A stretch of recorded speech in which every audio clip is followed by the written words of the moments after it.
look great to it. Oof, and that gives him a chance at a kill. Wonderful comes out down. Now Bit will still extend into the fountain. He's got a chance to just dogpile Woxic, but he reconsiders the flank, and as he goes back, Xanterra's the health disadvantage gets cleared. Bit goes big inside of the site. Think about the start for Aurora, not for that. Ooh. Oh, double headshot through the smoke. Make it 3. Oh, make it 4! Flashbang meant to slow things down. That smoke will help him clear Graveyard. Gonna block off Pit, but I don't think he checks it. Okay, jumping M4 headshot. Wonderful's reposition, dealt with swiftly. Wikadia's the hero yet again. Another 1v2. Galloping their way to victory so far here on Ancient. Alex taken down to 14 health, so his odds of the clutch go low, but the flashbang, okay. Low odds, but not impossible odds.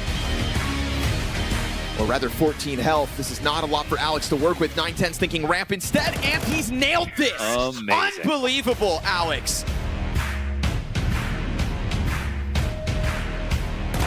NPL's gonna strike the unexpected challenge down in through Con, and NPL nails all of these. Quad kill from NPL. A 5th here. Mzinho looking for the duel. Wow, NPL. Rock solid stuff, throws himself into the challenge. Inferno is up next. That is the map choice of MOUZ. Oh.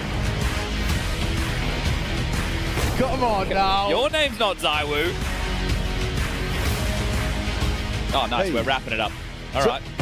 Oh, it makes sense. We can run the music. Yeah, we really can. Music. And there it is! 13-5! Georgie did find Apex in the meantime, though. I can't believe they're phasing the smoke. Yeah, Georgie can. Bomb retrieval. Clutch for Torji. Gonna double swing him. It's first. Oh, lovely. Ooh, Nico catches a quick tap. Seems like a bit of a slip up. Never mind, Monacy's ready for your forward position, and Nico caught on the edge of the smoke. Wow, that is close to perfection.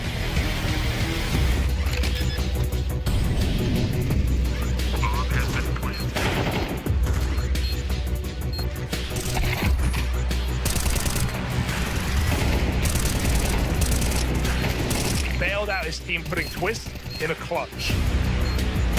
Oh, that's a really nice way for this to start here. Oh, There's the lineup! Twist!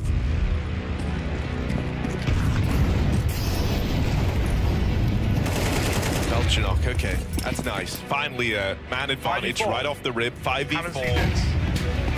Oh, back turn, Belchenok finds another.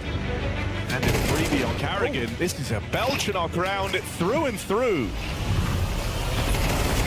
Belchenok now sits one away from the ace. 15 seconds. Been fantastic in the clutches. Belchenok on for the ace. Could stop this right now. And it's all 5 for Belchenok. Not great results here. Jame and Sway get past both of these pit players. Are they ready for Belchenok? Yes, they are. Carrigan. Oh! It's long or it's apps. That's what FaZe say. Goes back and he finds him. All 5 for the captain of FaZe.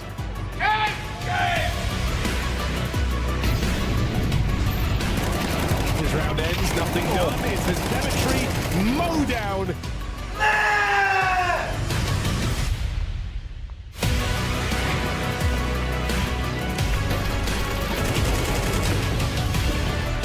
Getting at least one back here for 3 Max. They flood in, but it's the boost position. There's no storm. Back he goes back. Make sure it's just the one. And so that bomb plan is going to go down front Coffins. Heroic have the player advantage, but they've got to retake this site, and they no longer standing just around this corner. Mamaka's just killing everybody. He's off for the ace, and he's got it.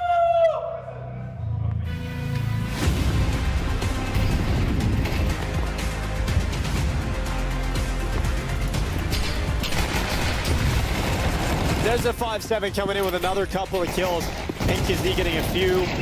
Another 5-7 frag. Oh my god!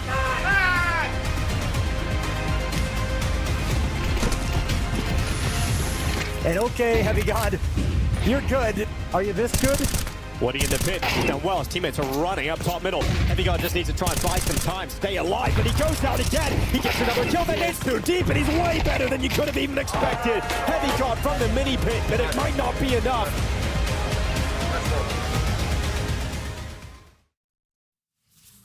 We are past the halfway mark of the group stages here at PGL Cluj-Napoca, and today we are saying goodbye to even more teams. We're seeing who gets into the playoffs, and suddenly the heat is turned way up because for some of these teams, their last opportunity starts right now. My name is Sam. I'm going to be keeping you company for this first game, joined on the desk with Dust and Pimp, and we are going to get into all the action coming up very soon. But first, let's talk about what happened yesterday, because I think the match on everyone's minds, without a doubt, Falcons versus Furia. A nice little taster of what could potentially happen in the arena later this week. That was a sick matchup, you know, and easily, in all honesty, becoming one of my favorite matchups we have to offer in Counter-Strike right now. No doubt Furia is playing some beautiful Counter-Strike and has been doing for quite some time. I know Falcons, they kind of divide the waters, you know. Some like them, some hate them for each respective reasons, but you cannot take away the fact that what they delivered yesterday was a step in the right direction for Falcons. Finally able to take down Furia in a very hard-fought battle. I was not expecting it, to be completely honest. I thought Furia had the upper hand in that matchup and had been having the upper hand for quite some time, but it was refreshing to see that Falcons once again is competitive, not only against the teams below them, but also against a team that I would rate higher than themselves at the moment.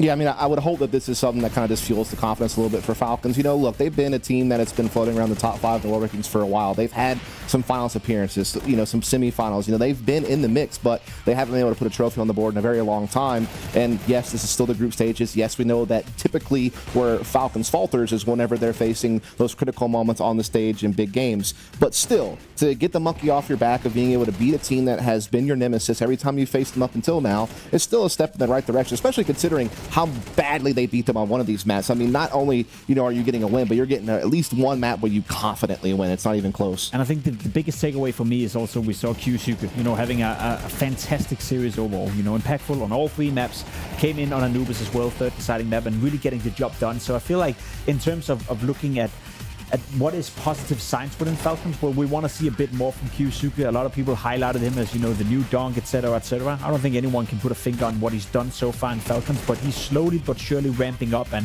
I think we all agree that Falcons have remained competitive even after adding QSuke. And if you imagine and play with the thought that he's getting 5, 10, 15% better over time, then we're starting to look at a team that is getting scarily good. So I think in that regard, that was interesting to see having a breakout series in the sense that he really dominated on 3 maps in a row. I mean, if you're looking at just this year alone, he's already a top 10 player in the world, and he could be top 5 player in the world. I think you could easily make that argument. I think that his trajectory right now is truly remarkable, especially in such an important position as an entry fragger. You know how difficult it can be to find guys that can have impact in that slot, and he is doing it time and time again. None of that matters, though, if they can't recreate that magic in a playoff. True, yeah. And that remains to be seen, you know, but at the very least, they gave themselves a good chance now. Going 3-0, you know, likely not to face, you know, the big dogs before we get into semifinals, maybe even the final in terms of Vitality. So, if anything, Falcons should be happy. They should be proud. They book a spot straight into the playoff together with Vitality, who also made minced meat out of MOUZ yesterday. Not a big surprise. What a banger grand final that could actually be, with them being on opposite sides of the bracket now, because they both got into the 3-0 column. You know, it could be very interesting to see a Vitality Falcons final if they're able to navigate their way through the rest of the bracket, but they have at least taken that first step into getting there. And you know, that's what we talked about at this tournament with the Swiss bracket. Best format ever, best teams ever, going great so far. Don't write off my boy Fallen just yet, Dust. Oh, he definitely could still do it. 100%. Talk about a grand final. That name should be in that name should be on I was your just list. saying that Vitality Falcons would be a fun grand final. That's all I implied. What do we think about Furia? Would be good too. I mean, let's talk about Furia. Obviously, losing to Falcons, they're not going to be very happy with that. How have we felt about them during the course of PGL Cluj? I know a lot of people may misinterpret what I'm saying right now, and I think certain people don't even agree with what I'm saying right now. But when you look at Furia's matchups throughout 2026, a lot of them have been way more competitive than I would expect. Their 2-0 against Bait was a hyper-competitive game. Should have lost one of the maps. They lose a map to FUT, you know, in a game that they could have lost as well. They lose to Falcons. They lost lost a map to Heroic. They lost to PARIVISION at the Blast Grand Final. All I'm saying is Furia is playing Counter-Strike at a higher level, and I have no doubt that once we get into the playoff, we usually see a different focus, a different level from Furia, but it's a team that's beatable. It's a team everyone is looking at right now thinking that, listen, we can beat them. On a good day, they are not unbeatable. Whereas when you face Falcons on a high, when you face Vitality at the moment, you feel you almost lost the game before you even went into it. So in that regard, I think Furia is a little bit more human here in the beginning of the 2026 season, and I hope for them and everyone else's sake that they step it up a little bit, beat PARIVISION today, and make make people not doubt about the fact that they're still up there. But in reality, when you look at all the matchups they played so far in 2026, I think you could make a case that they could have lost more than they had.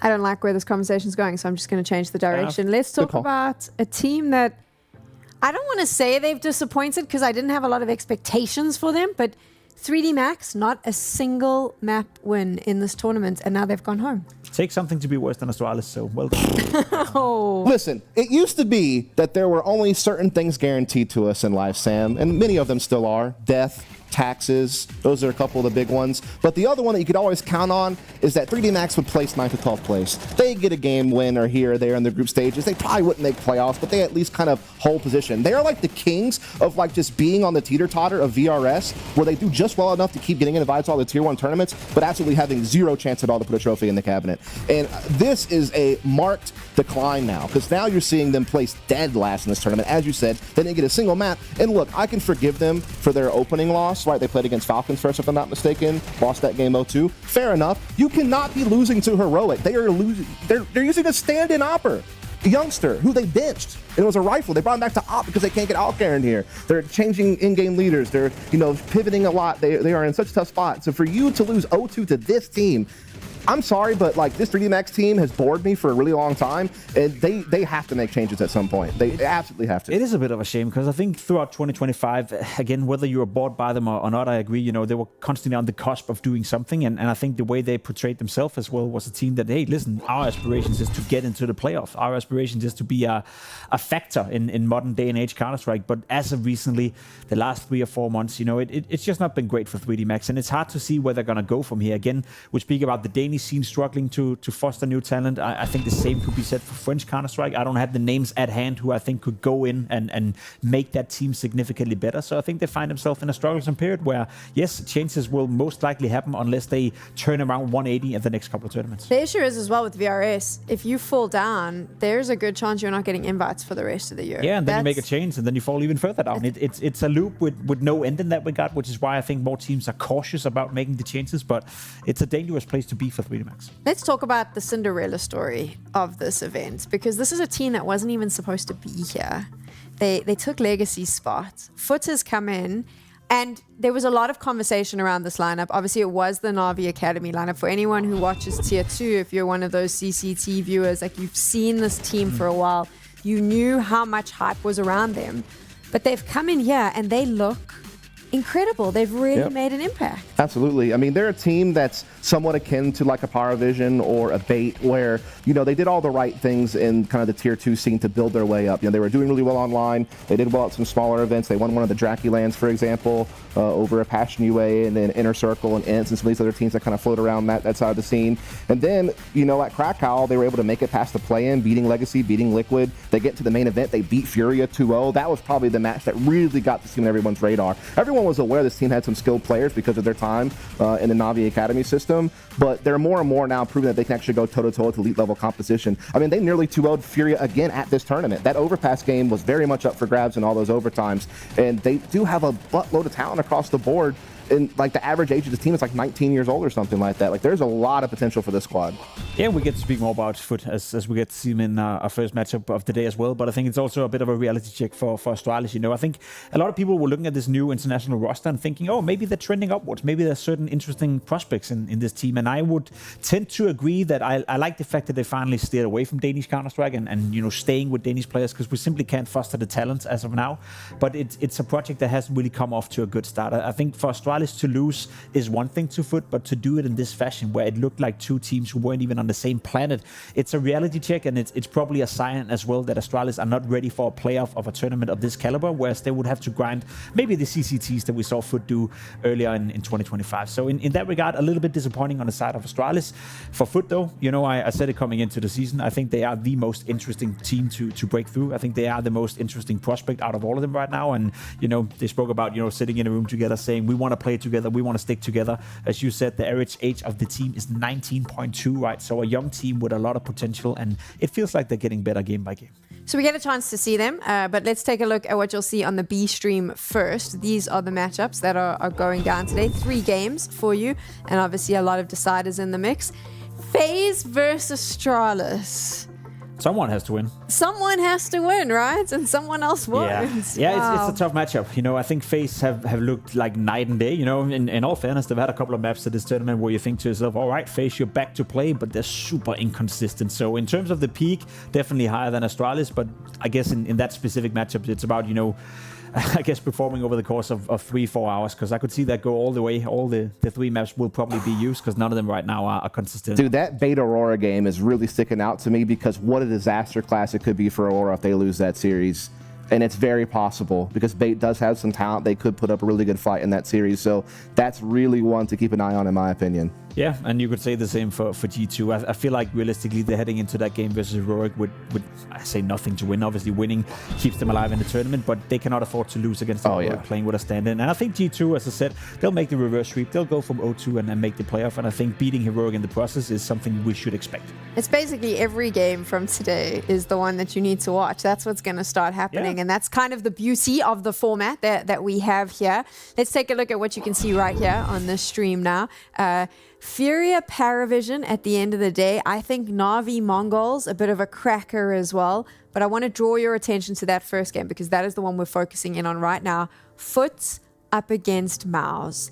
And this is the one time where I feel pretty strongly that we could see an upset. I think that this is an opportunity for FUT to really complete that Cinderella story, win this game, and find themselves in the arena. And what a story that would be. What a statement that is to make. Absolutely. I mean, we've already kind of set the table a little bit on how they've leveled up to get to this tournament, right? And as you noted, it was a big opportunity that came last second, because originally they weren't going to be here. But boy, had they seized that moment, right? Coming in, making a big statement win against Aurora. Yeah, not one of the best teams in the world these days, but still a respectable opponent. Again, they took Furia to the brink. They won the opening map. They took overpassing to multiple overtimes, nearly won that game, could have 2-0'd Furia there. And then they absolutely tore Astralis apart yesterday. I know that every time I say a word about how badly FUT beat Astralis, just another part of Pimp dies on the inside. But the reality is that they destroyed them 2-0, and their worst rated player was 1.35. That was their worst rated player. That's how bad they beat Astralis.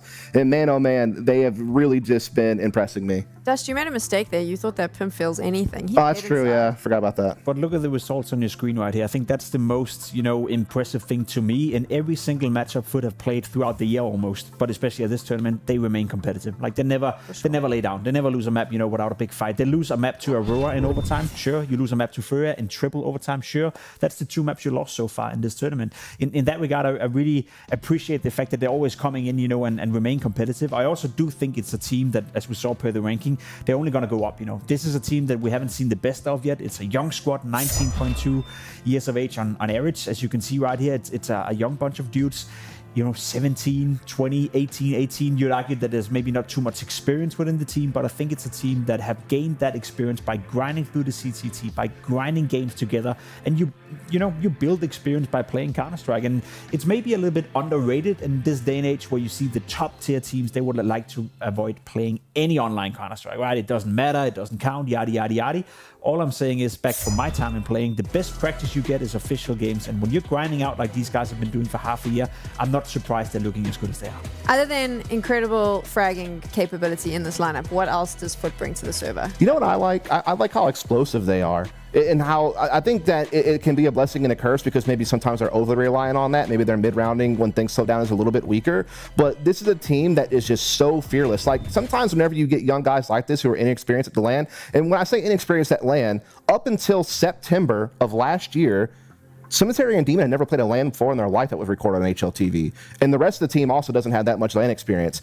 But they didn't let that deter them from still playing the explosive play style that they're known for in the online environment. I can't tell you how many teams I've watched over the years, Sam, that I see have this confident, quick, in-your-face explosive CS, and then the moment that they get to a LAN stage, out those chairs, just like that, all of a sudden things get a little bit timid, things get a little bit dicey, they crack under pressure, they get mowed over by other teams. This team stands up for what they believe in, and what they believe in is playing that fiery Counter-Strike. And so that's what I love about this team. It's just, it's very coordinated, it's very decisive, and they're all together as one unit. I think it's a fair point to mention. Obviously, you know, being a young team, you're always going to be aggressive. You're always going to play to your strengths. But I think if you want to dive a spade dig deeper, then you look at how experienced they feel like when they're playing, right? We just saw the age of the team, 19.2. I think whenever they find themselves in a 2v2, in a 3v3 scenario, I take away the nameplates. I take away the fact that I know it's a young squad. I think they play with a lot of experience. It's almost like they express themselves on the server, you know, being older, being more experienced, being more calm that perhaps in reality are. And I don't know if that comes from the players, if it comes from Coolio, the coach behind him, who I also think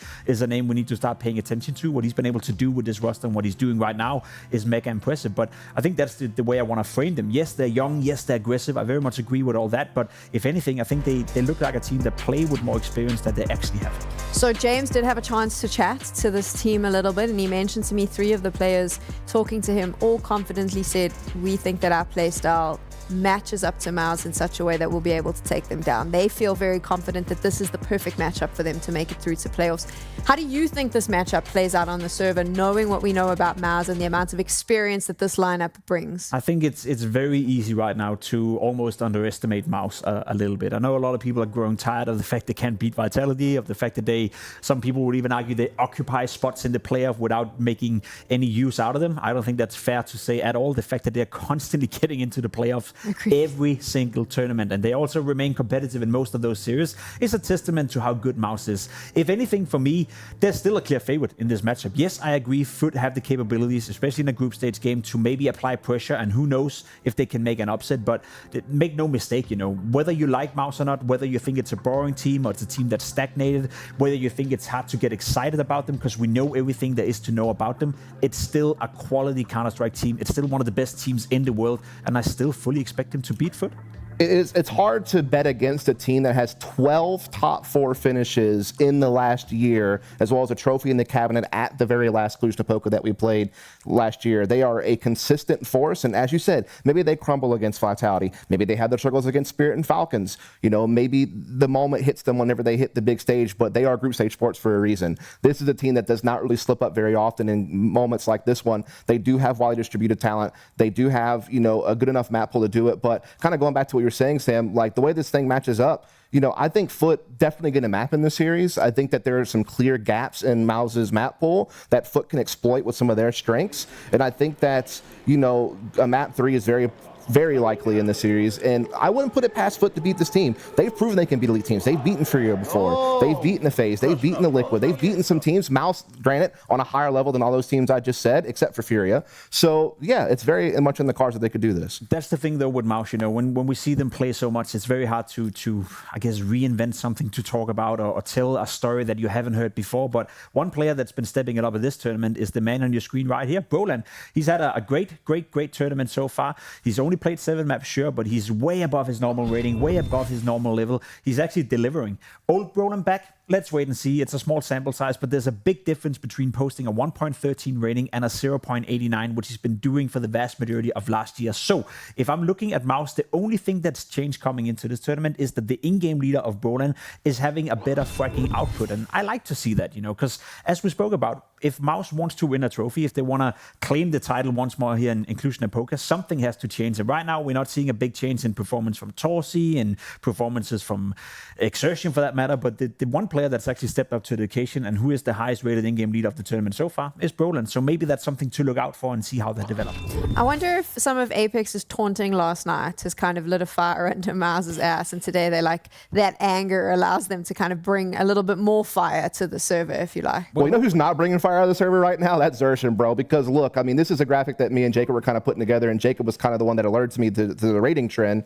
You know, you can clearly see that this guy is just not playing at the same level that he used to, and it's been a steady decline. fine. But, you know, if we could pop that back up potentially, the other big thing that I particularly noticed, and that's been the most really striking and most dangerous part of really that whole decline, is the fact that he is the main entry fragger of this team. And unlike some other squads that may have like a secondary guy who can fulfill the role if their primary entry is not on target, MOUZ really rely on Xerxes. And he goes for some of the highest amount of entry attempts we see of any entry fragger on any team in the world. But his success rate has such rapidly declined, particularly over the last 3 to 6 months. I mean, again, it's just really, really sad to see how far it's gone down.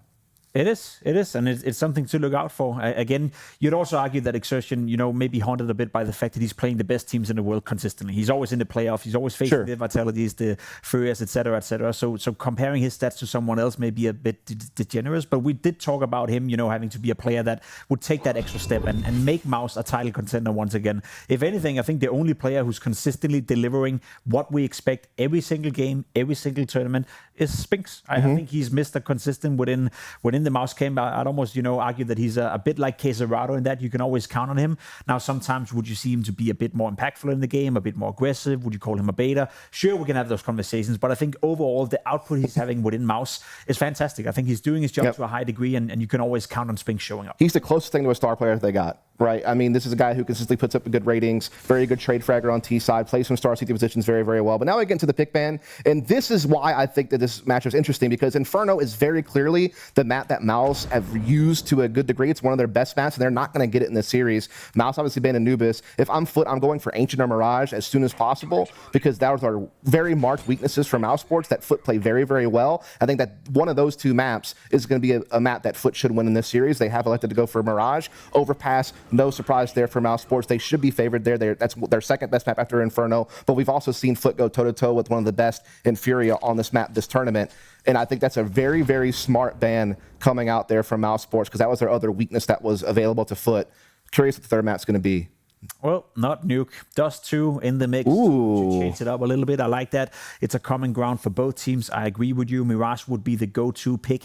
Look how many times FUT have played it. 12 wins, 2 losses. It's a map they're grinding 24/7, but also a map where there's a lot of data. Also a map where there's a lot of information on, and a map that heavily relies on what FUT is good at, with his aiming, going for duels, and especially a map where Exertion will be put to the test. When you take a look at some of these stats, is it important to also produce the caveat of the fact that the level of opposition FUT plays versus the level of opposition MOUZ plays is very different? So when we go, well, MOUZ has only had 2 wins.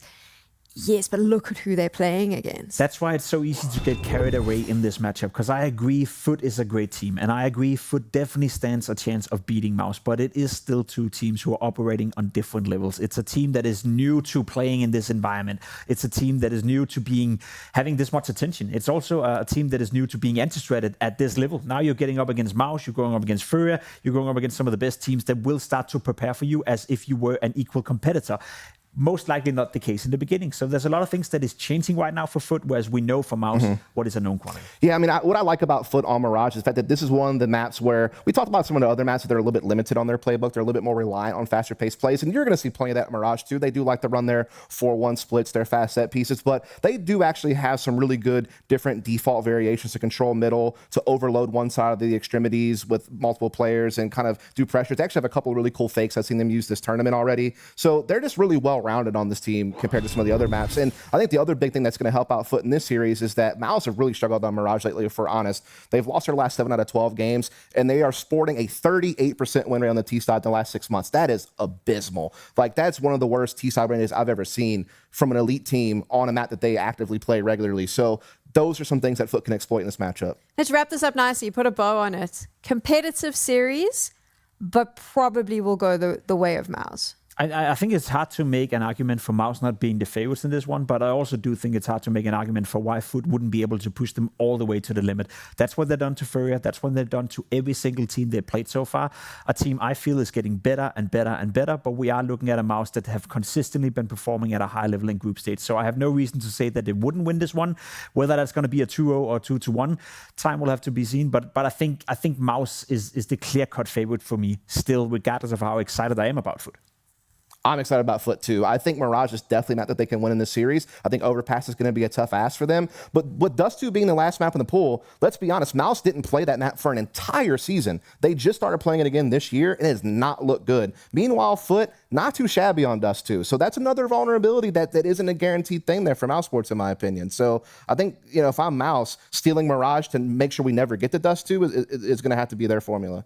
Do you know what I'm very excited about is we have a little bit of a morning surprise for you. Two faces you don't always get to see in the morning. Sponge and Machine. Surprise! Good morning, They waited gents. for it to get to 12 before they brought us in, right? Yeah. It's the witching hour before that. So it is morning and gaming hours. Yes, definitely. And Alex hours. Yeah. So very stimulated by this conversation. I'm all for some foot glazing, so I'm on board. But boys, if MOUZ don't win here, surely this is the cracks starting to show of this team done, sure. right? They have to win this. They were the most consistent team of last year besides Vitality. And I do expect them to win. Yes. Like, I also echo Jacob's sentiments, right? Like, as in, there's no reason they couldn't. But if you're MOUZ, if you are the MOUZ we know, which is can't beat Vitality, can beat everyone else, should be a reset now.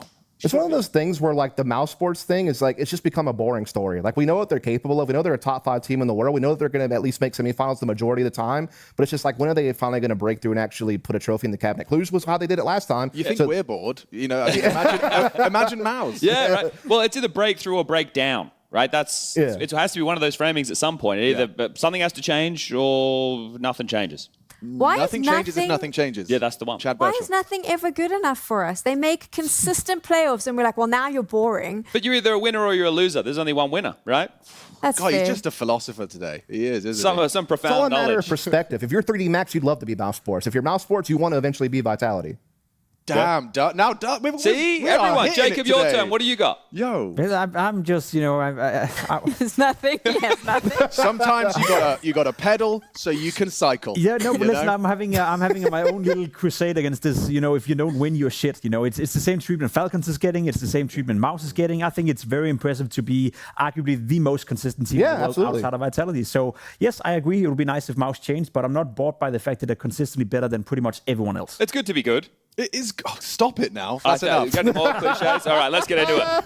Here we go. Mirage. Woo! Okay, I am really excited for this matchup. I think the scene has been beautifully set by the panel. And FUT shoot hard. Yes, confirmed. So we're going to see if they can shoot their way into a pistol win. Cop this one, right? 9 out of 14 series this year, they have picked Mirage. Okay, a home turf. But B's believe it or empty, not, Alex. the young aimers. Yeah, B's empty. You Yeah. don't have to shoot them if they're not here. But the young aimers love Mirage. Jimmy has found a real gift there, hasn't he? Just taps off the head of Lawrence. Well, they were playing retake, so things get even easier. They have 2 smokes, 2 flashes, and a HE for the retake. Oh, and they've even got a nice smoke, so you're either running into Demon's block. Oh, it's a horrible feeling. Short must play first. Surely, yeah. Torshi's boosted up and looking.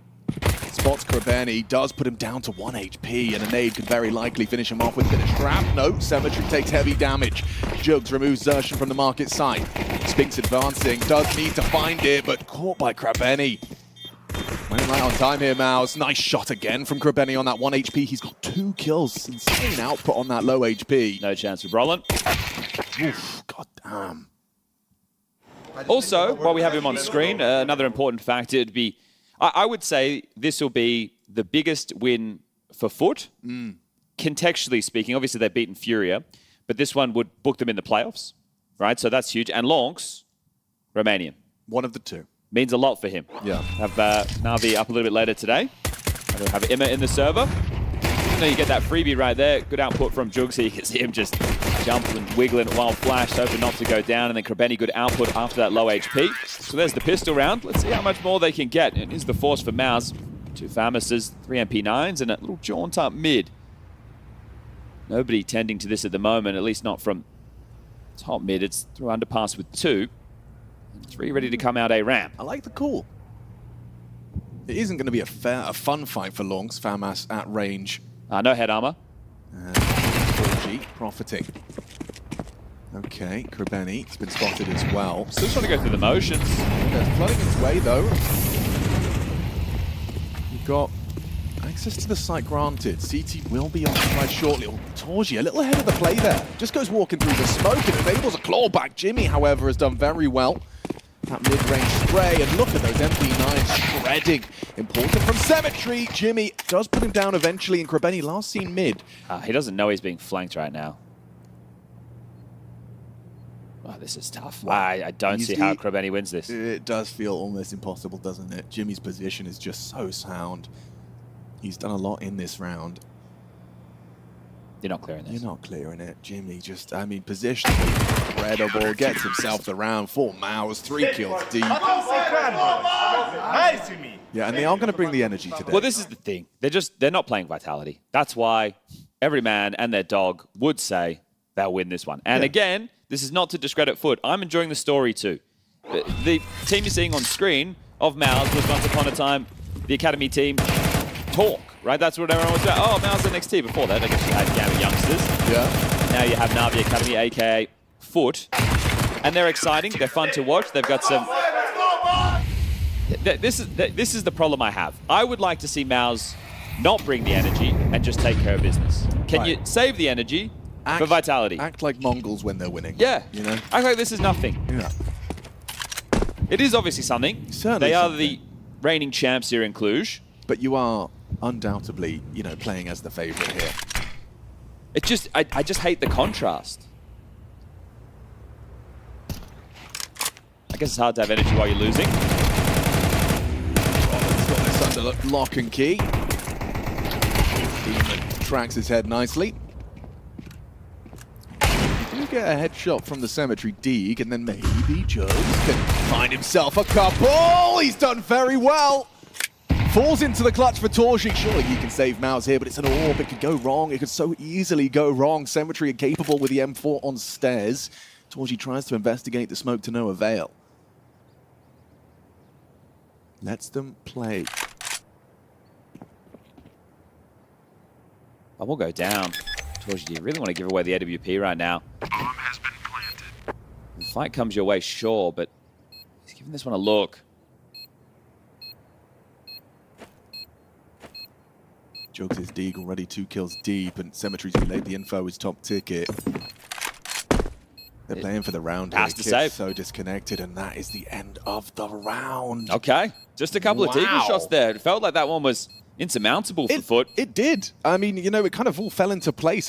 Losing the short player, Cemetery hits that distracts. Jugs manages to adjust. And he might lose the AWP here. I mean, it's not going to be easy. He's to hit pinned the in. shot. He's pinned in. Ooh, it's not good. It's not great. It's an AWP down. A free upgrade available. Thank you very much. Wow, okay. Force by Wars will continue. MOUZ will buy back in and continue to battle for the economic control right now, but that's a tough one. It's interesting, right, because that fight that comes in from Jugs, we're going to catch it in the replay. This is great from Cemetery. It goes, okay, well, 2v4 seems unwinnable. Now, because they're low HP, scuffs the shot. Brolin strafes out to guard Exertion. He's low, a stray bullet, and then a clean one. It's that second one to Exertion that's the difference maker. But here it is, the buyback in. M4 Famous, upgraded pistols, and the Scout. And it's great to see already showing a little bit of tenacity our FUT, right? Being able to win the Force buys back. And a convincing pistol as well. So if you can get out on top of this one, you can start to lay down the law. Waltzing into B behind the AWP and leading the way, the bomb. So I feel like they're committing. Yeah, big rotation on, you know then. Oh, that's what MOUZ do too. We'll show the bomb. That will back off. Then you double nade, hoping to catch someone's reaction. Now Spinks has played it Smafe. That's smart and safe. It's new words we're working on. I like to, you know, it's a get commentary creative. dictionary. It's harder for you at home to follow, but easier for us to say. But yeah, Smafe move, for sure. The only issue I have with this, and the reason that maybe I feel it wasn't just a play to show the bomb, is they didn't take any space. Yeah, there wasn't anything for Jugs to do. There was nobody who could go and take a risk. So now they've actually got info back. Jimmy's at Van. He's calling apartments clear, and well, they've rotated back to the right side. MOUZ prepared for this. This is a proper wrestling match for the early control of the finances. Out on A, Torji missed shot on the Scout and will not get a second opportunity. Spinks is looking the wrong way, staring at the box. Boost doesn't work out either for Exertion. Sure, he's found Jugs. But Cemetery's just what? Orb headshot through a wall? We might have to see if we can catch that. He was ramp or... Tetris when he made the I'm shot? looking at the X's. Yeah, Yeah, so- wow, Jay, once again on the ball. So, yeah, okay. Mr. Raz, call that one. All right, Stunner is 3-1. We know the finances now, and yeah, should be good for 4. So this is looking tidy, and this is their home turf. Overpass up next, and we cast one of their maps on Overpass a little bit earlier in the tournament, and when the rounds get late, you can see there's some second guessing. Yanko also put something out on Twitter where he's showing like little details of giving away too many steps, especially against a team like Furia. But while we have this eco coming up next, I want to draw people's attention to an interview that was done with Flamesy with HLTV. This was after their victory yesterday to secure themselves a spot in the playoffs. And there's a part in here regarding the matchups with MOUZ. And Flamesy, he likes to talk a lot, so he gives a long answer. So in the third paragraph of the answer to this one question, which again is regarding the matchup, the head-to-heads and all of that with MOUZ, he goes to say, I'm not sure because there were so many rumors that they looked to switch players. Some players wanted to leave, so if internally they have these things in mind, I think it makes you weaker as a team inside. When the game gets tougher, it's a bit harder to get back into the game. You're not that unit, that kind of 5 fingers on of a fist. Yeah, I think they've tried to keep a unified front, at least as far as interviews have gone with MOUZ, and it just seems more of the same dialogue, which is all you can really do, but it's not about what you're posturing, it's what the reality is inside, right? Exactly what Flames is saying here, because if there is any doubt, hold up, we're going to clamp down on mid, flash over. Off in. It's one kill, but it should be fine. I think he's riding. Nose underpass. The play for the dig. Jimmy gets himself forward towards underpassing that. The ramp going to be held by Demon. Okay, hold up. Xertion does manage to catch Jugs and equip himself with a rifle, so this there is grounds for this to fall. This is the head-to-head duel. Yeah, has to be the first headshot. Jimmy gets 2 chances. Demon pests him.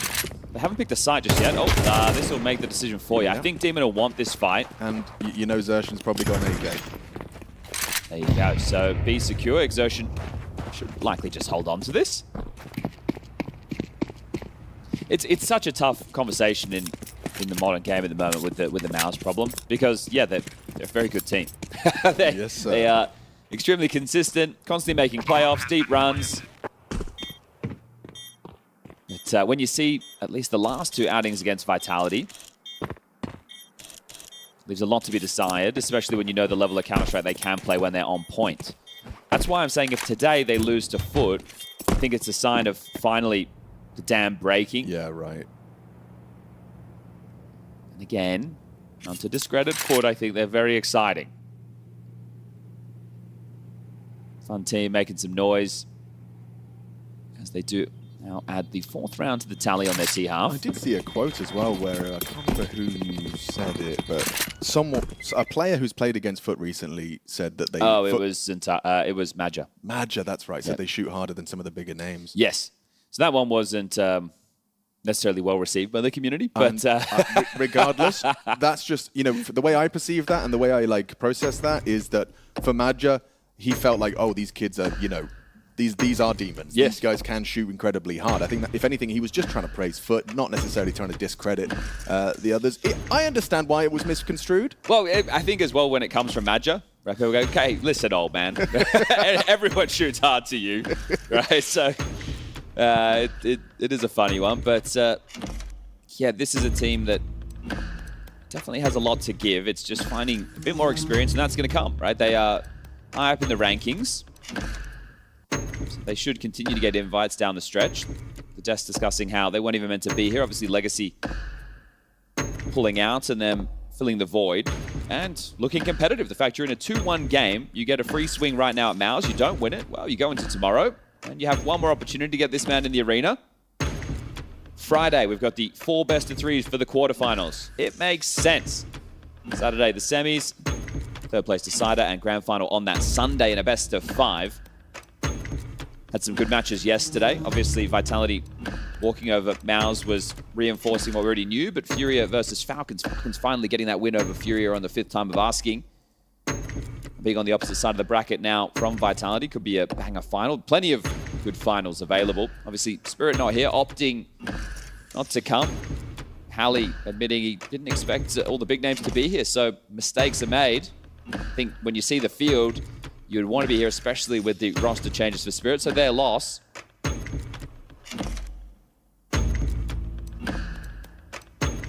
It's a tech issue looking to resolve. That's actually what the music implies. That's actually them fixing it right now. Well, at PGL, people don't know, but they've actually got these micro robots that they send into the computer, right? And they send them in because the future is now controlled by an AI. Yes. We must keep the AI on our side. And everything gets sorted just like that. Smiles on the faces. Things are going well right now. When did FUT first kind of land on your radar? Like, when were they a team to keep an eye on? How long ago? It was only when they lost MongolZ, right? He got promoted to the main squad of Na'Vi. Then they became FUT, and then it was a CAC last year in the second season. So they had Masuda for a while, and then they brought in Lonks. Now, I think when you're in the academy team, you're not getting the opportunities to play at the same events as the main team. So they were essentially liberated by the fact that Na'Vi let them go. Sure. And MongolZ got promoted. Otherwise, you just would have been grinding. And slowly picked apart by Na'Vi. Potentially, right? So MongolZ was the one that Na'Vi saw the most. That would be a great game, wouldn't it, for a 2-2? FUT versus Na'Vi, MongolZ versus the academy squad he was a part of. Ooh, that would be fun. Or better in the playoffs.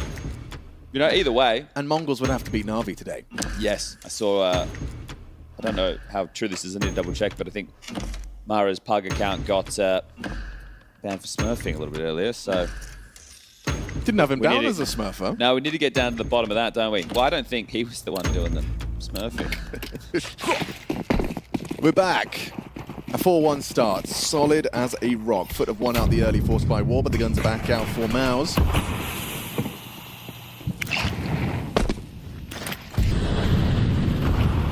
Standard opener, nothing too crazy. Flash at the ready from Brolin to hook up middle. Here it comes. Sphinx to swing. Nobody home. A lot of util invested into nothing right now. Going to make it a little bit harder to block. We've just gone sub 130. Two players ready to pounce out of Palace. Demon and Jugs. Bomb will be joining them. That's at the back of Cemetery. Krabeni will be coming up the ramp, and on the lurk will be Lonks. Flash is going to have Krabeni on higher left. Just get a shot, they swing on out. 0 to 100. That is a lovely round. It's insane that all three players coming out of Palace get a kill. It is. Orb opener, and then the two rifles. But like, it couldn't be better. That's right? the bish bosh bash that Counter-Strike's been talking about. And here comes Bingo Bango. Nice from Jimmy. Keeps hold of his rifle at least. Gets himself an upgrade and a fancy Molotov. Fancy one. It's a fancy one. I think. Look, it's the better one. I think the CT one's the fancier one. You're right. As in, it's been to like, you know, that was made in a factory as opposed to like someone's bedroom. But it's, you know, it's that homemade feel. Oh, yeah. It's artisanal.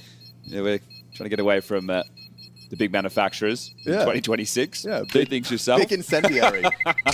Terrorists win. 5-1. All right, boys. I loved the fact that the AWP has got the first as well. Just sets them up for success because it goes, oh, AWP Palace. You're not immediately, you know, adjusting, ready for the fight. Jug swings out. Side clear. And Cyclone into the timeout. Understandable. Yeah. Okay. You don't want to see this spiral if you're standing behind the MOUZ squad. I think the best... This is going to sound like such a stupid thing. That's fine. I don't mind. The best way for FUT to win this series is to make sure when they're in a dominant position, they keep dominating, right? They don't allow MOUZ to get back in, because once the game gets into 10-10 or overtime, that's where we will see MOUZ with the experience take over. Yeah. But if you're able to keep them mentally in the mud, feeling like they're not in the game, getting more and more frustrated, you don't give them an option, you don't give them a fire starter, a spark to get back in, you can topple them. So right now, if you own Mirage, which, look, we're still very early. This is only, what, the second real gun round for MOUZ. That's over for Torji. Jug Goes down to the early aggress. They're looking to A execute, but if they do it now, they will not have the Palace piece. And they've been blocked. Okay, so this is the first kind of road bump you've hit. You've lost an opening kill. So now you'd want to go back for map control, or at least that's an option. But if you do, you don't know if they pushed up mid, if they pushed underpass or B apps. They're really bunkering down on this A site. The AWP will tuck in to default. Brolin here playing up close as well, and you've got Exertion. So they're aware nothing middle. Benny's heading back over to sell something to at least keep them interested. But does Brolin make the play?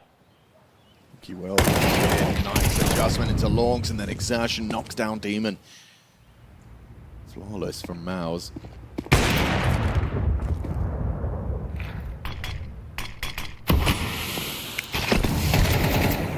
have to admire the push from Cemetery. Okay. He gave it a really good go. Yeah, well, they're going to lose everything, aren't they?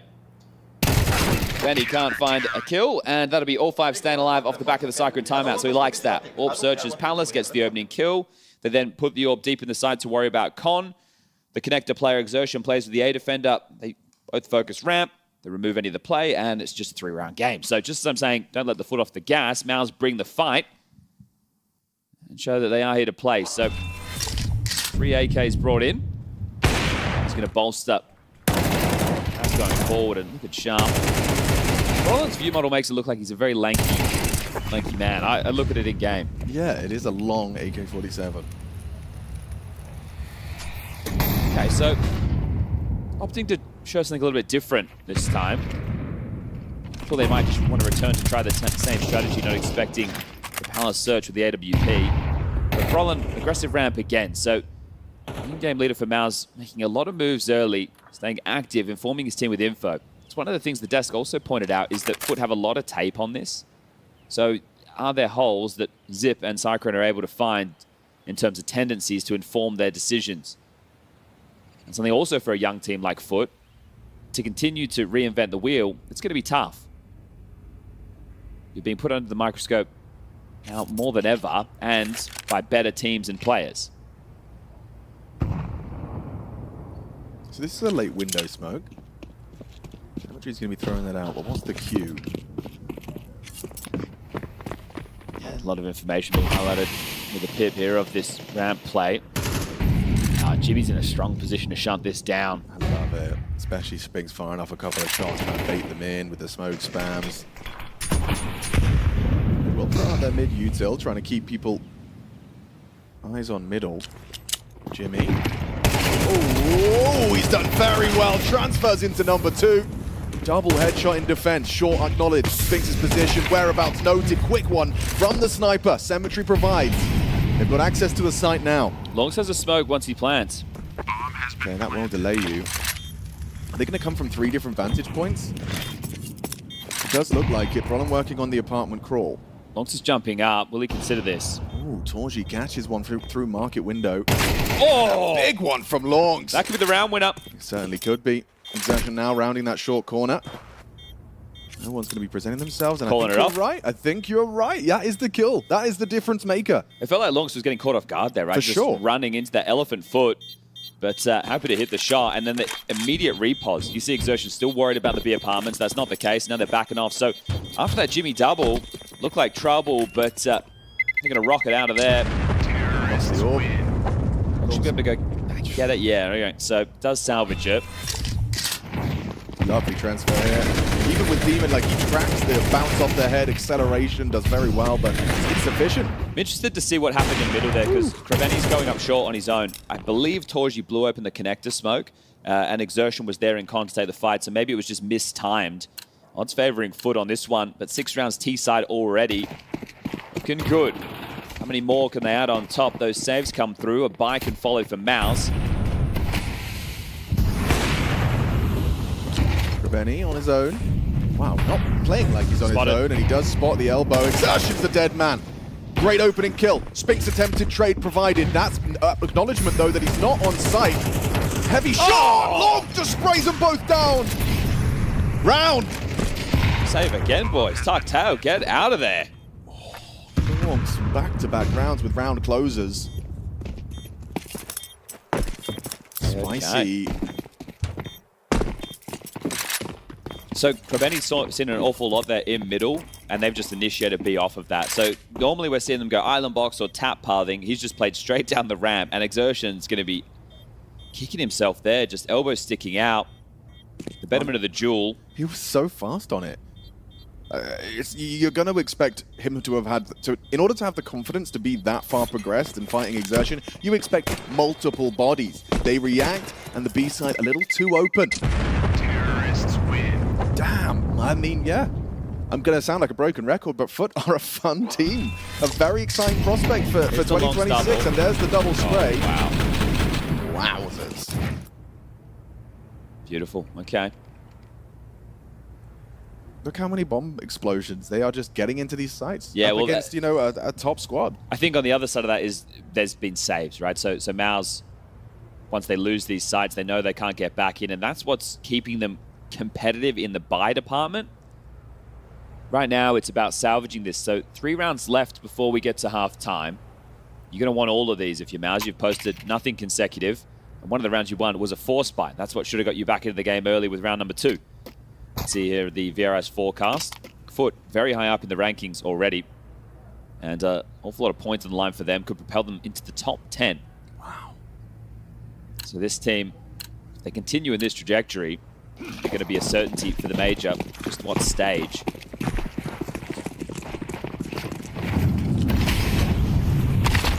That's a dead man. Spinks does remove Krebeni. They're going B again, though. Does look like they want to try and test Jimmy's sight. Extinguish and go. Yeah, he's got the HE reaction.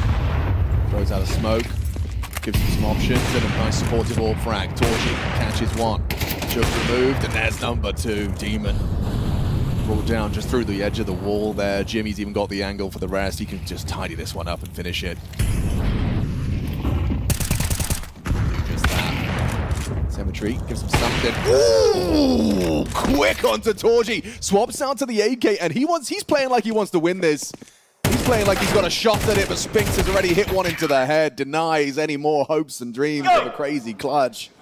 Valid attempt, though, and a nice one onto Torgy. So Krebeni not getting away with the same exploits in middle in terms of space to draw all the bodies. He goes down, then they can focus fire towards B. And that util being so deep. Here it is. So that's the peppering. And then they've extinguished and gone, but because it's such a long runway, right, think about how deep that molly was. It's a long way downtown. It's a great second shot. It's Counter-terrorists win. nice shooting, but Coach Coolio, he wants more on this T-half. He's going to take right now a timeout before the bank balance is completely rumbled and they have to operate with very little going into the next. So a good time to take it before the finances are bled out.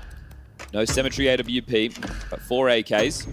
Deaglefoot, Krebeni, and I imagine it will have to be a little bit of a different approach, whether that's the pacing or that's more bodies to help Krebeni in middle. Something towards A on Torji. Okay, so this tells me they're expecting an execute. Right, the fact he's starting ticket.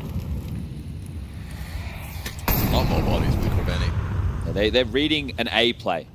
Spinks is going to be going for a cheeky smoke break here. With the flash. Beautiful team play on display. Demon does claw one back by removing the window player. That right there is what you expect from MOUZ. Yes. Ooh, that's not what you expect from FUT, a missed window smoke. Demon going to go for a little bit of a play on his own, as is Jugs. That's He's dropped in and yeah, should be dead. Jimmy's going to be kicking himself. How's he let that go? They can pivot now. It really opens up options for a B finish. The bomb is on its way. Nice the from timing Torgy. on that. Proactivity leaps and hunts down Demon before he could round the corner. Another missed smoke. A couple of these. Yeah, they're looking a bit clunky. A bit of a bumpy ride, and Krebeni in the clutch has managed to get our attention with one onto Exertion. Brolan, however, ready for this, got his back turned to him, and MOUZ will make it 4-7. Yeah, and should be 5, right? So the loss bonus piping in right now of only 1,900. This is suffering from your own successes for FUT in this first half. So this final round will be Tech 9 heavy. Smoke Maybe break Galil. flash, beautiful start to the MOUZ round. Yeah. So it gets a bit exciting after Jimmy struggling to win out the one-on-one. Yeah, well, Demon, right, he's just thinking, I've heard B's clear, I need to back off. Torji in the window, I'm just watching that timing unfold. Torji drops out a moment later, Demon's away. Yeah. So he drops out a moment sooner, Demon's looking at him. It's really quite tight.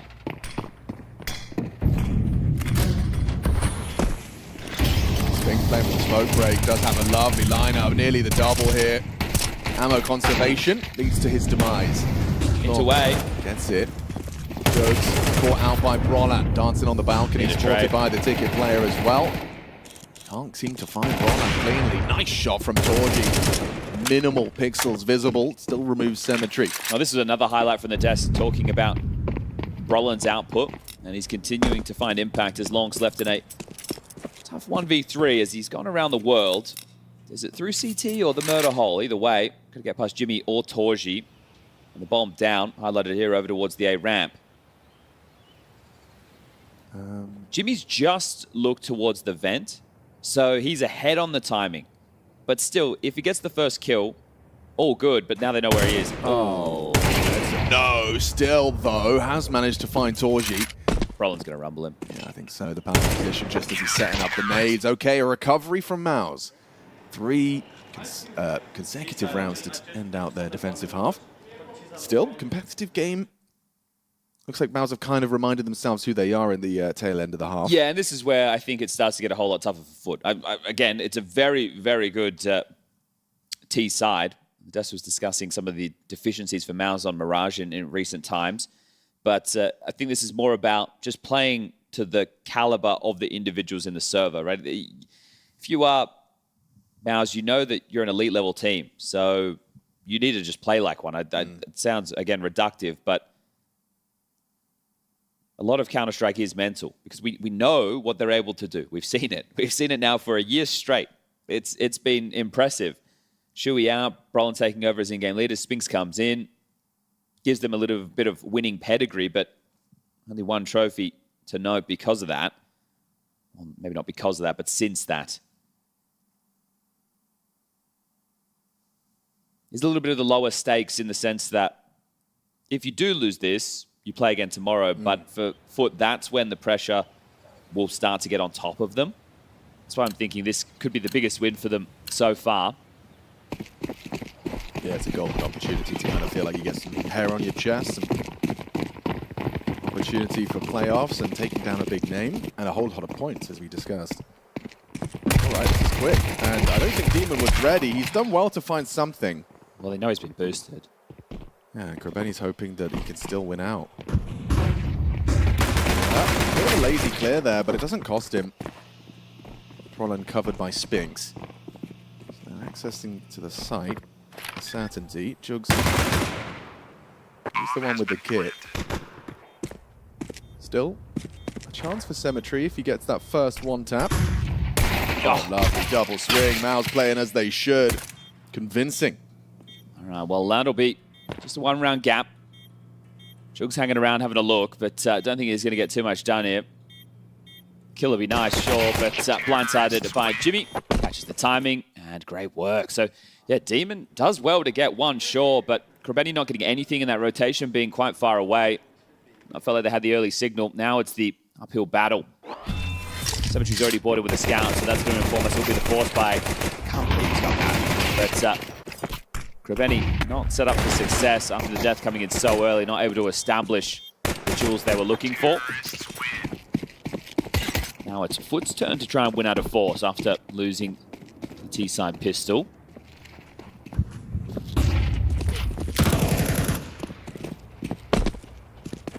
Already clearing Palace FUT, so at least playing for early info, seeing that nobody's home. Do they hang around or do they back off? Well, currently going pretty deep as they're about to have this mid control. It's still too early to understand what the finish is.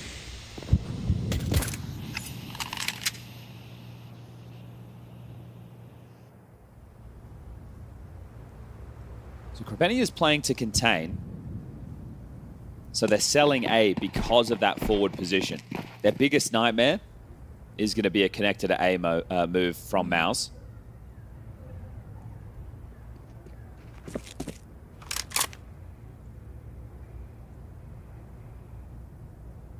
Looking like the snack could be in the right place.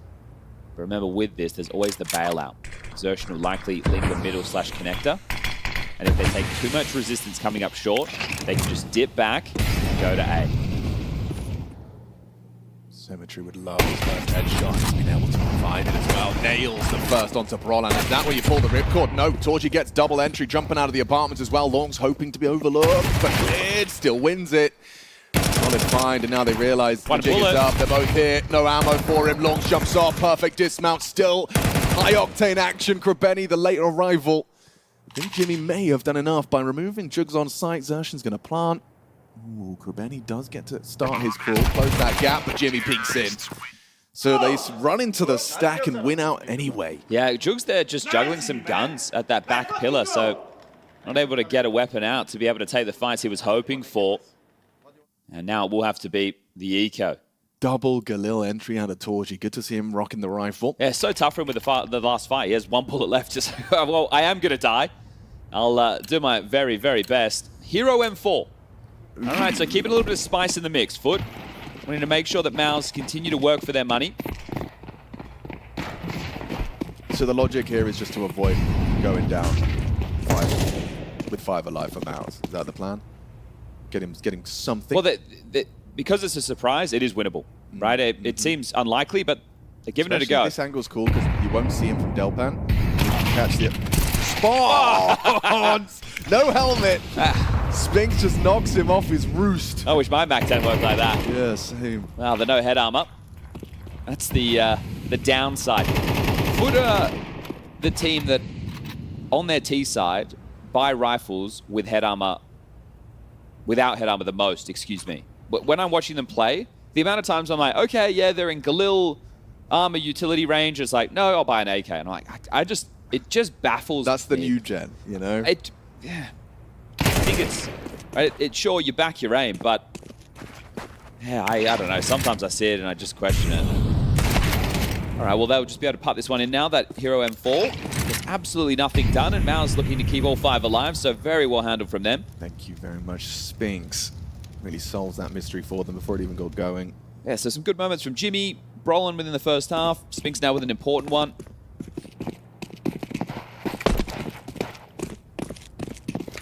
Yeah. Sure, that's not in range. Benny was hoping to get his hands on it. Task has just become a whole lot more difficult right now. But well handled the last 2 rounds from MOUZ, right? Not rushing the play, and when they're dealt with the stack, hitting the necessary shots, so they will now take the lead for the first time. Good stuff, diligent stuff. Playing together, teamwork in the late stages, even when you're just up against one, knowing that they're on the live buy. And now back in things in the driver's seat. Insane. Yeah, that happened so quick, didn't it? All right, well, Longs will now have to operate with an MP9. Symmetry does get out the AWP.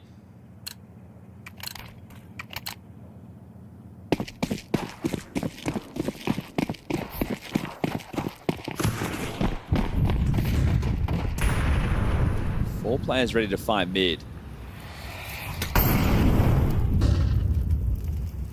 Symmetry's holding the tab cross. Jimmy's selling an A fake early, so this draws the gap. Look, Remedy right now worried about A and not connector.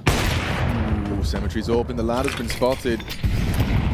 Trying to hunt him down. Big name. He does find Xertion. Torgy's ready for this. Yeah, you weren't expecting someone so cheeky, pushing so quickly. I say pushing. Actually, interesting to see the Demons continue to push the apartments. Could be hearing some of this. Yeah. Okay, so he's going to have so much info. They'll get a little bit of a read. That is going to have Lonks burrowing deep into the ramp with an MP9, which is good for output. They're coming back. Oh, you're not ready for this. You're not ready for this. Jimmy's attempted trade. He's becoming clean, and he does provide massive frank from Jimmy. Stops things from spiraling. Krebeni is running knife out to make sure he can respond to B. Torgy may have heard this from the vent. Oh, wow, he finds Torgy cleanly as well. Missed shot from Torgy's AWP. Jimmy versus Krebeni. This is a very important fight. He adjusts! Jimmy has the jump on him. Crazy from Krebeni. Jugs to swing. Oh, he's isolated that Jewel. Gets the info onto Jugs as well. Still grounds for a potential clutch. If Spinks can pull this one off, it would be nuts. Has to plant, let him make the move. Just don't give him that fight, because he will take it and he'll win it. One-on-one. One hell of a redemption tour here from Spinks on the clutch, and calling the bluff from Longs. This is cool, this is calm, and he likely will collect. Denies the Spinks 1v3. A massive round from FUT, and very, unique. That's got a very particular smell. That's special.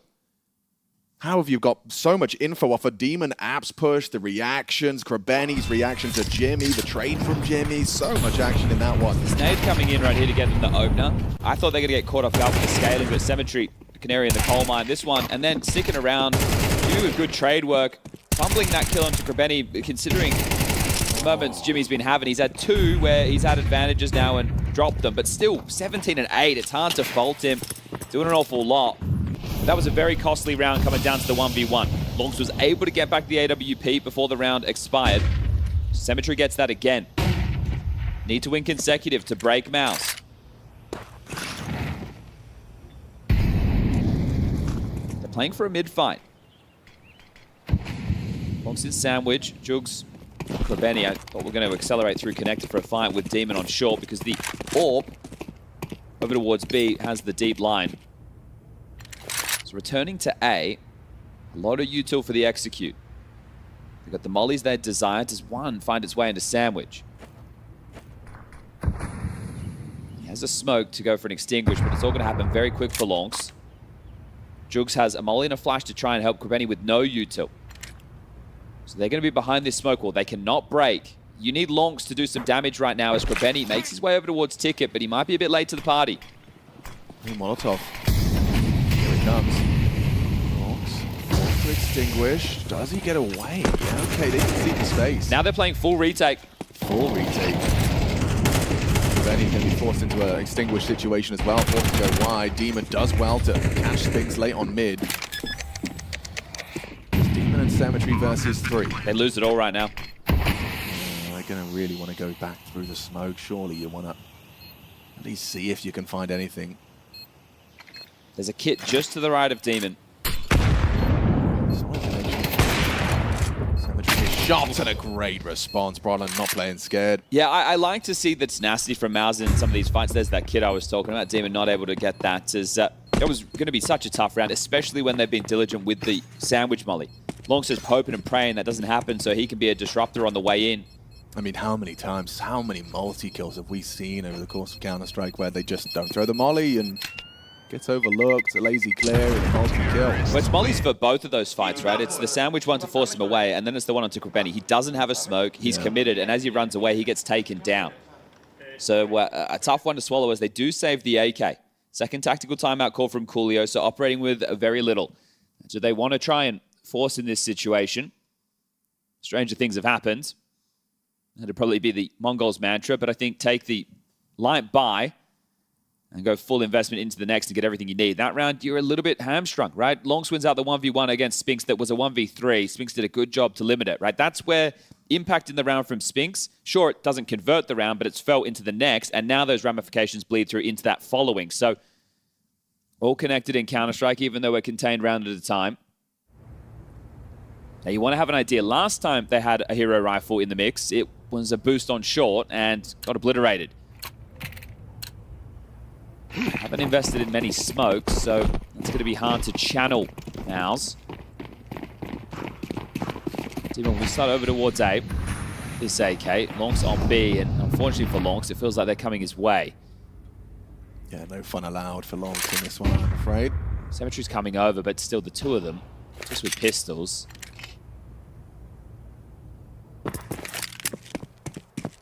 Can get under the window. Maybe there's a chance with this 5-7. 5-7's a perfect weapon for it. Plenty of bullets. Does position himself under that window. They do leap out, but Xash's got the perfect weapon. Starts to unload his mag mid-air. Looks the wrong way. Perfect entry pathing from Exertion. It's going to put MOUZ on the double digits.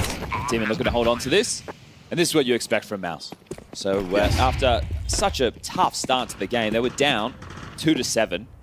Salvage the half 5-7.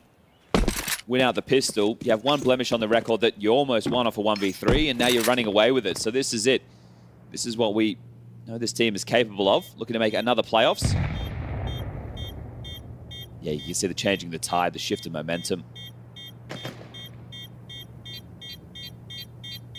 Just one round in the last patch.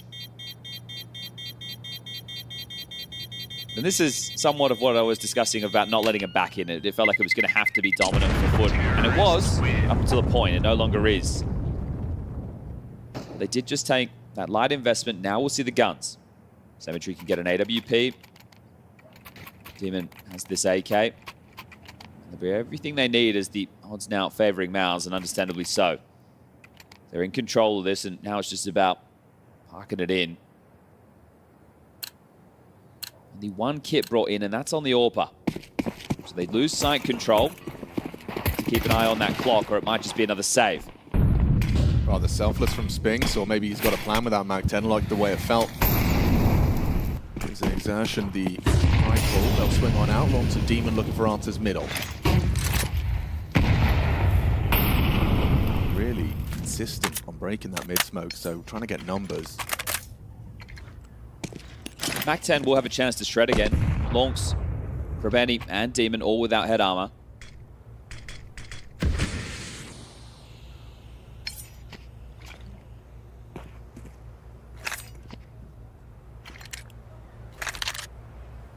The boost again. Okay, well. And Spinks has a Mag 10 Oh, again. But dear. they've got helmets this time, right? No, no, just said that. They don't have them. Oh. Enough their rifles. Maybe Krabeni can be the difference maker in response here. Oh, maybe not, as he goes leaping out the window to give him the opening. He's so worried about a site execute, he's just made a classic in-game leader move. It's quiet. I'm concerned about too many things on the map. Let's get on. I'm not in a position where I'm able to help them, so let me inform them. As jumping out to his demise, even though there's only 30 seconds left on the clock, it feels like this will be MOUZ's every day of the week. Will require a multi now to keep things competitive. Jugs towards A with Cemetery's AWP, and that's where they're splitting. Jugs getting cheeky around the smoke has actually managed to get past them.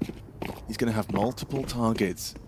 Their backs turned, info flowing. Jimmy's gun for that bomb won't be contested. As you smoke, he's going to have to push it. Still, multi-kill, only the two. Cemetery in the clutch. 1 versus 3 goes 1v2 instantaneously, and now really going to be threatening with that smoke on the bomb. Just you will get a it. little nervous. I think you might want to do more than just sit. Smoke fades. Spinks is really unloading. He's trying to get info onto the second. It's Torgy Ramp. It looks like he's going to be able to peek in. Torgy Ramp. Surely you want to get on it, but now the smoke is going to fade. You've lost your opportunity. Just have to hit this one and won't be able to do it. Torgy sets himself up nicely. And so some threatening closes, some clutches get close, but Torgy will secure it and deny. The only way he wins that if he sits it. Yeah, like the smoke comes in, he's not winning it otherwise. I think he got fortunate that there was the reroute back to ramp from Torgy, but otherwise that was always going to be a tough one to play out, especially against a team like MOUZ. So final tactical timeout call from FUT.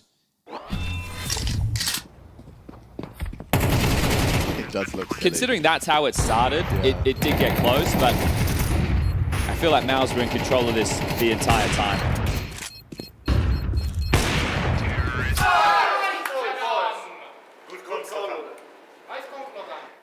Nice comms, low 10. Spinks getting a pat on the back for that, and oh, wow. B-stream update on the right. Close your eyes if you don't want to see. I think that's no surprise, really, is it? Yeah, Not no. at this point. No, and I never thought it would happen. I didn't think it would be possible. But this new Astralis roster are exciting me. Okay. It's nice to see Yabi playing well. I like his style of play. I think he's not been playing well at this tournament. Has he not? No, I think his stats were pretty bad. People were having a bit of a jibber-jabber. Oh, well, I mean... Previously, he was playing well. I wasn't referencing this tournament. I haven't seen them play once. But, you know, Ryu's an exciting prospect as well on the rifle.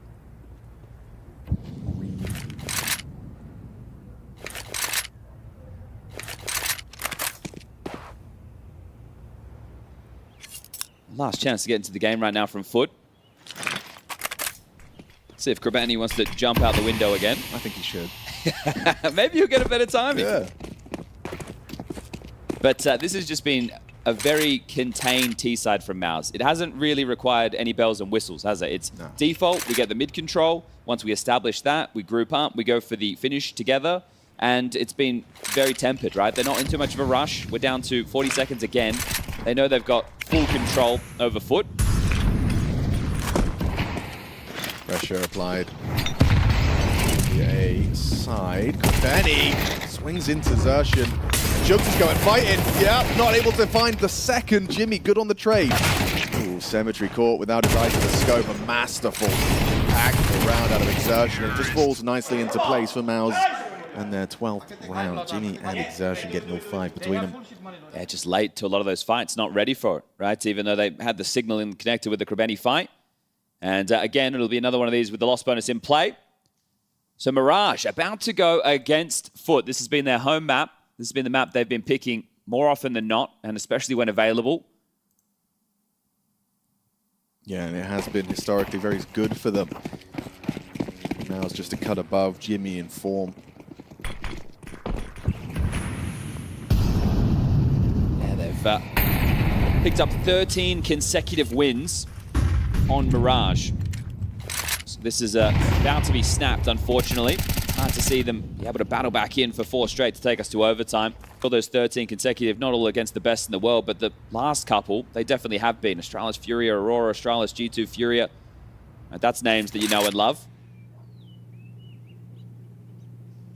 Jimmy versus Jugs.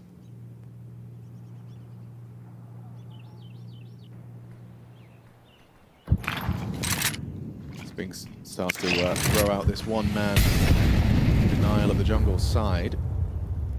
Jugs does have info, but it's a dink. Not the damage he was hoping for. Wow, just the tip of his silencer. Doesn't matter.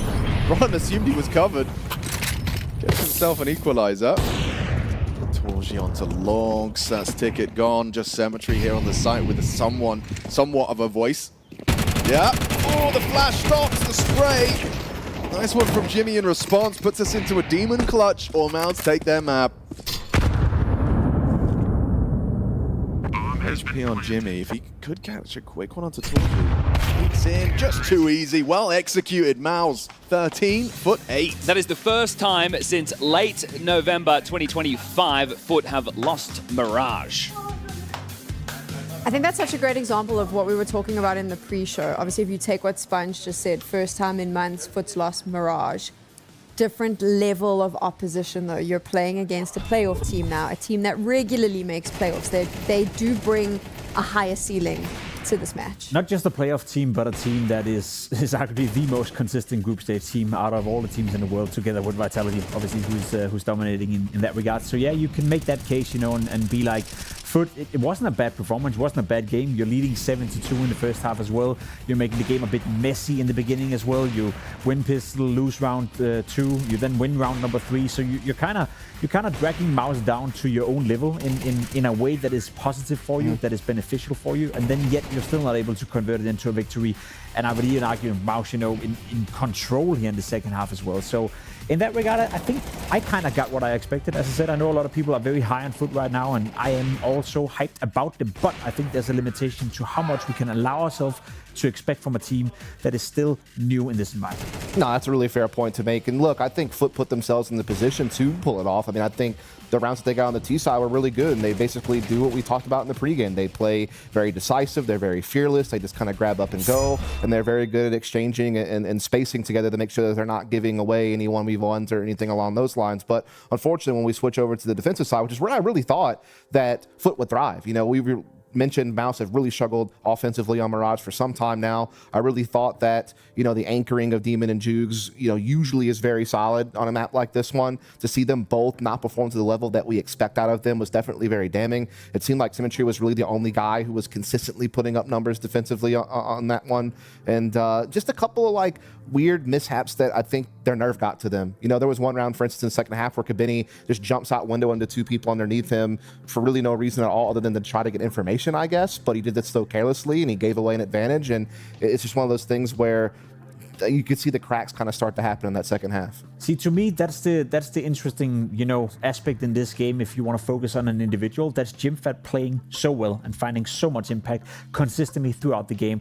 That's a player who, coming into this game, was the lowest rated player within MOUZ. That's a player who I think the last, dare I say, 12 months have been underperforming. And it's kind of harsh to say that you for 12 months are underperforming, but I think we all agree that Jimmy in 2024 was probably the hottest prospect in his position in the world. Like we had him up in the conversation together with Robs, you know, together with the best anchors in the entire world. I think that conversation have slowed down a little bit, you know, naturally to Robs being as good as he is, but also the fact that Jimfat have been struggling a little bit with the individual output. So for him to have a great game here where he's finding impact not just in moments of the game, which he has been doing throughout 25 and in the beginning of 26, but actually from start to finish be a difference maker for MOUZ.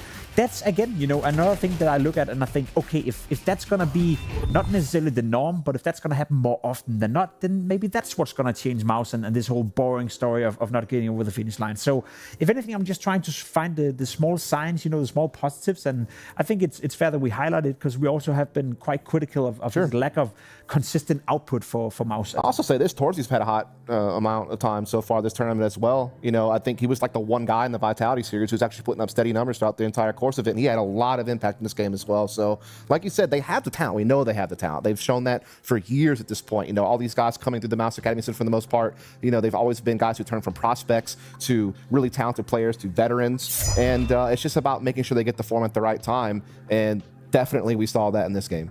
Can I have a little rant? Go on. I don't like that we're calling this boring from MOUZ. I don't like that we're going on about this. I remember when it was they were chokers on stage. That was the big thing. Sure. Constantly, we went on and on and on about how MOUZ choke on the big stage, MOUZ choke on the big stage. Then they overcame that. Now it's, oh, they're boring because they're not winning. Like, at some point, give them a little bit of a break. They're making playoffs consistently. I agree with you, but they're still choking on the big stage. Well, I don't think they are choking. I think that we've seen them beat Vitality on a big stage. Once. Cologne. More times than you or I have beaten Vitality on a big stage. We got to give them credit for that. Let me kind of like, where it comes from for me is that I know what they're capable of because I've seen great things out of them for so long. I love these players. I think they're very interesting. You know, they aren't the guys who have been around the scene for a long time, who you've seen already do great things elsewhere, and then they kind of move on somewhere else and kind of continue a big legacy. Their legacy is with this organization, right? And many of these guys came from the academy system. You know, Spinks is kind of the one veteran who did come in from another place, obviously coming from Vitality, a major winning organization. It's just, I want to see it all line up. I'd love to see them win trophies. I really would. They won the last Cluj, so there's a little bit of romance in the air in this location in particular. But it's just like, man, to see them keep getting hard stuck, it's just tough to watch because I'm a fan of this team. I don't know if I'm getting old or I'm getting soft, but I said, you know, coming into the game as well, just before we went live, I'm kind of getting annoyed by this whole, you know, stigmatization that we don't think being second best or third best or fourth best is admirable in itself, right? A great example for me, and that is just to give it perspective, and I think it's something we deal with a lot in esports for whatever reason. Look at the Olympics right now. You know, people getting second, people getting a medal at the Olympics are celebrating like they won the entire goddamn thing. You know, they're being celebrated, they're being recognized for their great effort, they're being recognized for their hard work. I think we have a tendency in esports and in Counter-Strike in particular right now to look at teams like MOUZ, like Falcons, basically anyone but Furia and Vitality, because they're the ones winning the trophies at the moment, and be like, not good enough, or that's not impressive, or you're just the first loser, you noobs. It's like, if you consistently get into the playoff, if you're Falcons and you're consistently getting into semifinals and finals, that's not bad. Sure, we can be critical of the fact that you're not winning, but we can still, you know, acknowledge the performance that it is to even get into the semifinal or the final. Same could be said for MOUZ. Now, I also get the stigmatization that, yeah, it's a bit boring that they never get over the finish line, but if anything, maybe I'm just getting soft, but I would appreciate the fact that they are consistently delivering in a world where consistency is not being praised enough, right? We often talk about teams being inconsistent. How do we find consistency? All you guys playing out there in the Twitch chat, what is the number one thing you always ask a pro player? How do I play consistently? Some games I get 30 kills, some games I get 11 kills. Well, look at fucking MOUZ doing it consistently, tournament after tournament after tournament. So if that's your biggest issue yourself as a player, why don't we recognize that as a great performance? Not only that, just to add to this, we are saying that they're boring, they're not lifting trophies. in the Vitality era. This is unprecedented. The last time we saw this... I guess Liquid were boring, you know, when Astralis were winning everything. That's my thing during the Astralis time. Like, not only are we saying, MOUZ, you're boring, you're not winning trophies. Also, we expect you to do it in an era where the one team is dominating the top. Anyway, we could go on about this for a while. Real quick. I agree with everything you both said. I really do. But my only contention would be is that I just want to see them occasionally. I don't think they need to go on a streak of big wins. Look, let me give you a perfect counterexample. G2 snuck a trophy in last season. Out of nowhere. Furia won 3 tournaments in a row. Sure, they did win a trophy, but we do need to move on. Yeah. Let's talk about the next map that we're going to. This is MOUZ's map pick, an opportunity for them to close out the series 2-0, make the playoffs so you can have the same conversation all over again. Or alternatively, on the other side, could FUT do a little bit of an upset here? Yeah, they could. I think we've seen FUT play well on Overpass, especially against Furia, who I guess we recognize to be the top dog on Overpass. They had that streak going on in 25, so they're definitely capable of doing that. Again, we highlighted it last time when they were playing Furia, Jukes and Demon playing towards that B bomb side. I think that's an incredible strong duo, and they were able to shut down Furia a lot of the time, so that's something to look out for. I do also want to reiterate what Chad said coming into this game as well. If anything for MOUZ, it's we expect them to win, right? But as Chad said, if they were to lose to FUT, if they were to lose Overpass, go into a third map and lose the series, then we're starting to see the cracks where it's not, you know, the conversation of they're always getting it done. Now they're losing to teams they're not supposed to lose to. So if anything, I think there's still pressure on MOUZ. I still think there's expectations of them winning. And I think on a map like Overpass, which we've seen before, FUT can definitely remain competitive, make no mistake, but I still have MOUZ as my favorite. Yeah, I mean, MOUZ, it's hard to pick against them on Overpass. I mean, they have such a substantial record on this map, 8-3, and 2 of those losses are, you know, 11-13 to Spirit and an overtime loss to G2. Like, they are phenomenal on this map thus far. I think whenever you're kind of looking at it across the board, they just have good fundamentals, right? And they can bring in the pacing changes, and they definitely have a good distribution of talent across the board. I think Spinks is a fantastic B-side player who can create pressure, create presence. Meanwhile, you do have the others who are able to kind of mob up the other side of the map. And I think this is also another map where Torzy really shines. You know, this map is all about mobile opping, particularly defensively. And I think Torzy has really shown a lot of capacity on this map to be able to do that. You mentioned Demon and Jugs, you know, and I think that is a combo to watch defensively because normally they do put up a stout defense. On Mirage, they went missing. They need them more than ever now in a game like this when they want to stay alive in this series. And so those are definitely 2 guys to keep an eye on. If there's one duel I want to look out for, it's the Exertion versus Krabini. I think there's going to be a lot of, you know, face-to-face settles right towards the toilet area. We know Exertion to be involved in a lot of opening duels. He loves to be aggressive. Krabini, the same thing. He's not a player that likes to play all the way back on the bomb side. He likes to be in toilets. He likes to set it up with symmetry as well and do a bit of a duo punch right there. So I think Exertion will be the center of that T side for MOUZ. That was a fun chat. Thank you for letting me get my rants off my chest, boys. I appreciate it very much. We're going to take a quick break. When we return, our second map of the day is underway. She said she loves you, but she can't love me. But I love you. Yeah. Look, I'm going crazy. I gotta break on myself. I amaze me. Like I'm back in the 80s. I won't play window anymore. What's going on? Play your role. 1xBet. On to the next one.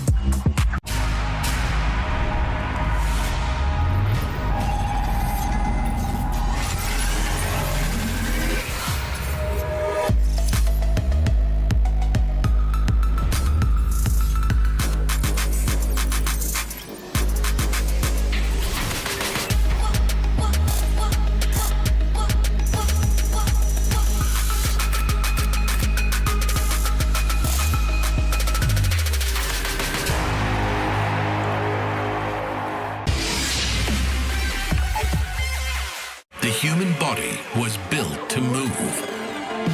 Not trapped at a desk in one singular posture for 12 hours a day.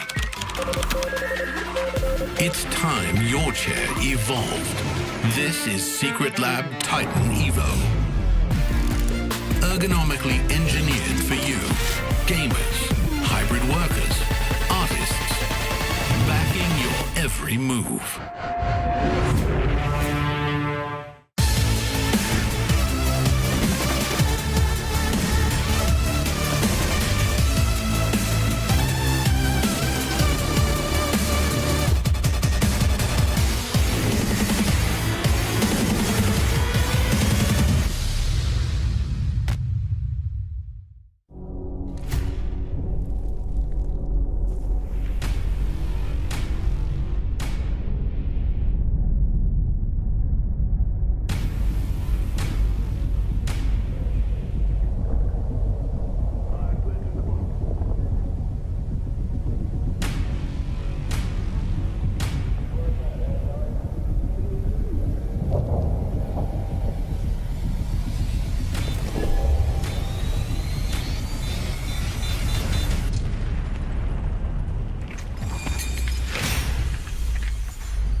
It's a very exciting time for the team we've got coming up next here.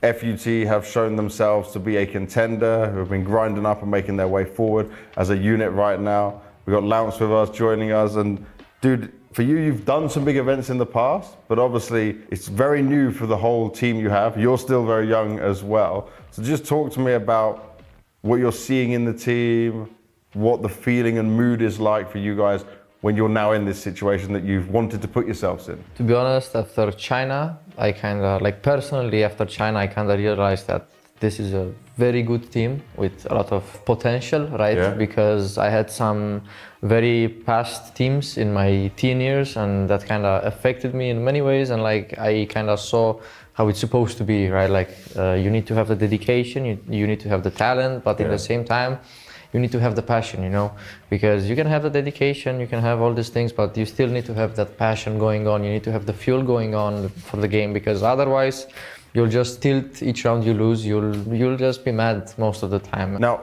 before we got into this 2026 season, there was obviously a lot of rumors around your team in terms of people wanting to take the core, they wanted the VRS side. Was this something you guys all sat around and discussed? Like, was there ever any worries that it could happen, it could break up this team? I mean, we never had like a team meeting because I think it will be crazy also to just have a team meeting and say like, hey guys, no one is leaving, right? Because I think then you show like you're scared. Yeah. And I think the way FUT handled this and the coaching staff, it was very smart. Like they kind of said like, hey, if you want to go, you know, we do the trade, we do the deal, and that's it. But that's the thing, and like no one wanted to leave, you know, like they wanted to stick by their side, they wanted to stick with Julio, with the management, with the coaching staff, and that shows to me that's a family, you know. What improvements are you seeing as a team from these experiences you're going through, playing these top teams? So I think it's the mental, to be honest, because like, I mean, of course, on the game side, we learn from our mistakes, because when you play top teams, the mistakes you do are getting like instantly punished. Yeah. So you can't do stupid things around, right? But on the big side, I really think the experience, because the only thing that made us lose even in Krakow, it was the pressure and the inexperience we have. Because like in every game I even watched when I was at home, I could see the situations like we got ourselves into, it was because of the pressure. You know, we are young, we go a bit chaotic sometimes, and we put ourselves in bad situations. But we learn from them, you know, and yeah, that's the good thing in this team.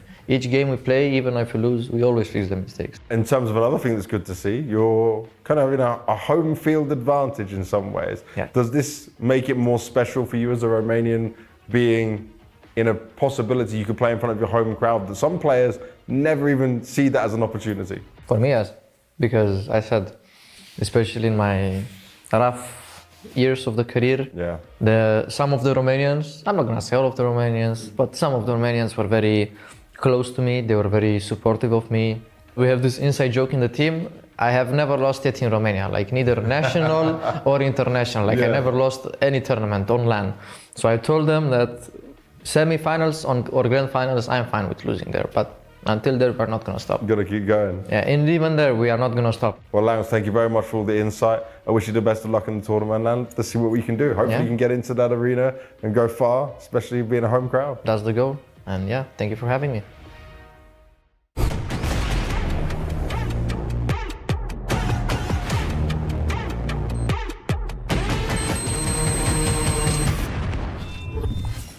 That's the goal. However, with the loss on Mirage, it does feel a little far away today. Right, Chatty B? Yeah, I think MOUZ are about to lock in their 16th consecutive playoffs with this roster, right? 16. They came together last year. They got rid of Shui after Bounty didn't go so well. They had to use Zelex for Katowice, and then they kicked off their campaign in Cluj with a trophy. Since then, it's been consistency but no silverware. And looking to change that fate into 2026. The desk having a lengthy discussion about that consistency. Jacob referencing it, why don't we celebrate it more like the Olympics coming second? Well, the Olympics happens once every 4 years. Counter-Strike tournaments happen every week. There is a difference. And then they referenced Liquid. Liquid at least won when Astralis weren't there. Ooh. So a couple of holes. But we're going into the pistol rounds. 1 for 1 on the first. Jugs is going to have his work cut out for him here. Sweeping through the pipe, and oh, there's a whole lot more than they bargained for. Nice work line. Somehow still alive. Gets away. Well, number advantage still can pivot. Lots of time in the round, 1 minute and 20 left on the clock. You've even got that, like a nice package of util as well. The double flash on Torji. You got that Molotov you could throw out towards the barrel's position. He's actually going up for a re-clear, and that's going to cost him. So Jugs, in pursuit of answers, has put them into an even more uncomfortable position. I think there'll be more of the pace of what we saw in Mirage on the T side from MOUZ. You're just going to see it slow, defaults, and I think that this is where Exertion will get his confidence back. I think his head-to-head against Krebeni on A is one that he should be able to feast upon.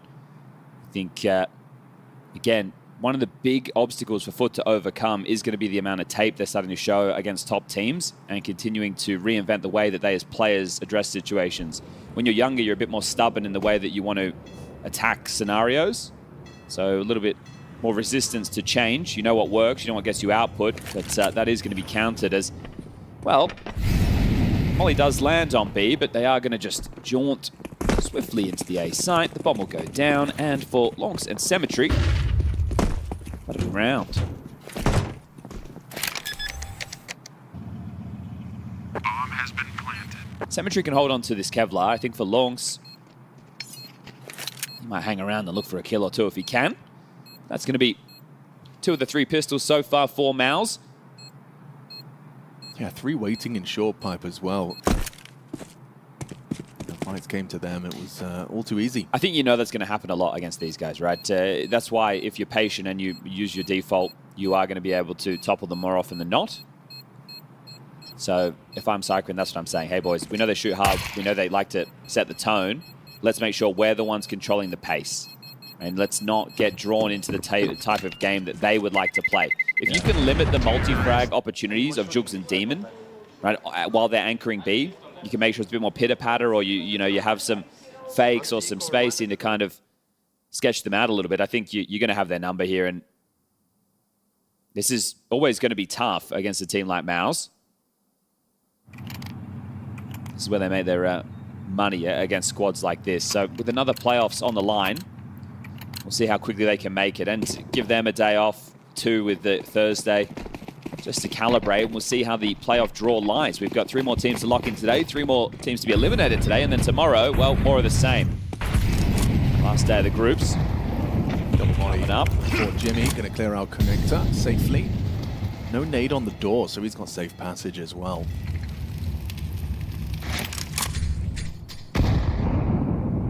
Yanko saying in the Furia game, he just wanted to see them default A. And I think that's likely what MOUZ are going to do. This will be relatively quick announcements of their presence onto A as they just link up silently.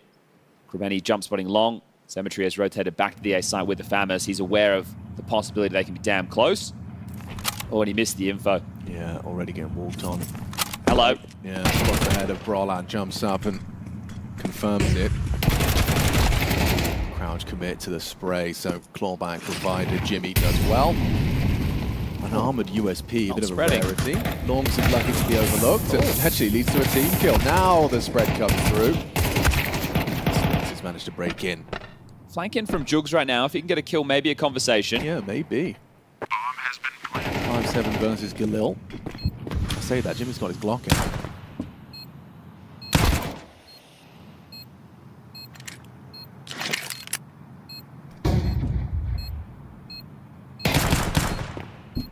Making it costly if Torji goes down with this bomb, seems likely. Gonna have to try and get out of there. Couldn't find Jimmy. Yeah, this one will be done. There's enough time to go for it. Jimmy does get it done with the Glock. So, okay, 2 consecutive, and it will be the eco now. So, relatively light work there. Sure, a moment of threat at the end, but just waiting it out, letting the fight come their way, and great start from MOUZ, looking to go 3-0 with ease. So how much of this focus will be towards A? Obviously, the pistol round they were setting up for a B finish, but ended up on the A side. Now with the anti-eco, it was premeditated to go towards A. And now it should be even easier, right? This is why I think going A on the antis makes a lot more sense, because you have the rifles at range against pistols. Makes sense. As long as you're not getting caught in the bathroom fights or drawn into like a flash pop setup, you have all the advantages in the world.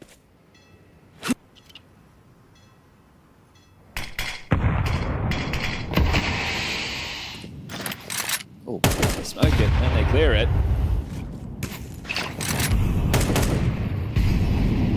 Exertion in combination with Jimmy will be securing all this connector control.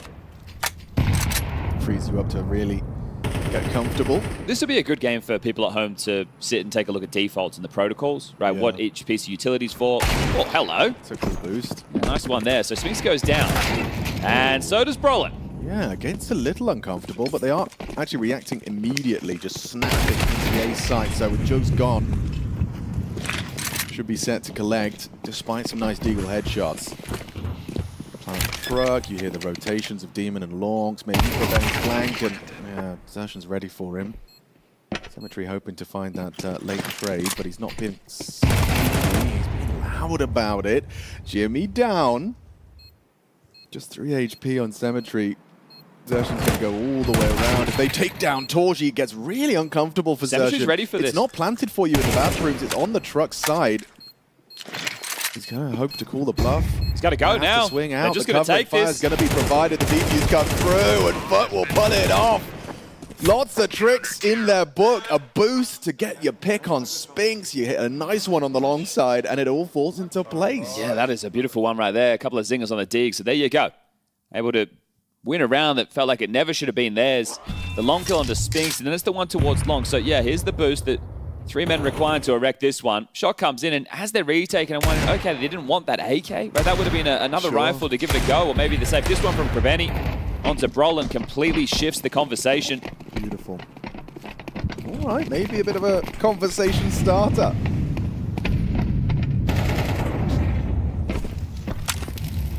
So he does get his AWP. That's a nice little boon, thanks to the eco win. Yeah, CT side overpass. This is where Cemetery could very well start to have great impact. Yeah, I was talking about the head-to-head between Kreveni and Exertion. This is where if Cemetery puts the leash on Exertion, that changes that convo. Torji doesn't have his AWP out to play. So Mac 10 for Brolin and Tech 9 for Jimmy. So later on in this, as they are going through the motions, they're getting the map control. Upper bathrooms is theirs, and that pressure is actually drawing longs over to A.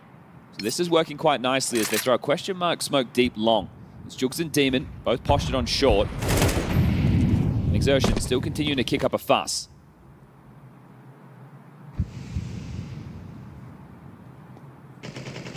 Brolin joins this as the tower right now. They need to set up the execute before the rotation comes in. Yeah, there is no movement yet. Just these two on this very short Cemetery hold. Or maybe ahead of the timing here. I think Jugs is still lining up nades. Yeah, okay. Now just throws out a block smoke. Demon only the one. Now they're into the site. He loves a smoke. He loves a smoke. He's managed to use it. They've worked it out. They spam through. They've now at least got some support from heaven. And Longs will catch Torji looking the wrong way. Trade needed on Spinks. Longs provides. Nearly has Jimmy dead, but it's good team play off of each other. Falls into the 1v1, but the jump is punished. Cemetery closes it down. God, that was back and forth throughout. Yeah, just the survivability of Jugs right there. Just staying alive and drawing all that fire, right? They can't focus to CT. They can't focus to Heaven because he's a bit of a nuisance. And round-winning move to allow the rotation to get there in time. So 2-2 will be the eco now for MOUZ. What should have been a steady start to this one. Or maybe not. Brolin's in with a Galil. Is it just him alone to limit? Yeah, it looks like it. So on the hero Galil to try and define answers. Just in a lower point as Brolin was having a good map on map number 1. Some really impactful frags as they are grouped up over towards B. No util to make this possible. So we'll have to wait for the smokes to fade and then hope you're getting a heads-up duel. Cemetery and Kreveni have nothing to report over towards A, so Longs can stay on this site to keep it a 3-man hold. I struggle to see how you're going to do anything with this Galil in the absence of an overplay. Oh, wow. Okay. He wants to stay in the pipe. It's one of those convos that we have about teams who are doing nose flash pop-throughs. So this way, not only will he stuff them in the pipe, he'll be ahead of the flashes and just be able to, well, I want to say mow them down. It could get risky, but you've seen how wild these kids are when they are in these spray transfer moments. They're always just flicking around while holding mouse 1, seeing if a stray bullet catches its prey. It's just really on the shoulders of Brolin to see if he can break into the site.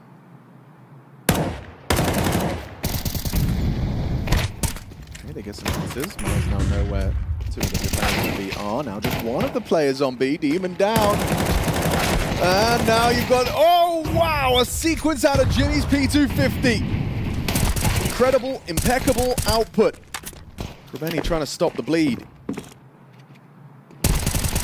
Messy spray, nice from Spinks, 1v1, and Jimmy will close it down. MOUZ, that was just a Galil and a P250. Yeah. They leave with a round and an AWP. Well, both teams essentially with eco wins. Yeah. So MOUZ, again, this is just running the clock down, waiting for the U2 and taking heads up duels. Right? Slightly different to what they were doing on Mirage, but still, this must be such an annoying tempo to have to play against if you're FUT players. You want multi-kill opportunities and you want those fights to come in early. These came in late, you're getting a little bit skittish, and a really nice round there from Jimmy, continuing the impact as the smiles are on the faces, and you have humbled FUT early. Yeah, I mean, that's going to be a real nasty feeling for Jugs and Demon. It was your responsibility, and just caught out a lot. I mean, the efficiency of that finish as well. Like, Spinks gets output with the one Galil after Bollin's already got the opening. You don't win that round without Jimmy, of course.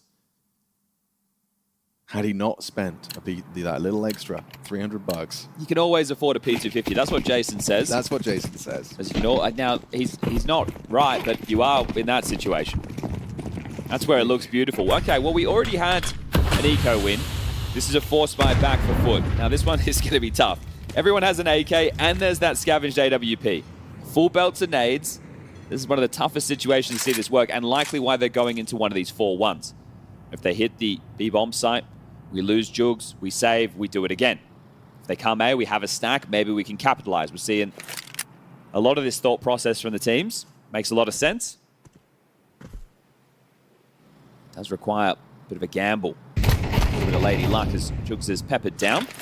Throws out his block smoke, and it's not enough to get any rotation happening. They need to stick to this. He has another one available.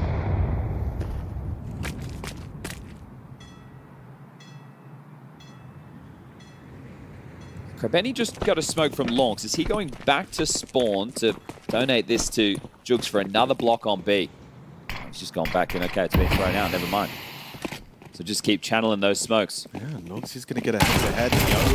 Wow, that's incredible output. Bomb spotted. Bomb spotted, double kill on the 5-7. And time again. Now it's a problem for MOUZ. Yeah, this gets awkward. This gets uncomfortable. You want to go down con, you're going to have someone hot on your heels. You're throwing out smokes. You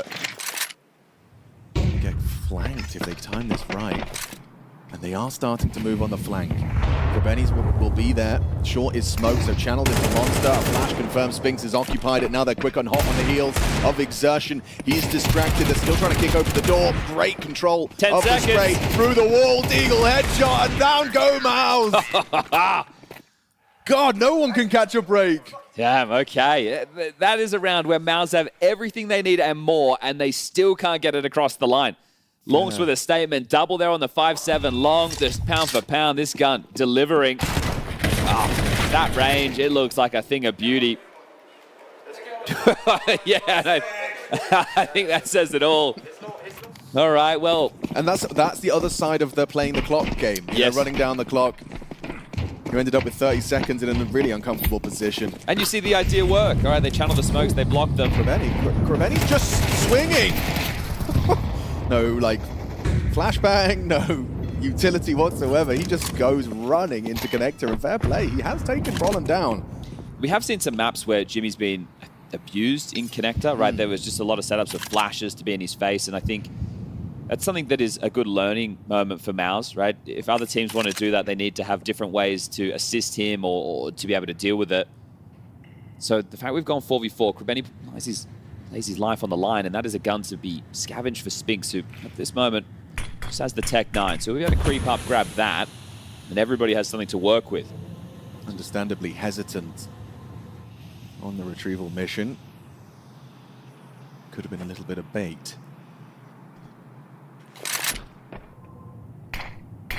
You have to contact on the finish, Alex. You don't have a smoke. Yeah, but Jugs might be caught by this. Yes, he is. Nice adjustment from Spinks. Brings him down with Krabeni's AK and then swings on into the headshot of Demon. Oh, nice response. Exertion quick on the trigger. Nice back from Long. Fast flank. Not considered. Yeah, he's not looking at all. Torji was unprepared noisy for that. Yep, and now jumps up for the clutch, and Longs will close. Wow. Okay, you can do it with the digs, but now you've won them consecutive. Demon says nice shot to Exertion it was. Okay, so you've won out the financial control. I don't think we'll get a hero Galil on Brolin again. You're going to have a real functional CT Hall. Feels like 5 a certainty. Yeah, there's nothing crazy coming in, just this dig on Exertion right now. Maybe the comms were crazy. I swear that flank was very loud, and Torji just posted with the orb. Maybe hoping and praying. Cool way to donate util. Thrown over the hedge. And you know that MOUZ are really going to make footwork for this one, right? In no rush. Fitty getting sprayed. That one has been communicated, but that's fine. It's okay that you know where we are. We're breaking balloons. MOUZ's bar is just going to be 4 rounds on the T side, and they're just one round, away from that. So they know that they can still take this in 2. It is going to be labored. It is overpass, but they picked this as hopefully a weakness against FUT. And there you go from Benny. I think he's got up at the waiting. Happy to get his eeks. In-game lead attacks. Beautiful. Finally a round where it's not stressful. And this is a difference from the last time they played against the expected eco. I know there was the Galil, but they've actually gone, taken some space, closed down the map, brought the fights to MOUZ, and secured that 5th. Torji's AWP, not a possibility. A timeout by Cyclone into this one.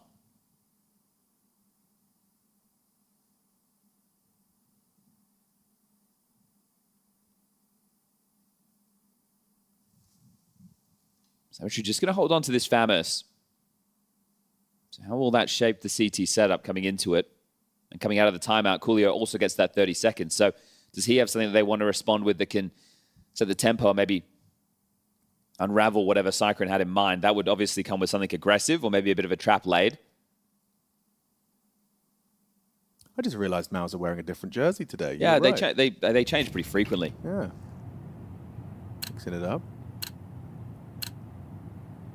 Like if you lose in one color, you change. 4-man B start on the defense. Heavy towards A. This is the 3-1-1. Jimmy Con speaks outside B. And the pack, which is Xertion, Torji, and Brolin will work for this space. So I'm going to slide the boost up. Nobody postured forward. Oh, okay. Just straight up wallbanged. Just straight up wallbang. Poor Jimmy. And Jugs will take the space. I like this. Staying slippery. Yeah, that is inspired from Jugs. Spinks is coming back noisily. Yeah. Oh, you don't play that. Yeah, you have to wait. You have to let him pass. Now you take the timing. Jugs has so much info. This is massive. They've heavily rotated towards like A. 3-man hold on A. This would be a free kill. Yeah, there's no way Spinks ready for this. Exertion cracks open for Benny. Spinks down. Now what do you do? Trying to pivot connector in the gap. Could be the gap, could be the gap, could be the go. Exertion's going to go long to try and sell that they're finishing A, but already Jugs is going to try and beat them to it. And rotation's already back on B. They're aware of some possibility of a slip, but Spinks has gone down. That's the player that is the outside B defaulter. So informed that there should really be nobody here unless it's out of the box for MOUZ. They clear off connector, they regroup with 30 seconds again. This is classic overpass. Oh, yeah. You've only got one smoke for the finish. Going to have to be some good flashbangs.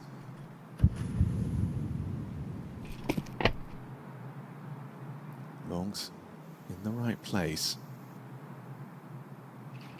Here he comes. Nails the shot. Exertion's gone. Nice from Demon. Proactive. Brings the fight to them. That's a sick round. Beautifully put together. I love the fact they kill the connector player, and then as soon as they know he's dead, they just walk through the smoke. Right? That's the type of gamble that you have to take in games like this. It's a risk, right? He walked through, and they were playing more than one con. Which okay, you're dead, seen. and we're in a 4v4 at that moment. Here it is, just a wall bang, erratic at range. Jimmy, I'd be spewing right there. And this one, okay, now it gives you so much information. MOUZ feel like they're in a box. They go back to investigate. They get off at nothing. 3-man setup on A. Very well done, as it'll be back down to just the pistols. Cyclone took a timeout for that.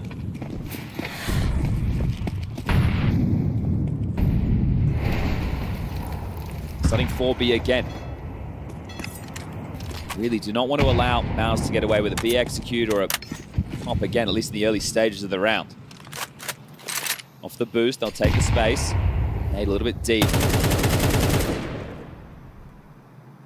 Now waiting for a B finish. You can see that smoke was lined up before. There's a bunch of flashes to scale in with. There are 2 HEs, so are these to break or are these for stack nades? We will never find out. Yep. Short control, maintained. Jugs backs away. Gives him the space, and now here comes the finish. Heading out Monster, perfectly timed HG. Finished off nicely, headshot on the M4. Absolutely no problems there, triple out of Jugs. Yeah, this is nice with 5 staying alive. This is going to set them up pretty now. There's at least 2 buys available extra down the stretches. That's the exact amount of rounds we have left to play. So they're in a really strong position to continue this domination. 5 straight rounds, bomb not going down, and not being able to come out on top of those forced by wars. MOUZ, they're going to be kicking themselves. Third map of Dust 2, highlighted by the Death to start the day, has been seen as a bit of a weakness for MOUZ. It was their permaban last season when Anubis was not in the pool. So for it all to be decided there, maybe FUT have other plans. Important timeout from Cyclone as well. Shows how important it is to end this T-side with at least another. You said 4, right? That was the kind of the bare minimum. Yeah, I think that's enough with the pistol to get them going. Well, it actually buys you the buffer if you lose the pistol, right? It just means that you need to be relatively flawless with your gun rounds, but MOUZ are capable. Yeah, stranger things have happened. Now, from 4-man B starts to a 4-man A start on the offensive FUT. Okay, first time we've seen them go for this kind of maneuver, and Symmetry's even caught them boosting. Ooh, baby. Exertion. Strides towards the playground. Krabeni's flanking them. He is so good. Catches the aggress. Not expecting another, though. Gets away. Dips away. This is a little too much. Oh, Jimmy up the ladder. He's going to come back to his demise, though. There's no way Exertion doesn't frag him now. Well, now he knows he's there. Krabeni could have himself a third here. Double swing. Double swing into the nade combo. Krabeni does end with 3. What an inspired round of aggression. Yeah, this is such a nice way late in the piece to set the tempo, right? Because you know they're going to have full guns again. They're ready for everything. Symmetry ready for the boost. They play up close to the smoke. Yeah, so sure, Exertion is unknown, but play ahead of it and really just turning the screws on MOUZ right now. And a similar philosophy from the connector round we loved so much, where Jugs pushed Con off of the wallbang. Your Symmetry gets this, and immediately Krabeni's like, okay, there's a gap here. And it's a massive gap. I mean, how often has Jimmy died there at that time? I tell you, that's a rarity. Final round of the first half. Can they salvage this one? Symmetry piped up long, very aggressive. There is a blind spot. Oh, the tree saved him. Mother Earth's on MOUZ's side. Okay. Well, he knows he's tagged in the bullet straight through the stump. Not reactive. Very reactive. Oh! Awareness from Brolan. Catches him going walkabout. Expect him to have come in pairs. Just looks away, though, as Demon does catch him. Well, not in a rush. MOUZ is still strung out across the map, right? They haven't immediately tried to snap in and take some space elsewhere. They know Krabeni, the A rifler, are alive. Lonks the rotator, and Demon, one of the B anchors. So piecing this together, they know how valuable this round is. Symmetry will also say, hey, I hit Exertion. He has to be low. So it's just going to take a multi-kill to tip the tides. And they are grouping up to finish B. Krabeni continues to play for info. He's pushed up just above connector. So lonks the dim and gets to batten down the hatches. Spinks is ready and holding for this. They will walk through the monster smoke. Spinks not looking. An opportunity Krabeni will not waste. Big find, pulls us even. A headshot provided. Demon is low. They run him down. Important from Exertion. Now traded by Lonks. Overlooked on the swing. I don't know what announces reposition as Jimmy head to head. Lonks is ready for it. He just keeps holding it down. Gets Torji down to 20 HP. Krabeni's within last seen short, and that's enough. That's one hell of a defensive half. Considering the ebbs and flows of that, you lost the pistol. You lost the force. You won an eco. That's where it started to go wrong for MOUZ. That's actually what brought them back into it. Their MOUZ win an eco of their own, but from that point, they don't win another round on the T side. So when you think of the rounds that MOUZ won, they didn't win a gun round, right? They win the pistol, they win against the Force, and then they have the Galil P250 round. So not a single rifle round. Quite condemning. Yeah, that is a stat line that feels like it's awfully against you here, but great output from Lonks and Krebeni. Both of them in the teens, 14 and 12 between those two. Oh, and Torji, I didn't even notice. I didn't either. I didn't even notice. Man's got 59 damage. I can't believe that. It obviously wasn't a great. It wasn't a great half. But you know how players can have like quiet 18s. That's a quiet 0. That's a quiet 0. It is a quiet 0. Jeez. Okay. Well, Torji, you need to get 1. Yeah. And then you can open the account. CT side AWPing overpass. Exactly. That, just keeping in mind, you have to get the AWP. So you're gonna have to. You're going to have to get the pistol to get you there. Another pistol would so, get you there. Yeah, let's see. Okay, this is backfiring right now on MOUZ. Yeah, the overpass pick, not looking too comfortable. An inspired CT side from FUT. Torji solo A as well. Yeah. Let's see if he can get that goose egg. How bad can it get? How bad can it get? He's going to have a chance. Hits Krebeni for 2 bullets. And backs away. Pulls the rotate. Beautiful. Well, Exertion pushing out to short is on his own right now. Can they isolate the man with the Bredders? He's actually backpedaling to join Jimmy, so a safer route now that he's lost that heavy B lean.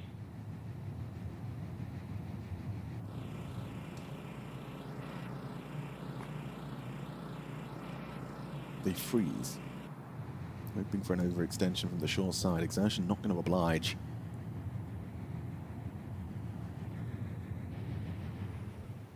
Torji on the reclears. Could be in a powerful position if Krebeni does try and leave towards the toilet side. Block smoke now deployed. And it is going to be Torji. He's on the board. Getting on the board. A clean headshot onto Krebeni. Symmetry's lurking A right now. Yeah. So if they fight Torji, Symmetry kills Spinks, they're in A. Here we go. Symmetry's not looking. He's aware. Oh, it's a golden opportunity.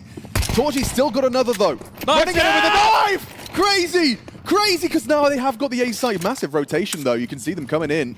2 from the dumpster, already throwing out a smoke to try and deny full control of the site. Important fight. The Jugs will win. Crazy. MOUZ's pistol slipping away.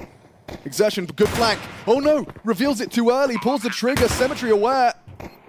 Him and Jimmy got to combine. It's a nice headshot. Gives Exertion room. Now use MOUZ's smoke against them. Fake the runaway. Now Demon onto truck tugged. Exertion cognizant. Time ticking. Good again from Jimmy. Saving MOUZ. This is a pistol that they must convert. Even getting onto the defuse as well. The covering fire required from Exertion. A 10-second stick that, could get him off it. Gets him off it. Jugs can disappear. Now unwinnable. There's nothing you can do. This is a FUT pistol. This surely means a FUT overpass. Knife kills. Crazy. And Torji even gets on the board. It's still not enough. The man gets 2 kills in that round.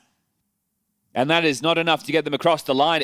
The Symmetry lurk, you think there's the thorn in the side. This is Torji, his existence. It's going to make it so tough. And this is a labored fight from the 2 of them. Symmetry says, you're not getting away from me. This one right here through the cusp of the smoke. Jimmy gave it his best shot. Look at these shots. The angles he's pipping right there. Good attempt from Jimmy.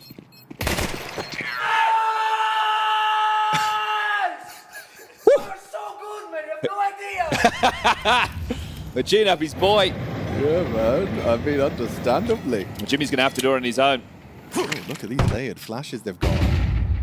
4 pop. Jimmy down after 1. Fast down con. Maybe not. Not wanting to brave the door. It ain't open, so the long way around. Exertion and Brolin in through spawn. Symmetry spotting this. Bomb has been planted. I think you have to save. You don't wanna. You really don't wanna. You really don't wanna. But you don't have a choice. It's been made for you. Wow. Okay, dominance. I mean, you'd call that like a real simple, clear-cut call as well, right? That's what. Let's flash and go B. Yeah, and with the stack that's come in from MOUZ, right? They're in the wrong place. So really just having a tough time getting the read on foot with this one.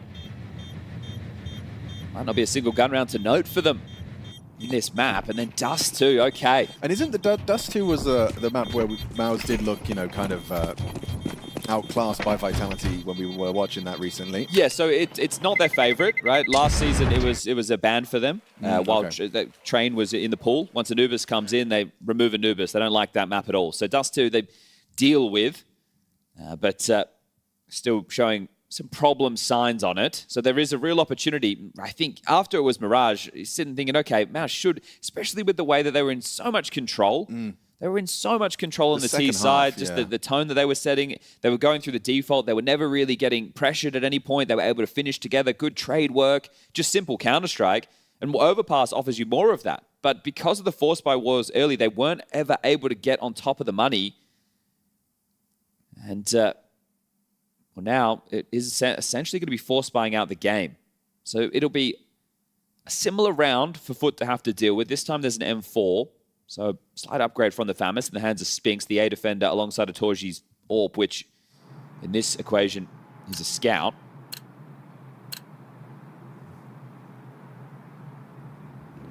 (4-1). Heavy B-lean for the defense this time. Torji will be playing forward on A. Can he get a tag? No chance. Flashed off. Backs off. Certainly try. This is the standard 3-1-1 from the T's.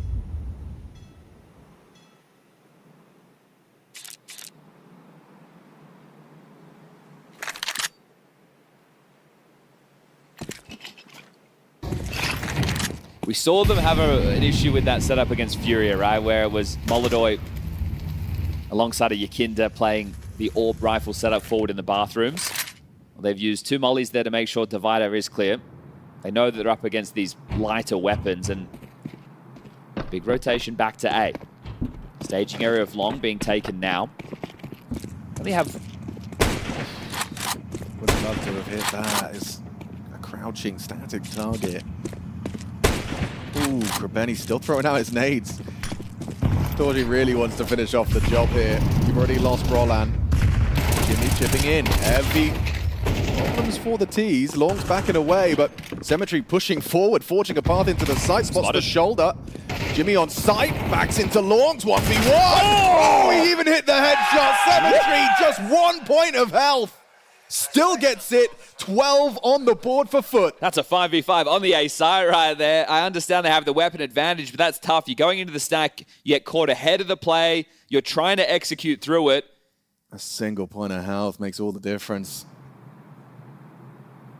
All right, MOUZ gun round. Not everything you'd want, but everything you've got. And you're going to have to give it that because you are going to need a run of 9 if you want to see overtime. This is where, for a young team like FUT, you would love to see them get over the line right here, right now. Right, that dominant fashion. Yeah. You start letting them back in. No, the scoreline looks condemning now. Oh, that looks pretty condemning as well. Longs flash through. Not blind was Spinks, but hitting a blinder is Longs. Okay, so 2 noted on A. 1 divided, 1 pushed up Long. Surely you accelerate B now. You have info on 2 players. Also taking out Jimmy. Jimmy, yeah. Exertion's going to peek through. Surely Krabeni's a dead man. They're going to lose the bomb here. Trigger this and one of them gets the drop on another. Heavy damage onto Cemetery. Looking good. Exertion.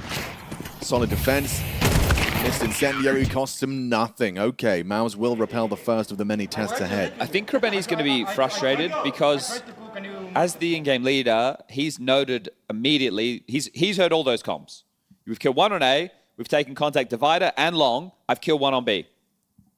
We need to be going B, but everybody else was a bit slow to react, right? Yeah. This is where theory and the Counter-Strike comes in of, okay, so we know this, but, the info's here. You need your players in those moments to understand, oh, I have a smoke, and I'm in this position, I can quickly smoke heaven. You need to be able to connect very fast in those moments. For Krabeni in that situation, I guess he's hoping that's what happens. That's why he's leading with the bomb, going in on his own. He's hoping it's clicked with the rest of his team. He's probably said, go B. But the details aren't there, and that's going to cost you. So, unfortunately, it is the right call, But in that situation, if he called a pause and they reset and played it out, probably the better of the options. Now they're down to a little bit tougher of a situation. One more of these for MOUZ and the finances are broken and FUT can start working in. Excuse me, MOUZ can start working in. Yeah. Not Mirage anymore.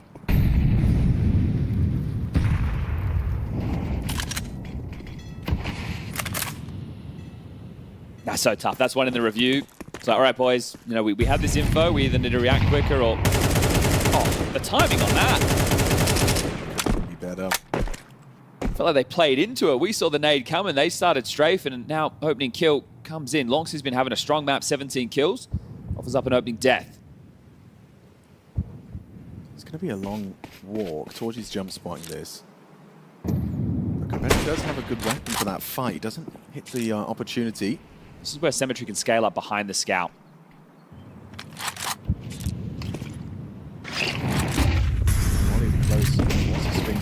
Committed? Wow, yeah, he does commit to it.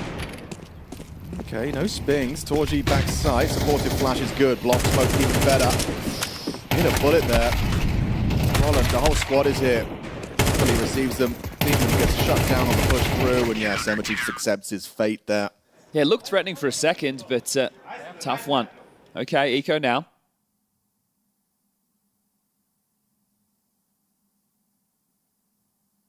Torgy knowing that, he's going to be in with an MP9, so we'll see Torgy play aggressive, see if he can pump up some extra cash. That timing, Nate comes in, catches Longs. I like the idea. All right, so we are going to throw this molly so Symmetry can scale up, but the fight came in from MOUZ simultaneously, so very well handled. A lot more where that came from. Yeah, this one a bit of a non-startup for FUT. Let Torgy have the eeks. And that should be the plan.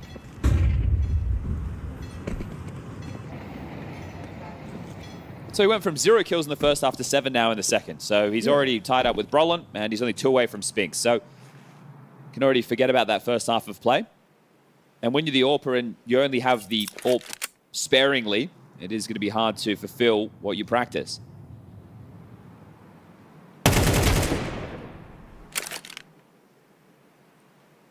Going to value as much as they can with these Glocks. It's yeah, MOUZ showed them how it's done, right? Well, it's just going to be hard to... MOUZ have to buy every round. So to put them in a position where their money is tough, it's where you're going to have like a spree of rounds coming very close. You know, just like 1v1s, 1v2s. So we'll just continue to farm up a few of these. Of course, you get stuck inside. You brought this in for a reason.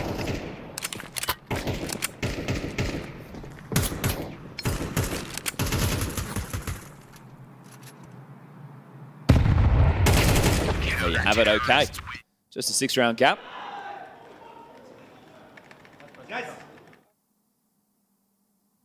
Sure, Torgy has to, yeah, okay. I was about to say, if Torgy doesn't upgrade, I'm wondering if he actually just wants to go to Dust 2. So he does, he moves away from the MP9, the AWP comes in.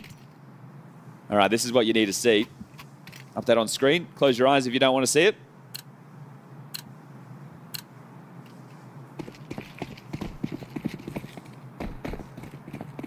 Finally an AWP for Torgy.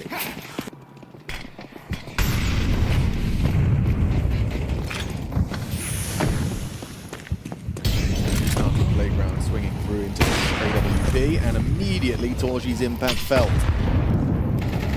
Even versus, I was going to say Spinks, but gets caught by the wallbang. Okay, Longson now Exertion showing the proficiency there, and this is where T-side overpass starts to hurt.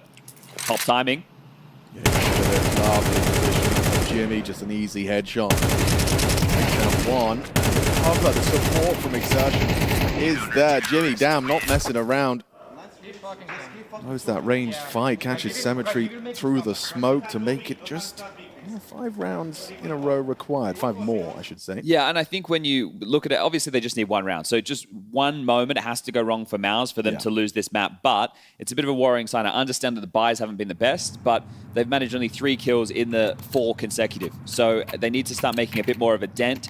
And that is just to, first of all, keep a bit more pressure on MOUZ, but also the max loss bonus is in play, so if you can be threatening enough to get in the site and keep planting, you can keep having gun rounds, and that is going to be the way that eventually MOUZ should crack But it wouldn't surprise me if they bring it all the way back to overtime. This is overpass, heavily CT-sided. You know how this goes. And you're up against an inexperienced squad who are very eager to be done with this. These are the learnings. These are the hard lessons.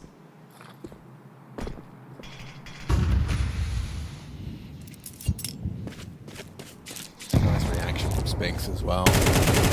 Pushes up, tucks in. Kraveni's not ready for that.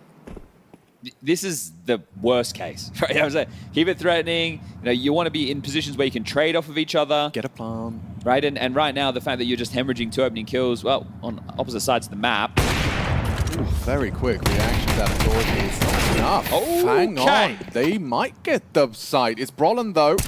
And now, at least, at the cost of Longs, they know where he is. Lovely work from Brolin. Maybe a little casual, and then a supportive flash to deny further. Okay, so a slight bit of sweat on the brow, but still Brolin, the safe pair of hands, the Swede, keeping it cool, calm, and collected. To make it now just a 4-round game. Okay. You can see it happening.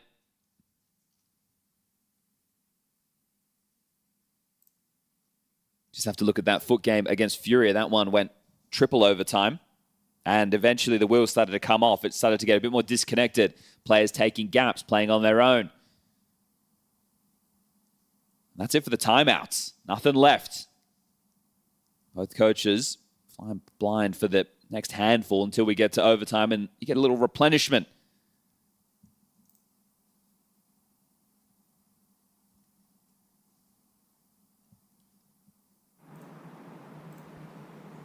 All right, FUT.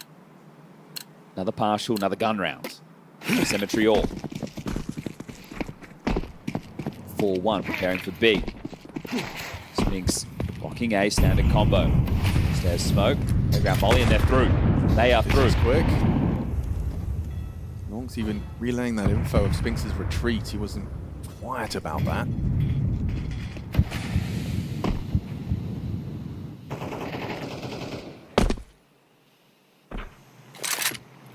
Torgy's back now. Cover off the long side for Spinks. So this is the gap. And some noise. Doesn't land that Molly, I don't think. Oh, okay. Spinks on high alert. Kraveni's coming. Even applies the Spinks. Loves to take. Number 2, denied by Symmetry. Torgy coming in for this. Okay. Nice to see him not playing scared. Forced off by the flash. Heard the scope. Ooh, missed shot baited. Nice quick switch to the Tech 9. Secures the frag. Oh, there's another one where that came from. What's the info there? Yeah. Oh! Gets the info. An instantaneous trade from Brolan. Nice shot. Bomb loose. Oh, Exertion. He's going to get caught. He's going to get caught. Ooh, Exertion had like a little premonition there. A little too late. 2v2, 35 seconds. Bomb down long. Bomb under Brolan's boots. So if you win out 2 1v1s, you can win the round. And there's one 1v1 for Jimmy. Now all on to Demon. 20 seconds. Does get the head-to-head duel. Brolin not scared. Impact fragging from the captain of MOUZ. And what looked like a ridiculous idea of MOUZ being able to take us to overtime, looking a little less silly now. Yeah, for sure. Because again, this is a situation where the bomb doesn't go down. It'll be another partial. T-side overpass can be like this, right? I mean, this is the nature of the beast. Just ask MOUZ. Not a single gun round on their T-side. And all FUT have to show for it is the pistol and the 2 rounds conversions. So this is where Kraveni is going to need to do this with his team, right? Does he have any ideas? Do they have a pick they want to call? Or does he feel the flow of a game, something he can create to get them the round? Well, 3 through connector. Oh, beautiful time. And Demon just lucky to be alive. Yeah, very much so. So unconfirmed. I was going to say unconfirmed. Everyone close up connector. I mean, they are hedging B, right? 3-2. I just think the problem with this is they do have nades for the execute, but the flashes have to be perfect because you don't have any mollies to displace dice or truck. Right. I understand the stacks on the other side, but... And now that's info. There's a lot of info. The Bob spewed out of his face. Here come those flashes. Torgy's just going to back away.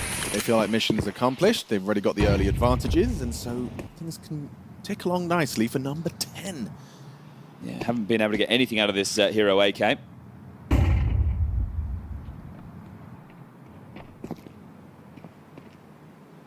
want to see a way in.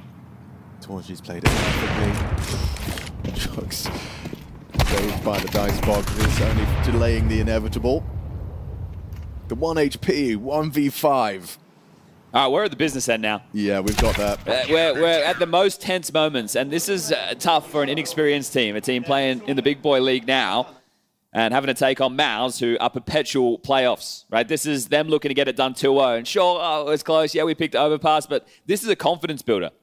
This is, okay, we're down, we're out, but we're still MOUZ, the same team who's making playoff after playoff after playoff. And that round recap really does just show the kind of duality of overpass. Yeah, both teams you can see really struggling to get the bomb down in any of these key moments, right? So within this run, now they're starting heavy A. Not going to let them default as they'd hope. This is it. Yeah, this is going to be one hell of a fight. Brolin ready to react off the long push as well. They're just lining up for it's a perfect setup here from MOUZ. Spinks is going to have a field day. Torji pulls the trigger first, then Spinks will activate. Good from Jugs. Oh, nothing from Torji. A nice double from the double Ds. Jugs down. Exertion matches their output. Puts us into a 3-on-2. It's messy. It ain't going to be easy. Long occupied, and that's trajectory of the HE tells them that there was a body there. Jimmy's already tucked truck. Krabeni, how's your clears? He's not clearing this. It doesn't matter if you do. Cemetery, little to do. Winnable. Certainly winnable. Does he consider it? Doesn't look like he will. Catches a drop on him. Doesn't finish his meal. Torji's rotating in. Bomb can go down. It's exertion, excuse me. Okay. Planted bankside. Got the smoke, got the kit. To win. Let's see if the exertion pedigree is once again on display, or can Cemetery, disruptive youth, force a third map? He has no idea where exertion's coming from. He's got 10 bullets. If the smoke lands on the bomb, he's going to have to reload. Smoke and kit. Exertion's got the health advantage. He's got the experience advantage. And that's that nightmare combination of sounds. Ooh, Exertion gets away with it. Pulls another round in out of the bag for MOUZ. Yeah, huge impact from him. What a massive round. That triple, obviously the 1v1 to close it, but the double while he was in con. What a nuisance. And the fight comes their way. It's essentially deathmatch at the fountain. That's their top performer. Well, securing the another one. The bomb's gone down. The bomb has gone down in this one. So finally, with the way things have been going, they can get out of this rhythm of gun round, partial, for the final round, round 24, before we hit overtime. Cemetery will have it all. There's rifles in the mix. There's U2 here. This can still go wrong for MOUZ. Can they push us from 12-3 to 12-12? Let's find out. Would be one hell of a run from MOUZ. At least you got the bomb down. Cemetery has facilitated this. Will it really have been all for naught? Could be somewhat of a heartbreaker if MOUZ pull this off all the way, only to trip at the final hurdle. Similar rounds, right? They're playing heavy towards A on the T side, but the difference is MOUZ's defense. This time they've hedged for B. They start with the 4-1, and now Spinks comes back to join Torji. And Torji's gotten 13 kills on this CT side. Slipping up long. Torji's AWP not overseeing it. Spinks jumping from bank. Steps made upper bathrooms. Jugs still lurking outside of B. Exertion looking like he wants to start rotating and assist this A side of things.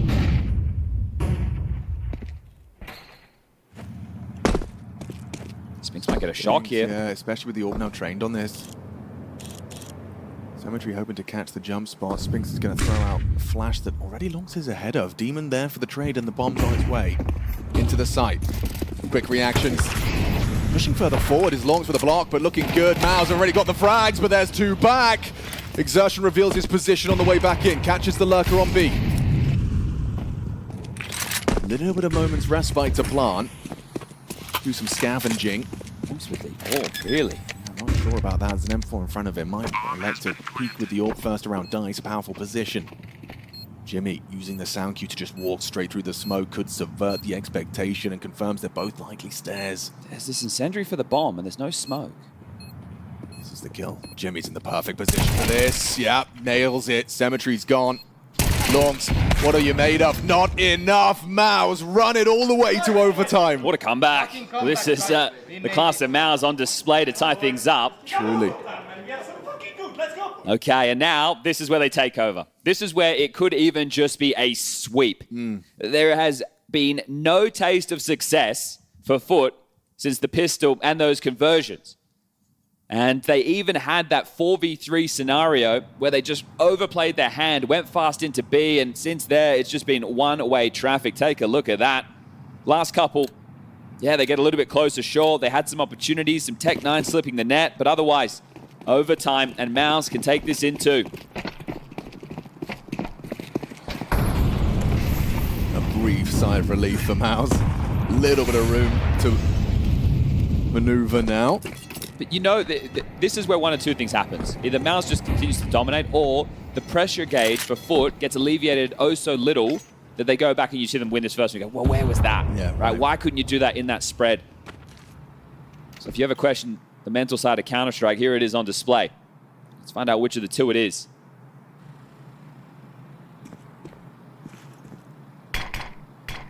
Oh, the setup's brilliant. You guys throw it like a shallow smoke, and then Jimmy just catches you as you go walking through. You can't flash him. Oh, maybe you can a little. Demon breaks down. First on the site, Exertion swings one out in combination with Roland. Just a shutdown of the B defense. 1 versus 2 if he can try and run at Exertion. He's got the opportunity for the duel. Torgy's not fighting. Say that as he does actually fire off the shot. Doing the damage onto Exertion. And a ball. Playing scared at all though, is he? Exertion swings on out and puts him down. It's fucking good, man. They just did monster pop, yeah? Yeah. Okay, just debriefing there on what unfolded, trying to keep tabs on what could come next. And I think with a lot of these 4-1 B starts, they've been expecting B plays. So there, it was a bit more standard, but it hadn't come, at least not when they were expecting it during regulation. So Jimmy handles that well. Sure, only the 1 kill before traded, but that's what you need from your monster defender to slow the roll down. Coolio straight into that timeout. Well, he knows they just need something, right? Krabani even got the opening pick in that situation. Even just an idea. I think it's so tough, right? This is, I would say, the worst map to call on the T side. I can't argue with that. I just think it's so complex and so many little details can go wrong. If the CTs are playing a strong transitional defense, right, where it's got, we do the smoke molly, you have to take your time, you have to work through connector. They don't even have to fight you. They just have to posture. They just have to slow you down.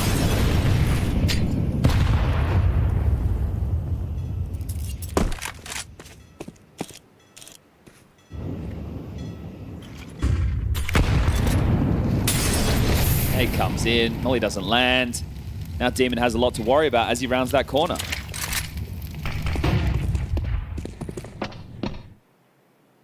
Could work with the flash, sure, but 2 up con, 3-man A defense this time. 2 up bathrooms. We haven't seen this setup once in regulation. All being on B.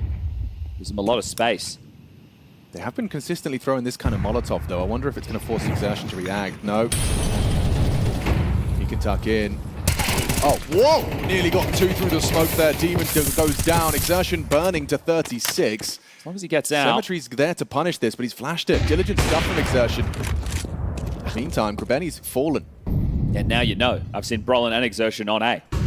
At this point, we've walked into the trap. We've given up 2. Symmetry gets them something to work with. Unnecessary jump spot gets punished. Jugsville, he has to make a play on B. Okay, they might go back to finish on B. I was going to say, if they want to get into this round, you need to try something a little bit more risky.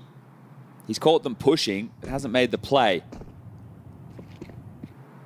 Torgy's ult posted short, but well, yeah, has to consider the monster slip. Well timed. This is going to be flushed. No choice. Here.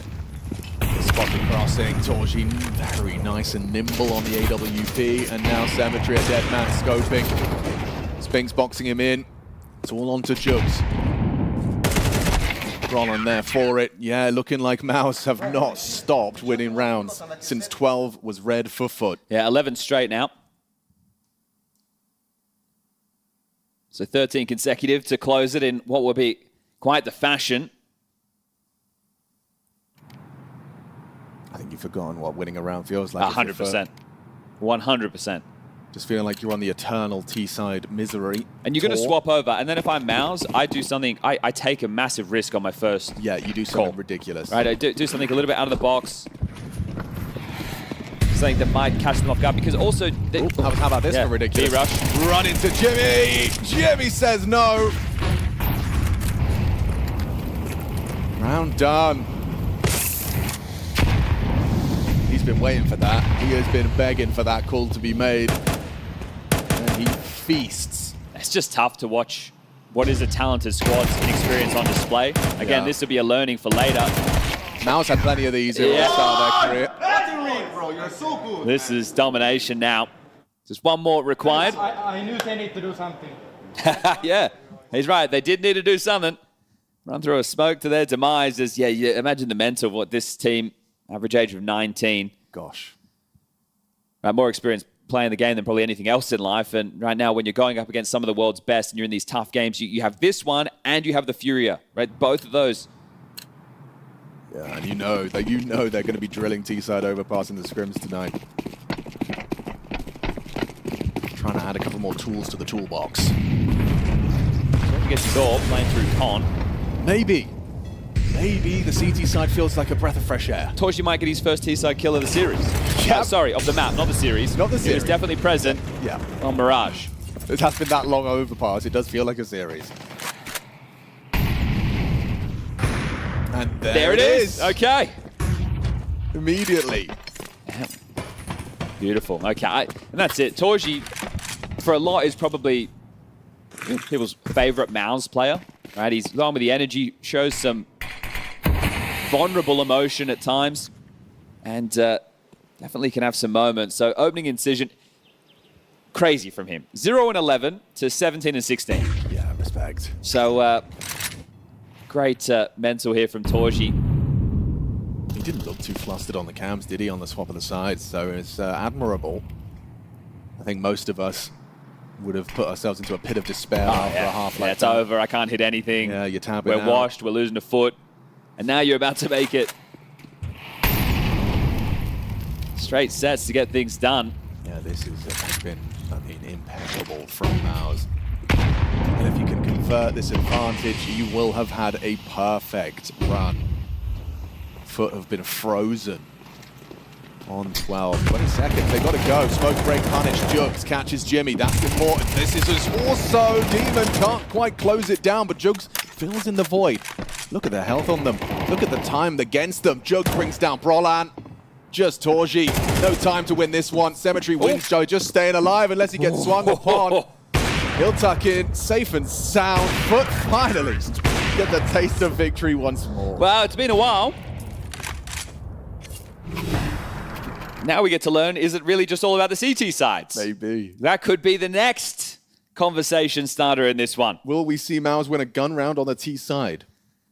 Well, I guess the same could be said for FUT. Yeah. So how long can this warfare continue? MOUZ, the perpetual playoff team. I mean, as far as, the flow chart of winning a T-side round, you got your opener. Yes. Well, the same thing did happen to FUT as well. It's just this map. Some people like it. Yeah, it is kind of like the Marmite of Counter-Strike maps. You either love it or you hate it. Right now, I don't know which it is for FUT. But either way, they're in it, and they're still in it to win it. Okay. If it was dominant, if they got it done, Dust, it would be on Dust 2 right now. That conversation with potential weakness against MOUZ. I think you're foreshadowing of saying you wanted to see them win it the first round. Yeah, it was just that. And then what it was followed? always going to get harder round after round. Yeah, you saw what was coming. You saw the writing on the wall. This boost just try and catch anyone trying cheeky business on Heaven. Stacknade's barrels would work. It's just Spinks. I guess some chip damage. Boost up from Demon does work out wonderfully. Jimmy was unprepared for that, so now the CT side has got the opening. Even more promising for a FUT 14th. Trades on B. Yeah, I guess traded out. Well, that doesn't. You can stay 2-2. When you're in a 4v3 like this, you can stay 2-2. There's no need to overplay your hand to B. Absolutely no need. You jump spawn at your own peril here. And there's info. Okay. Torgy's got the bomb, got the orb. Symmetry is going to be feeling like he wants to get out of there. And he will be allowed to. You can see the B setup as well starting to play a bit more retake. That'll allow a quicker rotation. So 40 seconds, it will be the A finish. Yeah, but you are getting quicker over there. Okay, now he's moved to long. Maybe you do start to move. Well, the util's the tell. It has to be. Here they come. Important fight won by exertion. Symmetry under a lot of pressure. Plays the edge of the smoke. Oh, losing health. Still has the line. Overlooked by Brolan. Important from the sniper. Another one as well. FUT find 14. The T-side woes continue for everyone. All right, well, last round, T-side overtime for FUT, they rushed B. I don't think we'll see the same from MOUZ. But I still think something where a bit more of a risk is taken. And the problem is now that you're doing it in the final round, this is where it becomes more obvious to be on high alert for those quicker plays where you try and catch a bit of a timing. What's your opening go? Well, FUT are playing for a B pop. They've started 4-1 again. It's just Rebeni who needs to be very careful on A. It looks like Brolan will facilitate Spinks with a pick. At least he wanted to. Yeah, they force out extra smoke by virtue of the incendiary. That'll slightly weaken this B defense as the round timer goes on. But this is a short setup that feels potent, especially when Lonks has baited you in with a jump spot. You're not going to be expecting 2 men waiting on the short and even walking on the short side. Opening kill. Jimmy again. Lonks has been very consistent. Spinks, however, will punish the push of Demon. This is something that if you look at the heat maps of these boys, they do this a lot. So you have to be aware, but it's the slip-in con again. So knowing the demise of Jimmy, this is the second time he's trying to make this play. Signature move. But he's going to hear the run back. He's hearing Torgy right now. Okay, that's going to inform the rotation of Symmetry. He will be behind them. Now the question is what can Lonks do if he doesn't have the help? They're already close. They're already swinging. Lonks needs assistance ASAP. This would be a hell of a kill. Spinks too quick. Nice opportunity for the trade, but Spinks a beast. How does he flick back into Rebeni? Now it's up to Jugs. If he wants a shout at this round, he has to make this flank count. Oh, nearly lost control of the spray. Does remove Torgy. Brolan swings in, and that's that. MOUZ close it down in OT. The reigning champs will get an opportunity to defend their title here in Cluj. I wonder for both of these teams how much T-side on overpass practice might come into play in the next few days. I mean, that was a one-sided game in that fashion, sure. CT side dominance from both squads, you know. Credit to FUT for putting up such a strong CT side hold in the first half.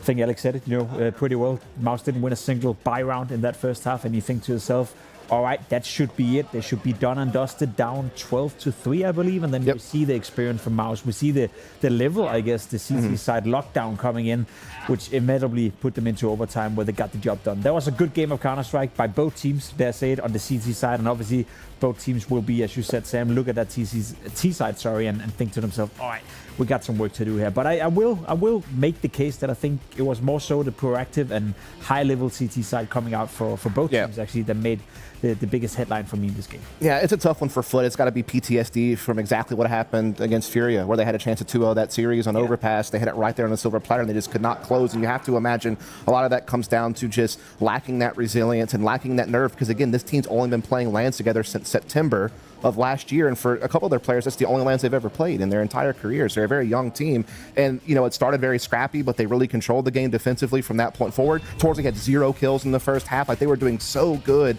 really shutting MOUZ down defensively. And we talk about how MOUZ Sports they struggle on T sides. We've hit that point time and time again. It happened again here, but when it was critical in overtime, they took care of business. And again, that's the experience shining through. If anything, it's a good learning experience for FUT. Obviously, it's disappointed, sad about not winning the map and pushing it into a third deciding one. We obviously don't know what would have happened on Dust 2, but so far in this tournament, they've lost 5 maps and 3 of them have been in overtime. Yeah. Or even the quadruple overtime or triple overtime versus Furia as well. So in that regard, as I said, coming into it, FUT is a team that regardless of winning or losing, they make every single map competitive. Whether it's their own map pick, it's their opponent's map pick, and they're showing that there's some depth to this roster. Yes. Now, Chad said it during the cast, you know, experience is still a thing they lack, and one way to get experience is by being exposed to scenarios like this. So that's always a positive you can take away. Unfortunately for FUT, they don't win the game, but they gained a lot of experience playing MOUZ right here and putting up a good fight. Is it fair to say that experience is maybe what's setting them back ever so slightly? They are going toe-to-toe with some of the best teams in the world. They are taking them to overtime. But maybe in these moments, you kind of see MOUZ adapt a little bit faster, moves around, changes up the speed a little bit, which is something that comes, I'm presuming, from just experience and time in the server. It's definitely a factor. It's not the only reason, you know, that would also be taken away from what MOUZ did right here and showcased, I guess, their big portion of experience. But sure, if you are a young team, you're 19 years of age on average, then experience is a factor, and it's something that there's only one way of getting more, and that's to be exposed in scenarios like this. They're going through the progressions, right? They went from a tier 2 team that was doing really well online to doing well at smaller lands to getting opportunities to go to bigger events. And, you know, when they're able to get a hot start with a lot of momentum, they are able to carry on and hold on to it. But whenever you get put in pressure situations like this where you're up 12-3 and every single round that passes you by, you start to wonder in the back of your head if you're going to be able to close this game or not. And you call all your timeouts, you try to come up with all your adjustments. And then it also hurt that, you know, yeah, you're at max loss bonus, but they weren't getting a lot of bomb plants. So it's a lot of partial buy, full buy, partial buy, full buy. So you're never really getting to put your best foot forward. And, you know, even when they were in the last couple of rounds finally able to get the op back in play, finally able to kind of run over the place they want, you could see that they kind of got drained. I wasn't seeing the same confident, aggressive, you know, fearless team that I'm used to seeing. They were a little bit more timid. They could feel the pressure of each round as it was going on, and they unfortunately just weren't able to, you know, dot the I's and cross the T's on this one. But as Pim said, like, it just comes down to being exposed to these scenarios, and what a privilege it is for this team to be good enough to be able to get to games like this and get in these tight situations with elite level teams. They've now faced MOUZ Sports and Furia at this tournament, 2 top 5 teams in the world, and they've been able to go toe to toe with them and look very competitive, and that is a positive thing to take away. I always love that because we say that and we can see that, and I think everyone in hindsight can see it. But speaking to players, they don't care. They all think they're the best in the world. So in this, they're just going to be sad that they lost. We can go, oh, it's great. Like, you're getting to play Fury and MOUZ. They're like, we don't care. We're better than them. We lost. MOUZ, on the other hand, now secures their spot in playoffs, which is exactly where we expected them to be at the start of this event. Yeah, for sure. You know, defending champions of Cluj-Napoca, a team that we always have in the playoff, you know, one way or another. Also good to see Exertion, you know, coming in and playing as well as he did. So a lot of positives from MOUZ today. You mentioned Exertion, and I do believe that James is with him now. Let's hear how the team is feeling. You are right, Sam. I do have Xertion with me here. The defending champions of Cluj-Napoca do make it through to playoffs here, but I'm guessing you kind of expect to be in playoffs at this point, Xertion. Yeah, definitely expect to be in playoffs, but I think every time we make it, it's nice. Definitely a nice one, but this game, oh my, this was a stressful last map there, mate. You put up one hell of a performance individually, but from being 12-3 down, who kept you in that game? Where was the mentality? Because you guys, the comms stayed really strong from what I was listening to here. Yeah, well, of course, it was a great comeback from us. Obviously, they definitely felt the pressure a bit when we were closing in. But yeah, it was a really fun game. I really enjoyed to play myself. I think that one of the only games lately that I felt that I was really in form. So yeah, I really enjoyed the game, and I think the team did a really good job at not giving up when it was 12-3. Also, City side overpass is really OP in some way, so we knew that we had a good chance, and yeah, I'm happy we pulled it through. In terms of that, you just mentioned about yourself, right, having some troublesome games, some troublesome moments. What do you think it is right now with you? I mean, yesterday I got whooped by Vitality, but I think that obviously they are an incredible team. They are definitely the best still, in my opinion. There is no doubt about that. But I mean, I think watching back the game yesterday, it was not as bad as I thought, especially that's to Inferno T side, and not giving up too much because we still need to catch up to them a long way. But other than that, I feel like I'm a bit too focused on my map and my teammates at the moment and grenades and stuff like this. I feel like I'm walking around a bit like an NPC. So I need to focus more on my my crosshair, which I did on Overpass, and maybe it will help us as a team win a bit more. Definitely. Well, let's hope that continues going forward for you. I also want to ask you a bit about FUT. To me, they kind of remind me about the young MOUZ in some ways. Are you getting that feeling? Well, when I was in NXT, I always hated when people compared me to other people or other teams, but definitely there is some vision.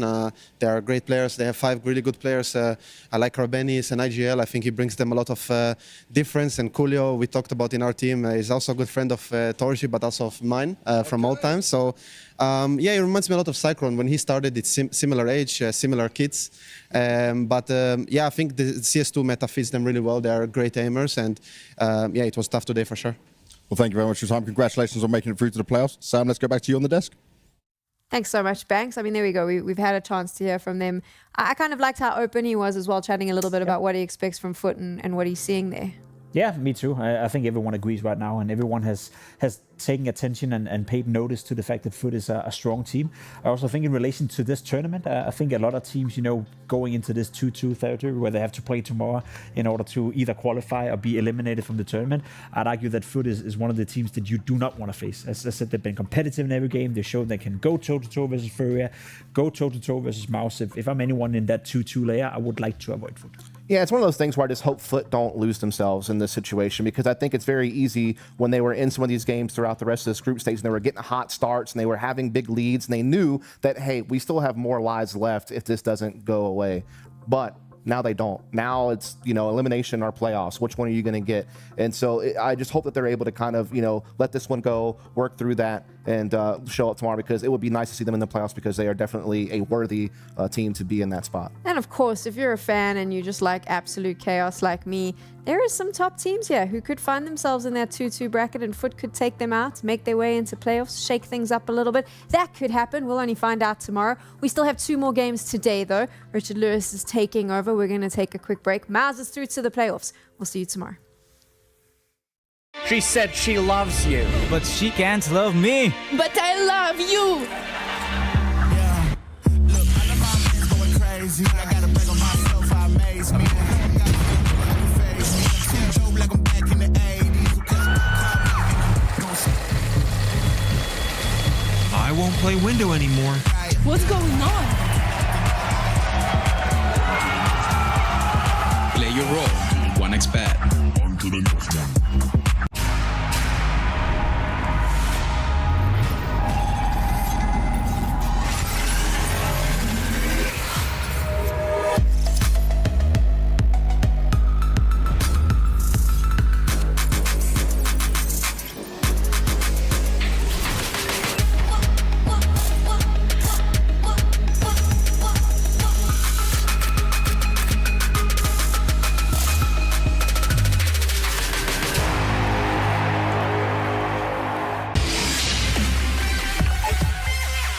The human body was built to move, not trapped at a desk in one singular posture for 12 hours a day. It's time your chair evolved. This is Secret Lab Titan Evo. Ergonomically engineered for you, gamers, hybrid workers, artists, backing your every move.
It's mystery player time once again.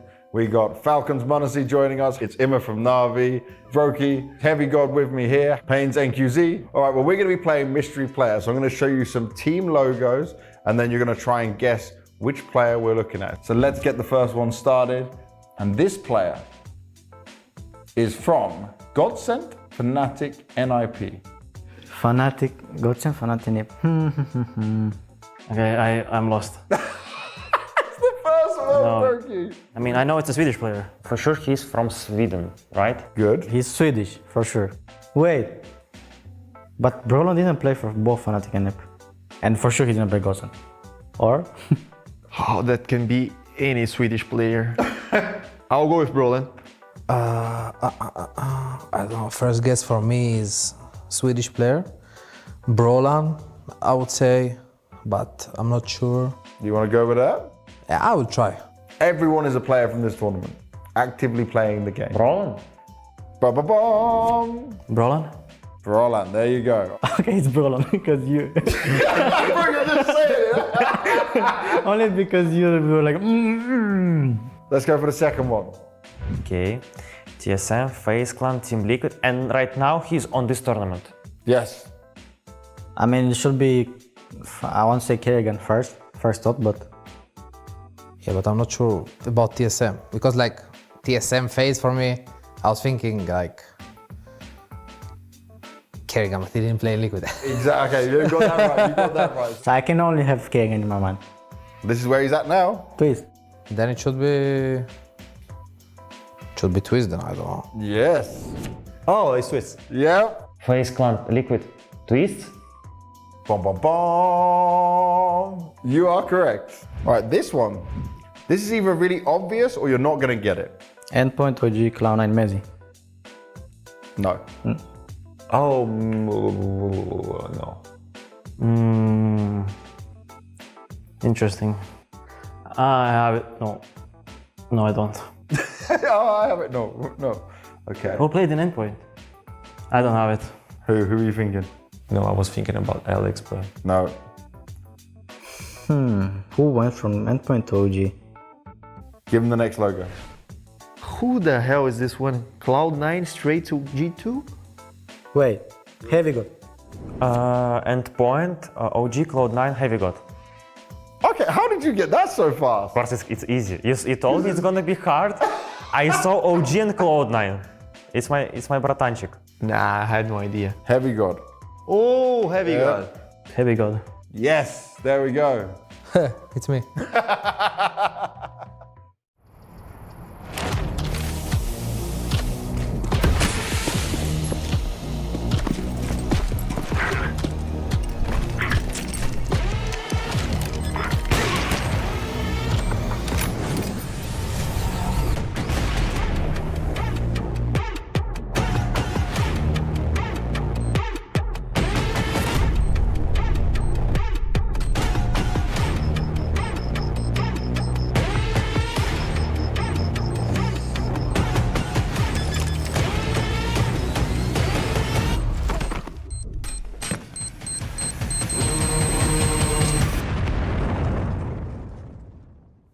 Hello, Counter-Strike fans. Welcome back to PGL Cluj-Napoca. I'm your host, Richard Lewis, and joining me on the desk is the most toxic, venomous analyst in the world. It is, of course, Yanko, and next to him is Maui Snake. You see what I did there? Yeah, I mean, we could flip it, actually. I mean, you know, as a... Could we? It was snake puns. I was doing snake puns because you're wearing a snake This is true. jacket. This is true. A guy, But also, Yanko a guy was went mean bowling and with me horrible this one. to me. Shouts out him. Yeah. This material is wasted on this audience. Oh, okay, yeah, that's true. But no, anyway, looking forward to this. We've got Na'Vi versus MongolZ. An encounter, I'd say, if we were to go back maybe 6 months into last year, this would be big news, right? It happened a handful of times last year. Yeah. I mean, I feel like Na'Vi was actually bouncing MongolZ from a couple of the tournaments. I think notably, what was it, say, tournaments like, Thunder Pick here, Pro League. I mean, this is where I feel like there were, for me, holes that were actually being poked in the MongolZ case, where you could actually see the Na'Vi outplays in terms of just kind of understanding the way that they wanted to react to situations. And there were so many good counterparts on the Navi side. Like the amount of times I saw extremity duels from Bit and Mizzino, and Bit just better him. Like it was a pretty good tactical, I would say, display of just how many times Navi had their number. Yeah, and good sign for this tournament, considering Bit has had a good tournament so far. But yeah, for the Mongols, I mean, they're a known quantity, right? When you go up against them, you know there's not going to be anything crazy. They're not going to try and finesse you. Like, they're a straightforward team that the things they do them extremely well, right? And they're very sharp in the aim duels, and then that's how they play, right? So it comes down to, are you able to stop them? And it also comes down to maps to some extent, which is why this matchup is they shared the map pool. So it was always interesting to see them go up against each other. Yeah, I think when it comes to the Mongols, you know, you saw it on your screen there at home.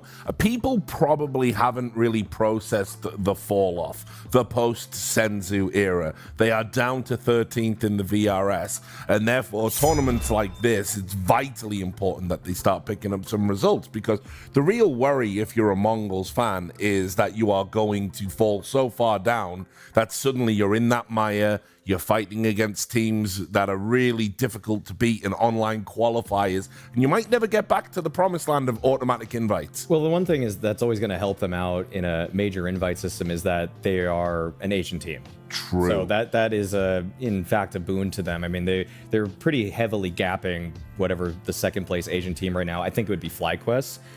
Yeah, I don't think that there's too much worry just yet about FlyQuest overtaking them in the rankings. And really, if Mongols goes to any of the tournaments that FlyQuest goes to in China, those kind of individual lands over there, I think Mongols are going to wipe the floor. Obviously, it does have an impact on the seeding, and this is another problem they have to consider. You know, you are going to go up against tough opposition the lower down the VRS you are. Yeah, absolutely. That should not be underestimated, right? And it makes your runs at tournaments harder, right? Are Mongols a bad team? No, but if they have to play Vitality in the first round or Falcons in the first round and then Spirit after that, if they win that game, can they beat those teams back to back? I'm not so sure right now. But, you know, you give them some of the middle of the pack teams, yeah, that's definitely where you can feel that they can best them. And that's why this matchup is really interesting to me, because we're still figuring out Mongols without Senzu, right? And especially with Cobra Zera, because Controllers was there only for a short time. And Navi on the other side is also talking about how, we think we're a contender team, actually, with, I'm not sure where that... Yeah, not really looking like it, to be honest. Outside of that major round. So, like, where are these two teams at the moment is what we'll get more information on after this game. Yeah, I mean, obviously, Navi, on your screen right now, we had that interview with Blade saying he thinks they're going to be contenders. I'm not so sure. There's a lot of people at home probably a bit perplexed as to why Navi didn't make roster changes. There was rumors swirling. The likes of Frozen have been linked with this team. You know, maybe a rifler might go, someone like Immer. Question marks over MongolZ and how he's slotting into the team. What do you think they should have done? Are they right to double down? Hey, if there's one thing that I understand and know about top-tier Counter-Strike is that you gotta trust Blade sometimes. I didn't always expect him to actually come up in the ways that Navi did as they have peaked for the big events consistently. I mean, even just looking at the process of 2025 and how, if I actually isolate the prestige events, they made the playoffs of all four, okay? I mean, you look at Katowice, you look at Cologne, you look at both majors, and they had some pretty big wins in those as well to reach those sort of points. And so Krakow is, to me, a bit of a worrying sign, because obviously they did not perform well there, and he maybe thinks that they can regain some form from the previous season, but I have been wrong before about doubting Blade, and so that's why I have a bit of an unfounded confidence in this team for the future, just as Blade seems to. I know, but the problem is also, who did they lose to at some of these other tournaments too, right? I mean, getting eliminated by the likes of 3D Max, you can't call yourself a contender if you're going to be losing to 3D Max. And being last place in Chengdu, right? Like some of these, the body of work across the whole year, it just wasn't there. They didn't feel like they were a contender at any point during last year, really. Yeah, they had some flashes in the pan in terms of results, but could never do it on a consistent basis. And so, yeah, we head into the veto. Probably going to see some relatively standard stuff. Mirage Ancient. Yeah, I'm back in Gonna Mirage be there Ancient. no matter Come on. what, and maybe Nuke as the third map. Yeah, the only thing I wonder... Okay. Curveball. Okay, yeah, we get Inferno. I mean, this is kind of a Blitz classic. It was sort of... I'm kind of surprised they're bringing it in right now in this one. And the question for me is, do Na'Vi actually go with Mirage? And yeah, they don't. So they actually go with Nuke. I think that the handshake should land on Mirage anyways, which is why if I were Na'Vi, I probably would have opted to go for something a little bit different just because it feels like you could force it into this veto anyways because Mongols have been liking it. But actually, now that I think about it, it could be Ancient. Yeah, actually, I think Mongols... Okay, no, they do in fact land this to Mirage. Honestly, I feel like the one thing, Yanko, I would have probably said looking at this is that if I'm Mongols, maybe I would have wanted to ban Mirage here because Na'Vi are just, to me, decidedly better on that map. Yeah, I mean, they really like it, but for Mongols, it feels like it's been their best They map like it too. for a long time. I'm just surprised because for me, it was always with Mongols. If they can get both Mirage and Ancient into the pool, right? Like that's where they're at their strongest. Like those have been their two best maps historically.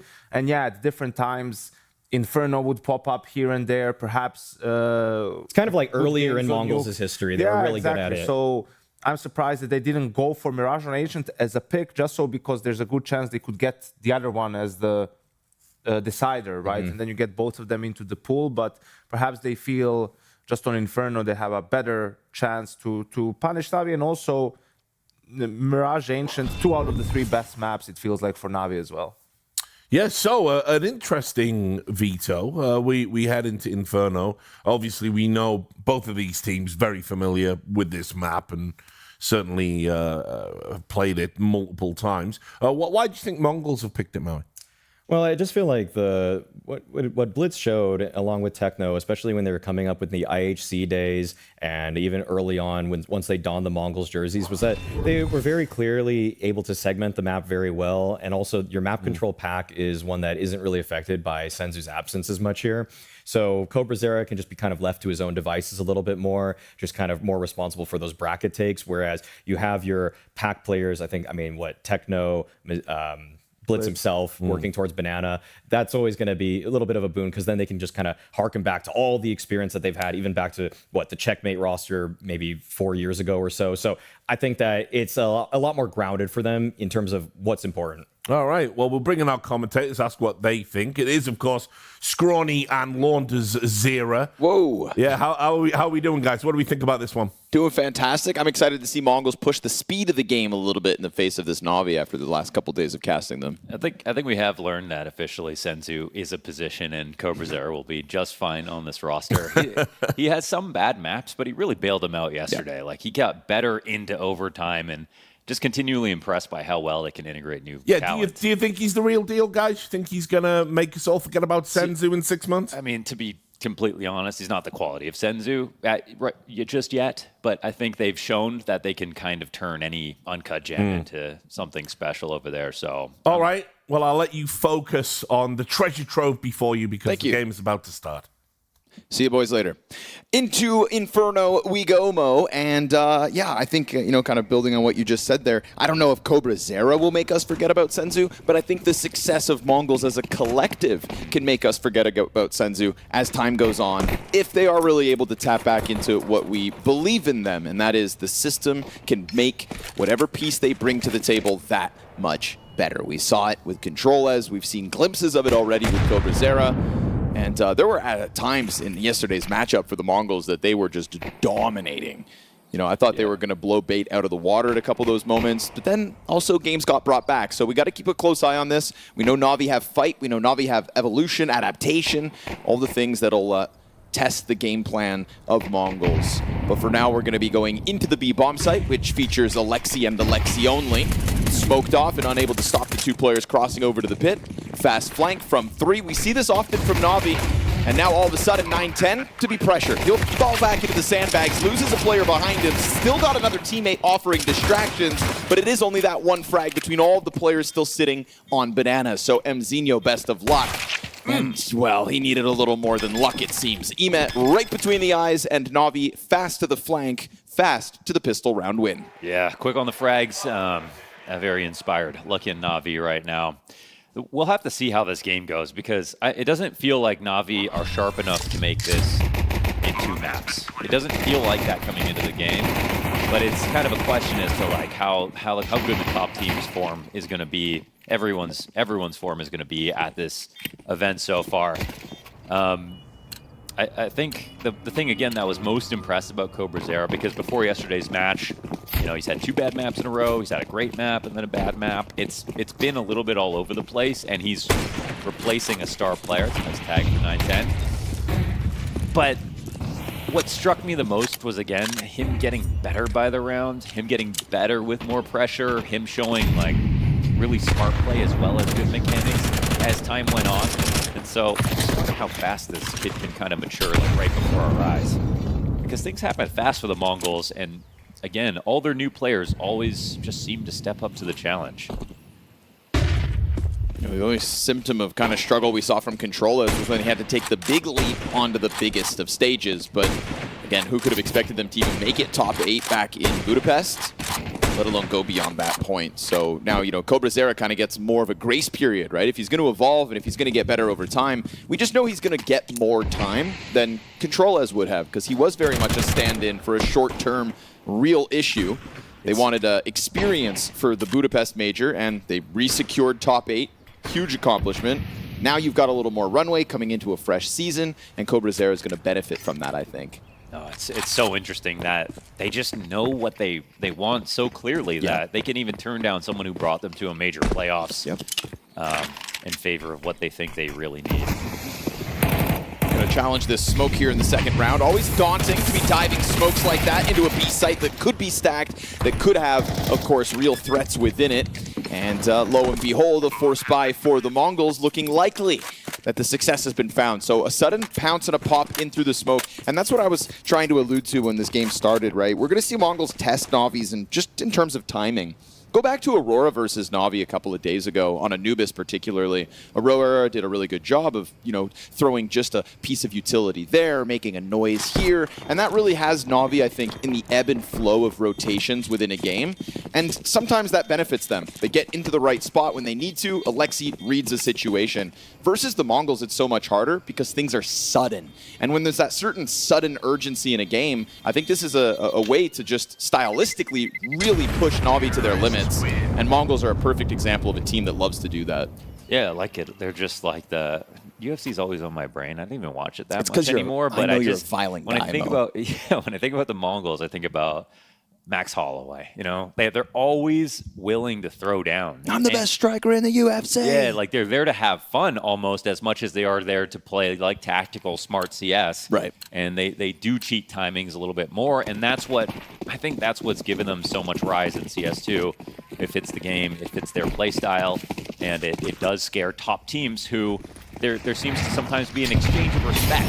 Here's some space taken back, here's a cool 2K, but okay, now a late mid-round, or an interesting play in the mid-round. Mongols, they kind of almost keep a tier 2 atmosphere in tier 1. Ooh, I like that. You know, yep. And for anybody who's been watching, they know that is nothing but a compliment. Nice flash in for Emet to get the better of that. Didn't actually blind blitz, but just gave Emet the confidence to step in for the duel. This was a strong setup at a Navi's start of the round. 3 players into Banana, kind of looking for a challenge. Didn't come their way, so they extend around the corner, and it nets them an opening. And of course, working with 3 rifles, it's good for the formula that Emet is able to find one. Majority still here for Navi on the A site. They're going to start stepping forward on Arch. Yes. We had a look around the brackets just for a moment there from the Mongols, but as they peel back for a moment to pull their utility out, that is when Navi decide to step into it. And we get Cobra dropping a Wonderful in the background, finding damage as well. That is 910 to follow suit. That Emet duel towards B left him low, but writing off the threat of Alexi's Beretta is going to be a lethal mistake. Low HP on the bomb carrier here. Bit very much locked into the corner. Will be half-ass cleared, and so he's got them dealt with. Nice rebound back from Navi, making quick work of the Mongols after their successful force. The double push timing on Arch, I really like that from Navi. It was really in between, just like 10 seconds after a minute, and I think the Mongols put themselves in a good place to trade, but the third guy showing up that quickly, you couldn't expect it. And that's also the danger of playing against a team who have a little bit less to work with. They're going to rotate a bit faster. They're going to surprise you more often. pick this back up, get right back on track.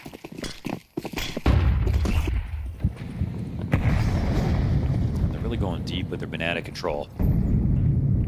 But all that early banana control, I mean, it does kind of queue up MongolZ to just take an earlier A play if they're confident about this. Yeah, if they think it's 3B, which it technically isn't, you still have Imma spotting Arch from here. Just the timing of all this and the fact that they've done it without too much utility, this is very much unannounced, right? So it feels like MongolZ are going to catch somebody off. Wisely, though, he's going library. He's going to wrap it in time. Does get clipped for a bunch of damage. Mzinho's going to come through. Peel a player off of the site. Smoke off Emet, who tries to make something happen. Wanted to help Wonderful, who's now got to do this on his own. Bout player dead. Excellent second kill here from Wonderful, trying to dodge these threats as his rotations come over. MongolZ popped. Beautiful shots coming through from Mzinho. That is 3 kills on the round. You can see the uncertainty as to where the last one's at. Alexi has smoke fade in front, and Mzinho tiptoeing into his own death, gives up his back. It's just Alexi to lean back, relax, and do it his way. A sole survivor in this one for Na'Vi as they begin to truly pull ahead. He knew that Alexi was going to be flanking from B. He just didn't know if it was going to be through mid, if it was going to be through Arch. He just didn't even think that library would be an option there. So really nice attempt from Mzinho. He was moving smooth, but it's another round saved for Na'Vi.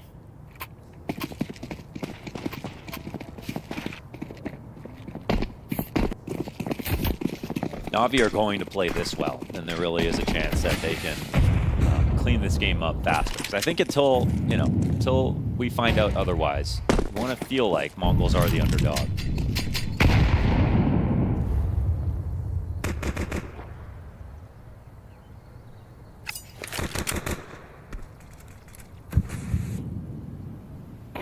We saw some really impressive Counter-Strike from Na'Vi on day one. Really, I think, kind of had their stocks skyrocketing. At least just, it wasn't very long-lived, but it was a huge uptick in contrast to what we got from Bounty, from what we got in Krakow. You know, the expectations for Na'Vi were kind of nosediving. So maybe it wasn't an uptick. Maybe it just plateaued for a second throughout the year, as they were on a decline. Right now, we've just got the one Deagle kill from 9-10 to be concerned about for Na'Vi's ability to go up 4-1. And he may have a little bit of an exit here from balcony, but he's got players breathing down his neck, and he's dealt with. So 4 up, that's good. Na'Vi making, I would say, pretty quick work of this too, right? I think there's a certain electricity in their step right now. Well, that is the thing about the MongolZ is they get to control the tempo because they play aggressive. So, you know, they can make a team like Na'Vi look fast because they're on T side and, you know, up in your brackets at the top of banana well before a minute, and they force you to react. At a certain point, you have to fight back for space, even if you are going to try to be a passive team. But yeah, right here, Na'Vi, they know what the assignment is. They're happy to meet them at this speed, and they're on point with these trades, not getting pushed over.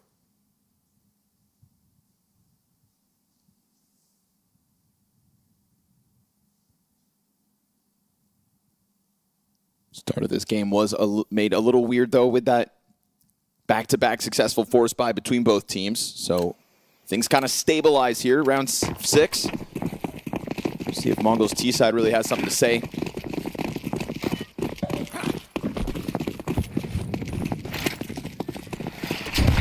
Back to the banana duel, well equipped. Missed shot from Wonderful. Hit shot for Techno. That's MongolZ swinging hard, dead. Lil Spam just off to the right. Feels like good value out of the fallback utility here for Na'Vi. And it's not an entire fallback either, right? Alexi just giving another burst of MP9 down range.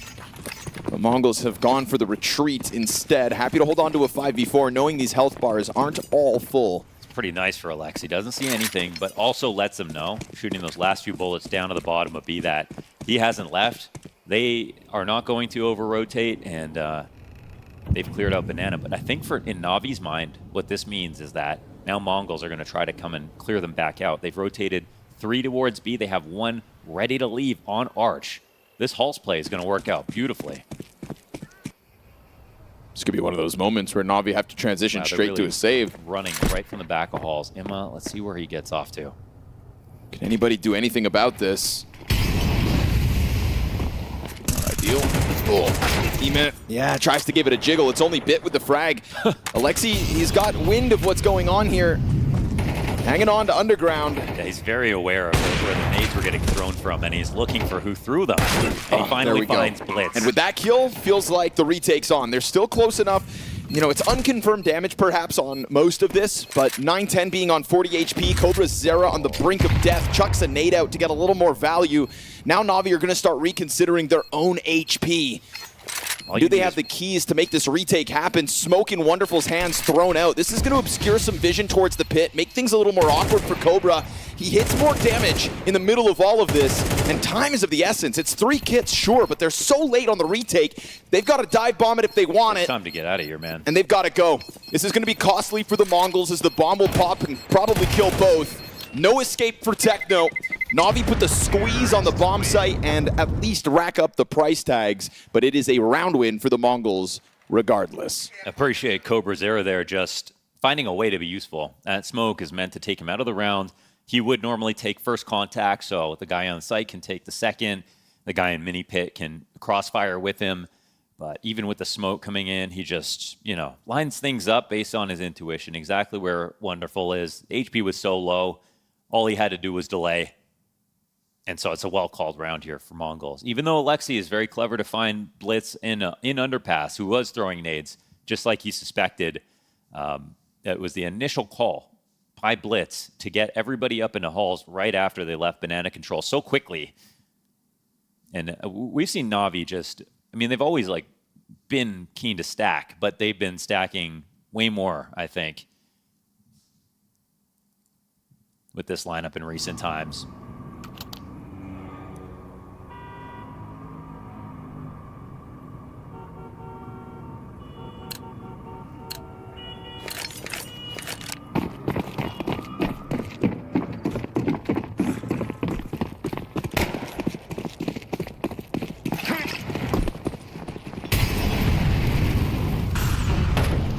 See the effect of that squeeze with the double Mac 10 here in round 7.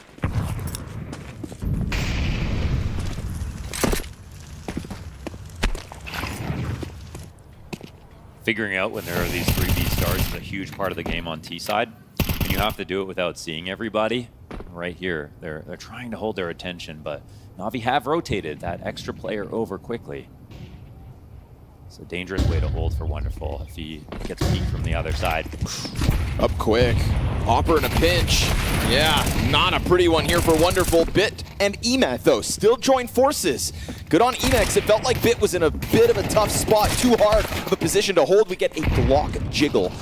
And, well, fast to the scenes. MongolZ, you've got a player cut off in Pit in the meantime, but in a 1 versus 2, they know where you're at. And you've got MZinho scouring for this push. Yeah, he's got the bomb. He's just got to ferry that onto the site. That's a fast rotate, though, right? MongolZ coming around to grab this kit. Blitz is taking the scenic route around to the back of lane, and MZinho is just going to wait for him. Because MongolZ didn't press the issue out through balcony, it feels like now that threat of a potential apartments position is going to be considered. Oh my goodness, Blitz. It's so much time has passed, he actually stops rotating. MongolZ goes back barrel, spotted, but still survives. Ooh, it makes it tough. 5 HP versus the full bar of MZinho. You see Glock out. MZinho took a peek, didn't see anything. MongolZ's repositions have been huge here. He's got the drop. Oh, but then MZinho considers it an obviously huge health advantage. So if not for all of that blitz damage, maybe we get this 1v3 clutch. It's Mongols to break down the doors of the A site regardless. They play very well off of that information. And I think the way that Mongol saw that was whether or not it was a 3B start and they started to rotate someone back, they maybe wouldn't be as prepared for some kind of lane split. And the Crossfire nearly stood up to this test. They did a good job just emptying him as ammo, taking out Bit inside of the pit.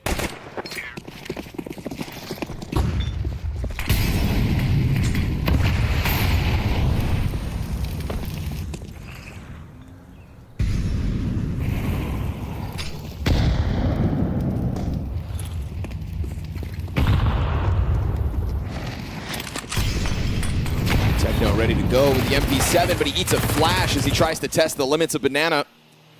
Quick pop out for MongolZ. Dangerous games to take over car control, and it's a real perfect counter flashes here for the CT side.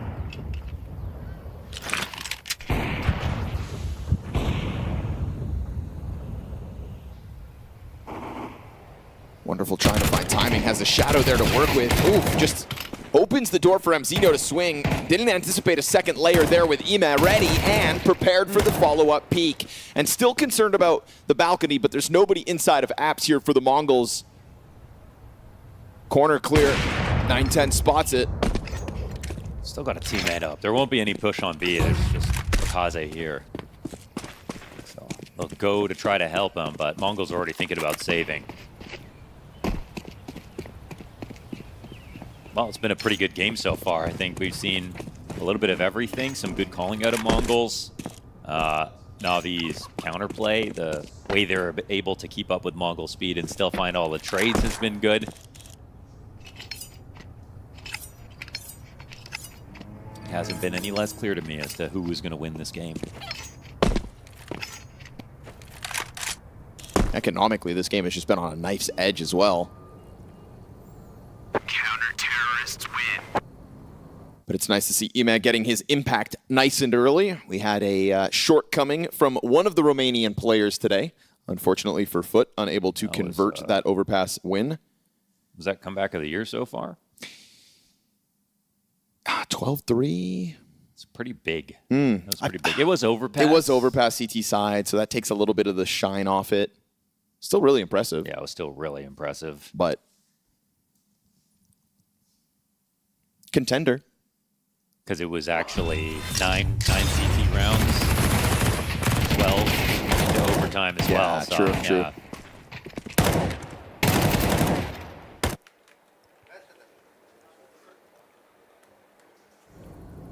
Pretty next level.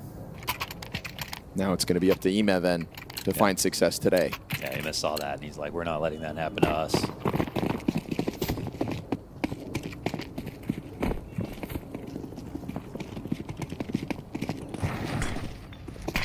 Pistols in hand for Mongols. Nade to the face, baby. 9-10 down. 53 damage, but damn. Triple nade, double nade. MongolZ down to 2 HP. The artillery shells just come flying over top of the wall. And, well, that's the price you pay for dropping 9-10 by half. MongolZ lucky to be alive at the start of this round.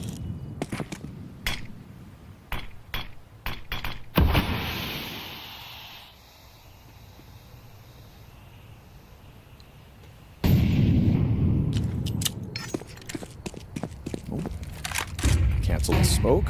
We've seen Mongols kind of step into brackets without announcing it at all before, right? They'll just do this dry with no utility, and without that smoke, without that flash, it feels like they want to do it again. Yeah, look at the map, though. This is not the round to go A. Could run into Ema and have a better chance at a trade, but they're probably confused that Navi basically no pressure over on Banana. Here comes that short peek, right?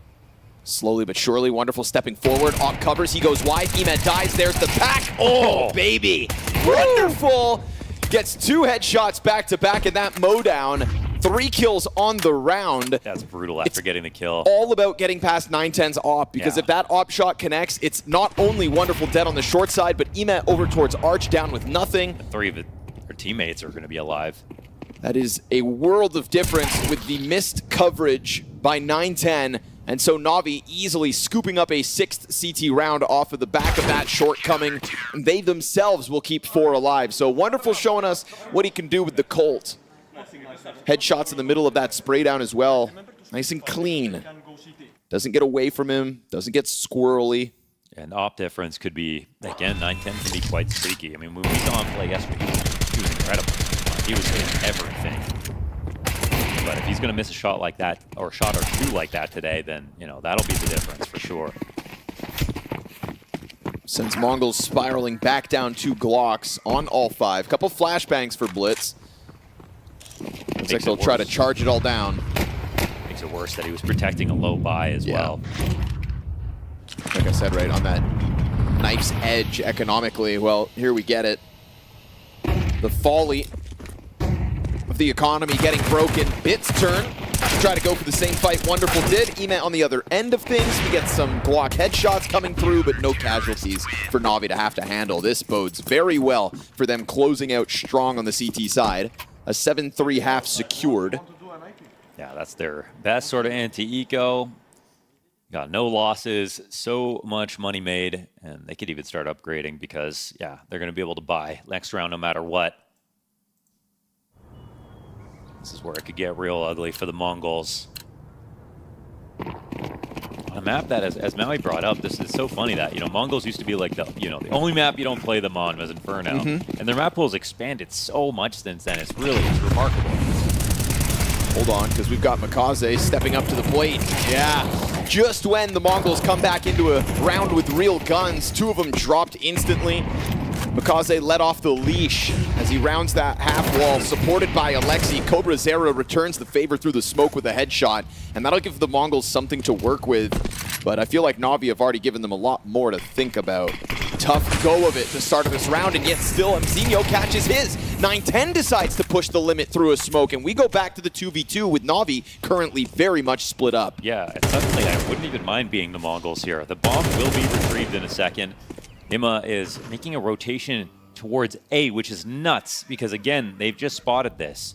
But is he expecting them to go and grab this quickly or really take their time? I think it's the latter.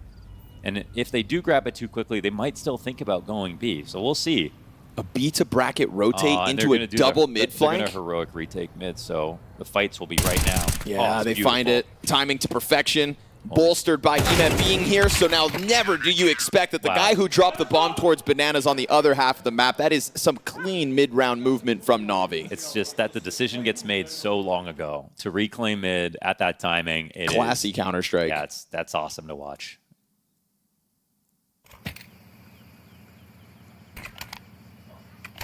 A round-winning decision 25 seconds earlier. Look at Ima go, 14-6. Master of Inferno at the moment. And a very meaningful game for him to get to play in front of his countrymen.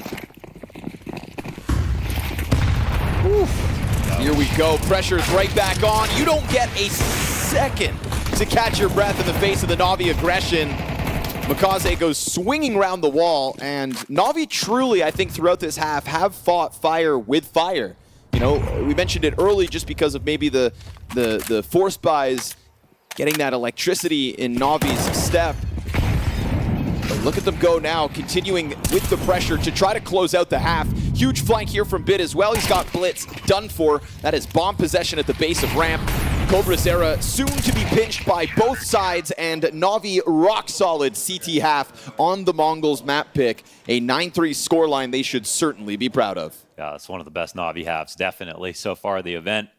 That was really beautiful. Suffocating there for the Mongols. I mean, they recognize the fact that they just can't respond to the aggression on Inferno by playing all the way back. That, there was a meta or two where, like, Big Clan would line up all their grenades from the site and really hit some good timings and deal damage to you when you took over car. But now, these days, everyone's fighting for it.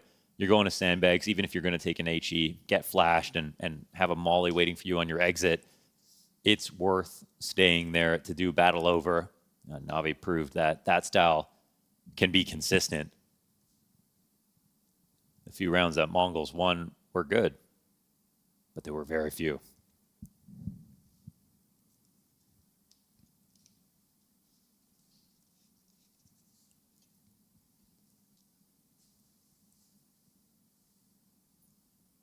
Na'Vi making their job easier for themselves by winning that force war we had at the beginning of the half. 5-round streak to close things out. Not even bomb plants within them. Just a real testament to how out of the T-side Mongols winded up being.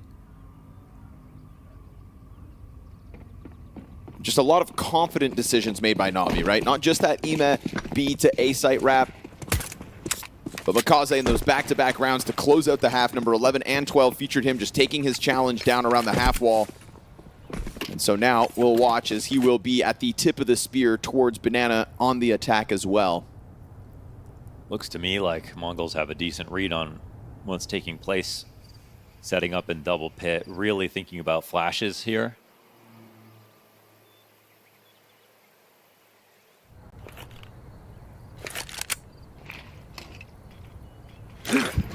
They're going to throw the exact together. 9-10 immediately rotates in. He knows what's coming too.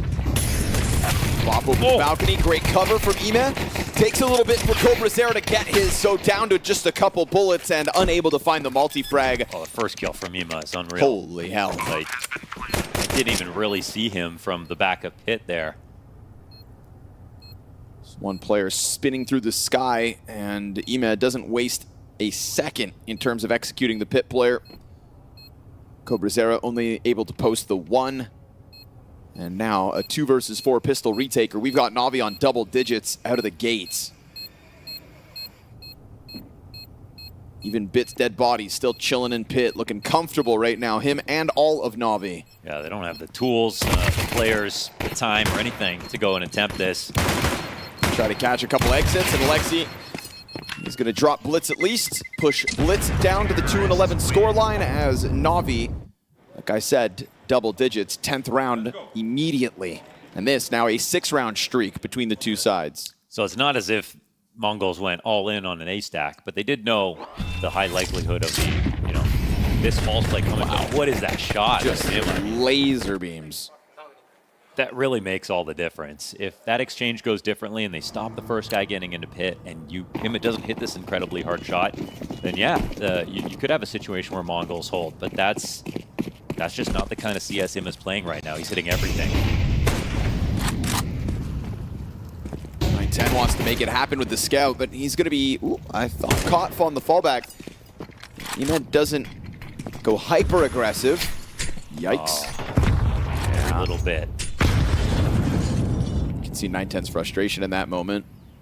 Just feels like things are stacking up against you. Surely not just the score, but little mistakes like that don't have you feeling good about yourself, nor your odds of bringing this game back.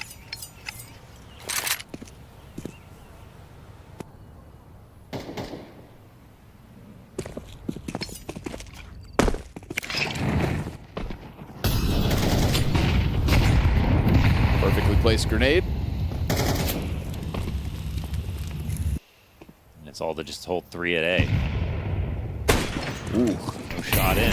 Another missed chance for 9-10 to get damage to try to queue up these pistol kills. Gonna find coverage behind the tall box. And while Navi have all of brackets, there's still 40 seconds if things feel way too stacked. Currently 5 players here for the MongolZ, and Alexi is willing to run a bit of a risk with the MAC-10 at least. Wow, they think they've scared them. They've already started rotating back to B. They had the right idea, but they've abandoned the plan. Scout shot does connect at least, so we see a couple low health bars here for Navi, but the numbers advantage here inside of the A site is massive, and wonderful catching a kill deep into CT spawn as well. Scout misses its chance to find further damage done, and Zinho gets killed at a distance. CobraZero's Deagle catches another one. So the sidearms do their job, but unfortunately, bottom performing player here for the MongolZ in a 1v3 clutch. Blitz pushing the Berettas up close. Kaze instant with the headshot though, and Navi just still take their time, right? Not frazzled by the smokes in front of them. Alexi willing to push the limit by walking through one to just guarantee that even though it felt like all of the CTs were there, like you said, they just kind of were very confident that they had scared Navi and decided to head back to B. There's the big value in cutting noise. Get the other team to second guess themselves. I mean, when you make a big move like that, you always doubt yourself. You've lost entire vision on the other side of the map. You think you were about to read a stack, but maybe it felt a little bit too easy. Well, Navi just allow you to make your own mistakes. Continue forward with this crushing performance.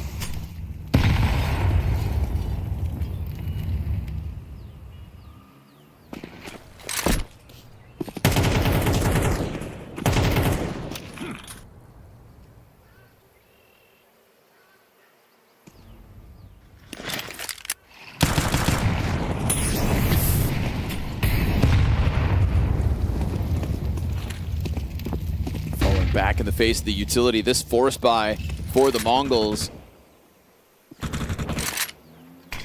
Is it going to be enough to deter Navi from again pushing the limits?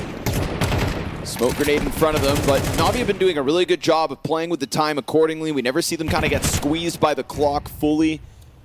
I don't think I can pinpoint a mistake that Navi have made throughout this half so far. I'm not seeing one. And like another moment where they're thinking, oh wait, are they going to go back to A this time? And no, they're not turning down car control here. There's only 2 5.7s to hold back. This is definitely the weaker site by a large margin. Another smoke down at 40 seconds. I wouldn't be surprised they even disrespect this. They know that this is a pseudo hold. Yeah, they're going through it. Scramble over from CobraZera, trying to put the FAMAS in position. Techno gonna catch the instant headshot, that helped. And Blitz will find one as well. Techno's got his second, and Wonderful finally clears this out. CobraZera's used this chance to slip in towards the coffins. And right now, as Wonderful plants, smoke fades. Coverage offered by Bit, and he doesn't waste bullets. Finds the headshot, deep peek, and the mow down. Rotators dealt with, and Navi can do no wrong. I mean, I feel like Mongols are watching this like, man, sometimes we play that well. Like the right amount of aggression, all the great tactics, the self-belief here. Navi have that in spades. They woke up on the right side of the bed today. This is unbelievable.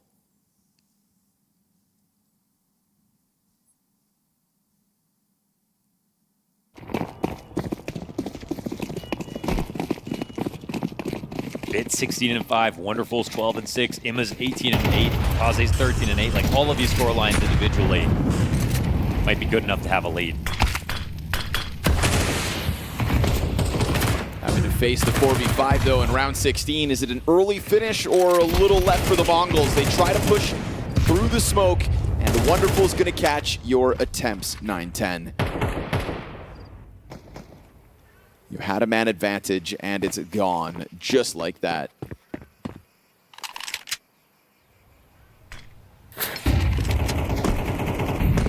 Utility to interrupt the approach. We got a fallback from MongolZ. Yo, it's that kind of game. Yes, sir. In on it and instant with it. Blitz gets his head popped. Techno's going to scramble back over. Bit remaining in middle finds his instantaneous. And this is a Navi that just reeks of confidence. Every individual finding those instantaneous headshots. Every individual bringing something to the table over top of a Mongols that are in free fall in this 2-1 matchup. Techno tries to make it desperate, run through the smoke, and sure, Mzinho can mow one down, but Navi have everything they need not to just win this map, but to blow out this series. This is going to leave a mark on the Mongols as we move over to Nuke. 13-3 affair on the Mongols map pick, and no jubilation here for Navi. It is all business from all 5 members of this team gunning for the arena. Well, what can you say about that one? That was just over quickly. Fight back, Mongols. You're allowed to. Great stuff there from Navi. Obviously, just comprehensive across the board. Yeah, absolutely. I think this is why maybe we were a little bit surprised with Inferno. You know, Mongols usually stick to Mirage/Ancient, but maybe new roster, sign of new times, and they just couldn't really do all too much on the T side. They had an opportunity winning that early force buy, but then they got forced back. And Navi with the economy just never was in danger on the CT side from that point on. Definitely just felt like, looking back at the veto, that they maybe thought, or the Mongols that is, felt they could punish the MongolZ-Alexi duo, which has actually in recent memory had its struggles. They've had a handful of bad games as a pairing there. And you know, you pit them against Techno and Blitz, who have so many years of experience taking that space together, but really there was not much to be too happy about in that head-to-head. No, definitely not. And I mean, yeah, worth mentioning, you know, Mongols thought this could be the curveball, so it's kind of up in the air now where it's going to go for the rest of the veto. But I think the thing that really shocked me, actually, is just how flat they were. Like, no one talking, no one trying to pump anybody up. Once Navi started pulling ahead, it just felt like they accepted their fate. I think the problem is MR12, life comes at you fast, right? Sure. And they did a great job winning that force buy, as I mentioned. But in the round right after, because Navi saved some guns, they had a 3v3 for a really short period of time, and 9-10 is just running like a headless chicken long, just dies to Alexi, who had dualies. Like, he didn't even had, and it's like, why are you so reckless in this moment?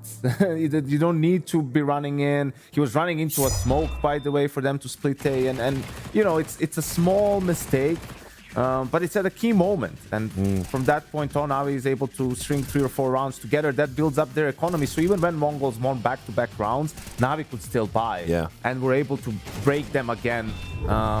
and just from that point on dominate the first half. You saw Bit there, obviously still one of Na'Vi. Well, he is Na'Vi's best performer, the jewel in the crown, so to speak. Solid performance by him. What hopes do you have for him across the rest of this year? This year, I figured that he would maybe continue to regress. I felt like at the end of 25, we weren't getting the best version of Bit, but he clearly was imposing himself in this map here. If he can revitalize himself, find some of the form again. I mean, reminder, he's still in his early 20s. I mean, he's still a pretty young guy, despite all of the years of experience he has with the squad.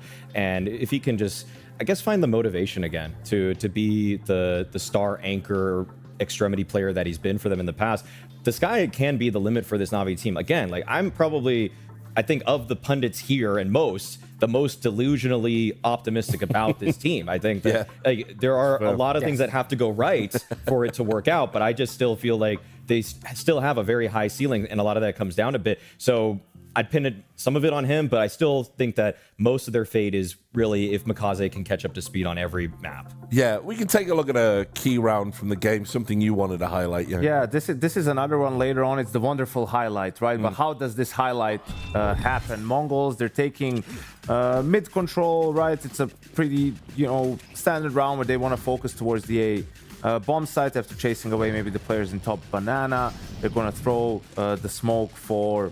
we call it the B-split smoke, just in the middle of long, right, where you can go into connector to try to put some pressure. You can see Navi is in a 4A setup, right, and Ime is in that corner, but they're going to do a good job of clearing him, and this whole time, 9-10 with the op, he's just holding short, right? Then wonderful, after Ime dies, he goes for the pick, 9-10 misses the shot. Like, you're in that position just to hit that one shot. You cannot miss that shot, right? Like, when he goes for a wide swing, that's your only job. You hold short, the 3 rifles are working along. This is a very sort of potent way to split A, but he misses that one key shot. Wonderful gets a spray down. No one's, obviously covering that since they had 9-10, and the round falls apart. And you think, wow, highlight round from Wonderful. But it was all comes down to that one shot, right? If 9-10 hits that, they're in a 5v3. They're going to converge on the A bomb site, win the round. And this was another one of those reset rounds where they just didn't take advantage of the opportunities, Mongols. What's also kind of frustrating about that is just blowing it up even more. 9-10 is supposed to now be the star of this team practically. Yeah. And that's a scary prospect if you're a Mongols player or fan, because now your ceiling is just really dictated by, can 9-10 make a leap as an operator? There was glimpses last year, even the year before, say Yala Compass, where he can be the best player in the server. But now we've seen over multiple seasons, extended periods of time, tournament stretches, that he doesn't always really rise up to that level of just the consistency they need from him in order to just be as commanding of a team as they could be. Yeah, while we're talking about Mongols, we didn't really get into it before we went into the game, but since that one was a bit of a damp squib, we can sort of talk about it now. It is Cobra's era, it is the question mark, right? How is he going to do, and is he going to be able to fill Senzu's shoes? I kind of feel that he's a warm body. He's there right now. He's okay. Yeah. But obviously lacking a bit of sparkle. Well, just the way that they use him. I mean, I actually looked at both Senzu and CobraZera's demos last night, this morning, just a little bit, just kind of pitting them side by side against each other. And they really want to use CobraZera more as like the typical entry. They want to send him in first on a lot of the routes and things. He's not really also as imposing as Senzu. Like Senzu, even though I would say that, yeah, by entry numbers, CobraZera goes for more entries, but Senzu is actually more aggressive in the mid-late round, whereas CobraZera frequently kind of tucks tail, kind of just moves back into a bomb site, just kind of hopes that the setup will now work itself out. But one of the great reasons that Senzu was so explosive for Mongols is that he was just taking off angles all the time. He would just press himself forward, rely on his aim. There's no one in position to trade, and it would give Mongols that extra dimension and X factor, which made them more ready to find upsets versus top teams, because Senzu would just get a couple kills, shave them off as they're trying to get just map control in general, whereas CobraZera is just a little bit more vanilla right now and hasn't really I guess just shown what he can do other than just these set pieces. And although obviously they've denied it publicly, was sort of linked maybe with a move to Na'Vi as well, Senzu. So I mean, could have been a revenge match that we didn't get. The universe denied us that one. Yeah, and I think also for CobraZera, I think it's okay for now in terms of give him some time to adjust to Tier 1 Counter-Strike, right? But I think you'll have to see the things Maui talked about change and him take more initiative and be more aggressive, because that's just identity of the Mongols. Like, that's how they have to play if they're going to be able to find success again. You know, early signs, you feel like you got more out of control as in his first couple of shows than you are from CobraZera. And we head on to Nuke, another little curveball in this very interesting veto, although I've got to say, you know, do favour Na'Vi on this map, and bit of a tall order for CobraZera and the boys. CobraZera, this is probably his worst CT side rated map. I think he's got a 0.75. It's just been disastrous for him, actually. He's not filled the shoes whatsoever that Senzu held. Hey, right on cue, actually. Yeah, perfect. Okay. Look at you. Magic. And he just reads we didn't prep HLTV, that. guys. We didn't prep that, by the way. Yeah, no. But no, even beyond him, though, this has been a really bad map for everybody on the Mongols team. Really, nobody's getting this one going. I think Mazinho still looks all right for my money. I mean, I think at ramp he just kind of gets to do his own thing, but that's not really always Navi's target. They're not going to walk into the waiting arms of a Mazinho who still gets to work around his position, understand how he wants to get multi-frags. And in the past, just Navi, they've had a wide variety of T-side hits and openers on this one. I just feel like Mongols are going to be in the blender here. I don't think they're going to know left from right as Navi's just trying to get them through smokes, flashes, what have you. But consistency has been the issue for Navi. You know, they can go from looking great on one map to sort of disappearing on the next. And I guess the silver lining for Mongols might be, it was first map of the day for us. Maybe they just needed to get warmed up a little bit. I don't know, but they were struggling to find solutions. They weren't even winning the fights, which they're usually known for, right? So on Nuke, that's going to be even more difficult to turn around of sorts. All right, thanks a lot, gentlemen. So Nuke will be coming up, but in this break, a special interview. FaZe went out of the tournament earlier today, and Carrigan has sat down with James Banks. Make sure you watch this one. FaZe were hoping to better themselves here in Cluj-Napoca, but they end up falling 1-3, struggling here against Astralis, despite, I would say, a comeback that was happening, at least on Mirage there towards the end. Just, I know how much this event was important for you guys to show a better face as well, Carrigan, so can you just give me your initial thoughts and overall feeling for the tournament? I mean, I think we played really good against PARIVISION yesterday, and then we lost that Ancient, which could have meant we were 2-0 and beating PARIVISION going 2-1 instead of into the 1-2 pool. Today is obviously super disappointing. The way we're losing Ancient, they win 2 rounds, whereas completely swing rounds for economy, rushing A, and it's just rough like that. And we only had hero rounds winning on the CT side Ancient. So all really disappointed. I think we also had a good chance in the Falcons game on first map on Nubis, so it was on logger rounds, but in the end, the face we showed today is very, very disappointing. It's not something we can be proud of at all. So, but I have to look as a leader, I have to look post-F, and I think we at least challenge PARIVISION and Falcons to a certain degree that I think is acceptable. Where do you think this current phase is at? If you like, we go back to the major, and you were telling me you want to stay with this roster. There's a lot of positives around it. Then obviously we did the interview before this event, and you said you wish you could continue. You wish you could have kept playing events. Now you've come into this season, and it seems like there's a change. Maybe you understand what that change is, what you can describe your feeling? No, it's very confusing. If I knew what it was, I probably wouldn't talking to you in the exit interview right now. Similar to that, I don't know what the answer is. We are trying to do different stuff, but the way we're playing today, we can't beat anyone like that. It's just how it is. Of course, Astralis can play good and are doing great, but no chance to win any game like that. So that's something we have to look in the mirror and improve on. Like I said, I can go 2 different routes, being very negative or trying to find some positive of this tournament, and I'm going to do that when it comes to the PARIVISION and the Falcons game, that we are getting to accept the level there. But this game today is completely unacceptable. When you're saying it's unacceptable like this, right, all the prep and the work you've been doing, what do you think is the biggest thing you're noticing in the server on a game like today? I mean, I think Ancient might have been frustrating for some players in the way the game was played. The play momentum, they rush, we don't kill them, we know what's coming, we are prepared, we don't win. Maybe that catch over. I could feel tension already after third round on Mirage, and I took a timeout already. I never take that early timeout to kind of like make sure that we are locked in, like communicate, It's a different map, different game, different scenario, different mentality. Every time you're getting tested as a player, as a leader, and today we didn't pass the test. It's similar as that, so I think that's very disappointing. To leading this team, to part of the team that we can't live up to certain mentality, basic stuff. Thank you very much, Kagan. I'm sure it isn't easy. We'll see you on the next events. She said she loves you, but she can't love me. But I love you.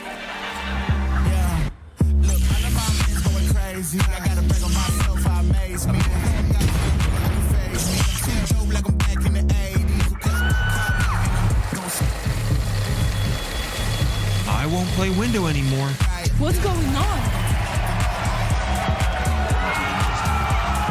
Play your role. 1xBet. On to the next one.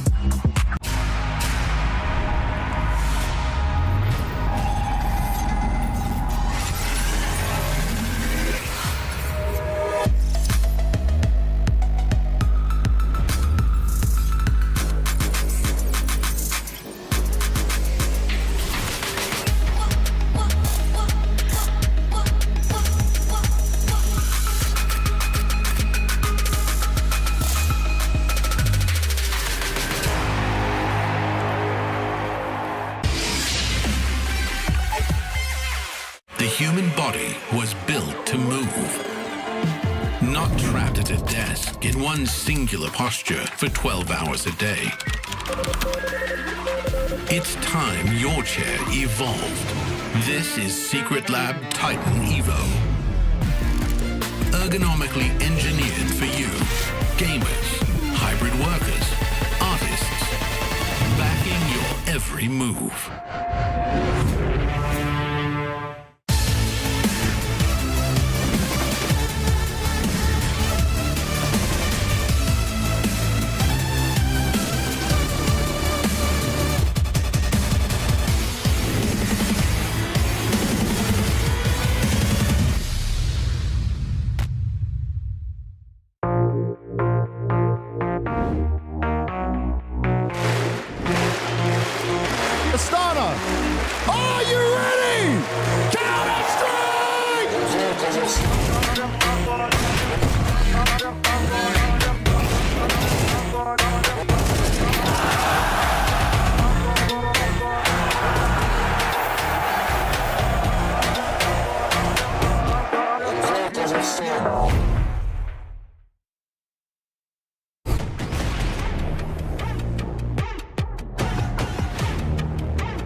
What probably felt like a fever dream to the Mongols is a reality that now has to have sunk in. You are down a map, and it happened right before your eyes. Probably felt like you could do nothing about it as that game went on. That is the form that Na'Vi have brought to the table today in this game to qualify to playoffs. That reminds me of those times that sometimes you lose so badly to one guy that you just, you go on Twitter and you write like GG Zaiwu or GG Donk or something like that, except it was everybody. It was just everyone individually, not missing anything, hitting the great shots, hitting the hard shots, hitting the blind shots on your map pick too. That was quick. It was decisive. It's the fast CS that Mongols are going to bring out of anybody, but the fact that Na'Vi could just keep up the entire time as if they were the ones who were driving Mongols to play that way, and that was something to watch. And, we didn't get the dignity rounds out of Mongol, so we didn't get to a position where they go into a break and they're like, well, next map will do better, even though it's not our map pick. I don't know if that's going to happen. It's funny because yesterday we were discussing Mongols and how they drag you into that style of Counter-Strike, and how no matter who you are, it ends up just being you who cracks first, right? If you can't keep up to their pace, eventually you're going to kind of deter away from it. But Na'Vi didn't, because there was never ever a reason to stop doing what was happening, and that was anything they chose to go for just simply worked. Yeah. And so here we sit going into Nuke, map pick of Na'Vi, and one whereby, yes, they'll have to begin on the T side, but I think right now with everything going as well as it did, this T half is suddenly going to feel way less daunting, because everything you've done so far in the series has worked. You've got a game plan. You've got 4 individuals that dominated the server. No offense to Alexi, there was just not enough kills to go around with everybody else finding frags the way they did. And I think when we saw Mongols yesterday on Nuke, it wasn't like CobraZera didn't. I don't think he even went positive until like the very last round of overtime or something like that. But he got so many kills towards the end, and he was just a key player. He was actually just a key player by the end of that map. But that nuke, you know, in that game, I think that there was such a distinct advantage between the Mongols and Bait in terms of the quality of nuke play. Bait could win because they were very good individually, but they didn't really have the team level to match up to the Mongols. But in this game, Na'Vi are going to be able to flex on the Mongols and their defaults on their pace and how they approach everything. It's going to be a next level challenge for someone like CobraZera as we get into this very difficult map. Na'Vi just hoping that they can rinse and repeat with the individual levels that they were able to bring in on Inferno. We'll see if anything turns into a struggle for a team that has not had to really sweat for half of their victory so far. One map secured for Na'Vi. Mongols map pick done. Zinho straight at it in the trophy rooms, only able to find one with the Berettas as he lets them go. We've got multiple bodies, though, still towards ramp, and that is where the Mongols will stuff this attack. Few kills spread across 3, and a main tuck by CobraZera. This is a position that we saw him kind of grow into as the game went on yesterday, like you mentioned.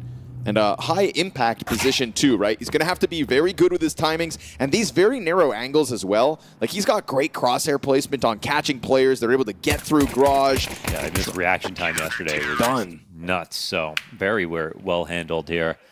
Yeah, round MVP right there in Mini. You have to fight outside. You have to fight Squeaky. You have to keep Squeaky smoked. You might have to catch someone lurking out of hut. Like, there are a number of ways to attack you where you aren't going to be favored. They're going to be dropping on you from above, wrapping you in lurks. It's a tough job.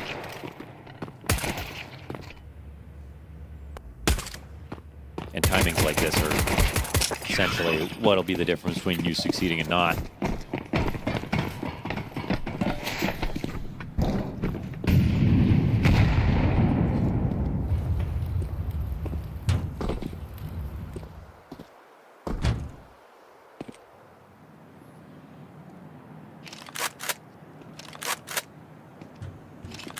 Here the Stomps top silo, and you know that if there is a Deagle in the mix, it's looking for a headshot, so you got to be careful if you're going to be any of the Mongols players looking for duels outside. Blitz keeping it tucked in, but these M4s, 3 of them, looking for Na'Vi to make a move. That's what I'm talking about. You know it's out there. You know it's on the prowl. And Emet hits the first one. Ooh, we've got damage on the player inside of main too. Ooh, but some follow-up whiffs, and Techno and Mzinho are here on the scene. The Glock will try to charge one down and grab a gun for his efforts. 5 health on MongolZ means, honestly, there is a chance somebody else gets killed. This M4 is huge, but CobraZera's push around the trophy room. If you can just sit here and wait, he's got all the advantages in the world. MongolZ not considering the timing means majority alive still, but dangerous game. And a lot of, you know, kind of flustered feeling for Mongols inside of main. Once that first player gets dropped, they were kind of jumbled up on top of one another, and it made it sketchy. It did, but there were so many fights there, and you know, them tripling up actually probably saved them from losing the guy who got gushed right away. Bai comes back here to Galil's, and I assume he has an AK on his back, yes. We get right into the thick of things.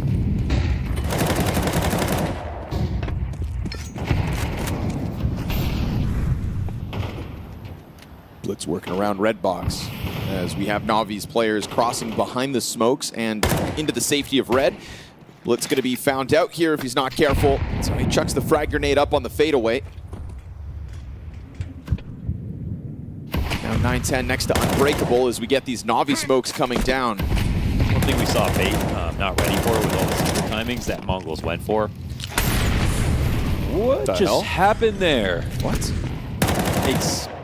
Was that his own molly? That's a dud. He had a dud Molotov. It popped in his hand. It fell through his pants. What? That's what happened, right? There was no trajectory that came down from the. I mean, yeah. Was that someone else throwing? But he doesn't have any. He didn't have any utility after that, so he must have. No, he's still holding his incendiary unless he picked up a new one. Crazy. I'm tweaking. There was really nothing that could have bounced off of. Oh, 9-10 narrowly gets away.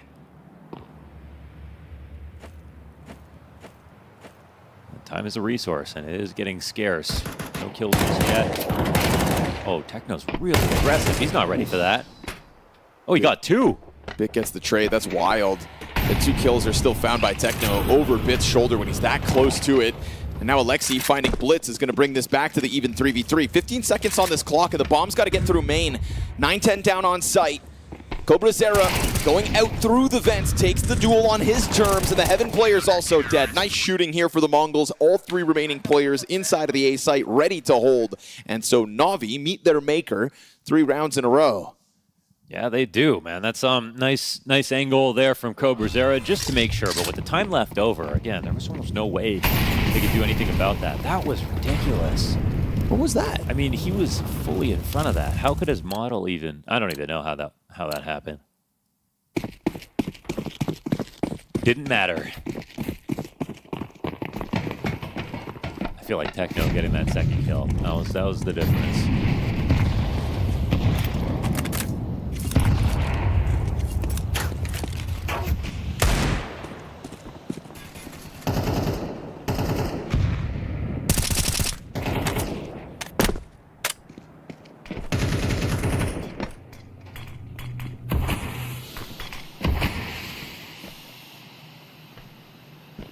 It's a good off angle to catch players when they're just floating around red, but obviously so exposed to silo if you're not careful. Yeah, it's unbelievably exposed.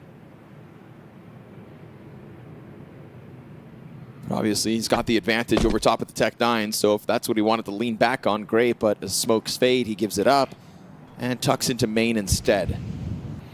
Giving over a lot of space for Na'Vi to potentially get around outdoors, but obviously they're down to now no utility with that last flash, and the kills are collected quickly. Bit, beautiful headshot comes through main. 9-10 dealt with backside, wonderful. It's a 1v3, and he's 1 kill into it already. He's got the bomb possession and 40 seconds to figure this one out. Actually quite scary here for the Mongols. They're not going to have any utility to stop a plant either. Just a flash. And then they've got to decide how to play it. But it's even scary at this point in the round for Mzinho to get down from heaven. So he's going to try to find this ladder timing. Wonderful's going for the walk-up. And I think at this point, he knows he may be in for a plant. But Blitz is ready to open control side. I don't think he'll be able to stick this. Tries it. Blitz buys a few seconds before he swings the door wide and executes. Keeping a couple alive. Still not bad considering Tech-9's on the side of Na'Vi, but these A sites have held strong despite the attempts of Na'Vi to get in through heaven to now just force their way down main. That Blitz, the Bit Deagle shot was special though. That was unreal. What was that? Player in Mustang, kind of halfway between. I don't even know how he finds that angle.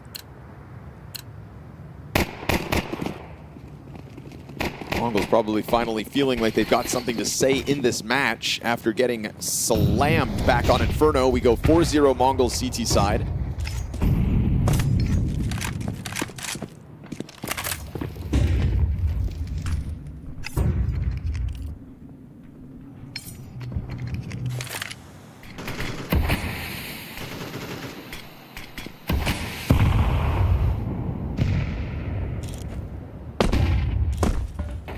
Trying to find that crawl over to red, but now you've got Blitz ready to go from secret. Sees the trajectory, but it's MongolZ to get a glimpse of it. Nade comes out, down goes MongolZ's health to half. And trying to keep that utility pressure on Blitz, but he's not too afraid of you, MongolZ. Sticks around. MongolZ goes headhunting. Difficult duel to commit to a spray with, and that's going to cost MongolZ even further HP. We get the rooftop util being set up by Wonderful. 3 players ready to go on the ground floor. And again, it is good numbers by Mongols inside A. Ooh, they'll find the first one here from CobraZera. That's going to cut off Alexi as he gets wild trying to spray through. Bit dead inside of the hut. And totally stuffed once again by the Mongols. Na'Vi can't buy openings in this one, as this overstaffed A bomb site has been worth its weight in gold, securing this 5-0 lead. Nothing about Inferno would be able to precipitate this happening by the Mongols, but leave it to them, you know? A team that they've just got Marcus Aurelius all over their face constantly, just in between. They're never too emotional, never too upset, ready to take it round by round. They come into this game on Nuke as if Inferno never happened, and absolutely destroy on all these trades. Na'Vi haven't even been able to find a post plant so far on their map.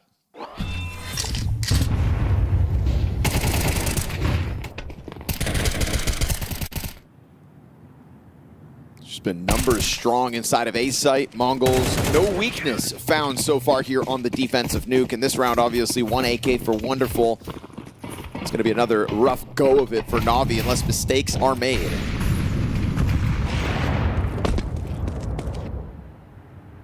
Zinho takes a deep angle versus the trophy hold, and we've already got the Tech-9s out. AK in the middle of this pack. Mzinho plays the cover well and has 9-10 to tether off of. It's a passive angle, waiting for a real Na'Vi commitment, and within that, it's a second kill from Mzinho. The lower B player comes up to help just in case. That does open up a window of opportunity for the secret players to get downstairs. But what would you trade? Ramp control, secret control, or a 5v2? MongolZ will be happy about their positioning at the moment, but we'll see if anything does get clipped in the end. For now, it's just a whole lot of open space. Crazy. No one's even close to rotating in. They're just thinking about a retake, but the bomb will get planted. There is nobody decon at the moment. I'm going to say there's absolutely no chance here for Na'Vi to win, not with no utility and just Tech-9s. 0% odds, right, Launders? 0% I'd give Zero? them. I'd give them 0 on this round. Tech-9s to press in. Alexi's got a double. Opper now suddenly under pressure. There's 3. Guns picked up. Bomb site is planted in the back of it all, and Alexi on 16 health isn't going to be able to do anything about it. Not even a small chance. 0% chance that they win that. Still 0, it looks like to me. Man, that was... some nasty Tech-9 headshots, huh? Holy. Well, it's the most successful round so far for Na'Vi, 6 rounds into the half. And it still ends up on the MongolZ board. Because again, like 2019, there was like EG, who made it their play style to go for retakes all the time. And they got really good at retakes.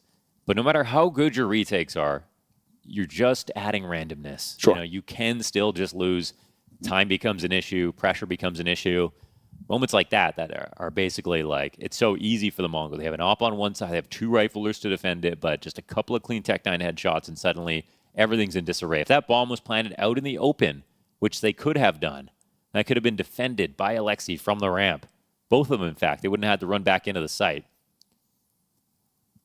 So, it's always been a feather in the cap to be great at retakes. You want to have that in your arsenal, but you never make it like a central part of your plan, throughout an entire half. Use it when you need to. That was an example of 5v2. They wanted to make sure it went as easy as possible, and it still almost went wrong. And that'd be kind of interesting to talk about in a game where it's a little closer, but it's 6-0 for the MongolZ, just another win for them. They have enough money to afford a round like that.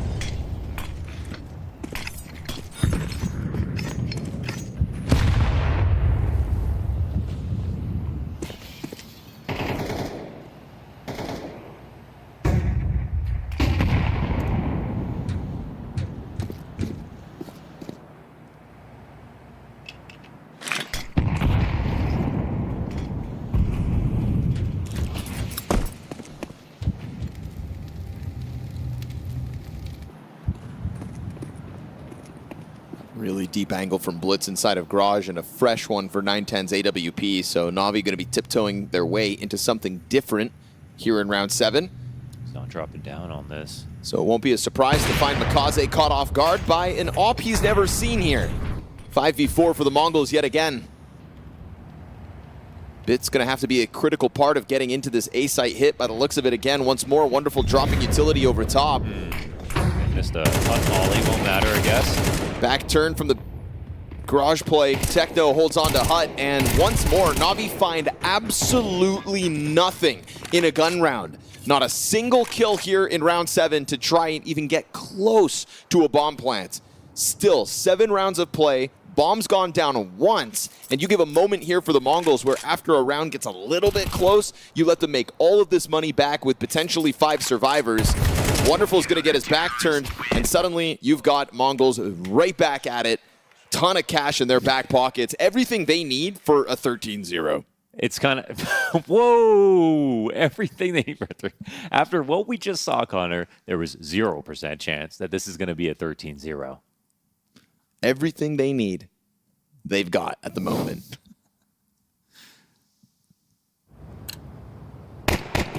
It always feels better when you call them nice and early. Yeah. Oh, yeah. Yeah. No, at 6-0, you're just joking around. At 7-0, you get the part of you really believes it. This is... Navi will try again, but like you said, we missed some utility on the execute last round. Navi leaving a lot to be desired, but right now you don't have Blitz bolstering this A site. They're still going to just charge right through. Utility finds its mark. Bomb is dropped back site. Second player gets the trade. Mac-10 will collect one, and Alexi can still reside down beneath this op because 910's going to pick off his support systems. Deal with the players that are trying to get Alexi out of this tough spot. MongolZ emerges, and he gets slammed against the hut door. There was space on that A take. They get further than previously, but it's still majority alive. It is still no bomb plan. It is still the Mongols with a flawless CT half. And it's more great shots from 910 after picking up MongolZ in the shoulder peak lower last round. Some of the shots that he missed on Inferno, he's totally made up for them now. He's back on form. 10-2 on this game.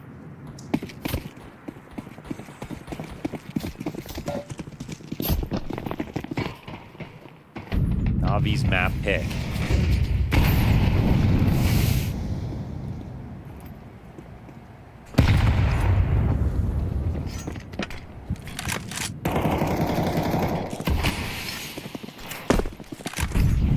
Trying to play with the smokes deep outer once more. This angle from Blitz, I don't believe they've gotten much from it, but just still gathering information. It's going to bolster 910's confidence to hold. He could have had a 5v4 with that one. Instead, we've got space taken by Navi and actual boots down secret. So will the rotate be able to hold back? They all ran. CobraZera is going to dive into the vents. He hears the rumblings of this takeover of the lower bomb site. Bits Molotov is going to go deep. Control is going to be distracted on one end, which opens a door for CobraZera to come through. Alexi's bomb's been cut off. And so right now he's sitting here hoping somebody can come help him. It's a gun picked up by Alexi. It's a kill picked up by Blitz. Clean up down here on the B site. Are they even communicating? There was Alexi on that side, Bit running by the door, and it's like Alexi, you would assume he'd be asking for the double swing, to take care of CobraZera so you get the bomb in sight. So everything's falling apart at the seams. I don't know what happened on the break to Navi or the Mongols that this is possible after Inferno. This is unreal. We're just going to take this one round by round, shall we? 9-0. Navi looked like they tried to switch to speaking Mongolian this map. That explains it. It is a hard language. There's no way they've not made a few mistakes.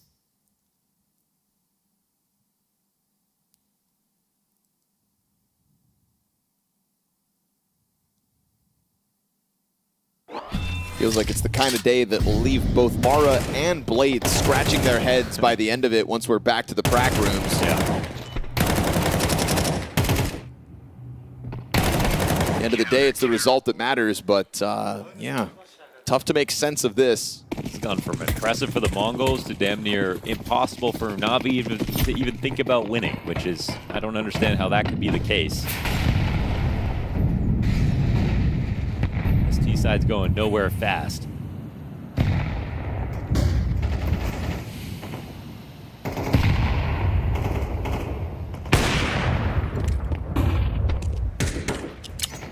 Ten almost got caught by Bit from top silo, but dodged the bullet and comes back wide, looking to hold it instead.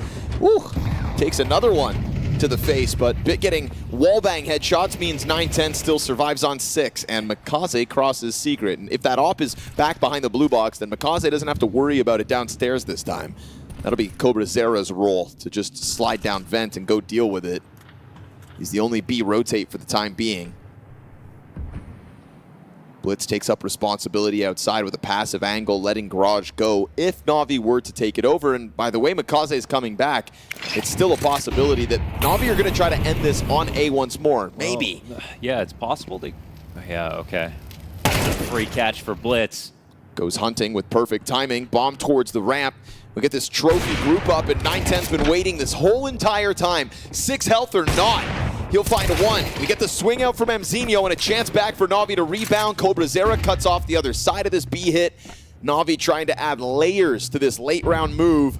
And a flank in position here for Techno 4K. Once again, feeling like the Mongols can do no wrong. Slaughtered inside of the ramp room. That, my friends, is yet another racked up by the Mongols as the Na'Vi squad, 10 rounds into this half, have only planted once. 10-0, a single plant. Every setup looks phenomenal for the Mongols, but what's even more impressive is every round looks easier than the last. They had some parity early on. That 2v5 with the bomb plant was the closest they got to winning a round, it feels like, ever. Na'Vi averaging 1.6 kills per round in these 10 rounds of play. MongolZ is going to fast drop into main. As you get into this point where it's just total desperation, you can start to get a little crazy. And MongolZ finds himself a cool 3K and an assist over on Ime. So yeah, little to lose at a 10-0 score. You've got to get desperate, and in that desperation, they find a chance to storm through the A site, suddenly making it seem simple. Spamming back through. This one's not over, but the gun's empty. He still gets the 5-7 headshot. And so this one boils down to a 1vx trade. Finally, 11 rounds into this map, Na'Vi find their first. And it's a good tactic for the split to drop in a mini, and now they got the first one. It's even scary that CobraZero messes up his gun switch to his knife instead of his pistol, and then still gets a kill. Terrorists win.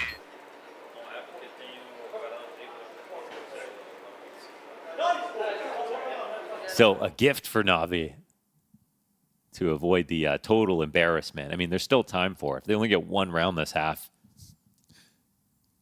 I think this is still embarrassing. Yeah. It's no 13-0. But it's sure as hell not what we expected after their Inferno domination. If you were just tuning in right now, I'm telling you, Na'Vi looked phenomenal at the start of this series. They look like they were going to 2-0 this 100%.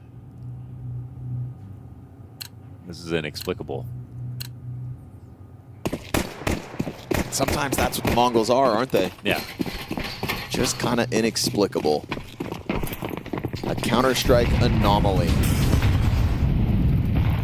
Not the sort that wears a ski mask. Again, it's impossible to condition. Wallbang kill here for Ime. That'll help out. Little clearing of main, and now Wonderful punishes the ramp push. So 11 and 12 perhaps belong to Na'Vi. CobraZero going for the spam back through to try to deter this follow-up, but because of all of the ramp control, Na'Vi going to take that as an opening. Bomb goes ramp. Yeah, they know there's one upper, one out sweet grit, and that guy gets killed too. Takes him a little bit of time, but Na'Vi will get there. Bomb taking a look downstairs. Techno in the meantime's got duels to go for. And lo and behold, he will drop the bomb. Wonderful takes a bullet to the face. Oh. And Techno 4K has separated 3 separate duels, wins them all so far by just turning Wonderful back. And as he goes into the smoke, over the box, point blank versus Ime, that is the only way Techno drops, is by losing vision inside smoke, and CobraZero will be out-rotated for the moment. But do they know? Because obviously he's normally in mini. But he's always the first guy to drop B. And they've cleared the upper side, it looks like. Maybe to get the timing. Ime going to keep his eyes on the flank as they stomp it over towards the A site, and so 11 and 12, both the way of Na'Vi. But still, no laughing matter if you're Na'Vi. This is the absolute bare minimum still. Well, they are laughing, so I mean, it's probably better that they are than they're not. If there's any chance that they can put a half together, because this one has just been too hard to... sometimes you're casting a game. You don't even care who wins. You just want to have expectations, sure. And you come out of last map and you want to say all these great things about Na'Vi, and then suddenly it's like, no, that's not the story at all. Mongols are not out of this. They are actually still super confident. They themselves don't know why Inferno went wrong, but they're not thinking about it at all. But again, like we talked about their strengths versus other top teams, and I think it's just that they're unconditionable. No matter what you do to them, you can never make them bend to your will. You can never make them doubt themselves. They're always going to show up for the next round, play just like they did in the last. They're going to try the same thing again, and this is true for this map.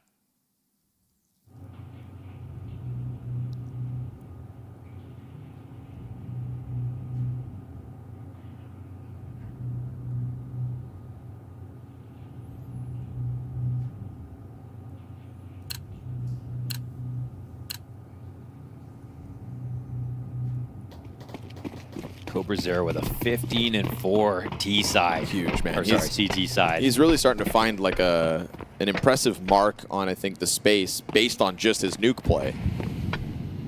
Yeah. Oh, I see ya. Okay, well, just okay. Out of the pistol. Everything that we try to expect gets subverted. Beretta's peel back away from the ramp room, which does get taken over by the Mongols. Smoke drop here by Bit to just buy time. See if this redirects Mongols.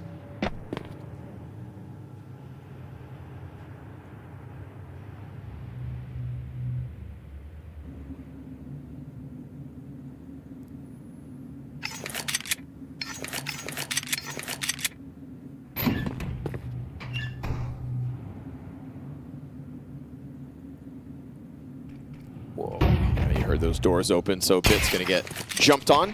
That's big. 910 goes hunting with that information, and with it, it is a bomb site primed for the taking. Mongols have found an opening down into the lower site thanks to 910. Yeah, that ruins everything. Sol control side, Vents gets taken back, and so does the man advantage. It offers a little bit of audio, and it could damn well cost Na'Vi a chance at a CT side. Some missed shots by Blitz, gets punished, and now Techno making up for it, looking to give a bit of cover here as Zinio's got all he needs, and still he chooses to fight. Nice headshot from Wonderful, his second of the round.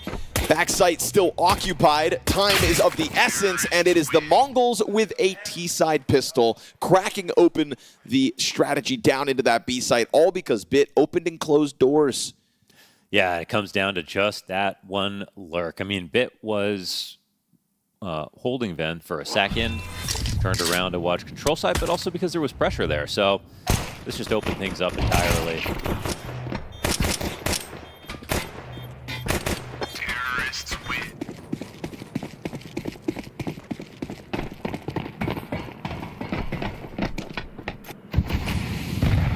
It's like watching a paint game. Getting stomped on your map pick, stealing your opponent's map pick. Except neither of these teams are going to go 0-3.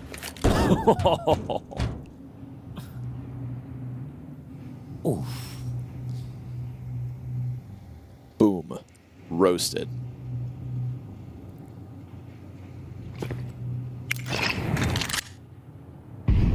I'll be scrambled downstairs real quick.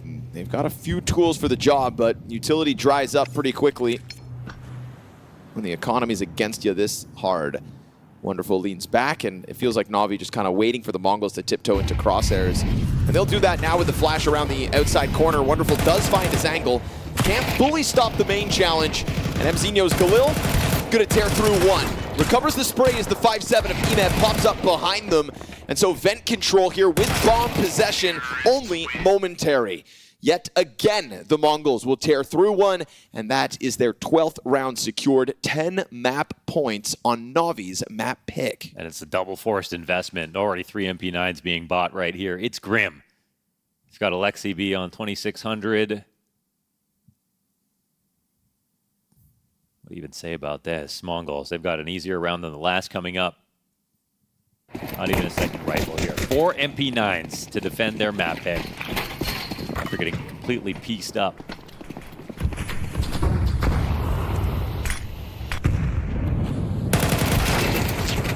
Two kills back, at least for the MP9s. Na'Vi refusing to go down without a fight, but instead maybe just dying to the 3v5. We'll see how this one pans out as the FAMAS goes for a peek outside. And Emet looks to get his SMG into the action as well. It's a bit of a risk here for Ema because if you get spotted outside, then they'll know.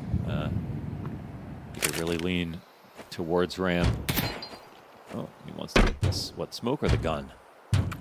What's up here? Oh, he's actually going to go off mini as well. Interesting. Blitz is looking through the bins. Suddenly it's 3-on-3. Wonderful. Alone right now on the ramp. Fine by him. He'll drop the bomb at his feet. Blitz has given up on the treasure hunt.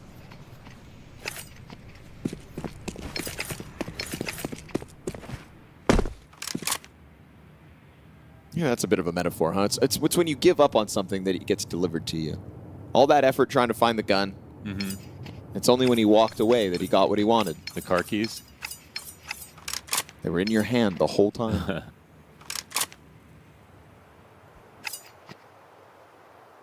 Well, Na'Vi will at least win a round on both halves. Silver linings. Right. That's the, what, they just got a Steam achievement for that? Yeah. No, this game only has one Steam achievement. What's up with that? Get less hackers.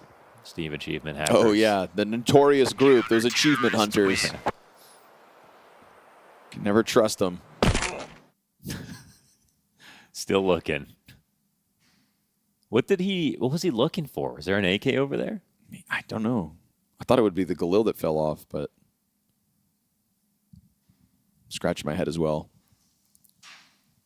Just really needed that, you know, flashbang. He's looking for Na'Vi, but they fell off so hard. Oh. Boom. Roasted.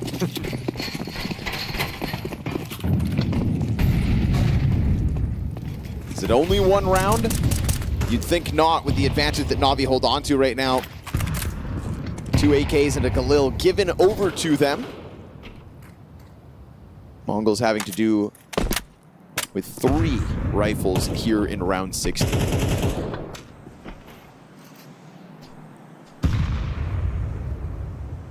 But it's when it feels more possible that maybe Na'Vi start to shell up slightly. Give this space back over to the MongolZ outside. Deep wall of smokes. Would let the cross occur. Nobody popping it open here for Na'Vi. MongolZ stepping forward, finds the insta-kill to Blitz. Beautiful sequence with the double kill. Yeah, real clean. Operating on his own there. We get Emes standing on the ladder. He flies out. Can't 180 over to CobraZero, who's now put his paws on an AK. Insta headshot out of him. And a 2v2 is where we're left. And a drop out of Bit down to the bomb site, as the MongolZ want to play options, but their bomb currently sits outside. So this is going to be a weird, slow burn of a round, and they opt to go ramp in the middle of all this. And they threw a bad nade. CobraZero is also watching this end of the smoke. Oh, okay. Barely misses Alexi. Key for him. Techno's only got this P250. But the wraparound to Mini, that's interesting. I mean, Alexi's timing's going to go off in his head soon. It's a gun and it's the bomb. He's playing opposite, so it should be okay. That's what he's coming for. Yeah, this is just a perfect cross. They're still thinking about heaven. No way. Whoa, Alexi, careful. Almost stepped forward into his death. And a break behind you is Bit. So good thing he's there to trade it before the vent drop can truly come through. But I felt like these needs have to be more cost effective. These rounds need to be. Or else Na'Vi, they're going to be on the brink of defeat every single time. One survivor, still an op on Wonderful. It's queued up by MongolZ's double. Yeah, it's really all mental from here on out. I mean, counter-terrorists win. Money and everything like that, it only matters so much. Easiest round that Na'Vi have seen all game. Full on Antico, no investment for the MongolZ.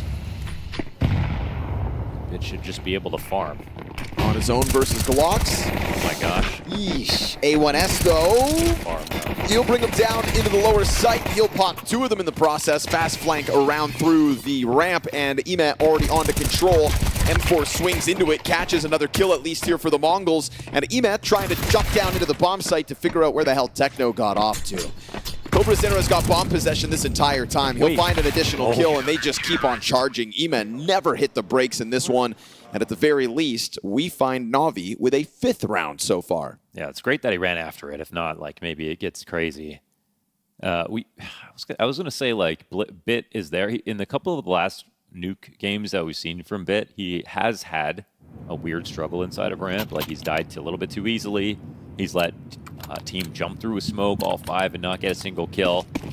So, I'm not sure if he's not feeling super confident in this position these days, but if I'm the MongolZ, I'm thinking about that.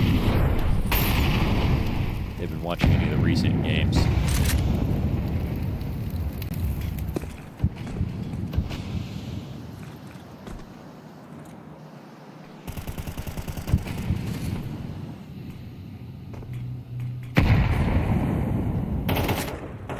Oh, MongolZ down early. Ooh, they'll try to push it into the ramp peak as well, and now Wonderful's in for a world of hurt unless 2 shots connect, but then they are breathing down his neck. The man advantage re-established as Na'Vi takes it back over with this Ime rotate down into B, and Ime is fighting tooth and nail for these rounds right now, although he loses his head to the Mzinho fight. And so a slow burn 1v1 queued up. He's anticipating the vent rotate, but it's actually Alexi walking around down ramp.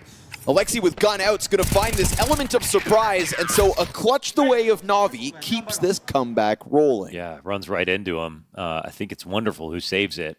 Just being the second guy there on ramp, but it is Bit dying instantly. No kill. Well, that's one way to supplant his presence. Just have him have some assistance there early.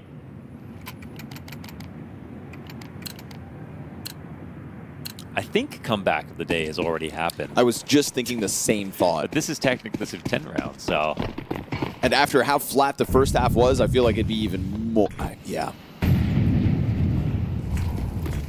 Na'Vi would have preferred to not have to make comebacks, but this one would be a doozy.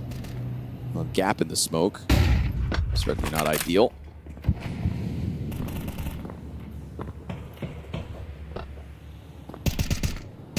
Obviously, this whole round's not ideal for the Mongols with what they come to the table with. CobraZera 20-10, AK in hand. If anybody could win this round, it's meant to be him. Opening frag goes Na'Vi's way. Ramp will be found for free as Bit was off his position. He doesn't die this time immediately, but he does give over a bunch of space, and then when he finds his duel, it's that one rifle that shines. Single door swung wide. Ime has been very aggressive with his willingness to get into these holds, to just deal with the Mongols, and he'll do it again. Instantly on the angle, finds the kill, goes wide every time. There's a certain confidence here for Ime as he is fighting tooth and nail to make this comeback happen. Yeah, I like mentioning that, like him keeping pace with this team and showing off that he obviously can frag as hard as they can. Still very impressed by CobraZera, the opening kills. He's getting a gun here, getting a kill. He did such a great job in that first half, but the fact that he can be a two-way player as well. Now, it's not that many rounds so far. Na'Vi are walking, they keep walking forward. Mongols making Bit look like a bit of a chump. Yeah. Yeah, he's not feeling it right now. 7 and 18 off of another. And they keep going ramp, which take. Again, like that's just the way you do it now. There are no more bully hunters. You're allowed to pick on somebody in a site. That's the new meta. Kick them while they're down. The Mongols come back full force with guns here in round 20. A 20th round I don't think many of us thought we'd ever get to. Yet Na'Vi a fight on.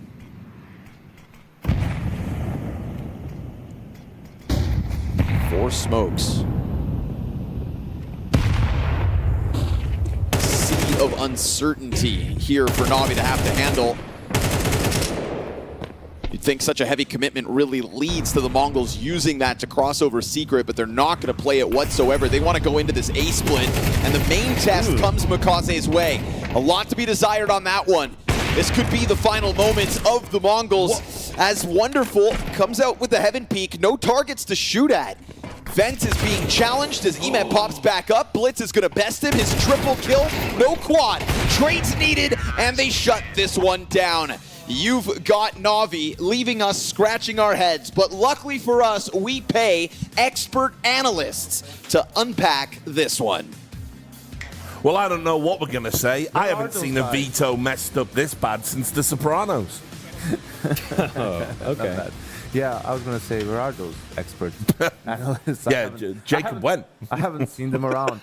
No, yeah, it's just, you know, a little bit puzzling from when we were seeing the veto. It's like, all right, some curveballs are happening here, trying to punish perhaps and find some gaps, but really wasn't the case this time around. The game plan from Na'Vi in this one for the T side felt a little bit one note, and towards the tail end of the first half, they started flirting with the idea of going B a little bit more, changing the pace a little bit much.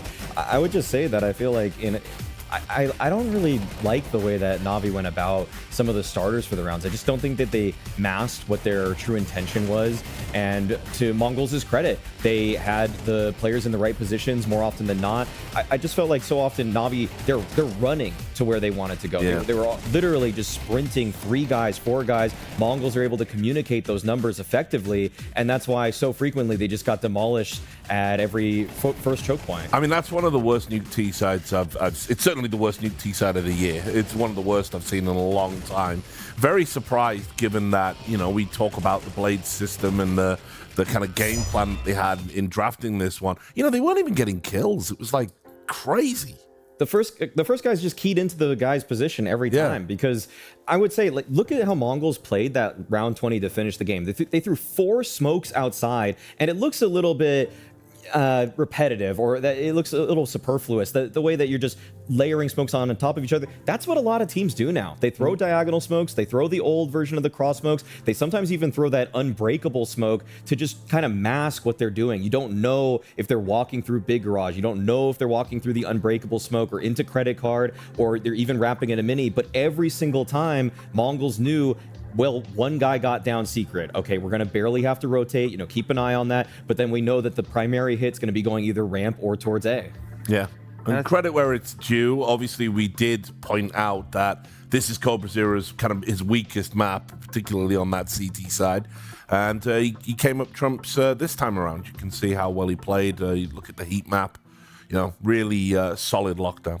Yeah, definitely. And I think also, after now 1 season with the team, you can definitely tell with MongolZ, he's, you know, super solid on some maps, like Ancient, Mirage, Dust 2, very strong on those. But, you know, the rest, it's been a bit hit and miss, right? And, you know, he has the most important role on the T side on this map, being the main yard player, and just couldn't really, as Mario was pointing out, like, it's a little bit up to him to apply the pressure, deny that information, create space for his team. And it felt like Blitz and the rest of the Mongols, they sort of always knew whether it was going to be just MongolZ, whether the rest of the team was there. Even when he was supposed to be lurking, couldn't find any impact there, and only had 2 kills up until they called that fast A split, and he could just again use his mechanics and his aim, and he got the triple kill or a quad kill, right? So and Na'Vi being a team that plays just a ton of default and generally a slower style, like, you're dependent on those players doing well and executing their roles, and it just wasn't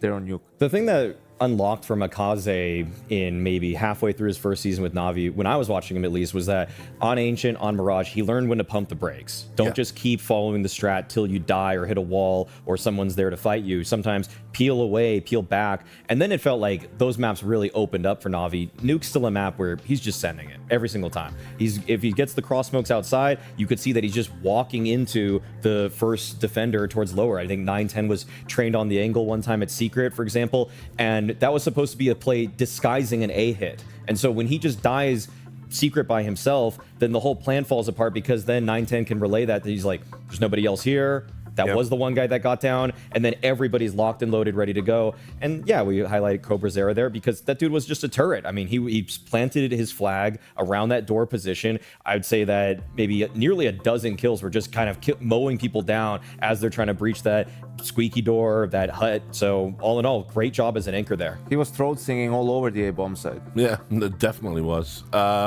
So, I mean, look, obviously, we now go to Mirage. I want to talk a little bit about this. We got plenty of time to set this up, because we were a little bit surprised that Mongols didn't pick this one, because obviously it's been one of their better maps. I said it yesterday. I think at one point, you know, in the Senzu era, they probably were the best Mirage team in the world. They were right up there. And, you know, now we have to kind of see how solid this is going to be. Obviously beating Vitality on it at this tournament. So slight favorites or not? I still feel like the game plan for Na'Vi is a lot more ironed out on this one, where it felt like maybe they were a little bit half-baked on the ideas there on Nuke. Mirage is a map that comprehensively they're just so much stronger at. I mean, the lurks that come out from Bit are great. Their mid control is so constricting when they're on the T side there. And for Mongols, a lot of that Vitality win was the CT side comeback, because if I watched that one back too, and it was just that Vitality kind of moseyed into bomb sites a little too lackadaisically for me. They weren't doing these set finishers as neatly as you normally would expect. They would get a kill in middle, or they'd be in a 4-on-4, and then they would kind of just walk into a crossfire, and they wouldn't even sometimes throw all of the utility that they had. Like, they were sometimes breaching bomb sites, and Rops had all 4 of his nades. So I was a little confused by how weird and kind of raw Vitality looked. But yeah, no, I guess that is a bright sign for MongolZ. Like, they still were able to capitalize on those kinds of moments. So it should be an even bout here.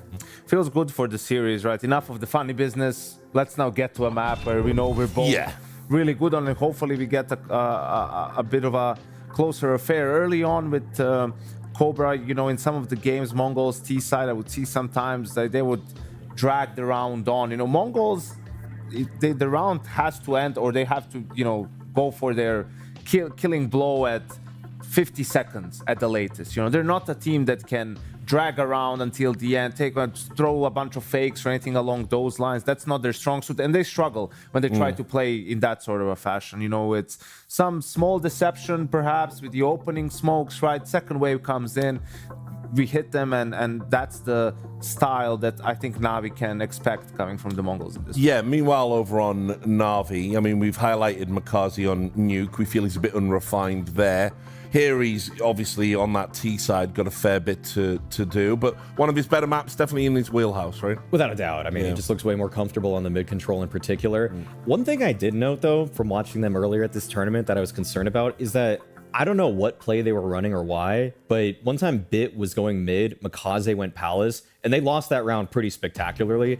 I don't know if they should ever run that again. Right. So if I ever see MongolZ in Palace, I'm probably going to say this is a bad round before it even gets started. I think it's all about the names. You know, once you kill Bit on middle, it's like, oh, that's the A lurker dead, right? And then MongolZ starts playing because they don't expect him to show up at that moment. But yeah, I think we'll see a better performance from him here, definitely compared to Nuke. And Na'Vi on this map, kind of the opposite of the MongolZ. Like, the longer the round goes on, the better they get on the T side. They just have this suffocating style where they take map control from you, they deny you information, and then you have to play in the dark a bit and take some risks, and that's when they come in with the punish. You know, the extremity players being really good at that. I mean, the one... sorry, I was just going to say, jump in by all means. Yeah. I mean, the one guy I'd have to highlight here is Ema for a variety of reasons, though. Sure. I feel like it just goes without saying, one, he looks extra motivated now that he's playing on Romanian soil, and two, he's just been fantastic at this tournament on Mirage. I mean, I really think that it's no secret that when he comes up underpass, when he's fighting into connector, he has just been such a ridiculous force in terms of just taking sharp duels. I mean, being wise about it, his approaches, making sure that he also can go dead silent in the middle of the round to make them guess about whether he's there or not. Like, he's like an assassin on this one. Like, he'll just strike, and then in the night, just gone, like without a trace. So he's been excellent for Na'Vi in this one, and definitely can be the guy for me to watch out for. So I mean, you've definitely got Na'Vi as kind of the favorites, then. Light favorites. Favorites. You agree with that? I'm gonna go with the MongolZ with the surprise, right? Like, they're just a team that's a tough nut to crack, really, when they're on. And I don't know, just coming in off of the back of that dominant map win, perhaps they have slightly more confidence going into Mirage than Na'Vi does. All right, thanks a lot, gentlemen. We will be going to a break. When we come back, we're going to settle this one and see who goes to the playoffs. Make sure you join us. She said she loves you, but she can't love me. But I love you. Yeah. Look, all of my men's going crazy. I gotta break on myself, I amaze me. Like I'm back in the 80s. I won't play window anymore. What's going on? Play your role. 1xBet. On to the next one.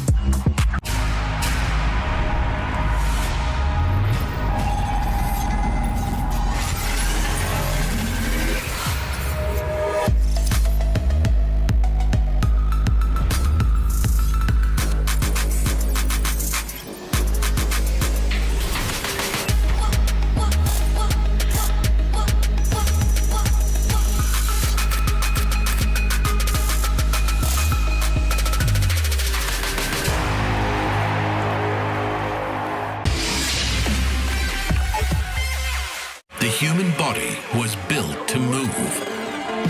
Not trapped at a desk in one singular posture for 12 hours a day. It's time your chair evolved. This is Secret Lab Titan Evo. Ergonomically engineered for you, gamers, hybrid workers, artists, backing your every move.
In this, we're going to start looking at some of the changes that are coming through on the maps and looking at Anubis. Looking at A site, the new box coming in. Who does this benefit more, the CTs or the Ts? In my opinion right now, it's a little bit better for the CTs, but the fact that only one Molo from the T side can take both the right next angle and the box at the same time, I feel like it takes a little bit of the power on that addition, because one Molly can still do the job during the executions. Yeah. So maybe the box is still too close to the entrance there. But other than that, I think it's a good thing, and we need to try it out more. It has helped. It's not like a huge change, but I think it does help a little bit in terms of the retakes, just because it does give you a little bit more cover. And before, like the T's would, when the box was down the stairs, before they could like for afterplants, it was easy for them to like hide behind a bit and give like a bit more cover for them. And now it's a bit more open where they can't really just stand there. They're kind of open to more angles. So, and for CTs, yeah, I think gives you a little bit more cover and something to play around in the clutch situations. If enemies are going out there or something and we are close to do some chaos like fighting or something, it's easier for CT to go out through camera. It's a bit easier because you have this cover from the box. But if it comes to retake, like if you're City and you want to retake the bomb site, I think it's so hard with the box because T can just play around it and peek in some good timing, and I think it's hard. But I like these changes, but he had to show good game there. You'll get that, you'll grow with him. There's like maybe 2-3% of like advantage for City, but it's like useless box, I don't know. It's like you can use only one wall. Obviously you can like smoke the molly and hide there, but it's like not that big of advantage, you know? Yeah. It's still like I'd say nothing changed on Anubis except the middle, and yeah. I think it's a positive change. I mean, it doesn't really help for holding the bomb site because the Molotov still gets it, but I think for retakes and to not make it as strong for T's on the afterplants, I think it does do its job at least.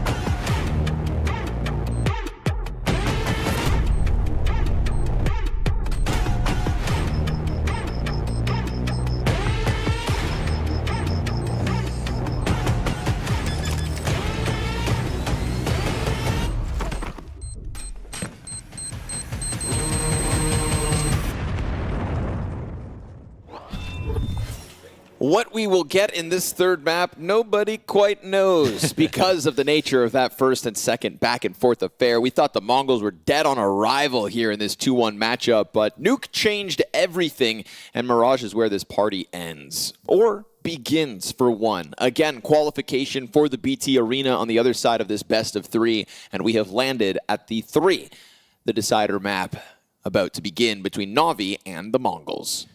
I want to call it maybe a T-side struggle. It's just the first half starting CT really well for Na'Vi and then the Mongols. Mirage is, I mean, everything's out the window. Like, it's 2 map picks getting taken in a matchup where these teams are not liable to have their map picks get stolen that often. So, I mean, the only new element is the fact that we've got CobraZera in here, who was fantastic again on Nuke. It's got to be his best map at this point between yesterday and today. It's just all kind of a big debut. We don't know how long it's going to take for him to, how far he can go, how much better he can get. And, you know, again, another guy that, when are we going to stop being surprised at the Mongols, bringing in a new talent and making them look like superstars? Get utility over the top. That's a decoy for the market window. They're ready for B. If you think it's meant to get anything out of them, Na'Vi holds strong. We've got a frag grenade from MongolZ primed. Then the Berettas go for the rip. Ooh, Techno gets stuck on the windowsill, eats the frag grenade, headshots out for 2. Blitz has got the answer back as he gushes one, but MongolZ's last bullet kills Mzinho. Oh. And then off the reload, he'll find himself a quad kill here in the pistol. Great stuff from MongolZ. That shot on bench is everything, because he's at the big disadvantage, right? His whole body is able to be spotted. He's low on HP. He knows he is a must-hit headshot situation, or he dips back into the smoke and is kind of useless for a while, but he's not looking for that option. He wants to be involved. So great between his HP and these frags. And he was also just so well supported. There was players everywhere. He had a teammate on the balcony, rotators there quickly, third player already ready to fight. It always blows me away how teams can call out which pistol their opponents will pick with these stacks.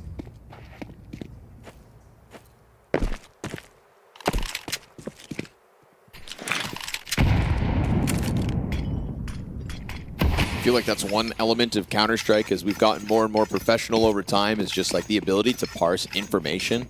All these tools, you know, that can just crunch big amounts of VODs instantly. Yeah. The answer's got to be out there in the numbers, you know? For sure, yeah. That's one for math guy. Yeah, we'll let him have this one. Wonderful trying to pepper away towards top middle, but we do get a little connector challenge momentarily. Not that it nets them much. Mzinho down for the count. Maui Snake alluding to Ime's impact on Mirage like an assassin, he said.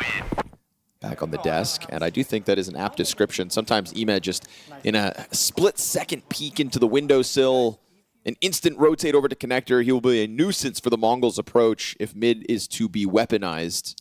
His opening game at Cluj was him being just that, an assassin for sure.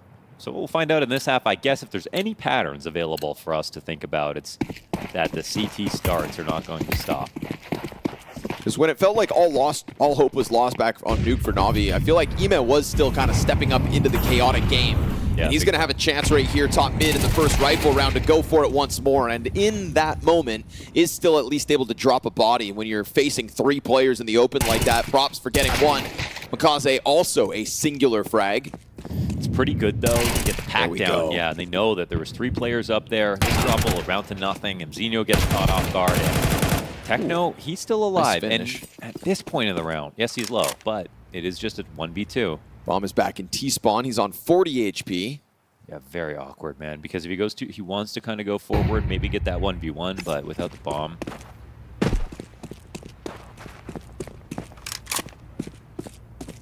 Sometimes you might take this, go back to Palace. They wouldn't expect you to go, you know, to have left the ramp in the first place. Let's see what he tries to do. It's like just right back to the ramp. He's picked up a smoke in the middle of this as well. That could wind up making a difference. We'll see what sort of a duel he gets versus Bit. Bit just kind of floating next to Ticket at the moment. We can see his POV here, he's the picture-in-picture. He's not really watching this the safest way. No, not at all. He is considering Palace. His gun was sticking out. No one called that for him. Nobody saw that? Guess not. Nice entry, Mihai. It was important to fucking took His barrel was completely out. Ooh, that was a little risky from Bit, and actually. Little antenna. Yeah. But it doesn't get called. Na'Vi go up 3-0 off the back of that one, and a lot of trade attempts going down in middle right now for Na'Vi. And I think as much as you want to describe Ima as the assassin, I will say there's kind of a pack of them at times with the way that Na'Vi just roll around in middle. MongolZ always rearing to get a fight going off catwalk. 3 smokes thrown out mid by the Mongols out of spawn, and an instant move over towards the A-ramp.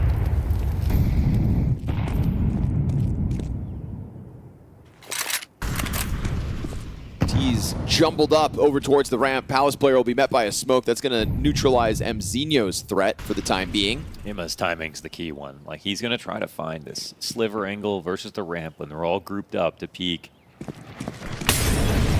Makes it happen, but gets tech-9'd in the face by CobraZera. Mzinho is able to get out Palace, but not for long. Bit right back at it. Long-range headshot keeps it clean as he goes for the triple kill. And MongolZ collects the 4th frag versus the Mongols. But an AK picked up at least gives Techno a little more hope that he can pull off a clutch. You're going to find one top stairs blindsided, and Techno to the sidearm.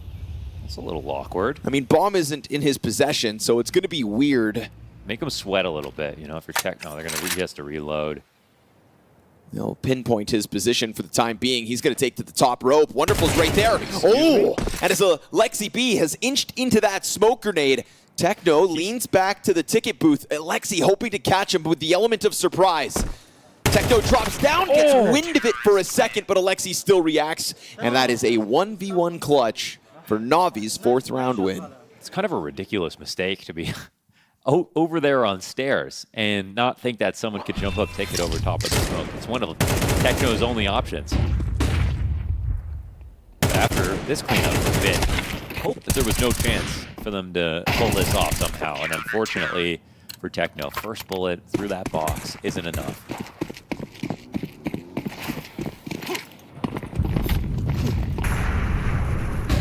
Got a fat B rush coming in. Cat jump here and the push to top mid. Oh, it's not super quick, but MongolZ's very committed here. So for a second, Alexi's going to be alone.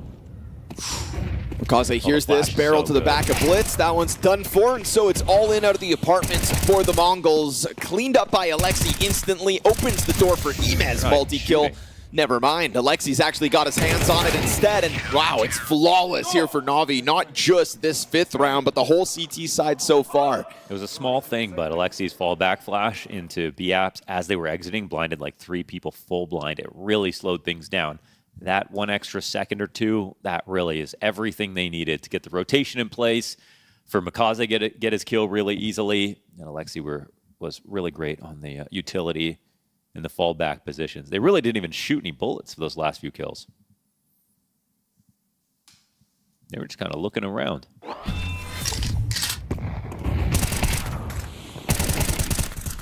Made all the easier by making sure Catwalk's not compromised. Full attention towards the apartments.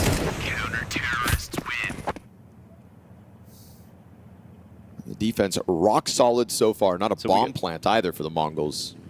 3-5-0 starts. Oh no! No, there was a. Map was, we had a force by win at one point. Never mind. Wrong.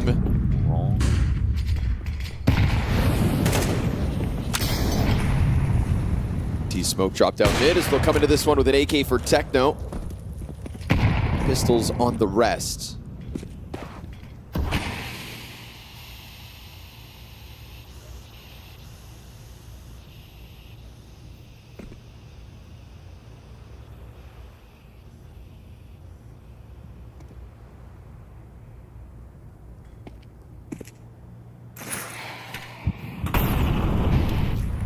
Boost here for Techno versus Ima. Yeah, Ima gonna get caught. Nope, got wind of it. For a second, it looked like Ima's timing was gonna cost him his life. Instead, he finds the 5v4. And on top of it, AK dropped, exchanges hands. It'll now be Blitz Burden to be the one rifle. And as he's caught climbing over towards Connector, CobraZera's Deagle finds an opening kill here for the Mongols. But they are still very much jumbled up inside Connector for the time being. A little awkward. I think they wish they had something towards B to put a bit more pressure on Cat. But right now they got Mzinho on the A ramp.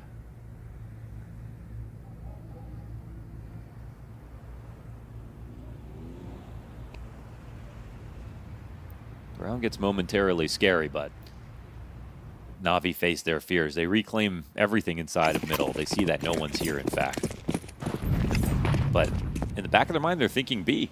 And it's actually it out here at triple, and he's dead. Wow, leaves a little to be desired. A lot to be desired, perhaps. No kill on the hold. Up shot lands, but still 9-10 survives, and Blitz takes 2 headshots right then and there. Pistol push, up close, wall bang finish. Excuse me? And so, CobraZera setting it up. Blitz waited a little while to get those rifle frags, but he does land 2 critical headshots. It's that CobraZera Deagle kill in mid that puts Na'Vi on the back foot out the gate. You know, I hate to criticize Bit for just playing a position, but if, like, he's having some struggles, whether it was ramp back on Nuke or here playing triple and not getting a single kill when he could just be playing ticket. I mean, he could just be playing it a little bit more safe. And, you know, you don't want to have to say that to somebody who is just playing versus pistols and it should be fine and normally would be doing good. But it's kind of like number one priority, winning the rounds. There should be no sort of chance that this happens. He's really struggling at anchoring, to put it plainly.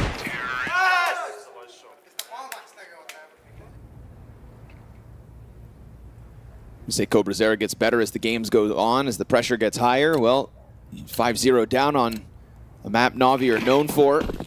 You know what? I take it back. You should be playing triple. It's versus pistols. You're not going to get spammed down. Take it back, eh? If you're playing triple on a full execute, they molly it, they can spam you with AKs and stuff. But versus pistols, should be fine. You just got to get those kills. Yeah. Simple as, sometimes. There's that assassin-like moment for Emad. Quick look through the smoke and a fast reposition towards Connector instead, but saw nothing. Despite the Mongols certainly being out here, Utility's going to give way of that. We'll drop another wave of smoke grenades, cut MongolZ off from his support, and he's still floating out here. This is going to be a duel for Mzinho if he opts to jump up that bench. Yeah, holding for the other side right now. Mzinho preparing himself for it, but maybe he takes it from Connector instead. Yeah, he sees MongolZ's barrel. Oh, gets dinked. MongolZ up and down. Finds the frag and an opening kill here for Na'Vi. All while the Mongols set themselves up for the A execute. 9-10 clips Bit's wings. Goes down again. Ima's responsibility suddenly to hold this back, and he's going to find CobraZera unprepared. He was playing with his utility as Ima starts to cross over. Top stairs push goes wide. Ima gets found out next to the smoke. And luckily, Alexi's even able to get one in the middle of all that. This will turn the bomb back around at 30 seconds, and 9-10's looking to keep Na'Vi preoccupied. That bomb going all the way over to B. There will be a little bit of delay here from 9-10 as Wonderful's getting really snug under balcony with an op. He won't be rotating anytime soon. Actually, goes wide. Whoa. Right into the A ramp and does, wait, this is so weird. Perfectly 10 timed seconds, kill. He has to go out to B, and Alexi now has to respect that it's probably the A site. Now he's got to be confused. 9-10 still on the ramp. He still has no idea. Alexi only now realizing that he was right about that rotation, but the kill towards the ramp drew him back. Well timed by 9-10. He's darting for it. Alexi just trying to find this 1v1 before the inevitable arrival of the Mongols op. And Alexi reads it right. Blitz, though, surviving the fight. He'll have his knees taken out from beneath him. You know that op's going to go catwalk. And of course, 9-10 into the clutch will land his shot. A second one added to the tally here for the Mongols. It's kind of perfect the way that, I mean, he's lucky. 9-10's lucky that Wonderful creeps out right into him at that moment because Alexi had already pre-moved to get to the window, would have been able to stop that bomb. But they know that Na'Vi are going to play for information. It's really well done here for the Mongols. They create a messy situation and they win again. I think also it's like Bit died that last round. He died right there in ticket this time. Straight up opt.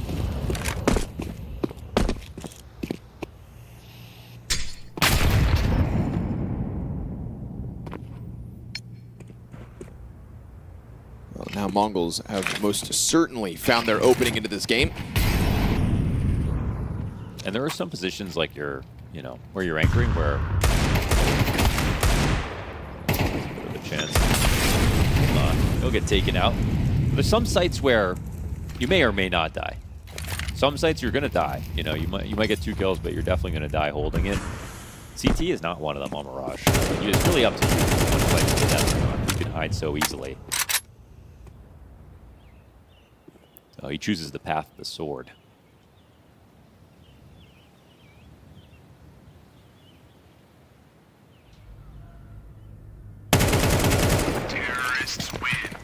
And just like that, MongolZ are back in the game. Yeah, always fun to see Blitz start taking over a game, isn't it? Yeah. Yet another prime example of just an in-game leader that's got what it takes. Yeah, we talk about new best fragging IGLs all the time, but he was just, here carrying for so long, really.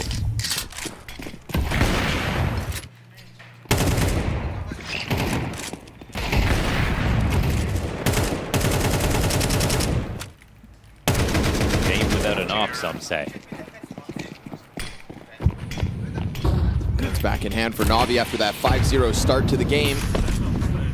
9-10 fast and willing to punish if Alexi's not cautious. Arm here. If he just pushes a little to the left without showing himself,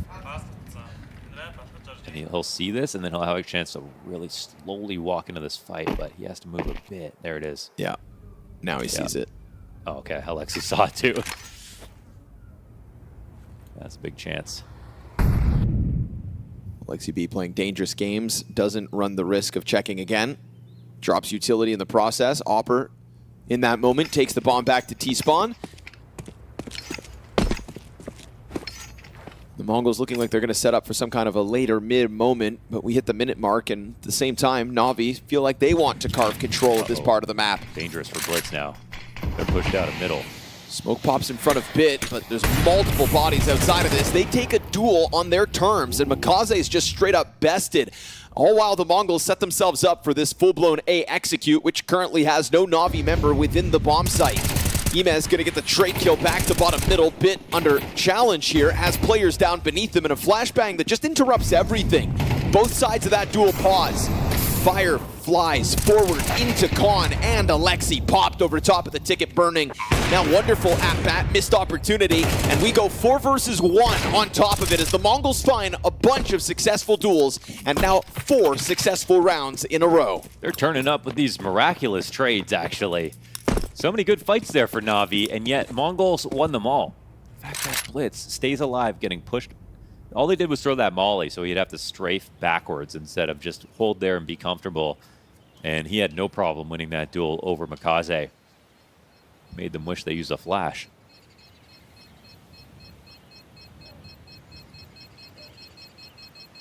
Nice to finally get some parity in this series. Terrorists win.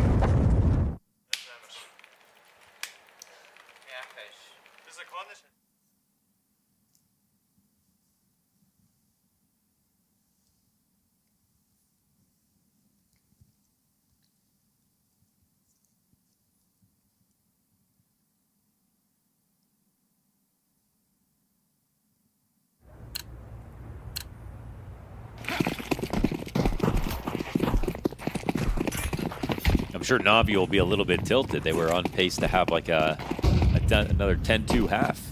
They played their cards right. A lot of close losses now. Trying to get away with that again, but 9-10 doesn't really take his time. He's laughing it off.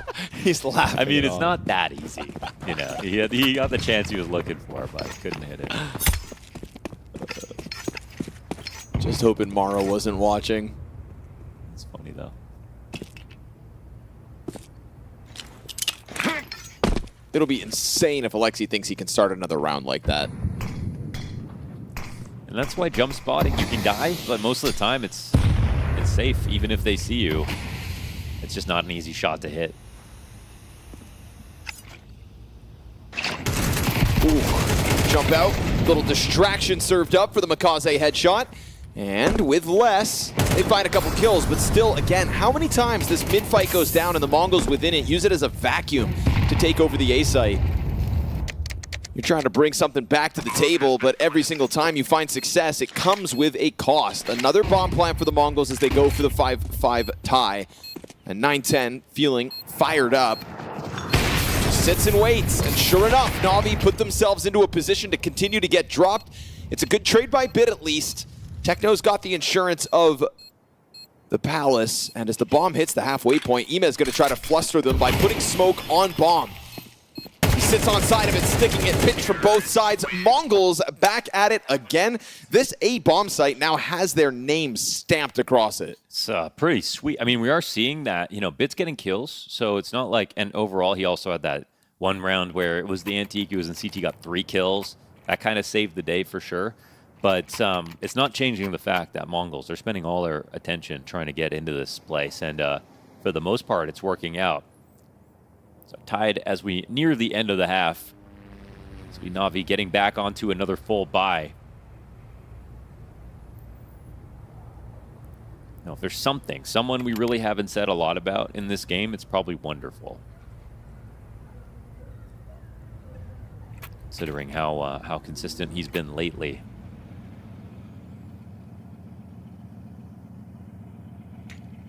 In the face of a bit of 9-10 impact as well, it feels like that op department continues to skew one way as this game goes on.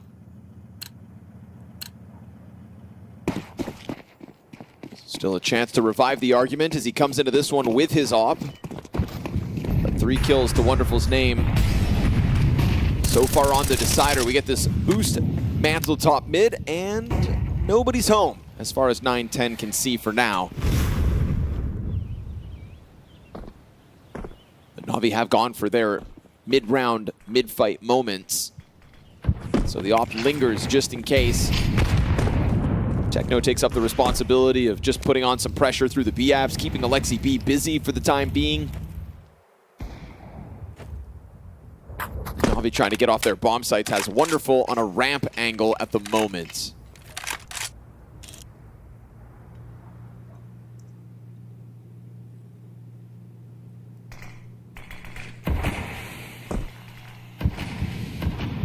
The attention comes back to middle. CobraZera walking it out, looking to join forces with Blitz when needed.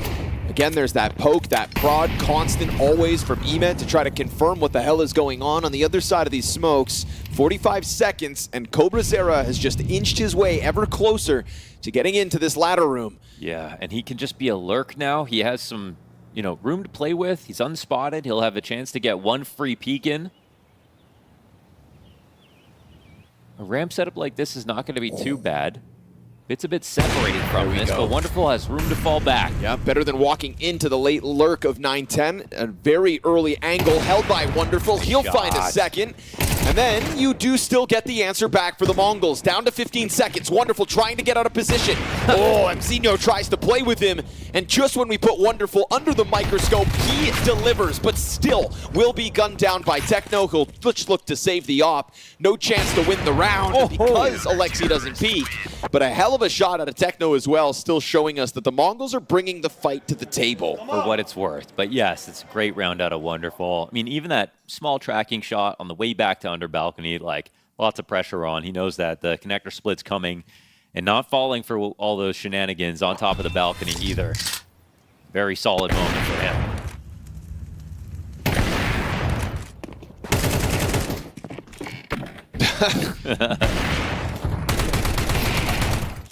Got to give it credit. Mzino really did everything he could to try to bait that shot out. Little ladder wiggle.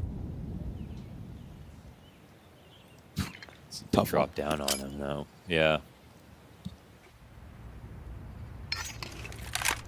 This exec is going to come in pretty hard. Don't have that Wonderful off this round. That one was too expensive.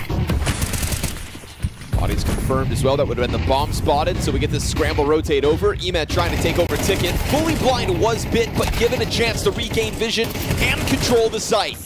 Him and Emet combine for 2, but then they both get cleared. It's the Tech 9 and the Flames of CobraZera that get them done for. MongolZ slipping the net out through the side of smoke. A layering over towards the Ticket that could have been MongolZ to make the difference at the tail end of this one, as Na'Vi will still add 2 more to the tally It's a 5-round streak from both teams, but Na'Vi securing 11th and 12th. It's got to feel nice to get the final word and actually be able to say that we played well this half. They, had to give up a lead in there, but it was well earned from the Mongols. But we will say a lot of those rounds were a lot closer. Na'Vi had a lot of the most dominant victories here. MongolZ really showing us his value as this game went on. Kind of continued to rotate into this A site with just kind of a priority to save it. Winds up at the top of the scoreboard for Na'Vi at the end of the half. And now we'll see what you were saying, where he's just been running at them. Yeah. Yeah. We'll see what he can do once he's now on the attack.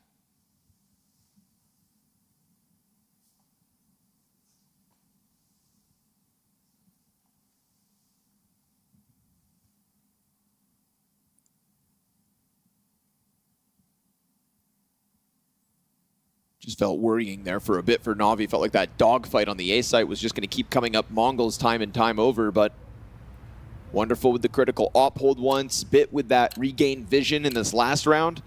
MongolZ is great to close it, but that bit and EMEC combination for 2. It's a frantic hold with fire all around them. We jump into the second pistol of map 3. We've got utility here for Na'Vi. 2 smokes primed, Molotov of MongolZ thrown out. They're going to keep this one simple. Utility in, blanket the site, try to flex the advantage, but 9-10 finds the first headshot. MZino's Berettas from down beneath go up top, and it is Na'Vi finding nothing. Torn apart in their attempt to exit. Finally, a frag comes out for them, but it is that one and only kill, the Mongols right back to winning ways. Well, they got to be excited now. They get to start CT. It's kind of like these guys just wanted to get the first 2 maps out of the way to really throw down here on Mirage. But after that long talk from Blade on the halftime, it didn't really amount to much. This CT pistol round for Mongols looks sweet. It's going to nullify the entire advantage. The small 2-round gap that Na'Vi created for themselves in a game where they probably felt like they were on for a 9-3 or 10-2. Now I'm starting to wonder if Na'Vi can even win.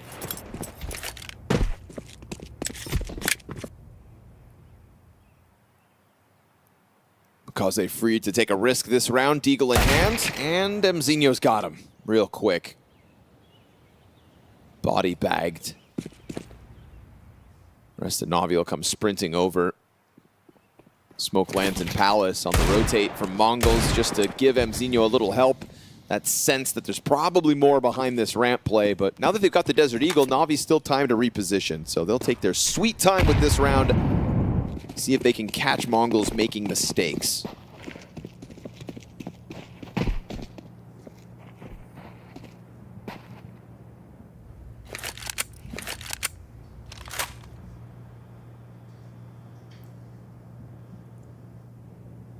Feels impossible to place the strength of the Mongols right now this week. But clearly, they go toe-to-toe. Again, this series has been T-side struggle session, so that definitely has me worried for the thought of Na'Vi, and it's also just me having empathy for the team that started out so well and thought today's our day. Today we 2-0, today we crush. They felt like $1 million after Inferno. You just know it. It's kind of been a tale of hot and cold for Na'Vi here in Cluj. Day 1 looked phenomenal. Then we got some worries. They kind of got owned by MOUZ at times. That was a great game played by MOUZ, another team that can show us 2 sides of the same coin. But you are right, that T-side struggle will be the tale of the tape tonight if Na'Vi aren't able to solve that problem here on Mirage. So guns in hand, time to change the story. And they're going to try to do it off of the back of a triple Palace play.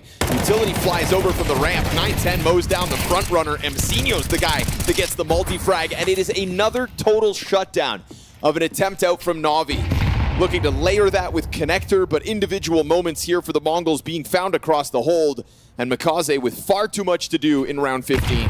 This is the A-site defense that Na'Vi were looking to be able to cultivate back in that first half. They are left back here as Mongols just totally walk over them. And that's going to be one of their best and strongest plays. You see it every time that they play Mirage. This is what they lean on, not even when things get tough, just to show how good they are at the map. sometimes just saving their force buys or their anti-force buys for B hits and everything else towards ramp and mid.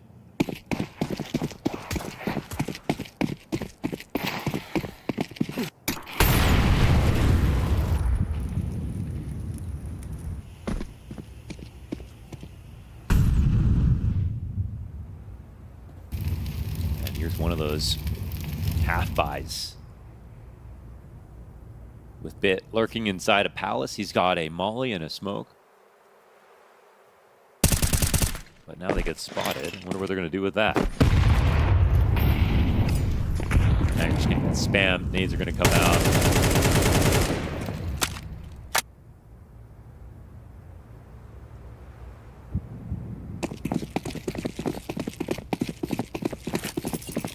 This becomes a nice part of having an Extremity Lurker. Even if he was going to become, you know, part of a double fake, he's now a way to run back to the other side of the map. Know you have Palace cleared. Get you to speed up a little bit. Do you really want to test their metal on A again because they passed with flying colors last round?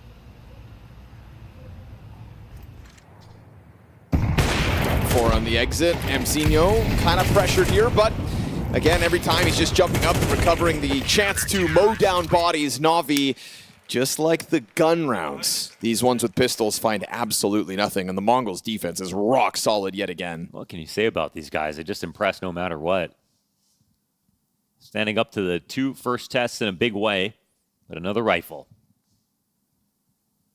Feels like if there is ever a chance for Na'Vi to break through on the T side, it's got to come from these rifle rounds. Mongols aren't making any mistakes in the face of the lesser weapons.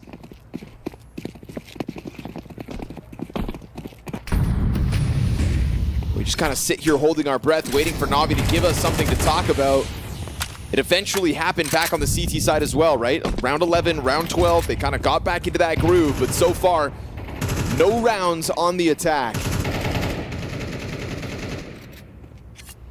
Mongols about to post their second 5-round streak on map 3.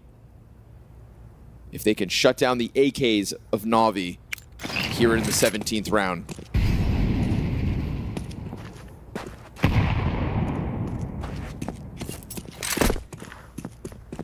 It's not even like Mongols are playing extremely brave and kind of just messing with Na'Vi's strategies. They're allowing Na'Vi to do whatever the hell they want. It's just once you try to step forward, you get shut down. They're not pushing everything. They're not pushing into B apps, really. They took one pretty shallow peek. They've got a very standard lay of the map at the moment. They're leaning maybe slightly a bit more towards A with a dedicated player, a ticket guy, and one in connector. But nothing fancy. Another well-timed rotate here for Blitz the moment they start to test this ramp. This time, though, Na'Vi get that man advantage. This is what we've been waiting for.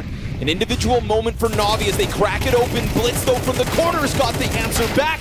And CobraZera slammed by Wonderful, who just shoots down through the edge of that smoke. Quickly into the 2v2, but Imma in mid. How does this affect things? 20 seconds, so they can't be taking this bomb anywhere else. And they don't waste the moment, right? Techno keeps this pressure on, walking all the while. Imma's got to get this going back into the bomb site. He announces himself, and you don't know about Techno. You still don't even know. It's a moment here for Blitz to get the 2K. It's a double op pull through here for 9-10. Mzinho finally stuffed by the MongolZ entry. You think maybe now's your chance to get a little more, but Na'Vi come up with nothing. Man, the amount of moments in that first half where we saw either Bit come up huge or just die untraded, you know, versus this, where nobody in this setup is going untraded. Even when MongolZ gets this first kill, they've got Blitz here inside of Sandwich, who, as you pointed out, had that early rotation towards A. Nothing fancy, no huge risks, but just little leans here and there that meet Na'Vi on their timings. That's all that Mongols need to be successful. And no incorrect timings either so far for the Mongols. Yeah, there's a find. You're not adding a third player to the wrong bomb site. You're not falling victim to any mind games out of Na'Vi. You're allowing Na'Vi to make moves on their terms, and you're just shutting it down regardless. Like that little back-to-back grenade to keep the smoke blown open. But no one's here spotted. Blitz actually knocked down to 2 health. How did they do that? From inside the windowsill, must have dipped back out. Here's Imma. Losing teammates behind him, but at least Imma could try to be the hero. They just keep poking in from every side. But there's a gap left from Cobra. He was just watching this cross. I mean, Blitz surely does die here with the amount of HP he has left over, but Imma, he's not willing to get outside of this. CobraZera in the open, able to hold that angle, deal with the one rifle that Na'Vi were hoping to bank on. This is the moment you play a spot like Jail. It's just easy. And all of a sudden, you've got CobraZera added back to this B defense, catching them on the fall down, almost team flashing Techno to his own death. I think he flashed him both. They can laugh about it. All's good here for the Mongols. This is 6 consecutive CT rounds with not even a Na'Vi bomb plant. Yeah. No, this is I never thought, didn't think this was going to happen. Not after the 5-0 start, not after the map one that we saw, but here we are. Mongols with a massive lead. It doesn't even feel like they can't even lose this game at this point. Na'Vi on their 3rd timeout. They haven't been able to get this op to Wonderful in the second half. They don't necessarily need it, but they do need something different. And we've got a sell back on the AKs right now. I'm not sure what they're going to do differently, but they don't have an option to buy an op, really. Like, just figuring out the grenades. One of each.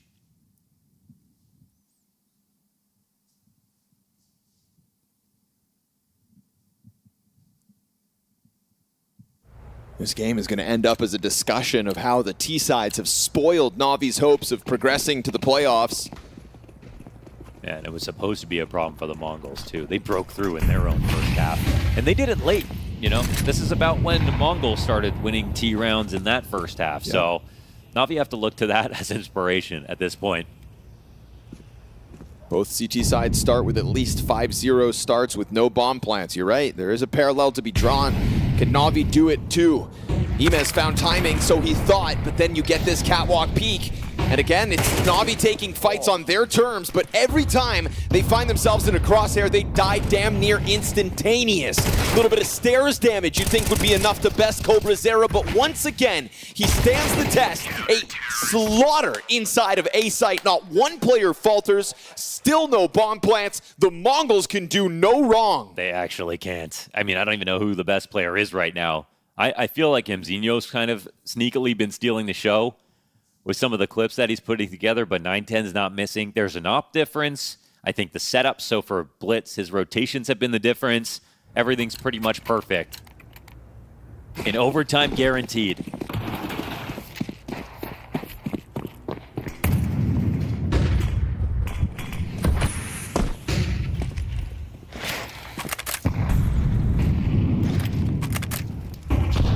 Find ourselves with a series where CobraZera will be referenced once more, showing a bit of resilience and the ability to come back after a tragedy of critical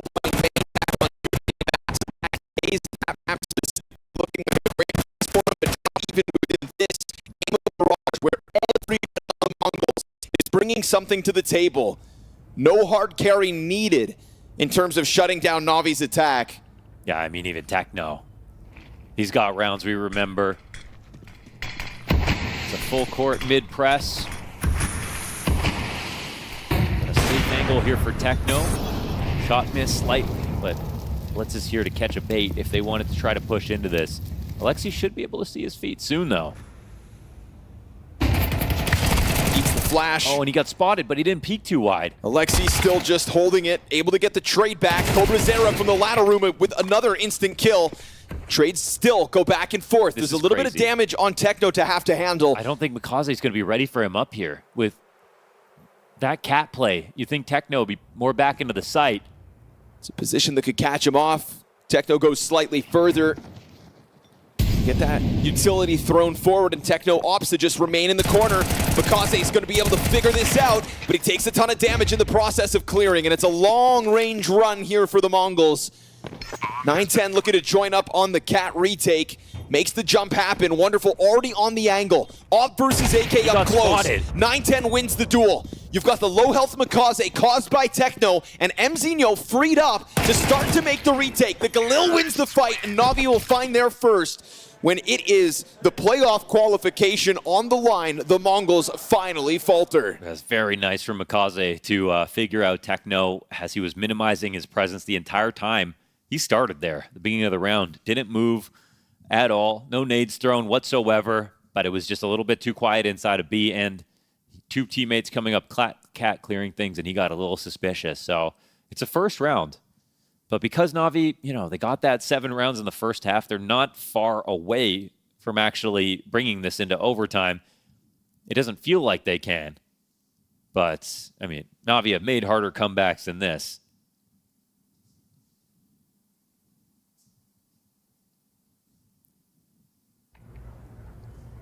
It's just that, you know, with the way that MongolZ are playing, any one moment where you slip up slightly and MongolZ are going to get a multi-kill.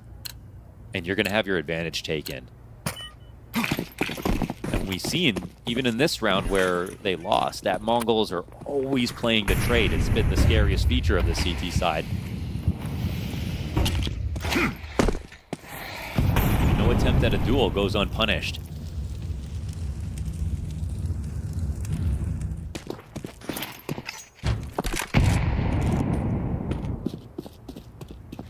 Even the nature of that last round doesn't feel like the one that's going to take MongolZ's confidence away.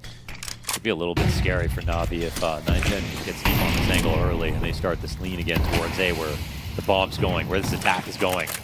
Zinho allowed to just push this one a little bit closer. Blitz is also quick to the scene if needed.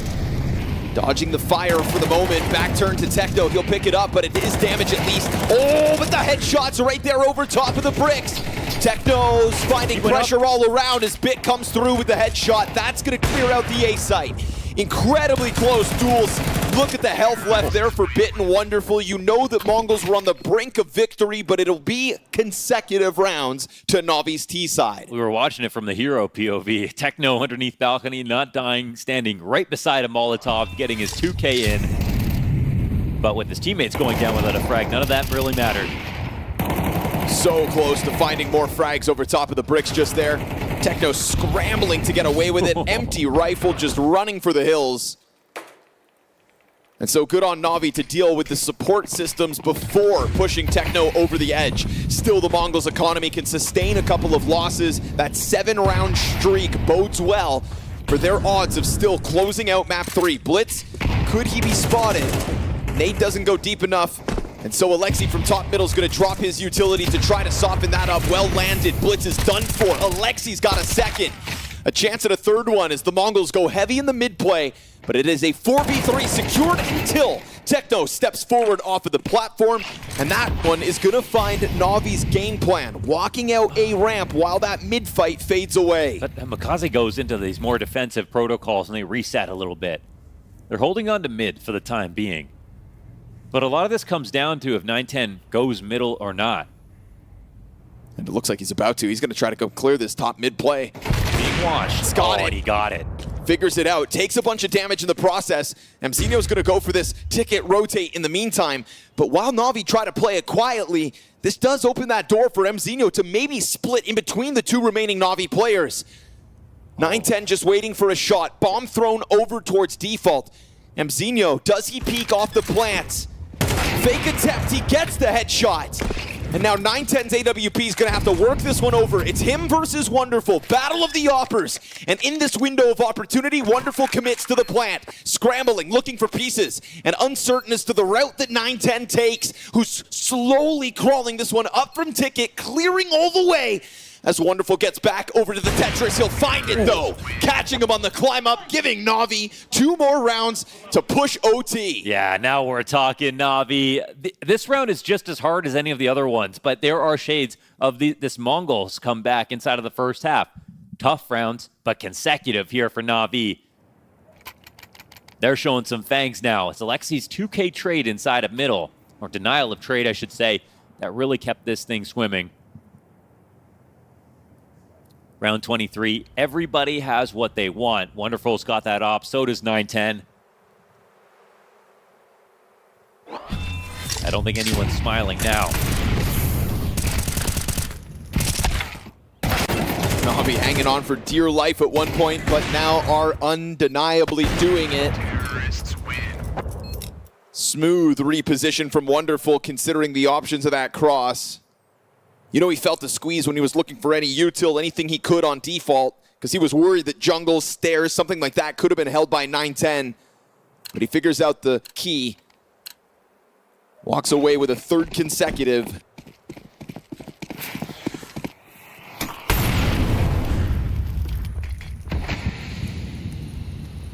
where the pressure really goes on to Alex. He's got to make the right call. Oh, and it's perfect to catch 9-10 off. Kaze just sitting wide in the apartments. Yeah, we've seen almost every single round up until this point. They haven't really tested B apps. 9-10's been able to sit there, go deep. Saw Techno sit there for an entire round. Nobody had pushed up at all. So a very nice change of pace here for Na'Vi. A quick, unanswered 5v4.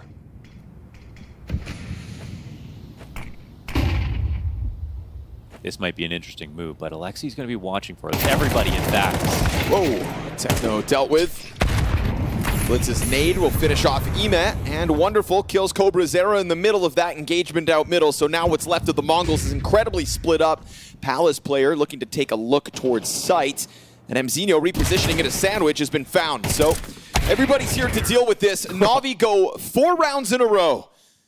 When push comes to shove, they step it up a notch. And this game has been so difficult to just get a read of. The streakiness across maps, the blowout on map 1 that made you feel like this was Na'Vi's day. And so they fight this back. Maro wants to just get this one over with, but overtime looms. Overtime looms, except even despite this comeback and all the buys we've seen take place, we've got the double op. CobraZera is going to be doing his real Senzu impression now. All right. Picking up an op here on round 24 for the first time. Mongols' CT side started with utter dominance. It is what has afforded them this continuous buy ever since Na'Vi have been able to string these 4 rounds together. Buy after buy, now double op for the final hurdle. They could have split that up into other guns. Of course. Blitz and Techno are here on an MP9, a FAMAS. There's not full grenades for everybody. The irony of that Senzu double op is that he has like one of the lowest round win conversions off of it when he buys it. What's crazy is there's no way Na'Vi know it's double op setup. No way at but all. Going B would be the perfect counterplay to the situation. CobraZera's op up catwalk. Blitz right now alone towards the apartments. It puts pressure on the one FAMAS there. Yep. Or sorry, excuse me, Techno's MP9.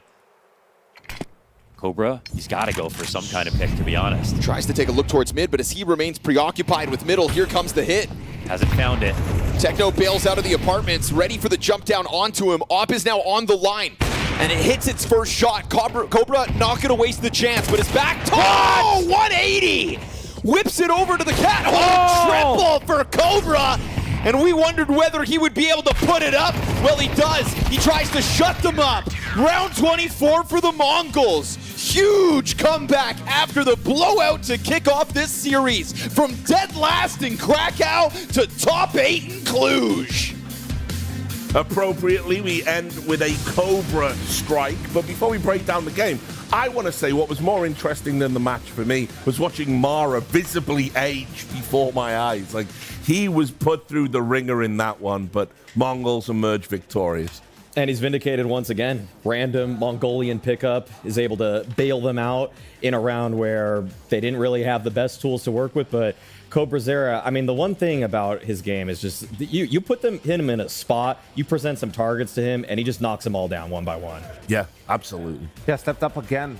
Casters mentioned it as well after a rough first map. You know, did a great job on Nuke on the CT side, and now here on Mirage as well, man. And kind of feel bad for Na'Vi because they started finding some answers, started putting rounds together. But honestly, the dominance of the Mongols in the first 5 rounds of the second half, like they had 15, 14K on all the players. You know, you win 3, 4 gun rounds if you're Na'Vi and you go up against double op. Yeah. And they weren't saving, you know, like Na'Vi was killing all 5 players on the Mongol side. It was maybe caught them a little bit off guard and just couldn't really steal away around, you know, get an anti-eco in there at some point.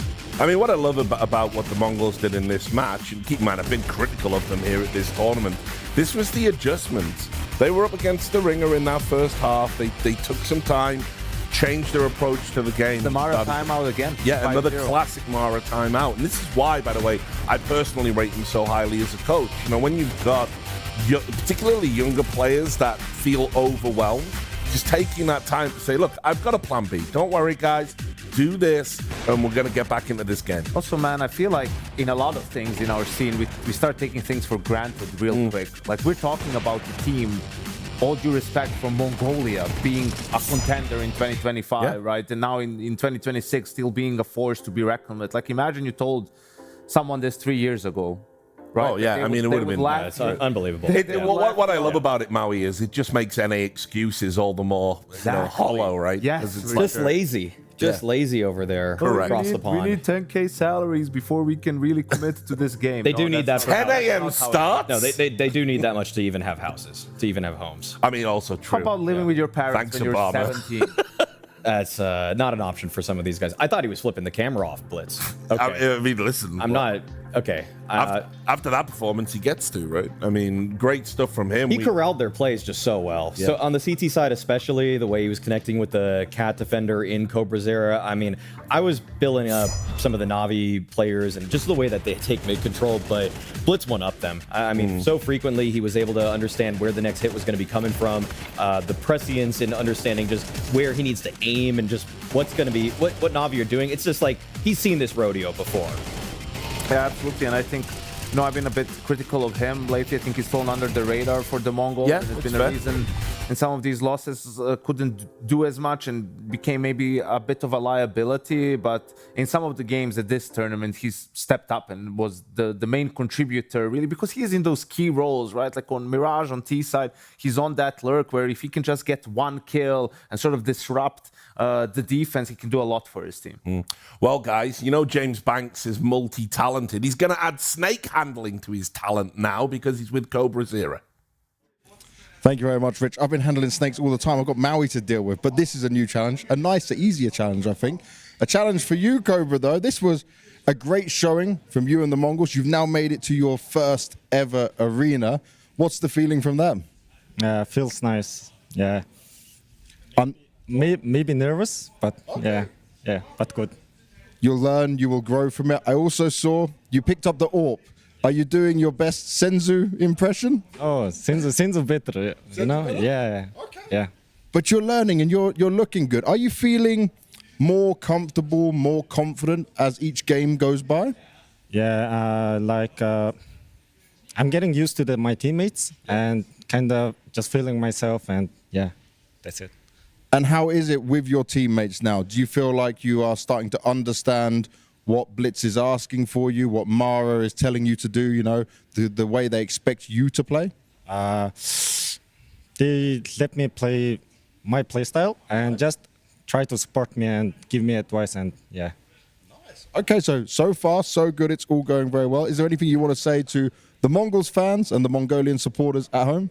Can I speak in Mongolian? I'll make it easy for you, bro. За дэмжсэн бүх хүмүүстээ баярлалаа. Тэгээд одоо тайзан дээр тоглохоор болсон. Тэгээд ирээдүйд ч гэсэн нэрээ хожноо аврагын авнаа.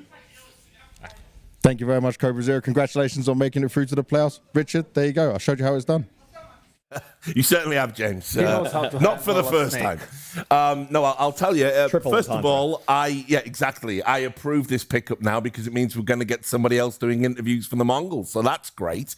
But no, I mean, what a really cool story. Obviously, he's going to get to play in front of this awesome crowd we always have when we come to Cluj now, and this is where you really start to develop as a player because, you know, stadium play is so different as a prospect to even studio land play, you know, when you've got the crowd, you know, kind of chanting and making noise and the adrenaline's going.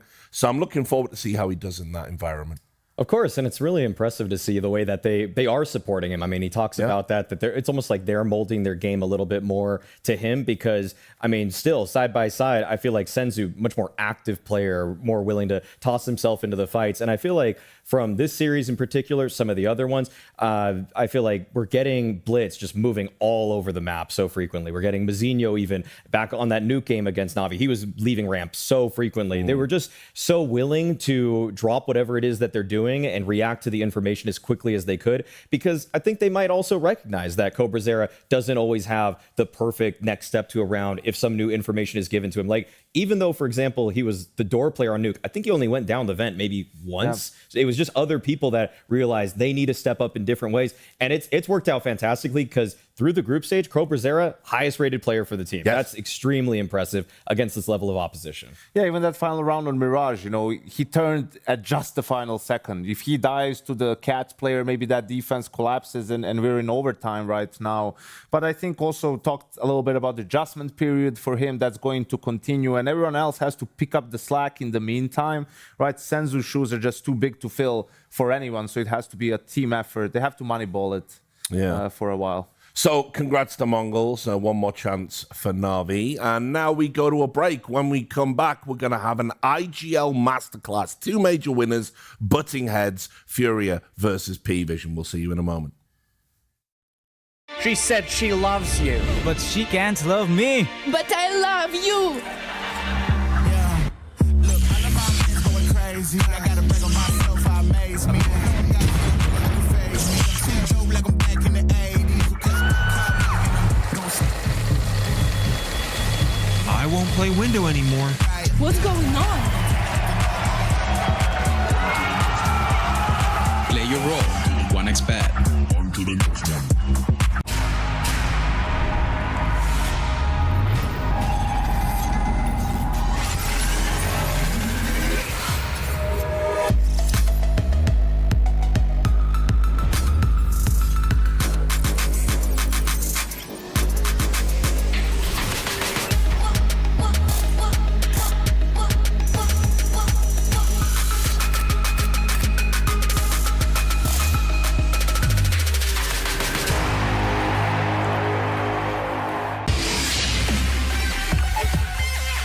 The human body was built to move, not trapped at a desk in one singular posture for 12 hours a day.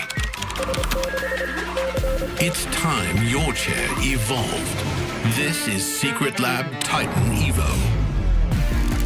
Ergonomically engineered for you, gamers, hybrid workers, artists, backing your every move.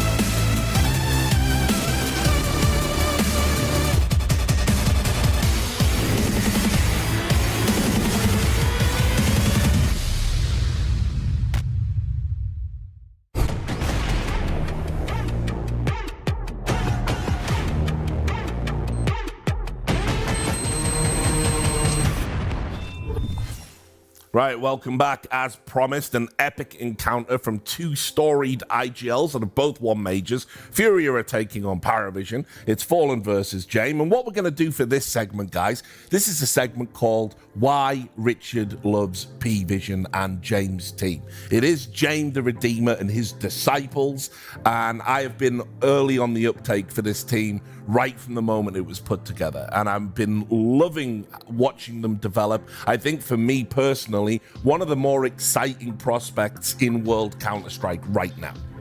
Yeah, absolutely. A team that's been on the rise towards the tail end of 2025 and started 2026 with lifting the trophy over at Bounty, over the likes of Falcons in the finals, beating Furia along the way as well. So pretty impressive. Start of the year's wave is the new addition in 2026 coming over from Team Spirit. And yeah, just for me, it's about the sacrifice, man. James, first and foremost. I mean, a veteran player, living with, you know, these kids in Belgrade, boot camping through the year, grinding tier 3 online CS, like so they could get more experience and learn their ways around just competitive CS and then tier 1 CS eventually.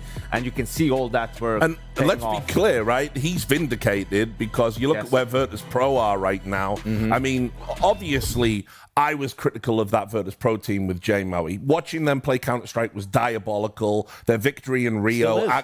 Yeah, the victory in Rio came at the expense of Counter-Strike as a sport. It was the worst thing that could have happened to us at that time, and that style kind of became the norm, the min-maxing the economy. It's why we got MR12. Yeah, exactly. Just had to do away with that, yeah. To stop it ever happening again, yeah. I mean, I think that everybody loves a redemption arc, even though he came into the fray in the space with such a idiosyncratic style to try to squeeze the margins in terms of the economy game, saving more than other people. To see him bounce back with this younger group, to me, it kind of reminds me of Gambit youngsters and kind of the rise that they had, where they were just grinding out all the online cups, and how now, in a way, I don't know if it's a perfect one-to-one analogy, but the Zwei is almost like when they bring Hobbit in, a guy with a little bit more experience, a little bit more tenure, been on some bigger stages, and now they look like they're primed and ready to make playoffs a little more consistently. Meanwhile, you talk about redemption arcs. We've got redemption arcs in the Furia lineup. Several, in a way. Yakindar, the most obvious one that kind of like leaps out. But I will say as well, Kay Serato is having a wonderful renaissance at this period and at this competition. I think he's just showing us what he's capable of when he has a really strong team around him, and when the roles on the team make sense, so he can just focus on what he does best, which is some of that lurking, being a rock on the CT side as well. And he's been great for Furia alongside the new additions. And what happens when you have an entry in front of you that's a bit more reliable than, say, Art? I feel like it goes without saying, Yakindar achieving top 20. Although equally crazy at times. Yeah. But a guy that just shoots a little bit harder and sometimes is a little bit more thoughtful as well. We're getting the veto here. Obviously, these teams played at Bounty. I'd say the notable exclusion from the veto last time for me, Yanko, was actually Overpass, despite that both teams liking the map. I think that they probably thought it could be a decider. We get the Dust 2, which I think is a repeat from last time. In fact, I think both of these are... It was Mirage and Inferno. Okay, Mirage and Inferno. Yeah. So it switched up a little bit from PVision. They've had success on Dust 2 in this tournament. Overpass they're in the same spot. They were both good on the map, but recently didn't have as much success. Yeah, they've been moving away from it. They won one of their last 4 games on the map, so not a huge surprise that it's not there. And in the end, Furia, this is a bit of a punish because PVision, didn't have a ton of time to practice. New Anubis even had the bit from Jane where he was like, just play it as a pug, and all that. And Furia definitely played it already more times. All right, it's without Mirage is the decider. I feel like for PARIVISION, I'm almost a little bit surprised. I guess the thing is to know, moving into how they like to play that map and why they like to go for it, so frequently they're just targeting extremity players a lot. I've seen them want to hammer the B bomb site when they know the weakest guys are there. My money for this one would probably be that they're probably going to test Fallen quite a bit towards long A there. I just feel like they're not shy about making you adapt first after they try to batter in whatever they deem your weakest site. Yeah, and this is going to be a game of teams who play very similar on the T side, right? Slow, taking map control away from you, making you play in the dark of sorts. So the Oppers are going to have a huge role, right? Breaking that default on CT sides, being aggressive, trying to find openings as well. Yeah, it's going to be super interesting to kind of see the student take on the master in the Battle of the Orpers. I'm really excited for that because, Jane, no slouch, but very different style to Molotov, obviously. Well, it does too. He does get a little bit crazy. I'd say this is the one map where James kind of sheds his sort of passive nature. You'll see him sometimes push up mid, swing off of Cat with the op. I mean, they're going to definitely try to set him up too. But Molotov, he relishes opportunities to go toe to toe with opposing operas. I mean, in 25, in op head-to-heads, he was simply just the best. Better than Zywoo, better than Monacy. Even in those kind of heads-to-heads, he was great versus them too. Right, I'm going to bring in our commentators and get their opinion real quick before we get into the action. Guys, who do you like for this one? Call me a toilet attendant because I've got P-Vision. Okay.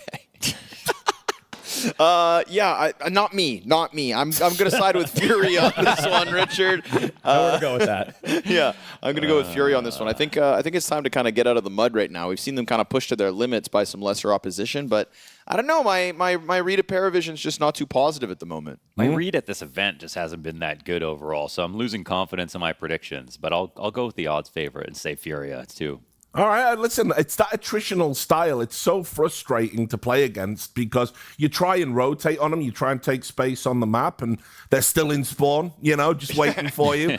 It's really hard to play against, especially for an aggressive team like Fury. So I like this as a stylistic matchup, I think. I like what Maui just reminded us of all, which is that the Molotov op head-to-head stat line is so positive. So I'm going to be excited to see Jane with his hands full tonight. Yeah. Anything to add to that, Launders? We got a little bit of time, still waiting to get in there. Just that, and because of Dust 2, it is the one place James will try to control mid-doors with his op. It's kind of weird because even other teams aren't normally doing that with their opper right now, but he'll actually walk down mid, make sure to keep an eye on the rotations himself, and there we are inside of the game. And we will. Yeah, take it away, guys. Have a great cast. Thank you. He's not starting T-side, so that's one thing for PARIVISION. But right now, PARIVISION are the team to watch on Dust 2, besides Vitality, of course. But they're actually, they do it their own way, and they do it well.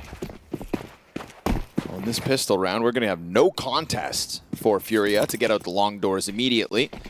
T-side smoke goes down on the gap, and with a flash into the ramp, they've already got themselves crossing yonder Gonder. Yakindar, no duel. We've got no blood shed by the time the bomb goes down in this first pistol. 5v5 in the post plant. We'll see what PARIVISION's or P-Vision's retake is made of. Yeah, or if it's doo-doo vision. Two dual Berettas on this side of the smoke. And those Berettas ready to charge forward now, but big gap here for Fallen, still hanging on. CT's trying to move it up. Belchanok, good headshot. Trying to roll forward with that momentum. They will catch another one on Yakindar. And so MongolZ's response starts to come through. Yuri's cleared off of Goose, and now Nota into the jump over top of the smoke to try and spot K-Serrato. The Berettas pull through. Whoa, wait. He jumps back on it, no time. Nota to the damn near ace in this one. The retake almost there, but time is what makes the difference, and Furia will pick up round 1. Gave him a little scare. Tapped it at the end, even though there wasn't any time left over. So Furia, obviously, they just did enough, just slightly enough to make sure they could go ahead and pick up that round. It's a good start for them here on T side.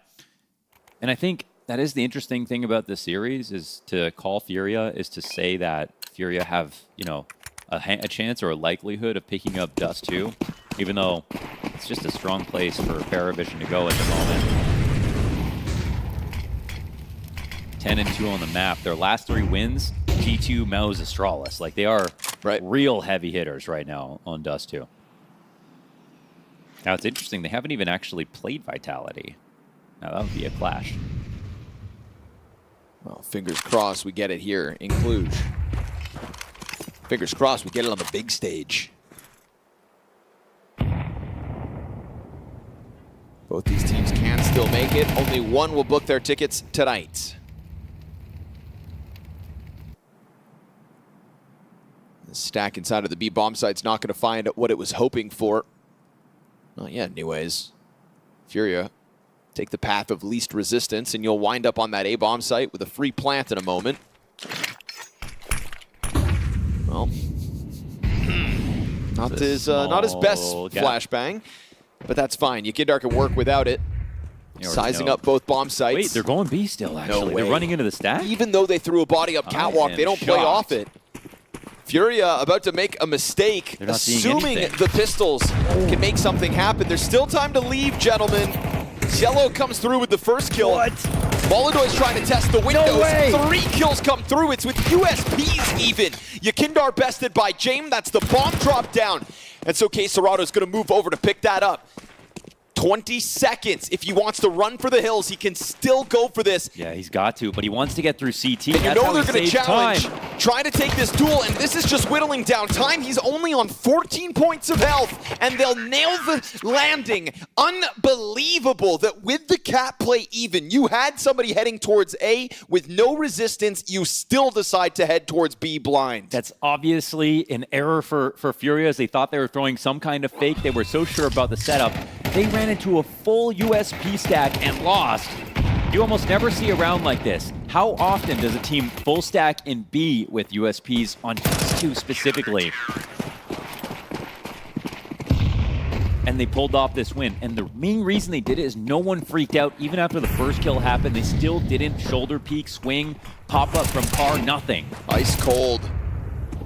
Nota going to catch Yakindar, making use of the newfound guns. MongolZ's Deagle's going to say something about it. He goes after offers. Well, the utility comes out from the catwalk. MongolZ is going to keep on charging you down, but Nota survives that test. Insta headshot on K-Serrato. Low HP moment there for Nota, and he's able to withstand the pressure of that charge his way. Bomb possession secured as well with the door push, so Fallen's going to have to come back at this 1 versus 3. And it's PARIVISION's stack inside of that bomb site that has sent Fallen's head spinning. He'll charge in with the pistol. Hail Mary push. Okay, what are we going to get into tonight if plays like that are happening? That's awesome. How weird are we going to get? That was absolutely insane. He like threw the op away, but not really. Then just made so much noise in front of the smoke and jumped through anyways. And then got the kill even though he had a full rifle on his back with the P250. That had it all. I think Noda might have really saved them by getting those next 2 kills. Molodoy had him flashed and 2 body tags, and he probably thought, oh, the trade's imminent, no problem.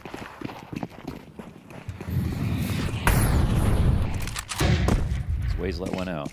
Let's see. Something to clear it. Feels like he's considering it, but Molodoy's Deagle still gets good damage in.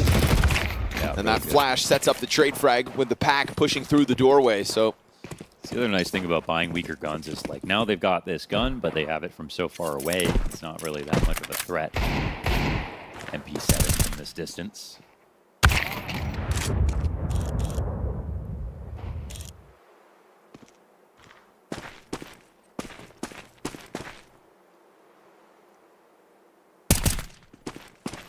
MP7 buff is real though.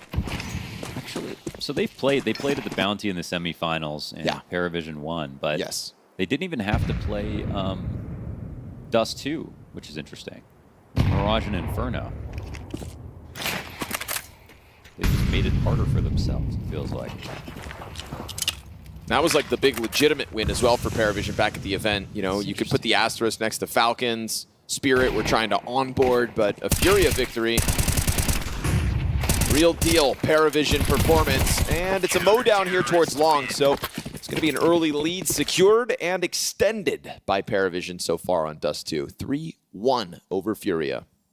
I guess when that took place, I mean, it's Counter-Strike. Things move quickly, but at the time, PARIVISION haven't even really shown their full strength on Dust 2 yet, so they went ahead and picked Mirage as their first pick, which is also fine, but yeah, it's really since Krakow. They've got some of their biggest wins. Won both of the Bounty, too.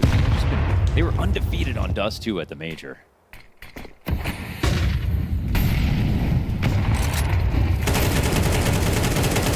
Wild spray for Yakindar. Can't stop the climb towards the blue box. Zue going to tuck into that corner as they remain 2 on long for only a second longer.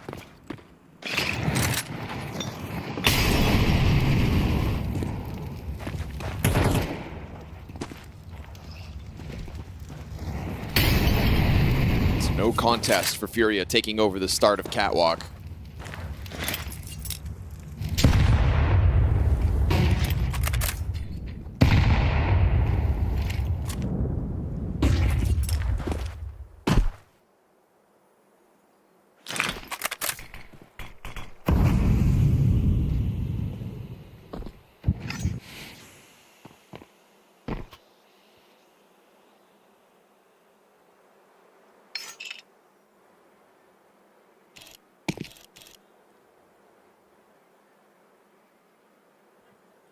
About to walk into James Crosshair. We'll see if anybody makes him uncomfortable, because right now, yeah, all right, he'll peel away. That mid-utility draws his attention instead. T's just leaving a smoke at the exit of tunnels, too. 30 seconds, and Fallen trying to get ahead of that smoke plume. Oh, Belchanok, great read of the positioning. James even blindly shooting into the corner, catching what was left of Yuri. And they just know exactly the pathing. They haven't seen anything. They just Talk keep about spamming that corner. stoppage. Yeah. There was no support here. There was no third CT throwing themselves towards middle. Zway will get the long-range gap kill through the doorway. That's 2 players inside B between Belchanok and James, totally stopping Furia in their tracks. The fact that you know, the lurk smoke comes out and everything, and James' first instinct is to go into the window for his first kill. He knows exactly how that all is going to play out. They are looking very well prepared.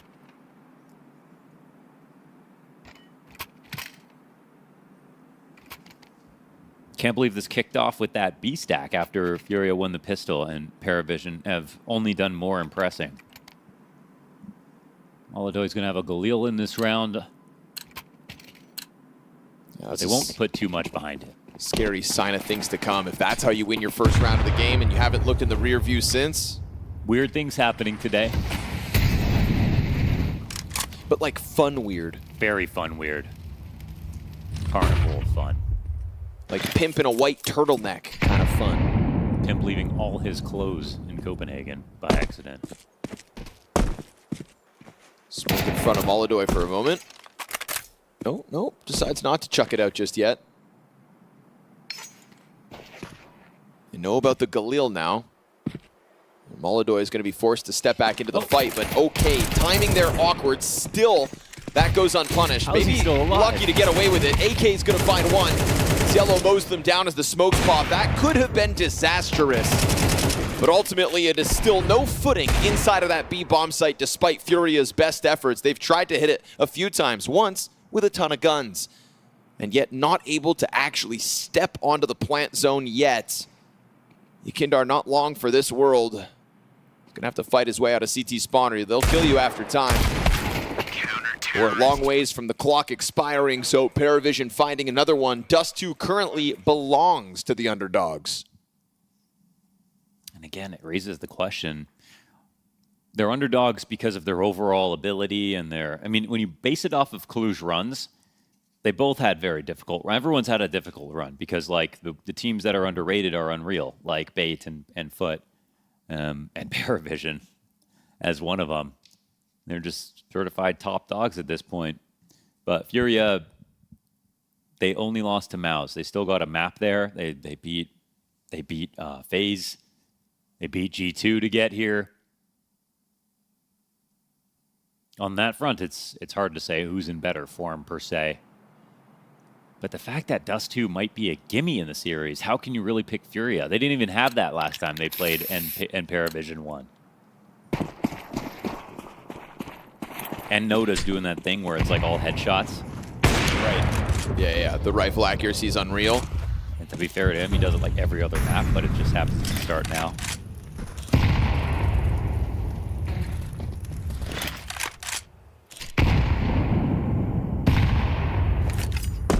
I like the chaining of the AHEs. We're seeing that more and more. Because you hear the first one, then you start to walk out for the swing. Now sometimes there's two. It really slows you down. Haven't seen it get anyone killed yet, but it's coming. James versus MongolZ, here we go.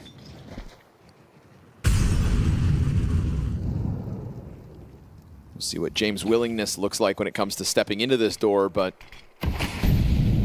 CT's opt for the smoke. MongolZ is gonna pop. Oh, Yekindar through the spam finds not just damage, but a headshot.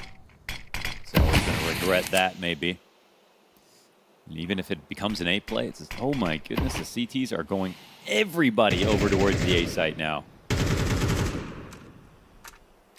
What are you thinking about here, Furia? Are they imagining that James left side mid and they've left their, oh my goodness, they're running into the stack. Perfectly positioned. Furia. PARIVISION pulling it off again. Furia go wide. Op missed is just going to bolster their confidence to follow through, but in a moment those rifles are going to pop right up, and both of them die. Utility well placed. James Op still on the ramp, but wounded.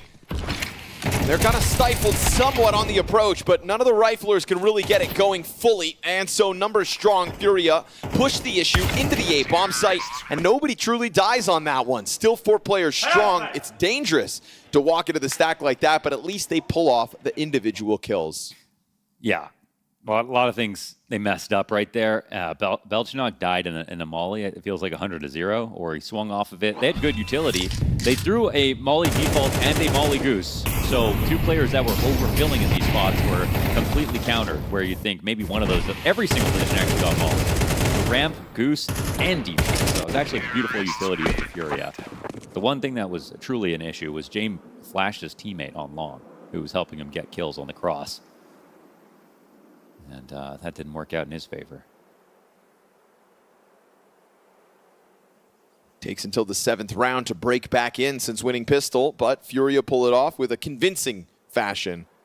Yeah, running into a stack is a little alarming. But also, it's not like PARIVISION tricked them with a super intricate, fake set of grenades to get them into the stack. They just kind of walked over there, and they were right.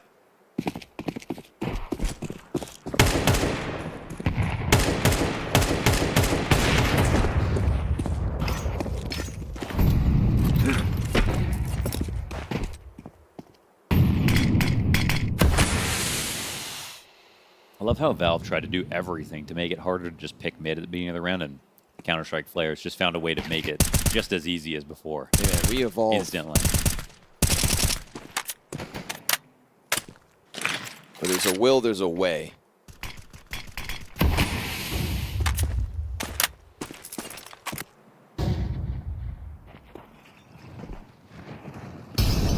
That tunnel smoke out. There's a bit of caution here from PARIVISION, throwing a second player dedicated to site just in case.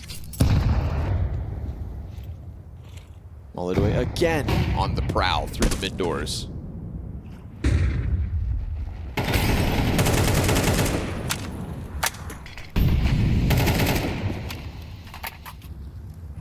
This one does feel a bit more like B. I wonder if PARIVISION are just gonna, yeah, they're already pushing a little bit farther off of Cat.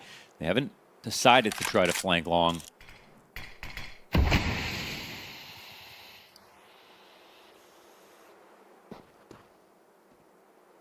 Go tags.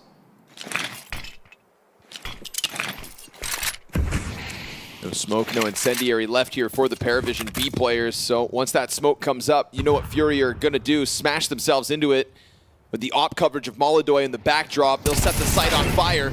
And Yakindar's the one to pick up the headshot. Belchanok eating flashbangs made awkward. So good. Yakindar's coming through, not wasting a bullet with those frags. And on top of it, K-Serato drops down beautifully into the CT spawn to guarantee Furia move forward with a huge advantage in the guns. 4 seconds left on the rounds when they get that bomb planted.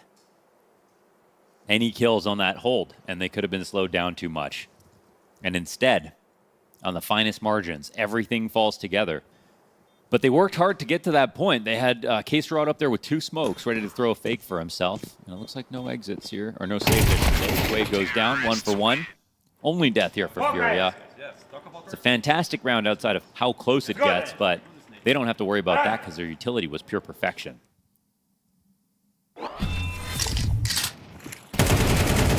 Kindar finding headshots on both the entries too. Flashes had Belchanok doomed from the get-go.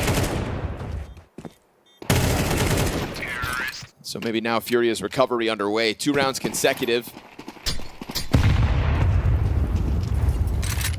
Putting the pressure on PARIVISION's buys. Still well-equipped. Ooh, and James given a damn near free chance at MongolZ, but bullet whizzes by the Kazakh Opper. And now you've given him a chance to go hunting. So what's this guy doing? Running by with a knife out. Really just goes to show that they were not anticipating James to put that op there. He misses his chance at the kill. Takes it back towards his more passive and regular angle. MongolZ still on the other side of this doorway. Always ready for this fight.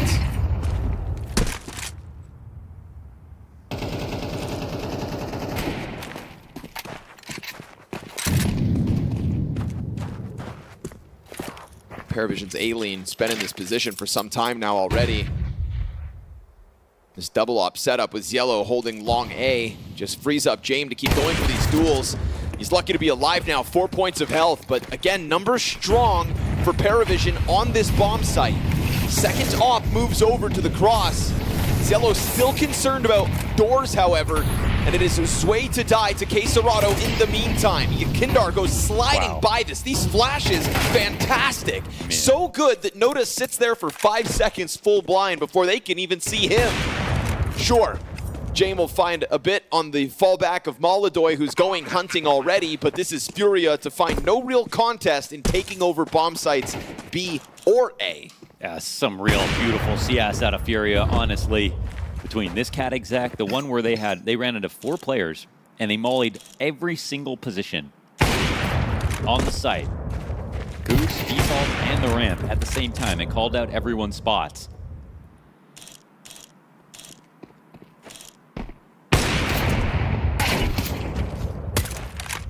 Yellow fighting tooth and nail for this one, but fully outnumbered. Furia continue to win these rounds, racking them up consecutive. It's just a high-level dust too, isn't it? From the stacks that PARIVISION have put out. Yes. The rounds that they got as well have been so impressive. I think Furia are looking for a high-level game here in Cluj. You know, being pushed to the absolute limits by FUT yesterday. I like that they're not just running it down on scrimmy execs or like last second mid Bs or anything. Everything is like full strength, all the utility, the amount of time left over. It does make me think, though, that PARIVISION should be putting a little bit more emphasis on trying to get some of that utility out of the round early. They interfere with the plans a bit. There are moments where Furia, if they got slowed down at all, they would have lost. We'll see if they get into that once they're back to the gun rounds. This round shouldn't be able to contend with Furia much at all.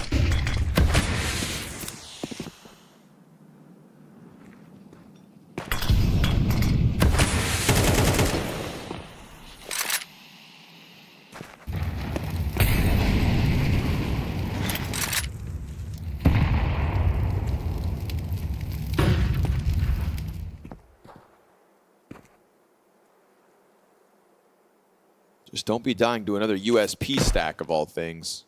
Now we're going to see them like kind of carefully use every bit of utility they have to make the execs happen. Guess this is an eco, however, it'll be a series of pre-fire targets here. Nice.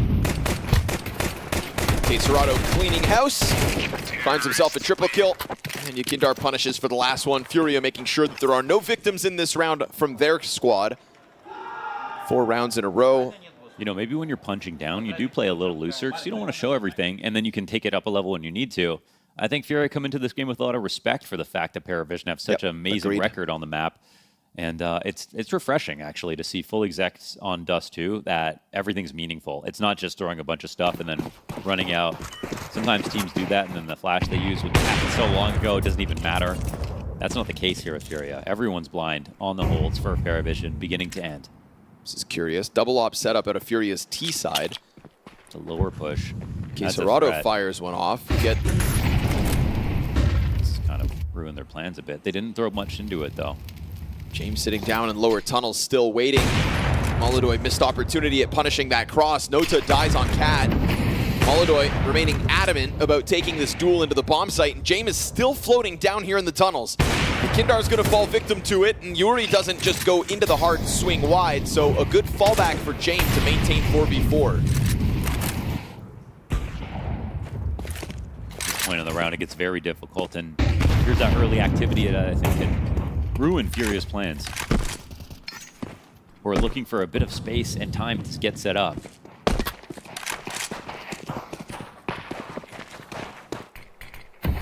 Still just so cautious, working their way around in the tunnels, and deep commitment from Belchinok in the face of that T-side smoke.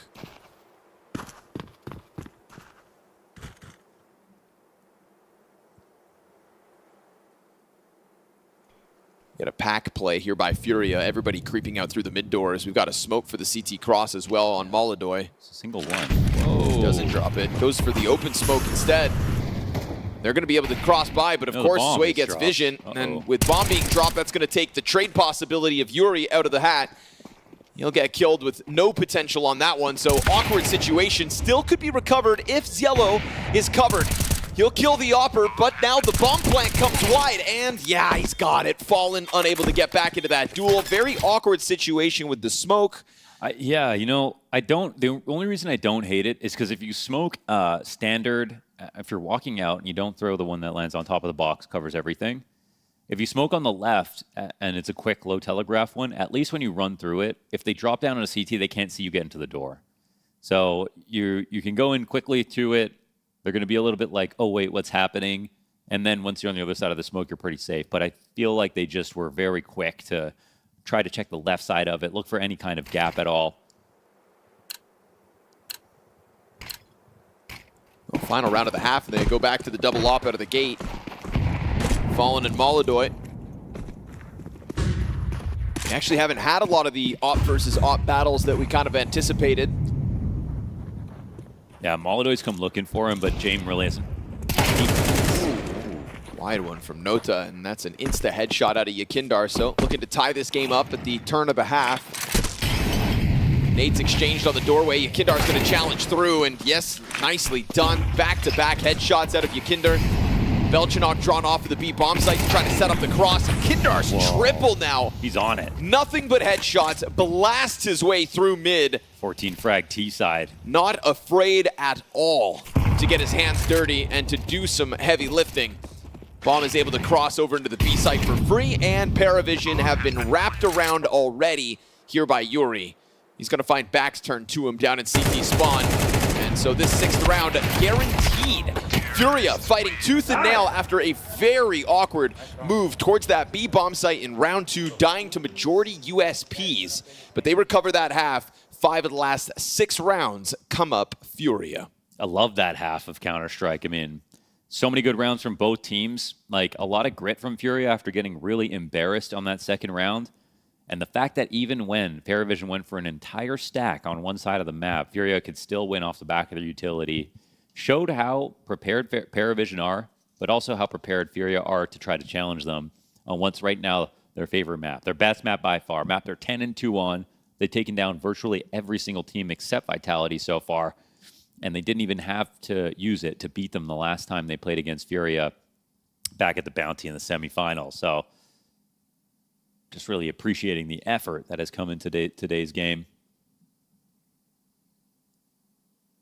And also Yakinder's form. Yeah, I mean, what we're getting in the absence of maybe Molodoy's carry is a Yakindar that's 15-7 off of the back of the T side. And you saw all the confidence spilling over in that last round. So right now, it feels like Yakindar's himself is feeling untouchable. Mm-hmm. We'll see if that can carry over to the defense now. But Furia with all the momentum you could ask for towards the end of that half. Molodoy quickly into the tunnels will find nobody home as it's sitting outside of long for PARIVISION at the moment. Little duel towards the barrels. This flashbang is going to set up a big clash, and a clash where the numbers advantage is that of Furia. Fallen, back-to-back headshots, long control taken over by PARIVISION, and they won't waste a moment just trying to make up for lost time with those deaths out middle. Bomb has a smoke to ensure the cross, and the spam here for Quesarado just not on the money. They won't plant right away, so it felt like they couldn't get a few extra seconds shaved off this bomb, but they're still in a decent spot to give it an attempt. Job's not finished here for Furia. No kit for the retake.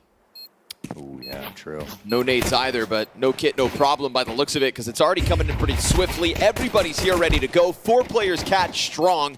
Flash is thrown out from long. Nobody dies while blind there, so now PARIVISION losing their advantages, losing their bomb site control, and it is only Jame in the middle of that post plant to post anything whatsoever. Furia's winning ways continue on the CT side. Yeah, right into the lead here. Sweet round out of Fallen with that mid push. You know, teammates everywhere got flashed in to ensure that he could get those frags, but he delivered on it. Retake. Despite the kit. So easy, so simple.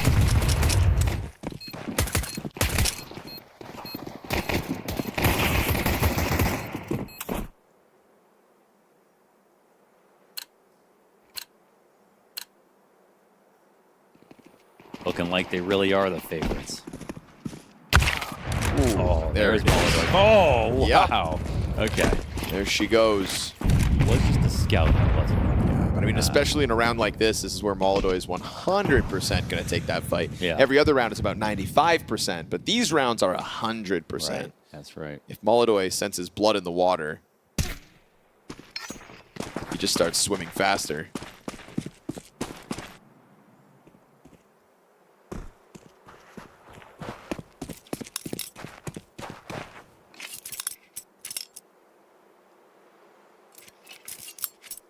I do think Furia are kind of looking for that result that truly puts them back on to the top of Counter-Strike. I know what you mean. You know, the nature of a victory just needs to be convincing for Furia. It's the team we started to tout as maybe being the Vitality killers. Because they stopped just severely trending upwards to the point that they were going to win everything, and I agree. It's almost asking too much, but I know what you mean. Like, especially with Molodoy. Our newest super duper star. Obviously, they set our expectations for them just so much higher at the end of 25. And 2026 just hasn't kind of met that expectation just yet. There's just been holes in the game at times coming out of the player break. I remember there was a post-game interview where Fallen said, like, you know, we lose a few games, and all of a sudden people are asking, are we back? Are we back? Just because we win a match. But it's like that kind of plateau wasn't going anywhere. And, you know, FUT are the real deal as well. We've got some real plucky underdogs punching upwards in 2026. But being exposed versus lesser opposition like that is something Furia definitely want to get away from, and PARIVISION are a comparable team to FUT in that regard. So to just see a convincing victory, go down 5-1 to PARIVISION and then don't look back whatsoever. Feels like that's what we could be on the brink of, but they've got to get through the gun rounds, and PARIVISION well equipped here in round 15.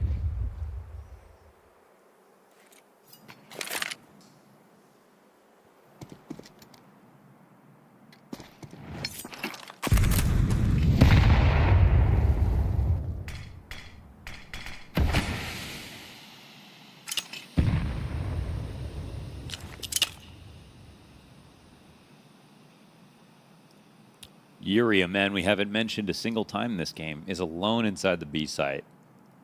This hit is coming full force at him. He's currently fully alone. Okay, the rotations are taking place. Molotov at speed as well. Yeah, doomed. Flash into the middle of the pack, sure, but smoked off and done for.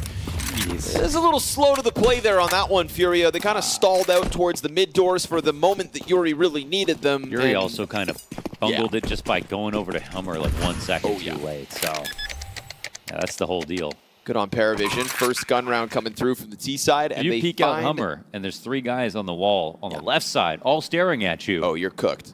You done goofed.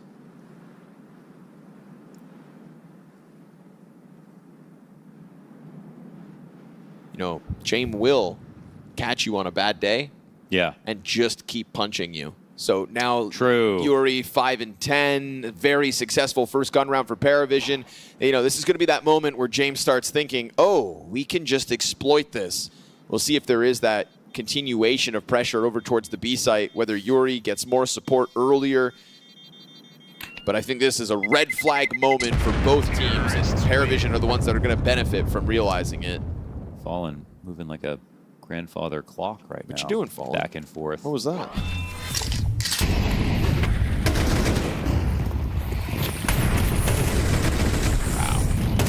Nice routing there by Zwei.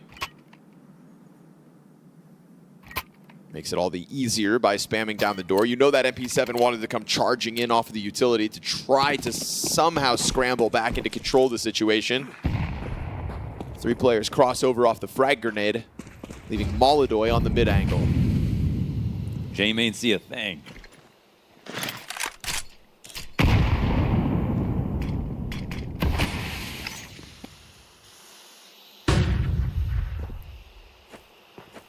MongolZ always nullified by these smokes in mid, so he's just gonna quietly crawl over to the A site instead.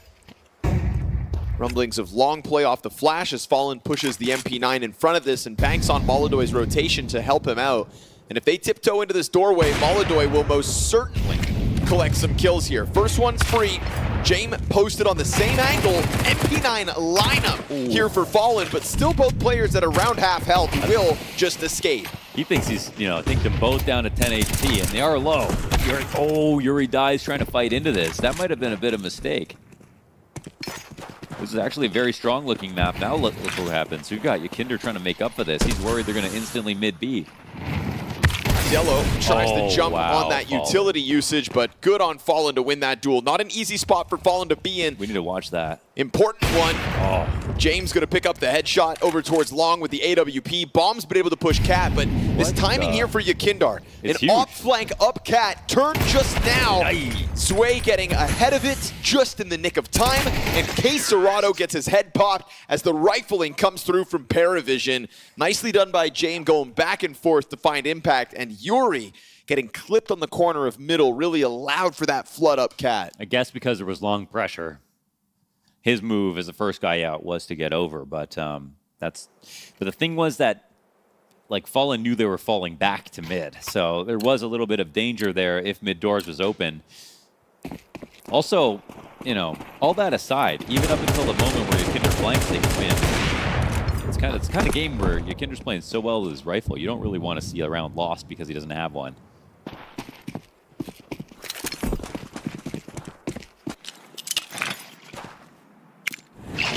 smooth sailing there for a second. Now I think PARIVISION have regained their confidence. Tags go both ways. James down to 12 HP. MongolZ through the door. Hit for 56. Just that Furia have nothing else to work with, so pistols to try to make a play as that op just sits here on the angle. And PARIVISION slowly but surely avoiding this threat of MongolZ.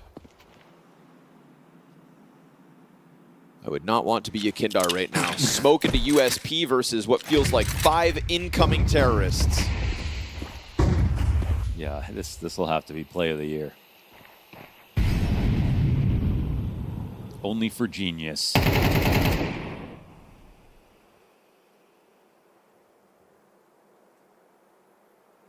Lucky to get one as that B stack starts to unravel because they've taken over the tunnel's control. And while the damage is good, the coverage is enough. James spotting that little frantic cross through the doorway. 25 seconds as PARIVISION play the clock to make sure that all is good. You'd hate to run into a stack of USPs, you know? Imagine that, running into USPs and losing a round longer. Yeah. And they would have had an op, too. So PARIVISION to take back a lead.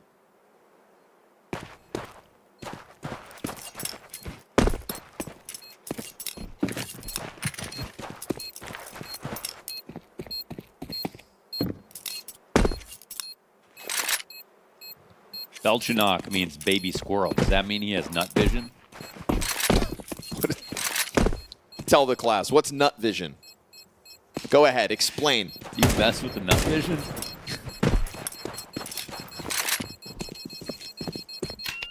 Oh, Richard said P vision. I don't know what that is. Oh, that's, look at the top of the screen. P, oh, it actually says it. Yeah. Oh, I see. Yeah, we've shortened it. PARIVISION too long for the HUD.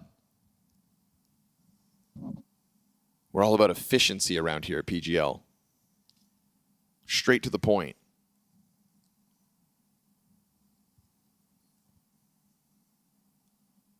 After starting 5-1 on this map, I think it's going to feel good for PARIVISION to start pulling back ahead.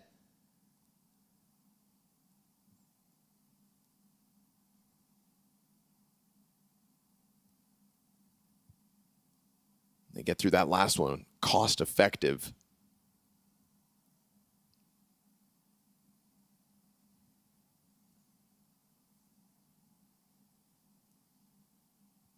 Which feels like PARIVISION have been doing a good job of making sure MongolZ can't go off as the hard carry this game. Feels like he's had a lot of utility to have to deal with. Doors smoke more often than not. That's a really salient observation. They're probably planning for that, absolutely. It's fun for us to watch the op head-to-heads, but it's not maybe in their best interest. And there's a clean pick-off on a rifle. MongolZ finding a way to get the impact, and that's what makes him him. This is a round where they really didn't burn any early utility, right? There wasn't any kind of a mid-smoke. There wasn't any sort of a flash to get towards Catwalk. PARIVISION just tiptoe in, and it's an easy opening kill for Furia. MongolZ quick to the A ramp, but if MongolZ is over towards that A site, then maybe PARIVISION are just going to lean into this B split swifter than Furia would like. So A toppled down to half health, not ideal for him. And Fallen Killings Yellow sets up this B hold well enough. KSerato from the back of Black gets his. James gonna get the answer back, but it's a little too late. His entire team has died around him.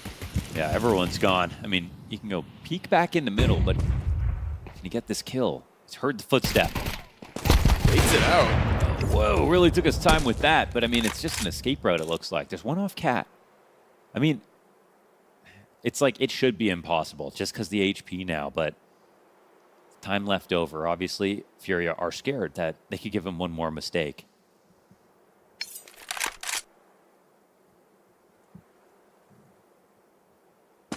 Won't see anything in CT, and he'll give an audio cue over. Yeah, that should be the end of him. There we go. USP from MongolZ to close. So still two-player stand, but good on Yuri and good on KSerato. Yeah, I like the move inside of the smoke. It's like Yuri never planned to stay in there forever. Just enough time to draw some aggro. KSerato performing as he has to draw that aggression, right? Get the first kill, make sure the others are fixated back flat. really opened the door for Yuri's job to be all the easier. So tied game again, this time at 9.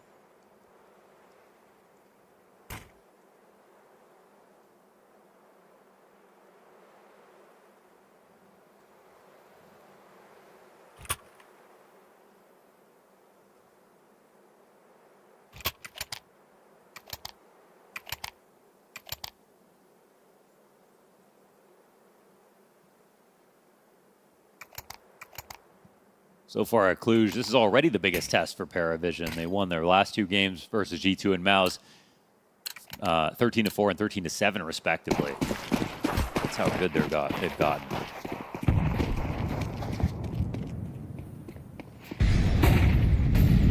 Furia can deny Dust too, then it opens up the series for a more convincing victory this evening.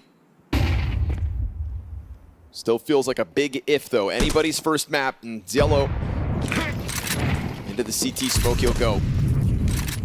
Again, setting up a B play while Furia remain behind these smokes. We just saw a solid B site hold between the riflers. This time, MongolZ is going to be a part of it. Leaning back on platform, no Serato on site just yet, preoccupied with middle. But still getting close enough, right? He will put up a fight through the doorway when needed. We'll see if Yuri can get away with another close smoke play. MongolZ pops back up, finds his, burning in the meantime, and no second frag from MongolZ. Hands busy here for Yuri as he just wants to tuck into car. And Serato makes his move off that flashbang now. Nades come back still from PARIVISION. They stutter step on the exit here from tunnels. Serato does his job swimmingly. Wow, the way they work Kindar together. on scene to make sure all goes well. Just the way that Serato and Yuri in these last couple have done so good to complement each other, to make it feel like there's only one in that angle. There's actually a second. It's all a big ruse, and MongolZ's second shot is totally optional. I mean, even the fact that he's there at K-Sharp on this round, it must be annoying for PARIVISION. They're trying to avoid him. He got the pick up on Cat. He was the fill player now on the back of the B site when they want to hit it. This is Furia taking a lead. The money will be all dried up for PARIVISION if they don't win now. They invest into this. Way only has a deagle. A lot rests on Jane and his op.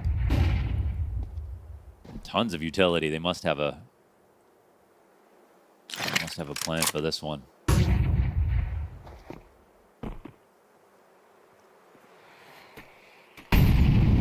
MongolZ eats the flash fully, but Yellow does too. Yeah, can't get pounced on because of that. It's going to be one of those what-if moments as we get the frag grenade sailing off catwalk. MongolZ is still continuing to try to find an angle here in the middle of it. Furia scramble a second defender over into B. Wow, like right behind you. He is stuck in this position as bullets sail through. Nota's going to charge in. Free kill for Yakindar when he decides to take Please take the kill. Well, the smoke is about to come up. And as it does, that's when he's got to go for it. But I feel like take the kill and get out of there. yeah, right, because if there's still a smoke, then maybe Yellow doesn't get the trade. He's going to spam through to try to get you, but this way you just give him a full duel.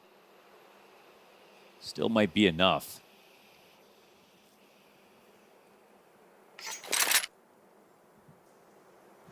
I was hoping somebody would come through and join Nota, but not the case. It's a one and done from Yakindar. It's Yellow with, the headshot he needed. Pop's fallen.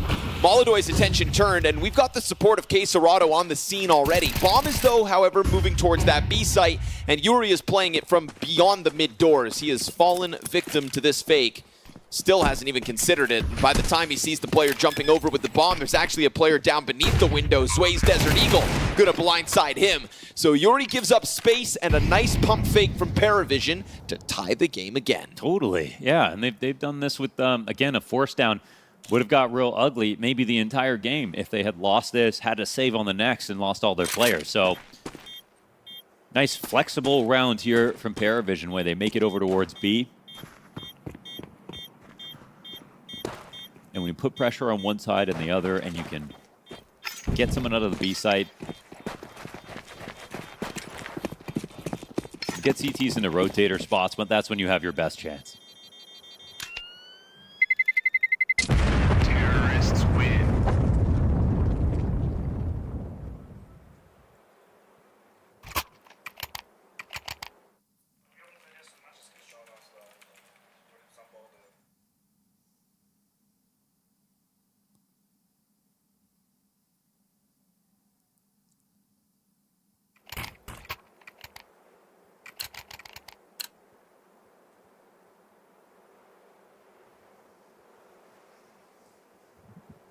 You just know PARIVISION never let an opportunity pass by. So, of course, timeout now in round 21.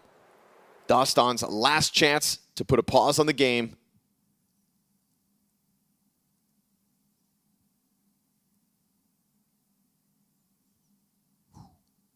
Furia and Fallen with a lot to say.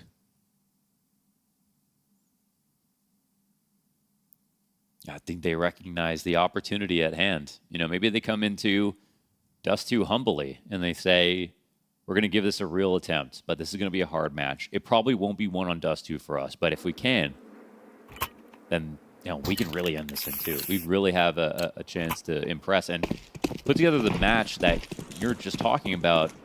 The one that Fury have been looking for recently. My goodness, MongolZ is lucky to avoid that shot. Right off. I don't know who's more lucky, actually, because he also got a bullet off, didn't he? Straight out of the timeout, straight into the duel. James hasn't been going for those all the time, but happy to sprinkle one in. Yeah, that'll raise your hairs. And MongolZ gets a second lease on life. Desk mentioned James likes to get a little crazy on Dust 2. Well, a crazy James is one worth watching. So watch as he joins the climb up from the Xbox. MongolZ's reposition has queued up another potential op duel, but the utility unravels it before it can happen. Shame. They've stolen from us the chance to watch these two snipers go head to head for now. There is still the chance at it. But they got, James successfully got the sock back. There is the really a lean, and MongolZ's going to come to try to disrespect this. Oh, and James goes a little high. Now this is going to activate the B play. It's going to force PARIVISION in on that timing. Flashbangs find the player on card. KSerato solo kill. Yuri, you got to step it up, and he will find one at the least. Already with utility sailing over top. Yakindar wants to get into the action. Yuri's not able to get the multi-frag, and then Nota collects the headshot. Smokes all over the place. Molly's burn out, but still the stairs are blocked. And so Fallen and MongolZ have to wait this out, and an additional smoke grenade thrown towards the doorway is really going to cool off Furia. Zello's making this real tricky. Oh, he's pushed just in front of the doors. Zello tucks down and beneath the window. Remember, low health here for 3 of the players, as Fallen is waiting for the chance. But nobody's moving a muscle. Nobody's stepping into Fallen's crosshair. Bomb well beyond the halfway point, and as they stick around, it's going to be a last-second dive. Yet again, trying to play in those final dying seconds, but not this time. PARIVISION break through that B bomb site. Yuri not able to do enough, and the Yakindar push, wild through the window, just offers up a freebie. Yakindar push could have been fine, but he kind of just had to take the duel. I think he caught a flash. It looked like he got blinded when he came in. The gifts that were given this round. MongolZ stayed alive for a second shot. Jay missed twice, which almost never happens. They get a 5v4. A good start to the B site hold, and yet somehow still PARIVISION win. But if Yakindar did get flashed, I almost think it may have been his own. Yeah. We kind of switched to his perspective late as he's already jumping in, but I know for a fact both those PARIVISION players are going for the card duel. Yeah. And Yuri didn't throw anything, and the rotators weren't really close enough. And all of a sudden, look at the reward that comes with it. PARIVISION's 12th round win will be over top of majority USPs if all goes well. And with the long control they've already secured on top of the 5v4, the audio of the flank, they've got what they need to put this one to rest, you'd think. Fallen, though, with a 5-7 is going to give us still something to think about. But PARIVISION will head towards that A bomb site with relative ease. Missed chance for KSerato to catch one. And down goes that picked up AK. So PARIVISION fighting tooth and nail for a B bomb site in round 21.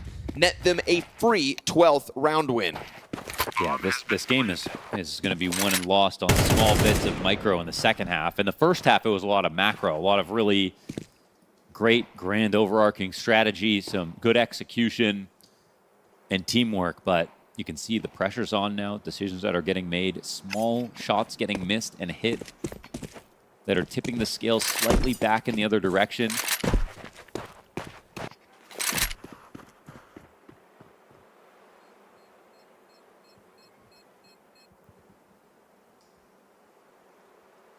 I'm thinking on that previous round, Yakindar doesn't even need to dive the site. You know, he could stay up in the window and have vision on 2 players. Yep.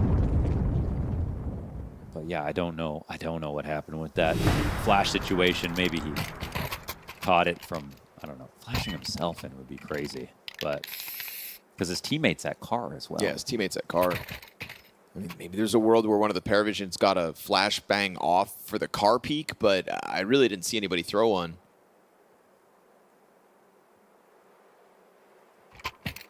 Either way, it led us here.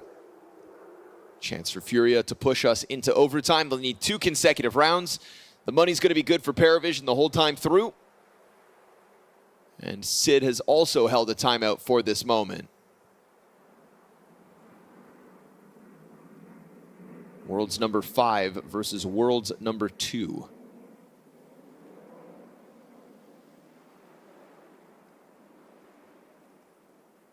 PARIVISION have won all the right games this year. Yeah, so much promise after the the Budapest run. We thought, damn, I hope we can do something with that in 2026. Ever since they've earned these invites with the VRS, no denying they have seized the opportunities. Hoisted the trophy. Frag grenade meets Nota down in lower tunnels, and that is good early damage for Furia to give themselves the best chances of extending play.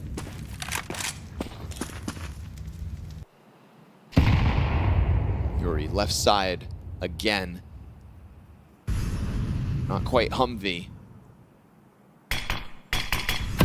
Still a dangerous, committed spot. Yellow looking to work his way up catwalk, gets ahead of the utility. Yeah, it's very dangerous, especially if you don't have mid control. So once that split starts coming in, that spot just becomes a liability. Split's gonna feel likely when you hear the utility popping all the while. CT smoke goes down, and we'll see what actually lingers around here to be a potential split. Sometimes James just floats on this side of the doors and they go headstrong from tunnels, which is exactly what they're setting up to do, but met by another smoke grenade. They're gonna try to elicit a reaction here for Furia. It'll size up this B defense at 40 seconds where there's still enough time for PARIVISION to pivot if needed. K-Serato's got another Molotov to work with as well. PARIVISION have been trying to draw out utility. Fury remains locked into the corner. K-Serato's Molotov prime. Fury back turn to him, and he's gonna find that double. K-Serato from back sight collects a kill at 20 seconds, and that bomb could still try to fight its way out in a 1 versus 1. James has got the rotate cut off. Nota knows that it's him versus K-Serato, and critical for the bomb plant, but denied. Round 23 belongs to Furia. Yeah, K-Serato's not blowing a position like that. It's the perfect angle with the most advantage, and not enough time to get planted. That's a difficult hold to put together, but these two, I mean, there's been moments where it doesn't work out entirely, but it's almost never because of them. K-Serato and Yuri, they're, the real remnants of Furia. They've been there since the very beginning. And it's crazy how they've been relevant every single year as individuals, regardless of whatever roster they've been playing with.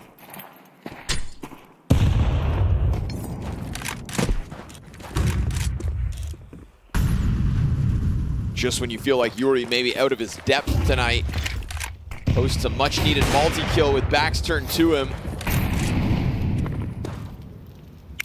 I feel like with the amount that PARIVISION was working mid that last round, they were shocked that Yuri was playing close left. I think it was kind of a gimmick play by him, taking a huge risk. But it paid off because it didn't actually split. It just cleared out mid.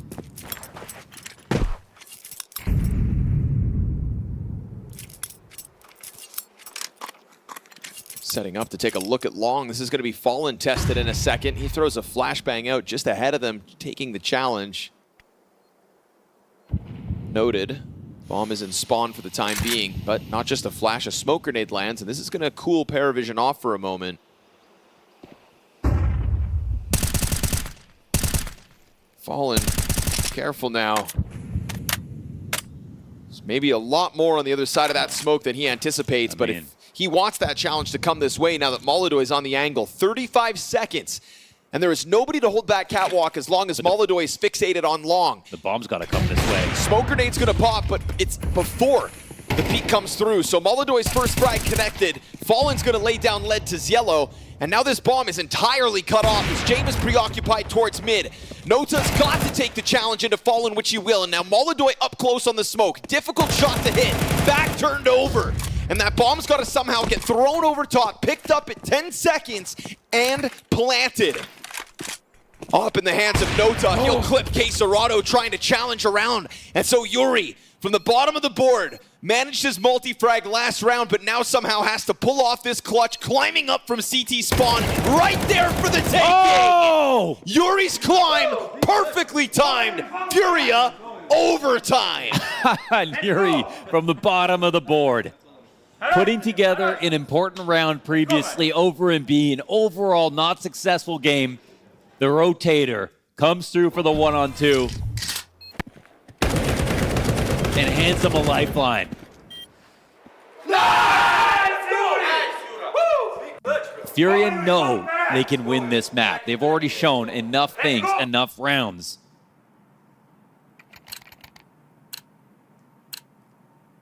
Some of these situations playing off the back foot, but you'll take what you can get. Now the only 4 times PARIVISION have been pushed to overtime. They won every single map in this 10-2 Dust 2 streak. So we'll see if they're even worried about it. Team flash. Ziello gets away with the corner.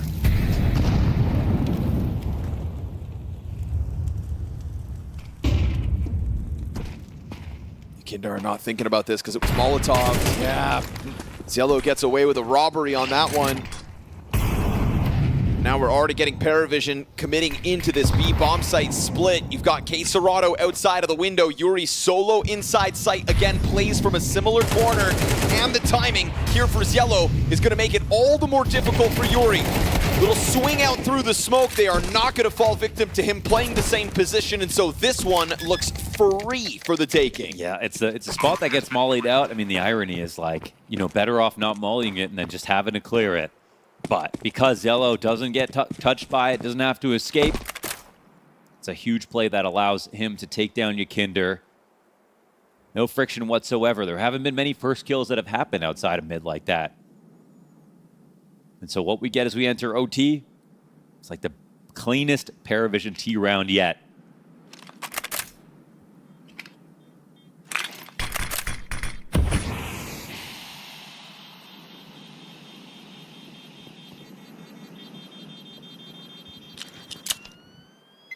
Damn, really this confident, huh? Looking to take away guns, looking to get that op on the ground, and so Zway sent in, and it's worth it. Clearing Furia out of this one. Cleanest T round yet, you say? Always great to do that on the versus the CT side in overtime. Ruin chances at MongolZ to get an op in the third if they lose here.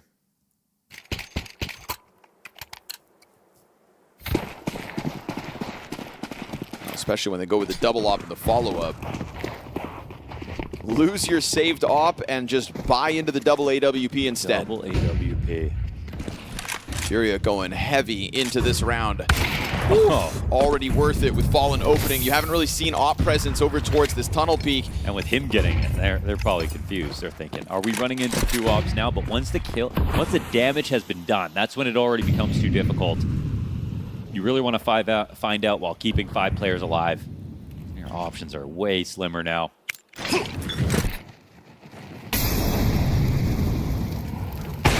Oh, Fallen! I don't even... What? I thought we were watching MongolZ for a split second.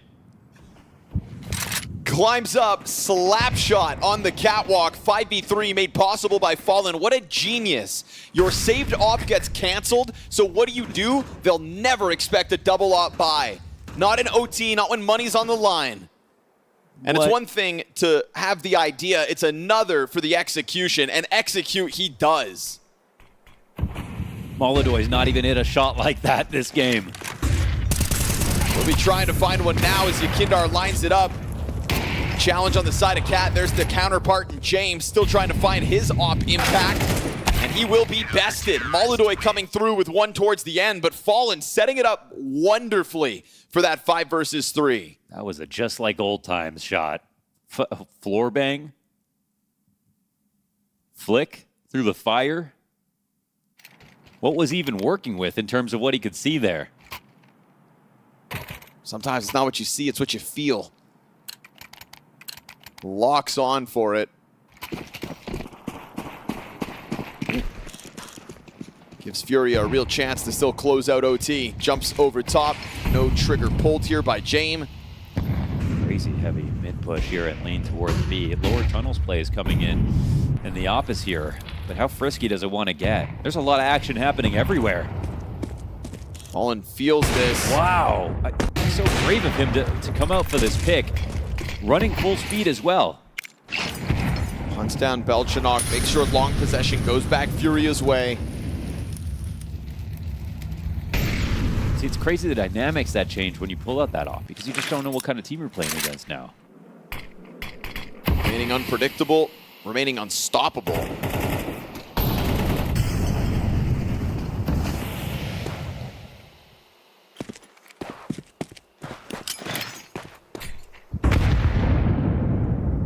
PARIVISION remain leaning back off catwalk. That nade doesn't quite find its mark.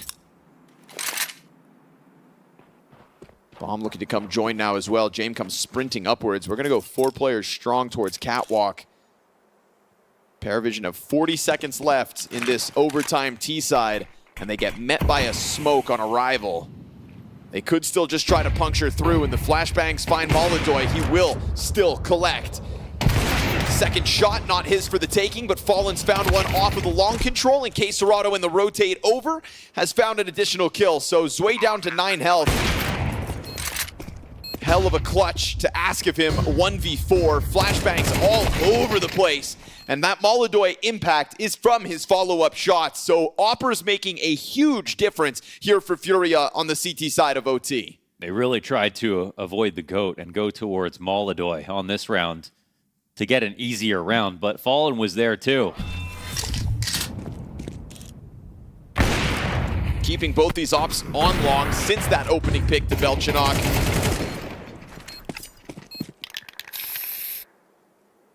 Double op T-side as well. Double op T-side. And K-Serrato, I guess has he got a spawn to work with here? 4 ops off the play. Yeah, he's going to go for the B pick. 4 ops in the 4th round of overtime. James is going to come swing into this. Oh, there was his chance. MongolZ playing dangerous games. James doesn't pull his trigger. Oh my goodness, there we go. It worked. You never expected K-Serrato with the spawn, MongolZ with the dangerous game, but that's what sets up this false confidence. What? And K-Serrato's found himself a second op kill. It takes James to put that down. But that's 3 players confirmed inside of the B site here for PARIVISION, and a lot of map control still for Furia to play with, not to mention time. I feel like for sure Yakinder wants to take it out mid, and this bomb should be rerouting, basically. They've killed 2 in B and pulled the Opper in this direction. They're probably freaking out because the last time they tried to avoid a stack, they ran right into one. PARIVISION, you never know when they're going to pull full guard on the open site. And they're really expecting an overreaction. They don't have vision on mid right now. There is a chance that Furia blow this by just going back to B.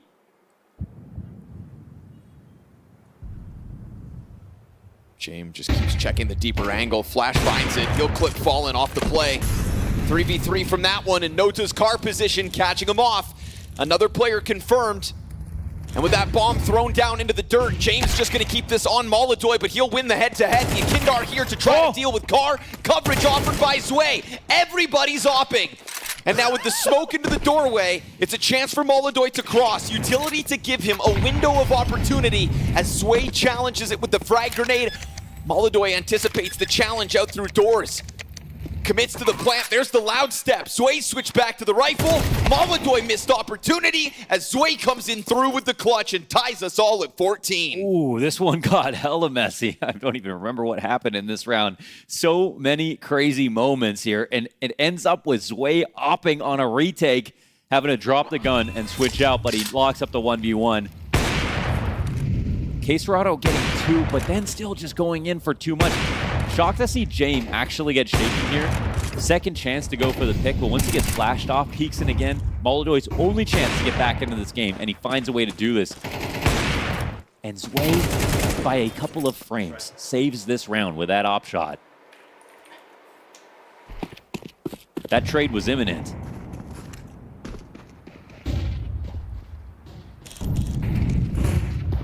For the challenge, we've got plenty of bodies here for PARIVISION. Somebody's going to get mowed down at some point. There's too many players here on the mid play. Fallen strikes first. It's going to be a bloodbath. Yakindar, headshot instant. Even better. Back at it with seconds. And a flashbang finds Zwei blind towards spawn. Roasted inside middle here are PARIVISION as Furia step up to the plate. That round took all of 10 seconds. The full court press from PARIVISION to get to the top of middle. And Yakinder with its little scream impression coming in for the quick burst. Salt 3.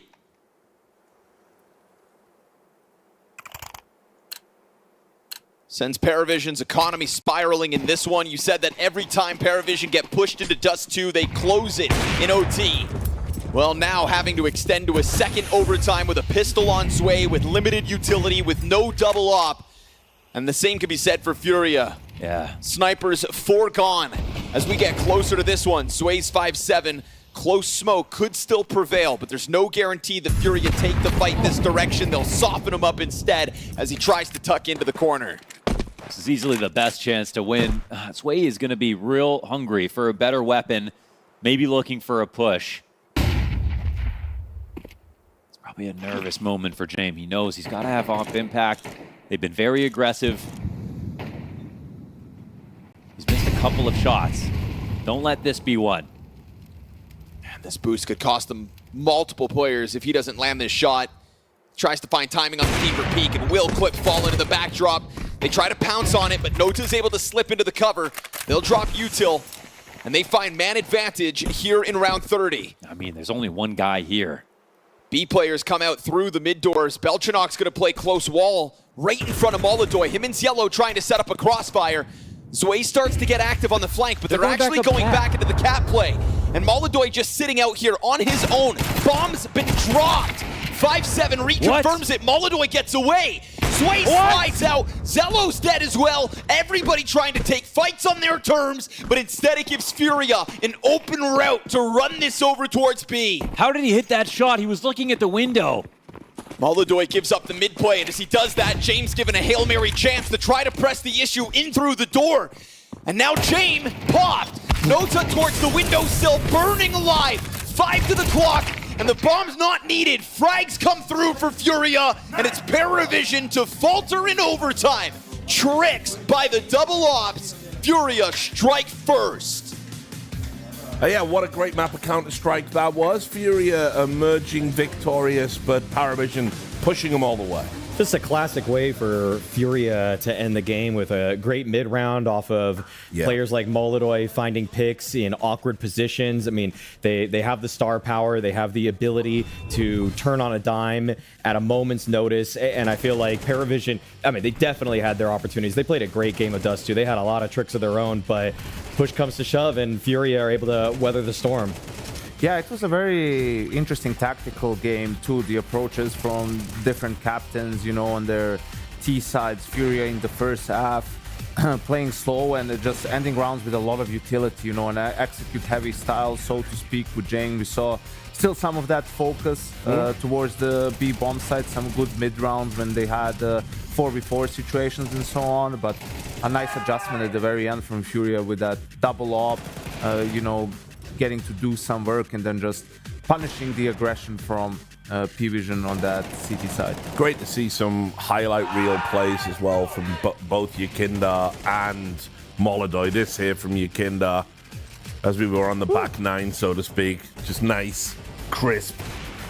I loved also the fact that the final round of regulation was won by Yuri, who otherwise had a dead silent. I mean, that was heartbreak for PARIVISION. Oh, yeah. You know, you've got a 2-on-1. The one is Yuri.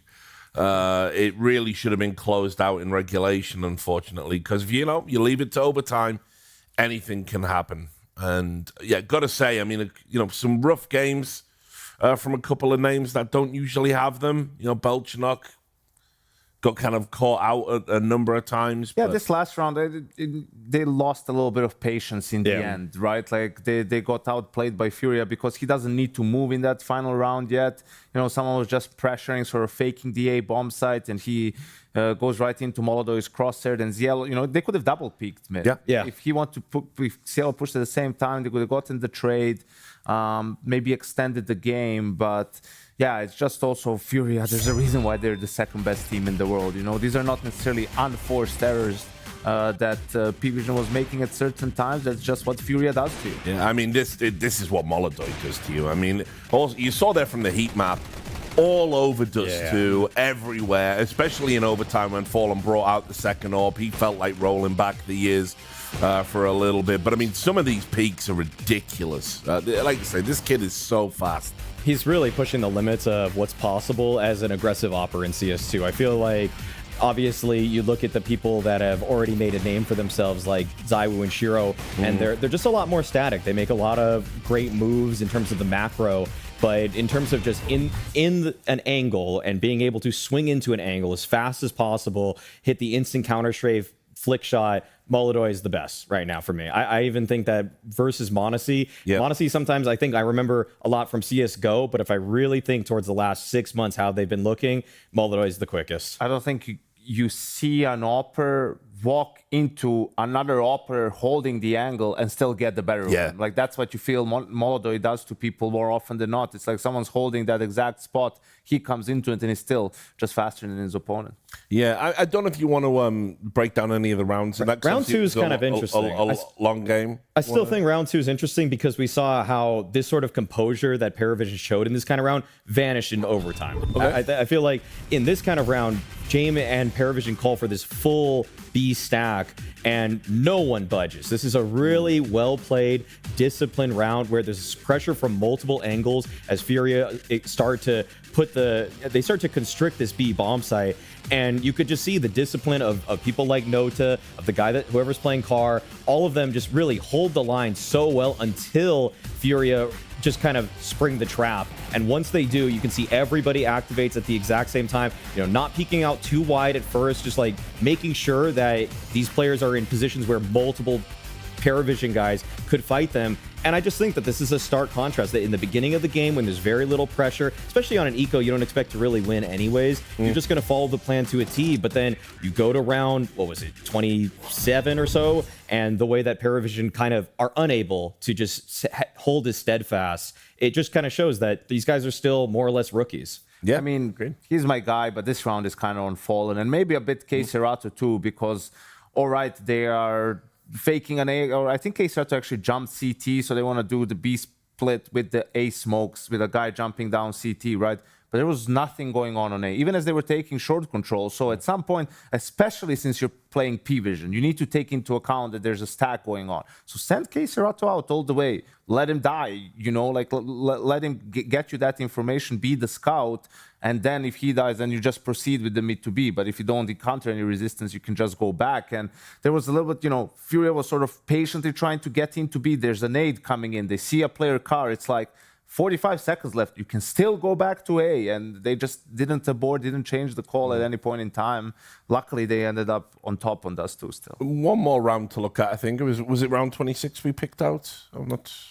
No, it wasn't earlier. It was in regulation. During regulation, yeah. It was also one of the details where it's like some of the smallest things can matter in the game in the long run, right? This is where P-Vision is grouping up for a B hit. Jame is going to try and do something towards A. This is where MongolZ gets the best chance. In the 4v5, they just send it on B. This is where Yuri does a good job of staying alive, finding some kills. And this is where we're going to see Yekinda running in. But what also happens if you pay attention to the radar is MongolZ, who's in spawn, he flashes for the guy holding the rotation, right? Instead of sending a flash over window for Yekinda to run in. I feel like if he does that, then that blinds the P-Vision players and Yekinda's play doesn't look as ridiculous. You know, he smoked door to make them worry about door and then was running in window. And with only 2 players alive, I mean, I think they might have even had info that both were in B already, but, you know, you need to take that risk if you're MongolZ. Like, if a guy is there and he kills you,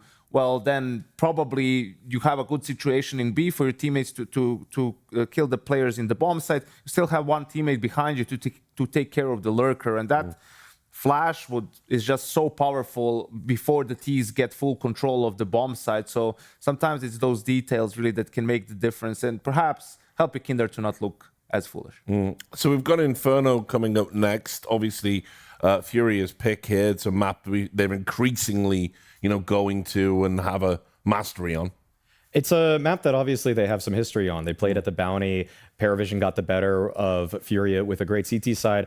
And when looking back at that match, what I noted was just the kind of fixation that Furia had with doing these Halls pops. They did about 3 Halls pops in one T side. All of them were completely stomped out by Zwei, by Belchanok. And I just feel like when Furia, they take their time, they get map control, they're able to poke and prod on different sides of the map and not just go for an all-in play too early.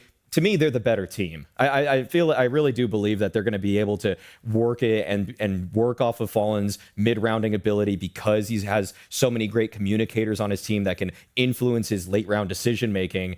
If they just kind of reel it in enough and even play it down to 30 seconds, 20 seconds on the clock, feel out all of the advantages on the map, I think that they're going to be able to close this in 2. And that's what it's going to come down to, the mid rounds for Furia on their T side, because, you know, Jame in general, but on this map, especially Inferno kind of plays to it, to the stack gambles and all of that sort of stuff. So you need to do a very good job of sort of getting as much info as you can to make the correct read and try to figure out where the stack is. And if there's one thing that is most similar to Virtus Pro of old with Jame on it, is like, this team is so difficult to put away, just like the VP of old. Like they're just never out of a game. You always have to be on your toes, especially because of how Jame handles the economy. You know, you think they're on a USP eco, all of a sudden he has an op in the round, right? So you have to be concentrated. Your focus has to be really high throughout the game. Not even just that they're the most annoying team to play when they have a lead, because then they're so willing to just go for those kinds of gambles too. They say, hey, we got 3 guys alive. They're stacking a bomb site with no intel at all. And if you're not prodding perfectly, if you're not always sending scouts out, which could also be to your own demise. You might send a scout out, he dies instantly, Jame calls for a quick rotation, and you're just left scratching your head like, how are they always stacking the wrong bomb site, or we're going to the wrong bomb site, that is. So yeah, just a very, very frustrating team to try to come up with plans against. Yeah, so looking forward to this one, guys, but we must go to a break. Things are heating up in the series, Inferno, soon. She said she loves you, but she can't love me. But I love you. Yeah. Look, all of my men's going crazy. I gotta break on myself, I amaze me. See Joe like I'm back in the 80s. I won't play window anymore. What's going on? Play your role. 1xBet. On to the next one.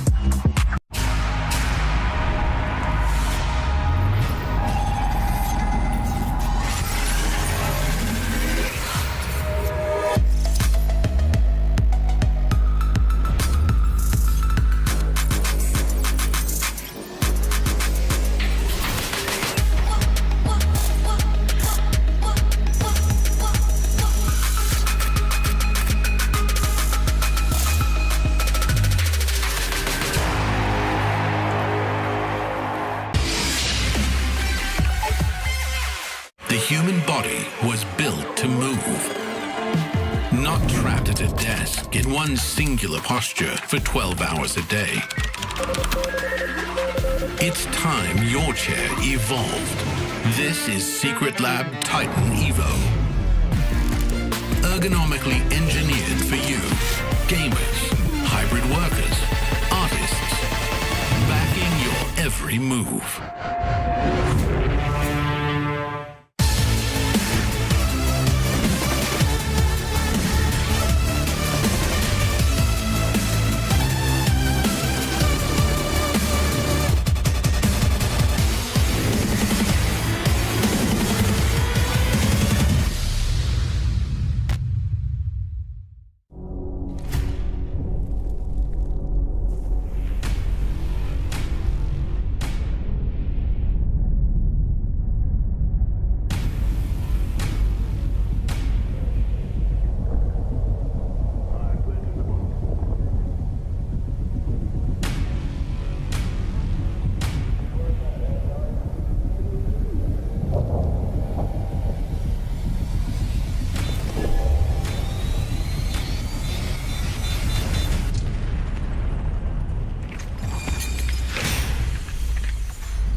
It's mystery player time once again.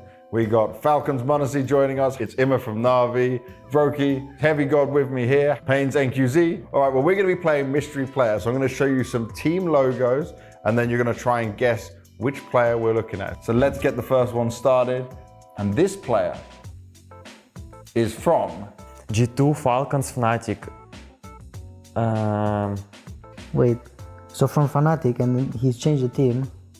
So he was in G2, now after he was in Falcons, he joined Fnatic for some reason. He had some teams between G2 and Falcons, but they would not be considered tier 1. Okay, tell me two. Tell you two, LDLC.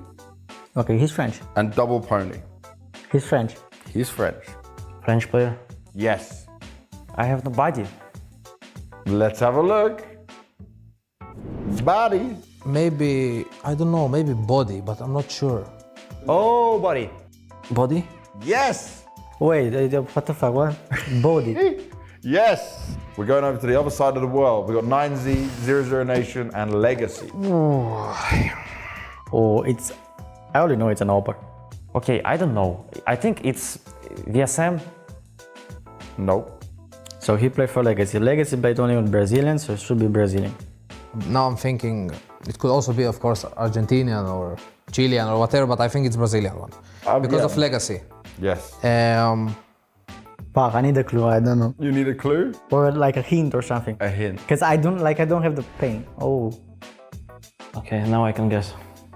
Who played Pain? It's like Biguzera and QC.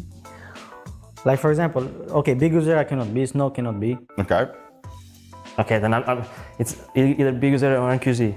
NQZ? Ah, it's NQZ then. There you go. I don't know who played it. I'll just guess BTarena. No. And NQZ. There we go. Yes, NQZ. Oh, this is me. Yep. Next one. Let's go next one. Oh my goodness. I love the reactions. The facial reactions are great. I mean, I know already. Yeah? I was thinking Scandinavian, but I don't know if it's true. No. Okay, it's Zyvo, bratан. Bum, bum, bum. This is Zyvo. Yes. Never mind. Zyvo. It's Zyvo, no? It is Zywo. I did not know. I only know because of the AAA. Yeah, exactly. That's it. That's what everyone gets with it. Amazing.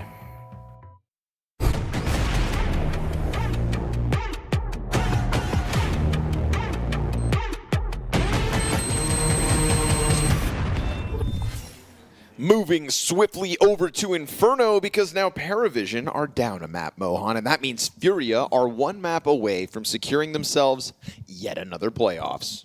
When they beat Furia the first time, it felt like actually that was where the run would stop and that, like, you know, it was impressive, but okay. And then they 2-0'd them. Well, I think that Furia aren't going to be caught quite as off guard this time around. And, well, the proof is in the pudding. They've already taken out the strongest map of PARIVISION. They beat them on map 1. That was harder than either of the maps that they were beaten on the last time they played. And I think they're looking forward much more now to trying to win this on Inferno. Furia T-side kickoff to be met by 3 players at B out of the gate. We got a flashbang on Ziello. We got Berettas for Zwe. But those Berettas are on the opposite side of the map, waiting for nobody. There is no other option here played by Furia. They are going for this B-bomb site. Belchanok smoke primed and waiting. We'll see if they decide to dive through it, disrespect the smoke. One gets through unscathed, but then they both get popped. Nice headshots coming out from the defense. Here's the answer back, though. It is all MongolZ. 3 kills from him in the middle of all of that. Fast move into the church is going to get blindsided. Good on James to play ahead of the timing.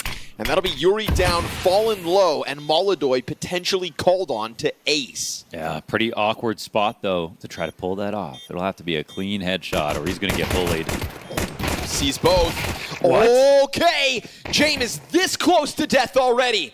MongolZ, all 5 kills, straight up ace. and that is from a 3v5 position as PARIVISION's hold looked good enough. He tore through that sight like a piece of paper. MongolZ on any gun can be impressive. What a way to start Inferno.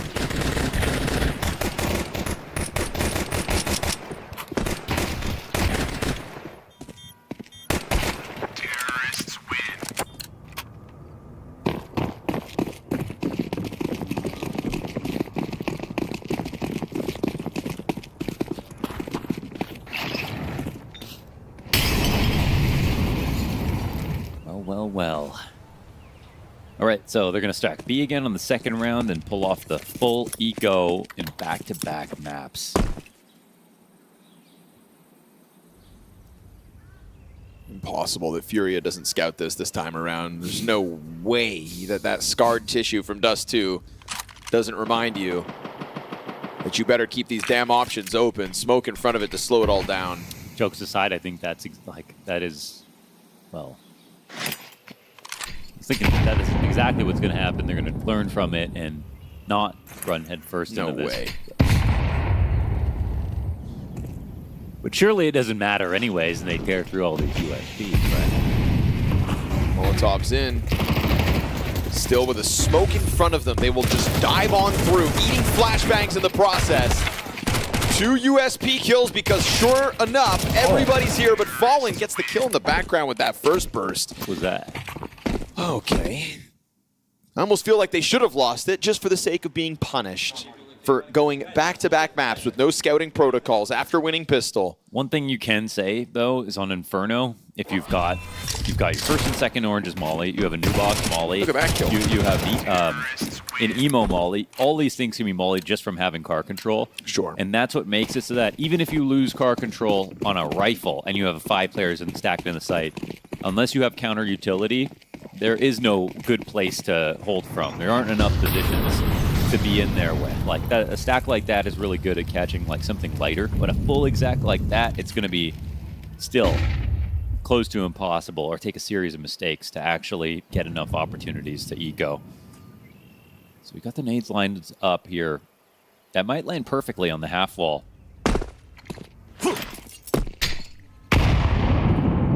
Timing's missed.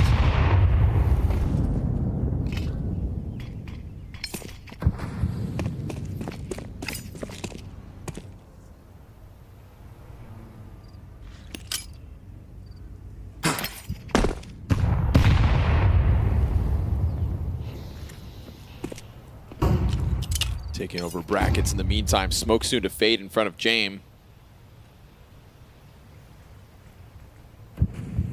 Belchanok throwing himself towards the bomb site as well.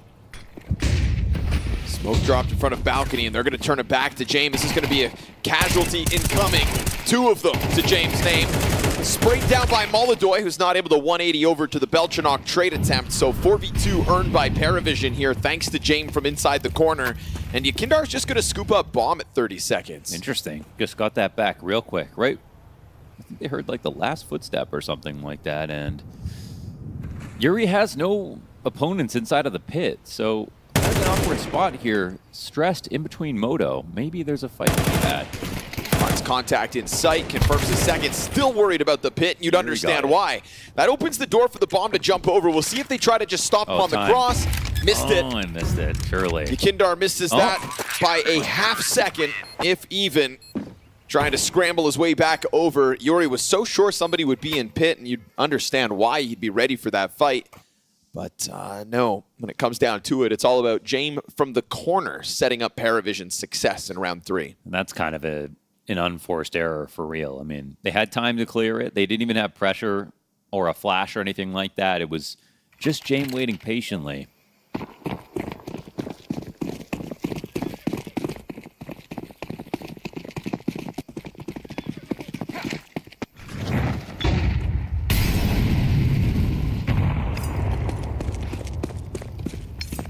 Not enough to deter Yakindar from taking a sniff at Banana first.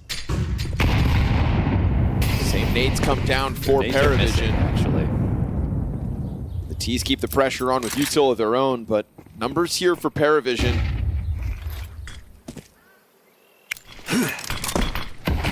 That's a nade. Finally, one well placed. Yakindar burnt down to 20 in the process. And it's going to be Furia to just walk away for the time being.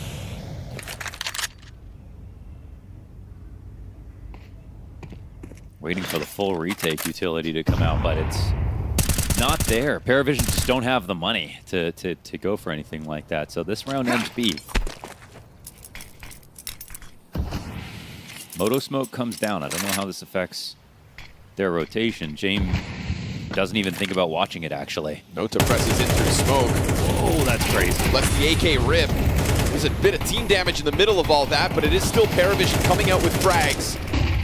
Flashbangs find their mark. Nota dives into the orange. MongolZ's Tech 9 is out.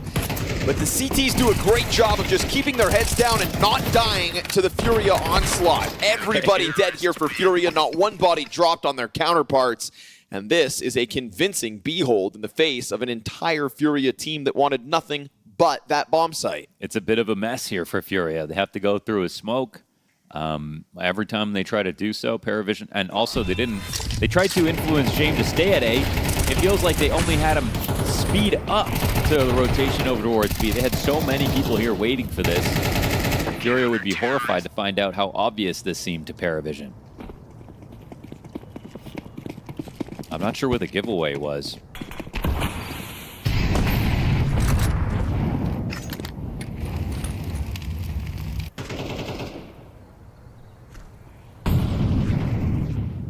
Walks across the board in the face of the double arch side, and it's nothing but easy pickings as far as P-Vision are concerned. 5 up. It's going to build some economy here too for this defense. So underway is the comeback into this game by PARIVISION.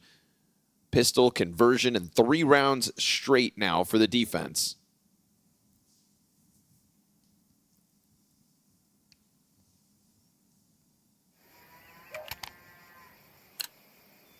Ooh, limited in this one. Galil's for 3. Tech 9 on MongolZ. Yucky.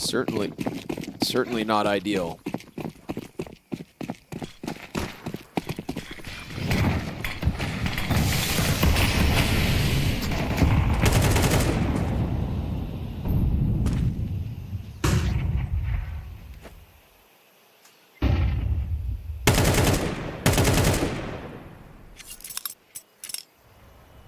Cautious of that fire down range from PARIVISION. There is just still this passiveness in Furia's gate.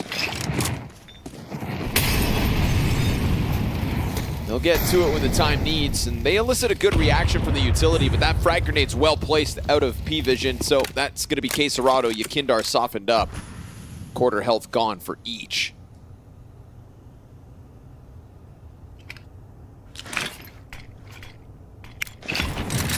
Now moving a muscle. Still comfortably into this hunter spot. They've got the boost up on porch. And the peak is well timed. What a spray transfer. So much info. Bomb dropped. Fantastic adjustment out of Belchanok for the second headshot, keeping that one clean as need be. With so many sets of eyes staring back at him into that peak. Doesn't waste a bullet between the transfers. There's still a slight chance Furia can make something happen, but you'd have to just break through brackets right now. And MongolZ will find the headshot, but not expecting this spot here from Sway. And then as Yuri tries to go wide to trade it, the pit holds. Good on P-Vision again.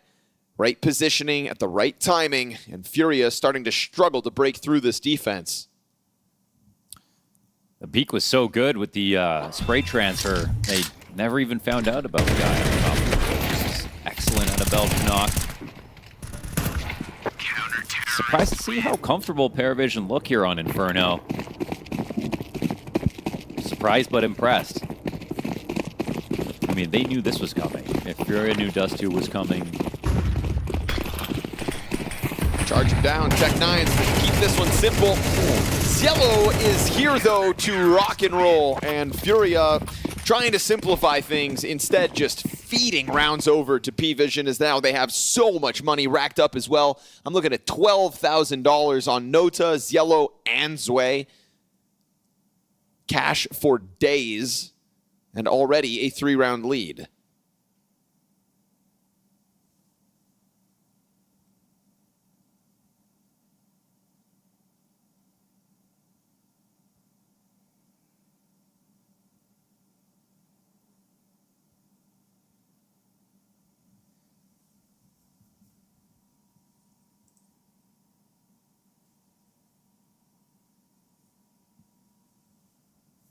First timeout taken before the 8th comes live, and PVision haven't even really given you much to kind of adapt to. You've just had some real convincing stoppages. Maybe turning your back to Jame inside of the corner was one of your bigger mistakes if you're Furia, but barring that, tough to adapt when everything seems to be going so right. Flood into a B bomb site that was so occupied. PARIVISION haven't been outmaneuvered just yet. They've made strong Inferno progress too, man. They were getting wiped at the major. Lost every game on this map. Tons of progress. Only one loss since the bounty. Lots of single-digit victories as well.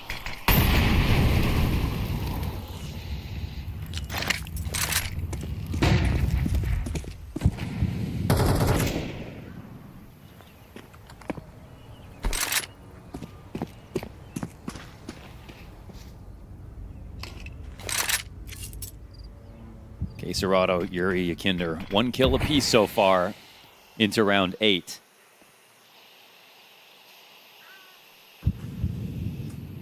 Ooh, again though, Nota's gonna try to press this issue. He's always like the extra guy, so they're like, go for it. As he does that, Yakinder is gonna be his first victim, but climbing over top of Orange goes Serato. That was a nice attempt in from him and Molodoy, and they will clear the board. All 3 dead. Nota once more trying to press in at that pretty similar timing to where he's gotten away with it in the past. However, this time, caught out, scrambles to fall back into the bomb site, and within that bomb site is where Furia do their work to catch a 3rd round win. Yeah, it's funny how they try to run it back, similar to the round that sort of fell on its face back into Banana. Nota doing the exact same thing, pressing into the smoke to look for a spam.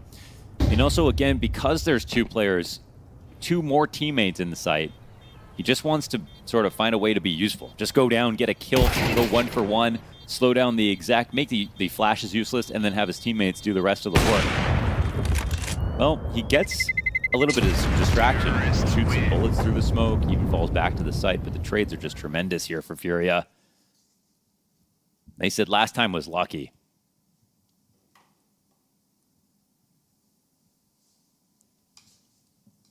Still feels like they have their work set out for them, but nice to see progress within a B bomb site for Furia.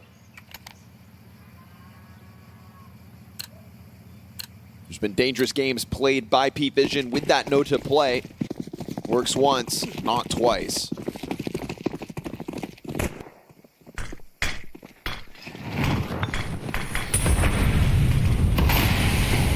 Again, utility attempts to deal with Yakinder. He's inside of the smokes and spammed down. Instead of sitting in the bomb site, flexing the advantage down through all these smokes. And just off of the mark in terms of the Serato spray back the other way. So 5v4, not long for this world. Jame is done for. Early days. 5v5, sometimes you see a CT team is going to be advantaged, but you see a 4v4, it's totally different. One site's going to feel really weak. In this spot, it's Nota. And he'll puff his chest up. He's got an op. He has used a lot of utility to make it look like he's going for forward to control. And on the other side of the map, they're still making moves. Zwei carving out a bunch of information, but Yuri goes hyper passive. Yeah, and they don't rotate down mid. And this favors PARIVISION, actually, because... Mistake made. A little bit, but... Furia have to come back, yeah, and they actually will. They actually will. So, just seeing someone's back. Yuri? Oh my goodness, if he didn't clear that. This is the bomb plant. Yep. The bomb, though, is actually still going to Banana. They're trying to fake. Every time they've tried to do this, it's only cost them rounds, 15 seconds. Bomb and they're is now seeing no doubling one's back. here. We got to count the moments here. We've already missed a bomb plant by a second. He's got to run. A sprint and a half here from Serato. Better not miss it. Oy! Oh, he's on it. Wow, that was close. Nothing like playing with fire, huh, Launders? Man, every time Furia have tried to do that, like game the rotations, they always either overcook and run into a stack, or it's just to no point. To be honest, PARIVISION, they're just going to stack sometimes. You can try to make them rotate, but like they're always confident about their read. They don't even really respond to like those last-second grenades. They're just not the kind of team that that play reactive. Actually, they kind of set up. They make you do something. They take a risk every once in a while. So I'm happy we see Furia not just simply run into another stack, but they damn near did. In fact, Case Rado had to make that decision exactly when he did, and not a moment later.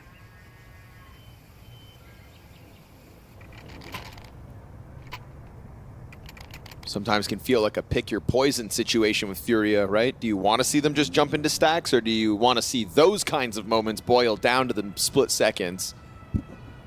At least this one's added to the board. Furia cutting a lead down to 1 as they start to string their answer together.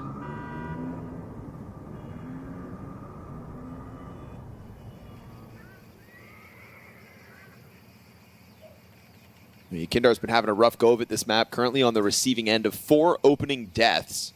Fallen on the receiving end of 3 opening deaths. 5 versus 4s have been very rare for Furia so far in this game, and we are only 3 rounds away from the end of the first half.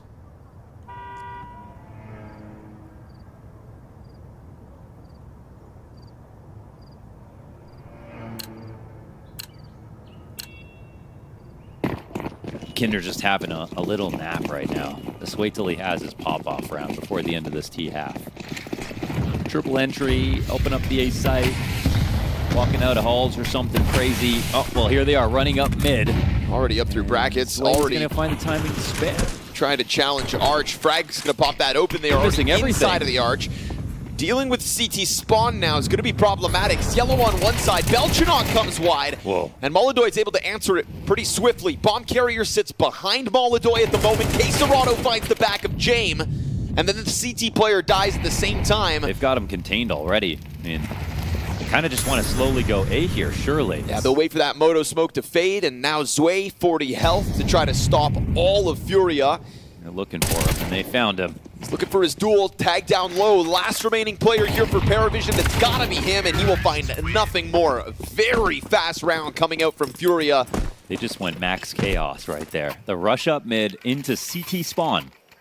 And PARIVISION are dropping an HE to break open a smoke. It seems like early. It's not. They're already in CT. They're doubled up in CT, and Belchanok goes for this push. He thinks, Max, I'm going to see one guy lurking. No. Everybody's there. Now, that's the speed that I remember from old school Furia. You can still tap into it sometimes. Tie the game up off of that. Money back in the hands of P-Vision. Another big exchange of util towards Banana, and Yakindar, we've been saying, okay, maybe he's going to find that moment. This could be the one. Nota fades away around the corner, very low health, dives into the site. Coffin players got the cover to offer, though. Good on Ziello to keep his teammates standing. MongolZ flirts with the idea of getting a trade back, but he also deterred.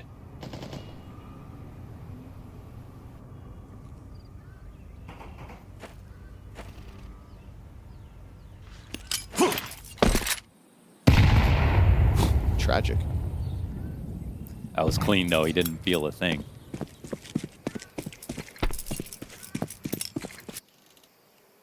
This rotation over to the A side softens things up for B, and Furia looking to sink their teeth into it sooner than later.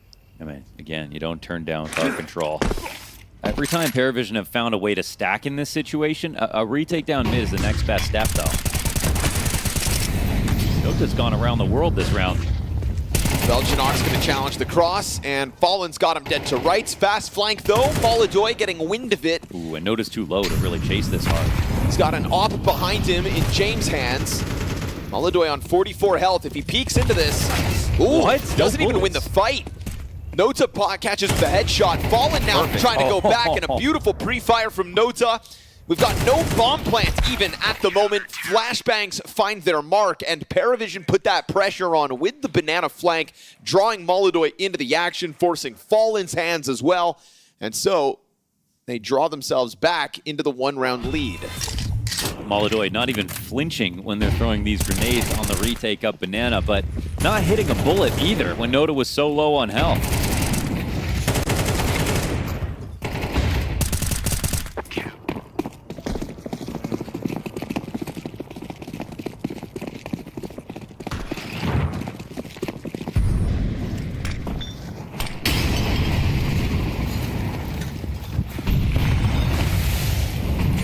Exchange of util is going to be better off for Furia than PARIVISION.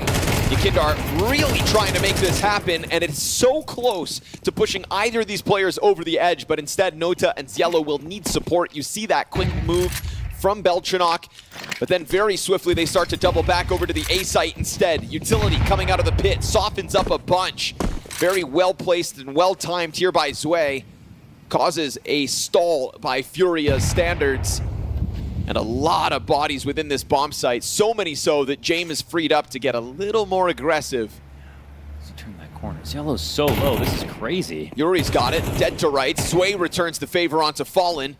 All that Furia have to work with here is this challenge on brackets, and now James been dealt with. Zwei inside of the site, kind of on his own. As Belchanok, smoke fades in front of him, and he'll put K-Serrato down.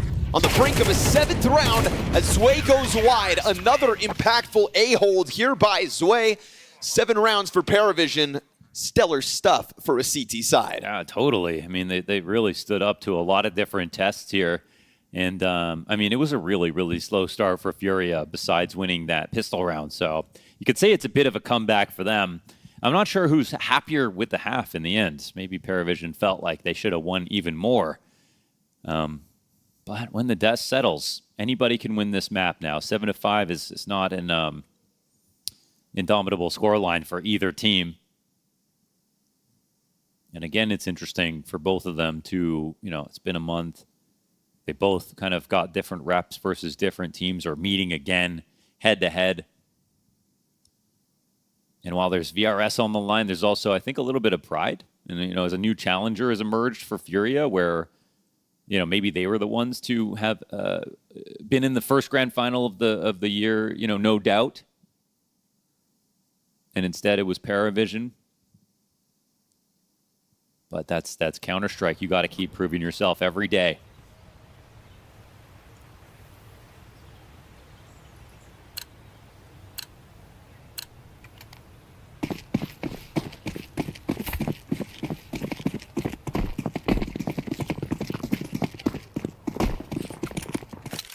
T-side that banks on MongolZ's success, but it's also one that calls for the rest of Furia to find success now, individually. A weak link here on Inferno will allow PARIVISION back into this game, no doubt. Oh, beautiful shot. Yekindar taps Zwei between the eyes. Down he goes. 1 bullet, 1 frag, and a 1-man advantage. No crouch peek here for Zello. Just wants to get him shoved back a bit. Again, giving Yekindar another chance to tap in, but he'll drop a smoke grenade in front of this pressure. Belchanok decides he wants to dive it. They're going to boost. Flash comes over from Coffin, and Fallen's not been able to find one. Yekindar and K-Serrato both fighting out from CT. I was wondering why they were pushing through if no one was flashing from CT. Who was supporting that? Maybe they just wanted to... K-Serrato threw a flash from Coffins. Oh, he did? Yeah. Oh, okay, okay. Just didn't blind work. anybody. Didn't hit anybody. Well. That was a waste of Yekindar's 3rd kill. It was so nice. It was a nice 1-tap. 1 bullet, 1 kill. Winds up being the only death on the PARIVISION squad here in the 2nd pistol. So as they exit towards CT spawn, MongolZ's got a shooting gallery ahead of him. Survives a little too long. When you're that good, people just miss, eh? It's a mental thing. Yeah, they just, you know. When you know you're probably going to die, you have a harder time shooting. It's like people trying to clutch versus Zipex back in the day. Yeah, exactly. Literally the same thing. You just hope your teammates don't tell you who you're in the 1v1 with. There's that flash that doesn't do nearly enough. Yeah. He got too cute with that one. Didn't blind many things. if anything at all. Anything at all, really.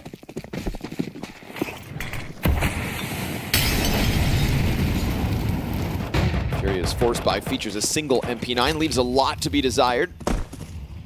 That nade's gonna land on Yukindar. Oh, never mind, a little too deep. Front of the corner, yeah. Make sure to play it forward. Good thing, because those 3 nades would have had him dead to rights. Yeah, it's definitely on purpose that he did that, so nice positioning. If he had died there, maybe they end up going towards B.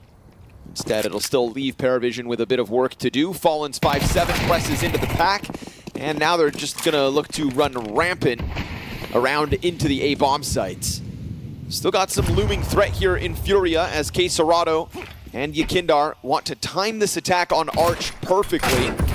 MP9 takes a ding, Fury now wounded. Yukindar and K-Serrato come through with their attempt, and both players hit the ground instantly. The only thing Furia still have is a bit of pit control, and not for much longer. MongolZ gonna fight his way out with a triple, and because there's smoke, he still has cover, a chance for the reload. What are you up to, MongolZ? That's the bomb on the graveyard steps. He doesn't know where the 5th player is, doesn't matter. Belchinok's on the recovery there. Way too sketchy. Dastan just tries to laugh it off, but kind of still matters. That was such a clean round, and he did a lot of damage. That's a lot of good rifles out of the round where they were maybe not going to get anything. It was a very nice pause up from PARIVISION on Arch, where there were so many CTs. You're looking at the minimap, and you're like, looks like something's about to go wrong. But no, they had everything watched. There were no problems up until the last guy, the final boss, MongolZ.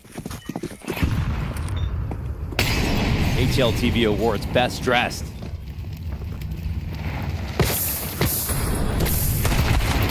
Jumping Mac 10 will get that Deagle out of the way this time around.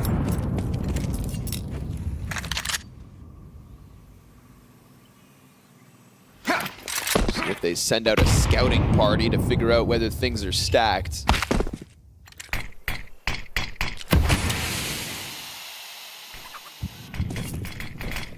Setting up the cute flag.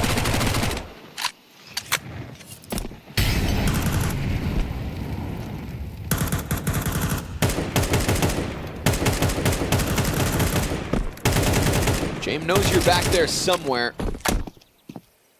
Said I know about you and you.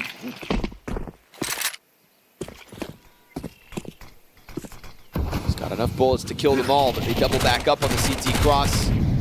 Keeping this pressure on with the smokes. There's no other sight right now. All right, we'll wait things out. They'll pop open the smoke and try to dive it. Again, jumping Mac 10 to the headshot, and yeah, that goes about exactly how you think.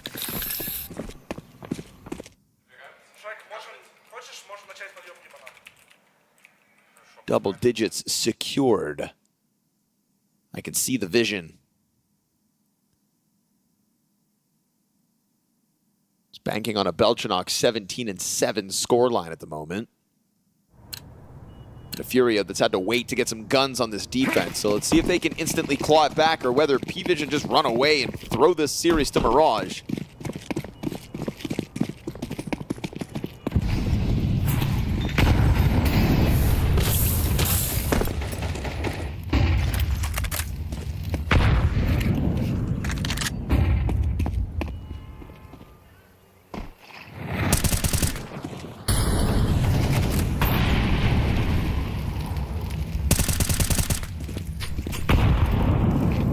Bit of a player spotted right there through the smoke.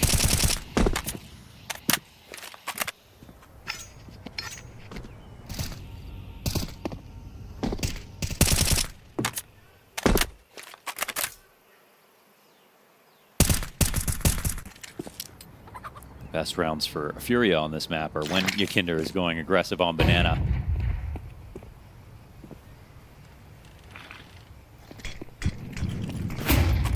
They'll know to respect this bracket play. Running right through that molly is unreal.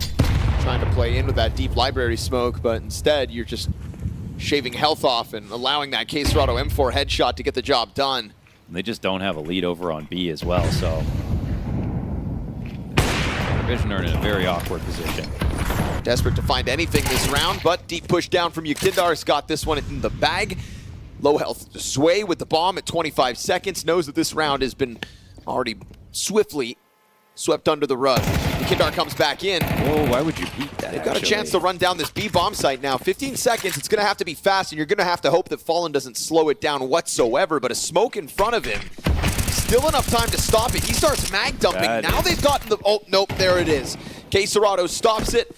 Bomb hitting the ground at all means PARIVISION aren't able to win this one. Wow. Still, though, sketchy for Yakindar to give that peek, because you see the way that they scramble in, knowing that because he dies, they suddenly do have a chance, even if it is a Hail Mary. Yeah, it's like prerogative right there. It's just trying to delay as long as possible. But it's kind of nuts. If that one bullet doesn't catch a guy jumping over, we already know how that situation plays out. Bomb gets planted, it's full-on retake, and actually a chance for PARIVISION. This one goes into a timeout. PARIVISION will take their second. They're in a position where all they've got to do is close out a T side. But we haven't seen the full strength of a Furia just yet, and we're really going to keep an eye on Yakindar's score because he's the most important player on this half of the map. He's going to get lots of action. Like, essentially, his frags are going to dictate whether or not they have man advantage and whether or not they win.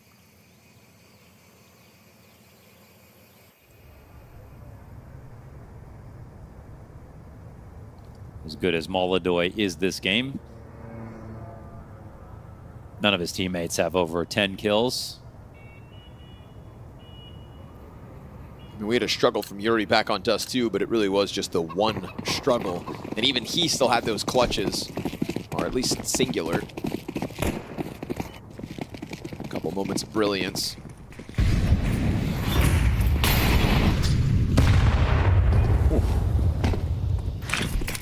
Noda halfway dead off that HE. Well placed.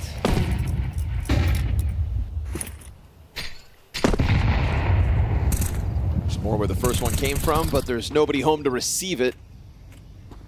Yakindar takes up position with the extension down Banana. He's still got Fallen to work beyond him, but these are the two players that are both struggling. 4 kills to their names.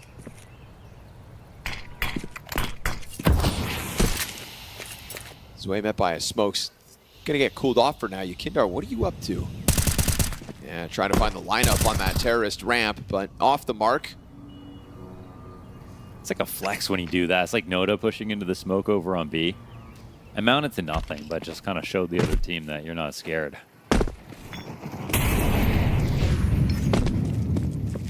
So this is the kind of work I feel like PARIVISION were missing a little bit, trying to get up Banana when it gets taken from them. This is much earlier.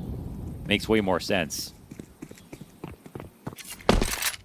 Now if they go and try to take A, it actually means they can score some rotations, which they have. Still, we've got Serato working with Yuri inside the site. It's getting late too, and they're going for an arch trap. They have to do this fast. Incendiary pull, 20 seconds, trying to dodge the flames. Flash, well placed. Interruptive flashbang, 15 to the clock. 15. Yuri head down over towards the pit. Serato's off angle, good for 1. Library push is about to come through. Yakindar considers it, goes wide, catches the graveyard kill, bomb scooped up, and he's gonna just try to gun this down. Bomb plant on tall box, denied. And Furia gonna win this. Wait. What? Wait, what's happening? Time's ticking. What? What? Bomb planted after time. It was? Yeah, after time. Still got the plants off. Let's go. Start. I thought we just entered like a different Matrix. realm. Yeah. Those, he missed it by like a fraction of a second. Yeah, exactly. And then didn't die until he at least planted it, but still died the moment he planted it, which was half a second after the round expired. I thought the HUD was wrong, Launders. I thought I was losing my mind. When I heard the audio, I thought I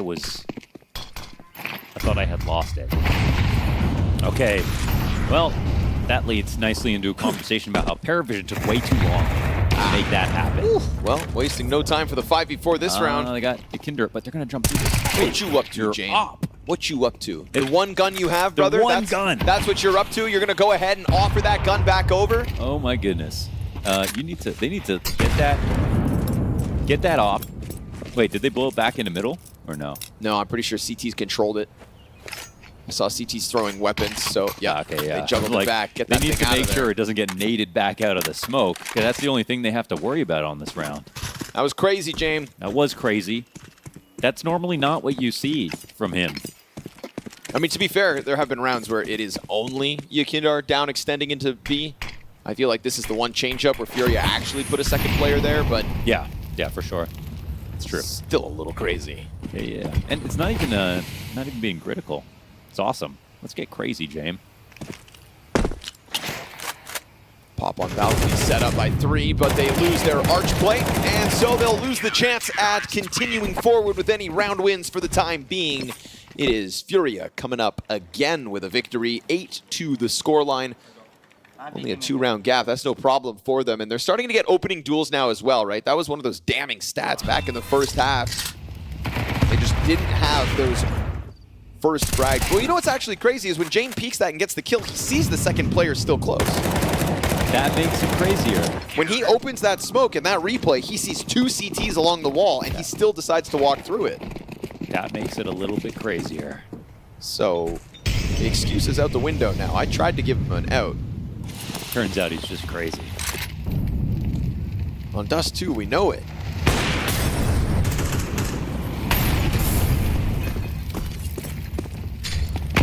Well-placed nade. Nota dropped down to 34 health. This game's about to be not very fun for PARIVISION, I think, if they can't pull this out. One more save, and this is tied up. So much money Furia could make. It's a tantalizing opportunity for the CTs on the comeback.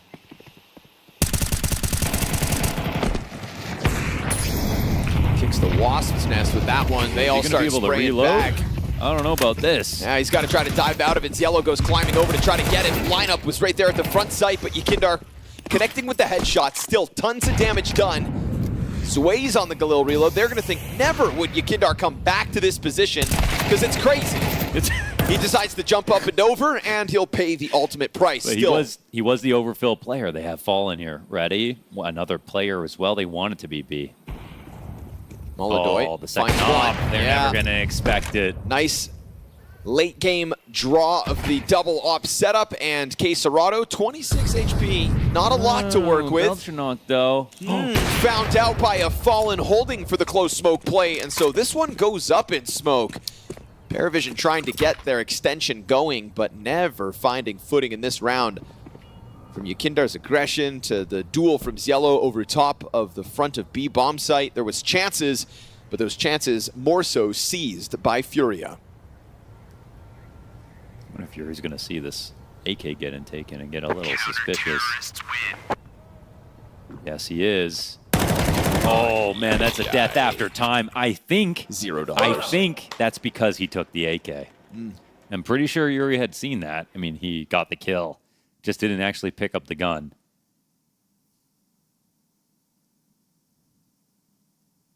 Greeted a small upgrade here, and now you're on $0. Not even 100 schmucks. $0 in this economy?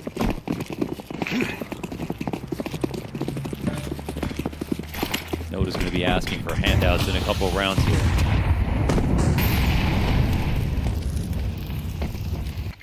Kinder's decided to meet him halfway. He's downgraded to an MP9 just for funsies. Smoke in the library, fast to run around on the arch side, and again, these flashbangs just blinding PARIVISION on their approach.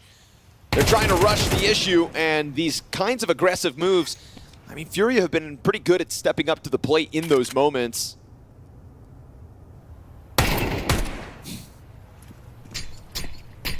Getting frazzled all too badly. Fallen steps that scope forward, and it's 5 alive for Furia. Tied game at 10-all.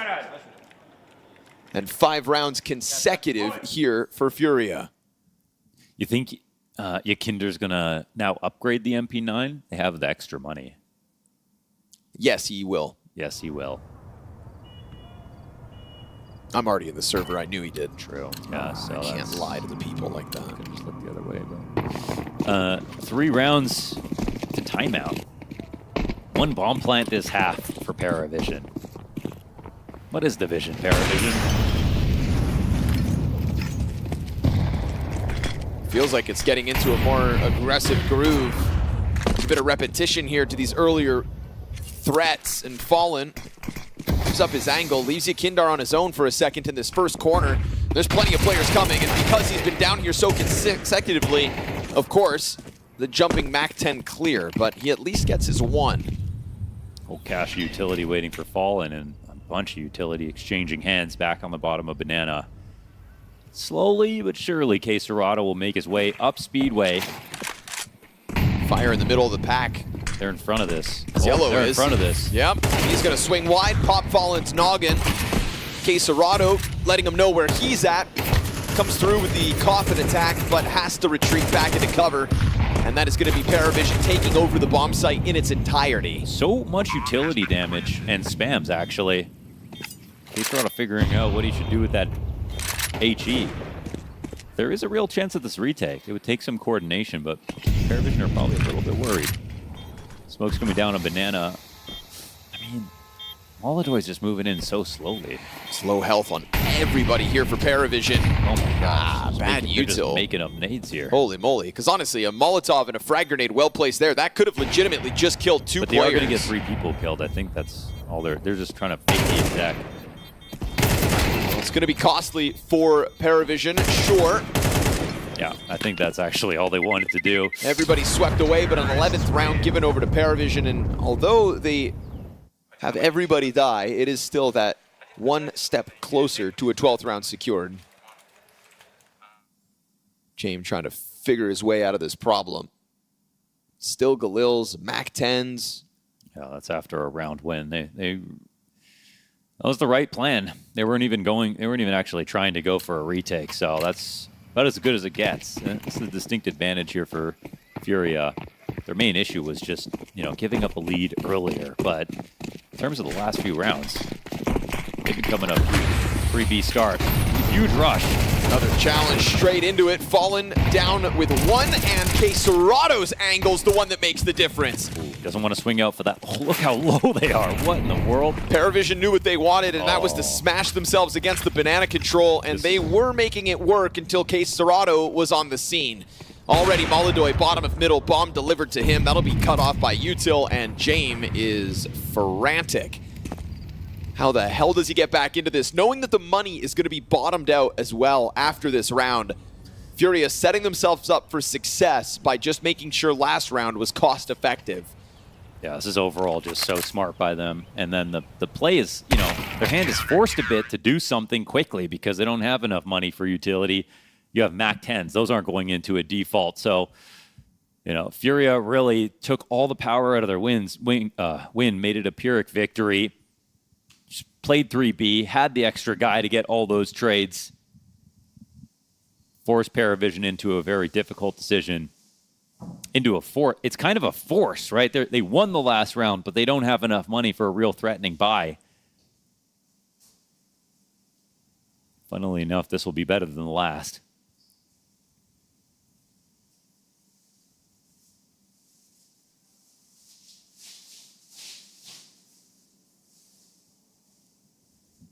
Got what you need to make this successful, but it's just felt so long gone.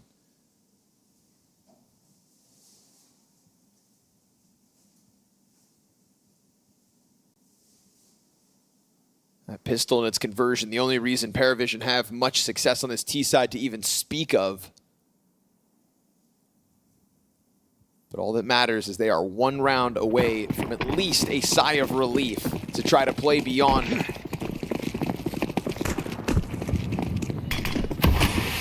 I feel like in these last couple of rounds, they have been finding success versus Yakindar. They really allow a lot of control to go out of the gate, lean back onto the ramp to make sure they don't take damage. But still, those frag grenades find them. Nota just eating it almost every single round. Smoke meets them if they try to take it to the half wall. That's the thing about Inferno. No matter how bad of a game you're having, you can always fall back on the perfect utility. Even on your worst day. That can create an advantage for you, and you're right. Yakindar has not even got that many kills, but he has got the right nap control. He has got the kills when they mattered. Own Fallen, you see a lot again. They're going to try to chase him. They're so hungry for any kind of lead. They're willing to run through all this utility. Fire. Look how unorganized they are right now. Dropped in front, Fallen just relegated to the back of the bomb site. Oh, look more perfect counter flashes. Just keeps feeling like they're uncertain about whether they do or do not dive into this. Yakindar catching the Zwei headshot will help, seeing as Fallen goes down with nothing. Bomb plant safely tucked in for the time being. Spam wasn't far off, but again, you've got 2 low health bars on the side of PARIVISION. It's a 4v4 retake. It is all in from CT. James trying to chuck out util to help this. Everybody's got kits. What they don't have is too much utility to burn players out of positions. 1 firebomb on MongolZ, but he gets killed trying to chuck it out. Oh, deep peek. Zello comes through with the double headshot.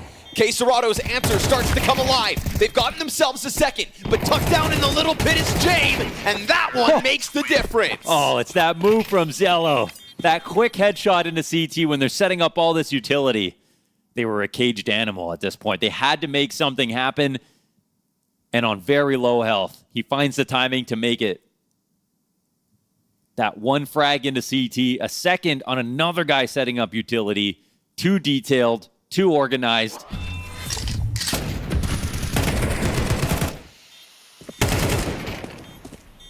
They really let loose on this B side. They ate every counter flash. But they got in and they got the one guy who was on site without a frag, and that was Fallen.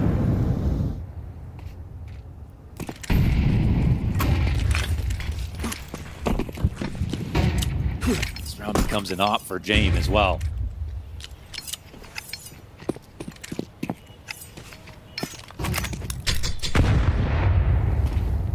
Oh, the first time they don't need a full. Okay, never mind.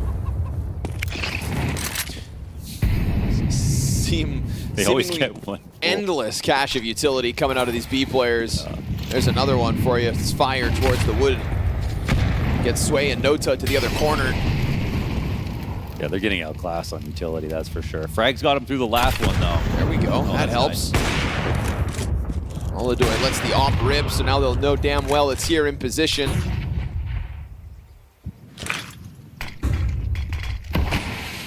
Kinder's low. James does have an HE as well. This could be really key. I don't know if he's going to use this. Oh, they're going to use it to blow the smoke open, eh? Yakindar not too far behind it. It's going to have a handful. Oh, he's gone huge with this position. At least enough to get the one. But for a moment, it felt he'd get nothing. Flashing himself in. Fallen finds that last bullet onto Belchanok. MongolZ looking to find the shot through smoke. And he does. Bomb denied. 35 health for what's left of PARIVISION. And overtime, we are on the brink of it yet again. The flashbangs find their marks. The frags come through, and Furia's CT side is a rebound back into this game. We go back and forth for 5 rounds straight, and that is what leads us to OT. They've made the full comeback happen to get to overtime. Second overtime of this match so far. And it feels like, just like on Dust 2, it's Furia who are going to be happier to be here.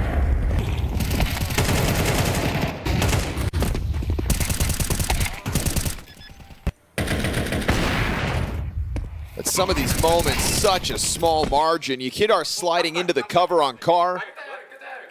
Thought that frag grenade was going to finish him off when he tried to push it forward. Yeah. Fallen catching Belchanok with the last bullet.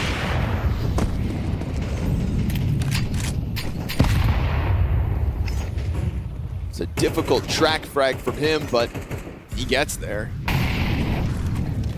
Yeah, that really tested his old limbs, eh?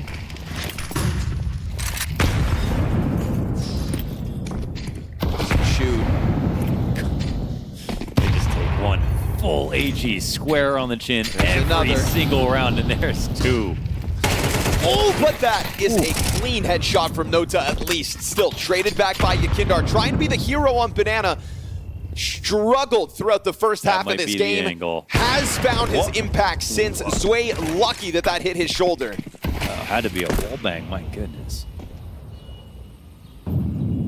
When they get here, you know, they have had success finding the entries, but surely eventually that stops. Yeah. Right now, right here with Quesarado on the hold. That's a double kill. Furia about to pull back into the lead. 4v1 ahead for Zello.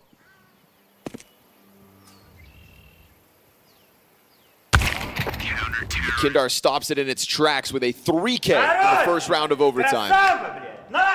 Furia have dug deep for this double comeback that they pulled off in this series. Another lead there's nothing more embittering than that. You know, if you're PARIVISION, you could have won on both maps. You know how close you were. You also were the first to get to map point both times. Mentally, that's got to be tough. But to be honest, I'm still seeing so much more depth from Furia on Inferno than I am from PARIVISION. I'm seeing that they're able to fall back into their entry pack and their aim, which is a great weapon to have, absolutely. But it's not that impressive when Furia also have that, but then they've got the perfect HEs every single round. Setups that they know they can fall back into that don't even require that much good aim. And they're not leaning on ecos. They're not leaning on pistol rounds, really.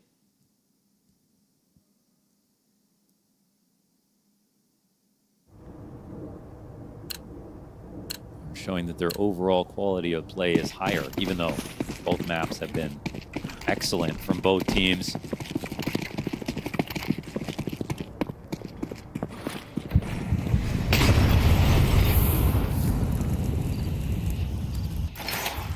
Goes right back to it. Yeah. If they're going to give him this space, he is willing to take it every time. They're having a lot of trouble dealing with it, and it's very old school to be down here trying to hold bottom banana. But if it ain't broke, and they're even trying to bait for him, a molly on the half wall. Oh, it works? Wait, you got it. He doesn't pull the trigger. I mean, I swear you got it. Milks it for a little while. Nobody else joins them. Surprised that they don't clear it because you started to see like that jumping Mac 10 clear and whatnot. Like they were putting attention into this corner because Kinder's gotten so much value out of this spot. They just didn't. They wouldn't do it again. But enough rounds go by, they forget about it. He doesn't occupy it for a few rounds, and lo and behold, right back at it. Kinder's having a hell of a recovery in this map. Oh yeah, now it's starting to happen, eh? And not just the kind of recovery that's like. See, this is it. Like, you're starting battered and bruised. You're losing a player. You don't have any banana control. And now what? You have to go A? What, versus 4 guys? Or you run up B? It's 2 bad options. They need one big mistake. Kinder won't give him that kill. Not yet. Oh, that would have been huge as well. They could have really followed through with momentum. Now they've got to go through the process. You get this Serato kill over towards the A site. Yakindar, tries to time it with the pillar. Weird move over the orange there for Zue. Difficult track, but Fallen still finds it. Missed op shot for MongolZ. Bomb planted in the meantime, and with James having caught that Serato kill, oh my god, he gets away with the push through. Insanity to go for that. I'm not even sure what's happening here. And Belchinok, obviously going to catch that kind of a push from MongolZ, so PARIVISION still somehow find themselves sitting tied on 13 rounds. It's genuinely the only way they can win a round. They can always conjure up the situation, though, where they lose the beginning and middle of the round, then they just go B and win.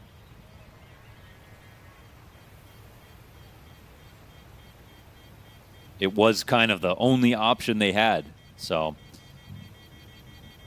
you can't fault them for it. It's more like Furia. Terrorists win.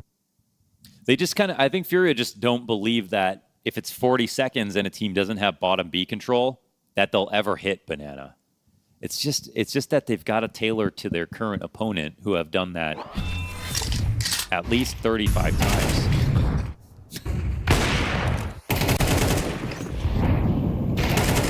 Believe it or not, it keeps happening, and you should be able to read into that. At least just get one more guy over or something. Or honestly, I feel like instead of taking the fights on site, just take them at top banana. This is the round. PARIVISION avoid all the HEs. Feels like that's been impossible. Yakindar drawn If right it ain't back to broke, it. Don't fix it. But if they don't clear him again, I'm done. That's on them. Oh, there it is. That utility damage lands to perfection. No way. Jumps right through. No way. Oh! I can't believe it. They actually... Okay, I don't know who's not learning faster. No, and then what? Now they're going to win? Fallen dies over towards Car. That makes it very weird because Yakindar's locked into this. We still see PARIVISION taking a look at the A site, though. And they've got the half lead off here from Serato. A round ago, James found this kill, though. That's the thing. He walked up and clipped Serato. So of course he's going to try to take a look at it again, and that flash comes from Pit, so he's going to be on high alert for this peek from Yuri. Don't do it. And he does. Takes into that step, gives over the frag.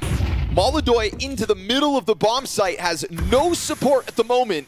And while that smoke goes down on Moto, the bomb's worried about getting flanked. This gives Furia time to get in a position over on A. Yakindar trying to take an angle here through Library, but gives himself a flash to get out with, but now that Moto smoke soon to fade. Jame collects another kill, and it's nothing that the CTs can do about this.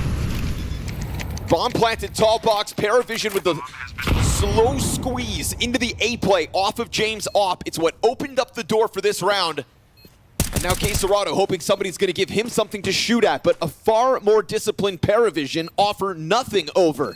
If you want this retake to happen, you've got to come get it.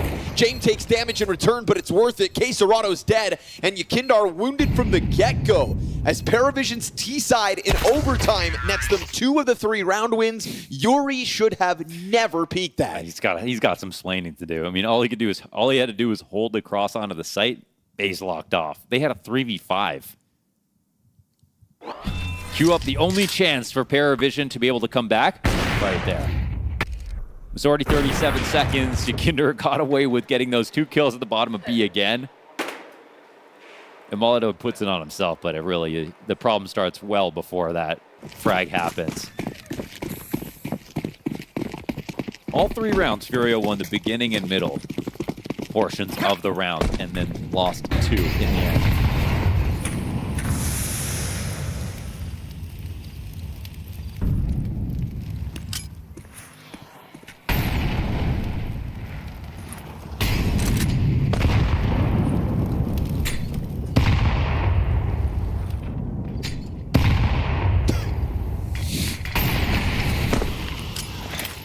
Can't do it like Furia. They're still going to go in for the swing. Car occupied. Yakindar commits to the mowdown, and Yellow's going to best them within that fight. Hopper on the angle. Jame ready to go. And just punishing as this follow-through from Furia is put on ice.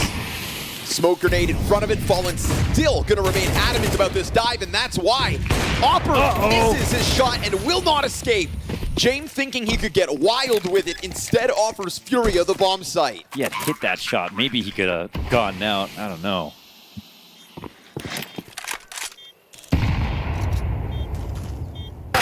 Don't queue up your only chance to lose the round again, Furia. Sits there on the angle, holding a smoke grenade, putting your face on full display for the spam. I mean, even him blowing it open by himself.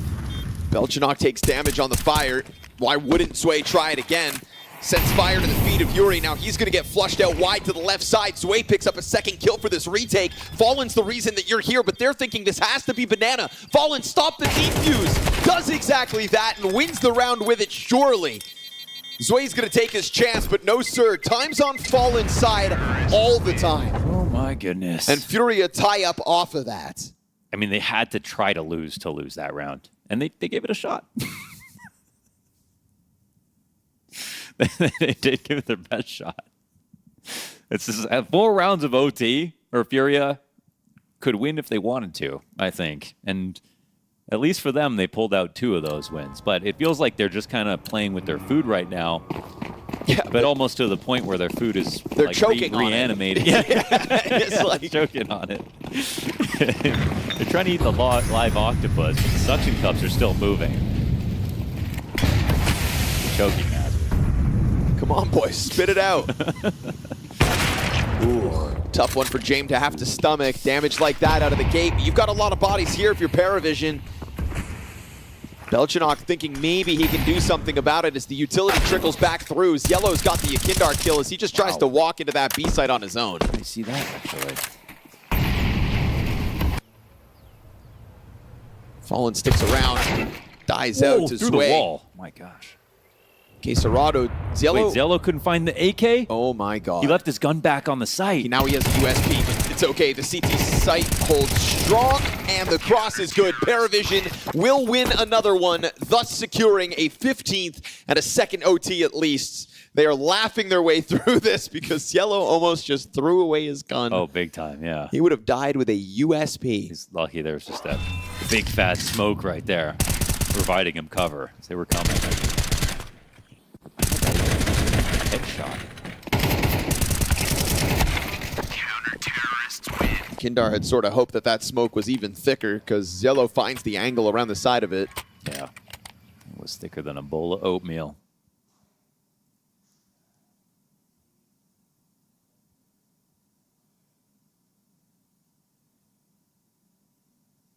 Let's fall into the Tech 9. Furia still playing catch up.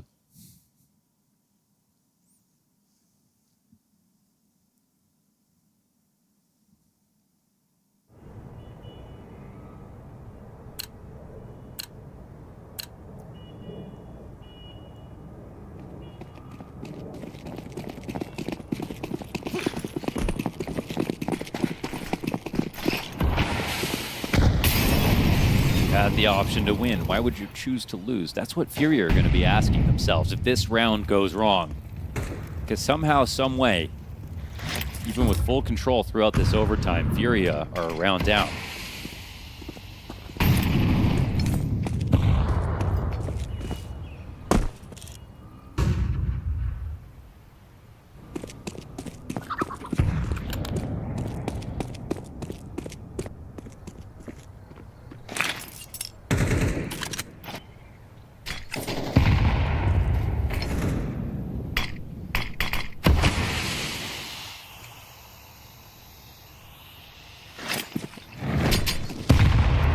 Up, and it's not the worst that nade could have been. 5 players strong to try to test the waters in this A site. Belchanok on Balk, Sway to the pit, and then that third layer in Jame over towards Moto. Trying to stuff this balcony play with the M4 point blank, and Yuri will be bested first and foremost. The dive down into the pit. It's Jame to find position within the site. MongolZ starts to unravel this, and James just looking for a target, but gets nothing as MongolZ goes huge. Triple kill from him. Clears out every position he had to, and they will find that bomb plant with 15 seconds to spare. PARIVISION have been performing some miracles. They need a 2v3 retake on the A site to close this map out now. MongolZ trying to drag them over the line, kicking and screaming. He's up to 25 frags at the moment. It's K-Serrato with the op. All 3 players for Furia jumbled up inside this bomb site. Zello gets the first one on the retake. And then K-Serrato misses the flick, and down they go. Retake comes through for PARIVISION. They will extend the series to Mirage we shall go. And there is no denying there was chances there for Furia, but they left it on the table, and PARIVISION seized the opportunity. And this is why you can never write this team off. What they do, they put you on the wheel and they break you. It's just so crazy. They do this consistently, time and time again. They'll take it to OT. They'll take you to deep waters. You know what I mean? It's totally agonizing if you're Furia there. Man up situation, post plant on the A bomb site. Mollies were not even connecting with where their personnel were. Felt like everything was shaping up to at least push it to double overtime there. But no, PARIVISION hold on. Great retake there from Shello. I mean, that guy was everywhere he needed to be in this one. I feel like PARIVISION also just...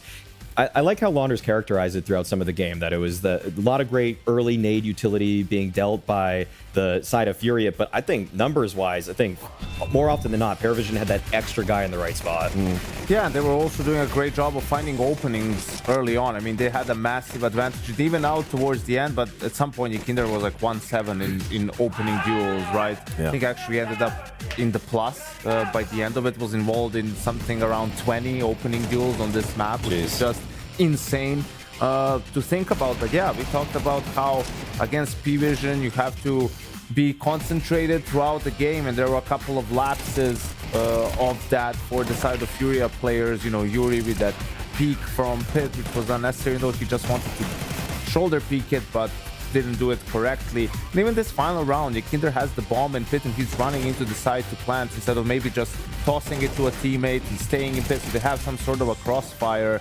You know, in the 3v2, P-Vision just made that retake look way too easy. Yeah, and I gotta say, guys, we'll probably start a dialogue at some point.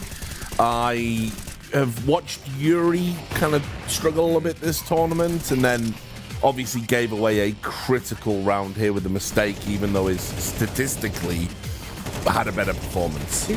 Yeah, he was all right statistically, but in terms of this year for Yuri so far, I mean, towards the tail end of 2025, he was definitely on the cusp of being a top 20 player by HLTV's numbers. In fact, actually, the ADR doesn't look good for him. It's just the KD looked all right. I mean, if you look at, I mean, also the impact of some of his deaths, they were massive. So yeah. Well, the one he gave away on site was. I mean, also I'm just seared into my brain is him on Anubis versus Falcons yesterday too. He totally sold that one. So it's been a bad tournament for him so far. We'll see if he's able to turn it around.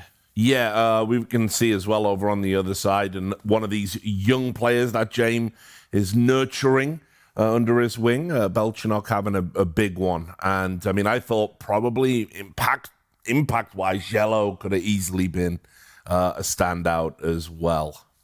Yeah, definitely. I think Shello as well had some very impactful kills in the second half, right, when they were struggling to get rounds on the board on T side when it came to gun rounds. He had that mass. You know, the round where Kinder is down banana and gets 2 entry kills into 5v3. Shello just kills Fallen in car through the smoke on a random spam.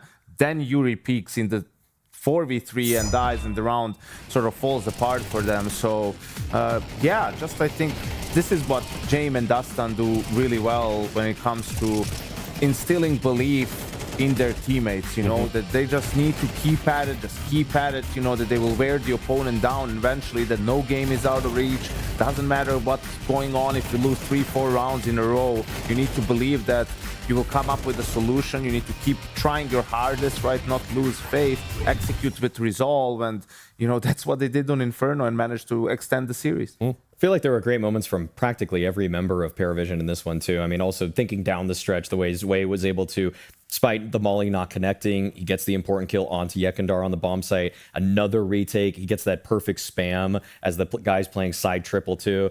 Honestly, I think that PARIVISION right now, they have a really strong squad. I mean, I think Belchinok was the worst performer on the previous map, but then immediate bounce back from him. That happens a lot with that team, you know, because, you know, they are just young rookies. You know, it's like very hard for them to kind of like stay phased and get in their own head and have an underperformance. There is one player, obviously, that, you know, I won't name them. Everybody knows at home anyway. That's like a little bit worse than the other three. But I mean, I think these are incredible finds.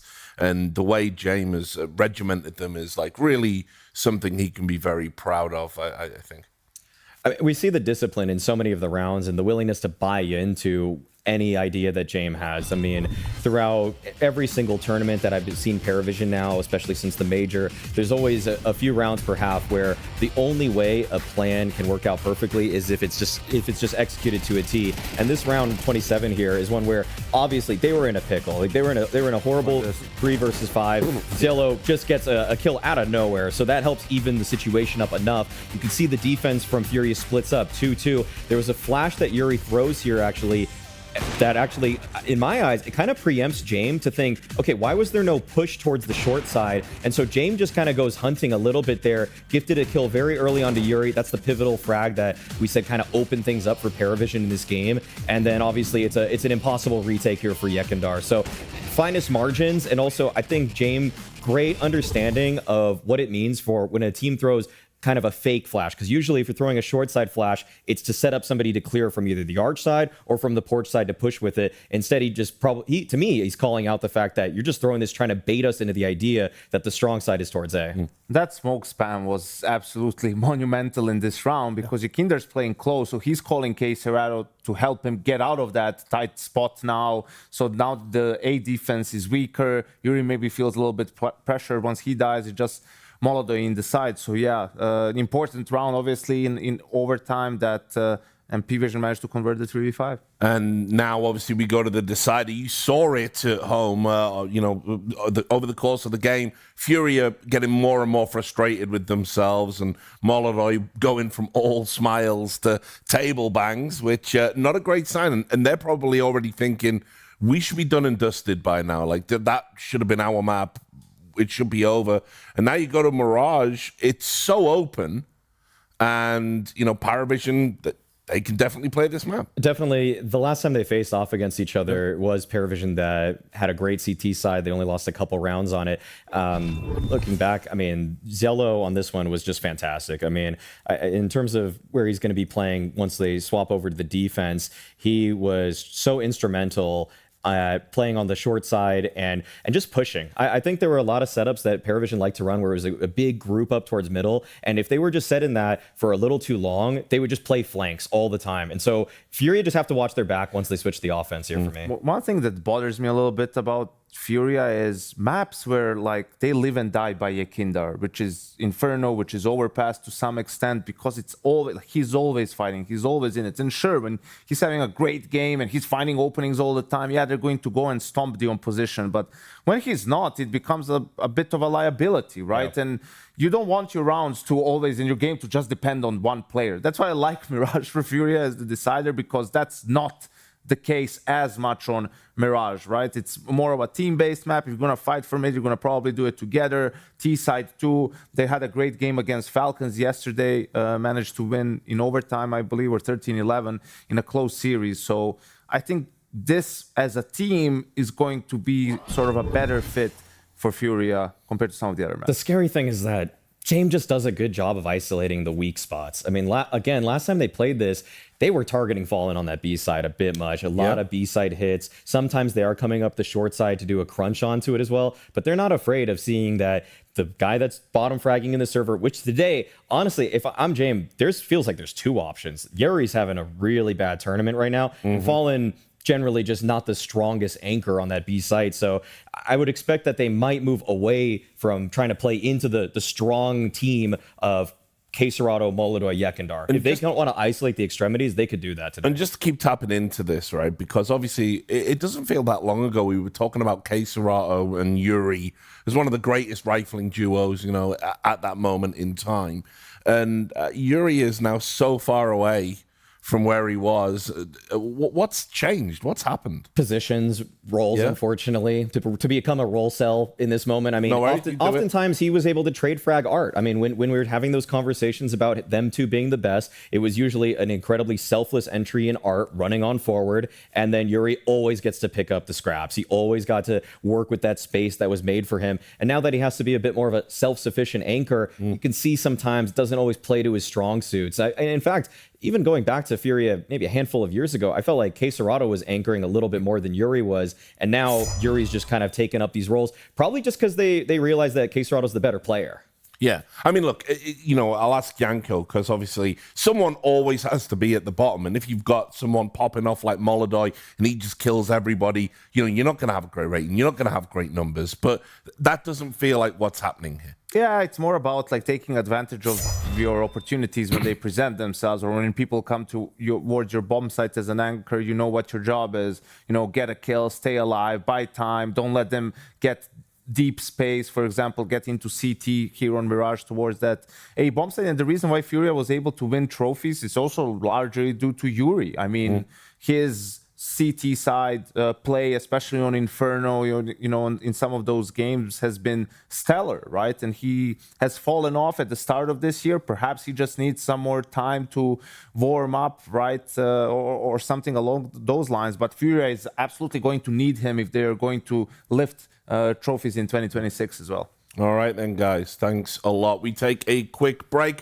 For one of these teams, a 3-1 playoff spot is a fading mirage. We'll find out who in a few moments. She said she loves you, but she can't love me. But I love you. Yeah. Look, I know my man's going crazy. I gotta break on myself, I amaze me. Like I'm back in the 80s. I won't play window anymore. What's going on? Play your role. 1xBet. On to the next one.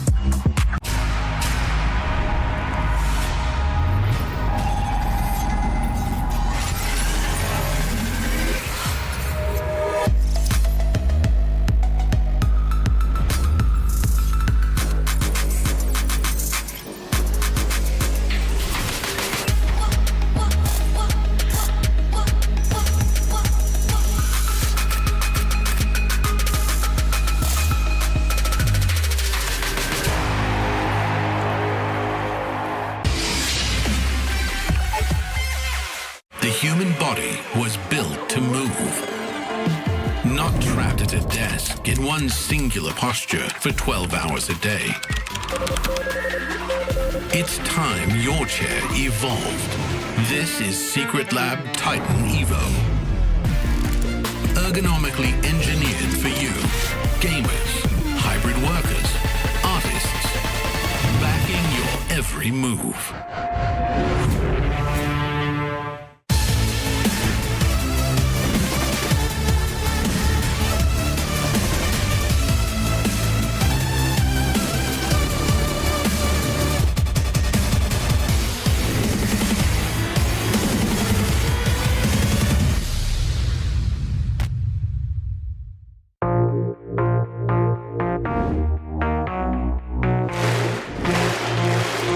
Astana, are you ready?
The day has led us here, baby. Mirage is where this one ends. No matter what, it will be Furia or PARIVISION qualifying to playoffs off of this next map of play, Mohan.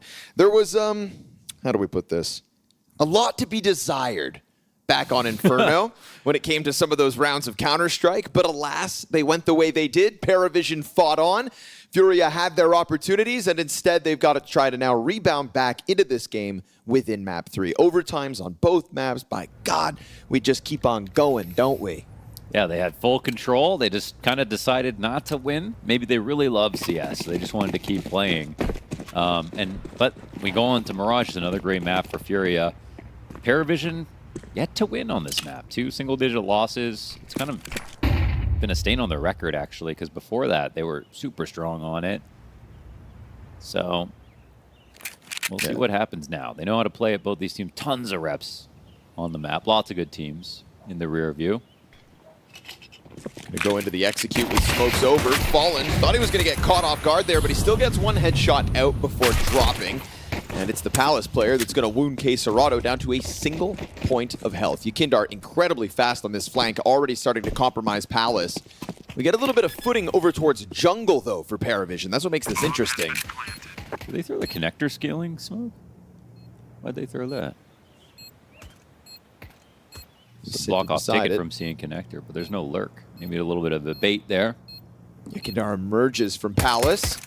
Oh, no kill. It's okay. He'll get there through the wall bang instead. And K-Serrato, that 1 point of health, still worth it as he comes back around. How did he get away with that? Executes a player in the backdrop, and the retake all good. Furia will take the CT pistol. They got on it, right? No, okay. Yeah. All right. They're not. Things aren't that crazy at the one. They're really choosing to win. 4 players on the retake. Yeah, someone's defusing. Hit to 1 health. Mm-hmm. Ran instantly walked out of connector. So quickly, they just forgot he ever existed. Field so far back as well, they couldn't clear it. That was a close call. That was a close call. That was a clean kill.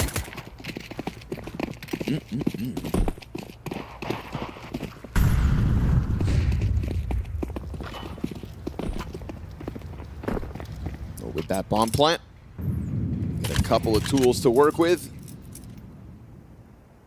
but it's no all-in for the Vision.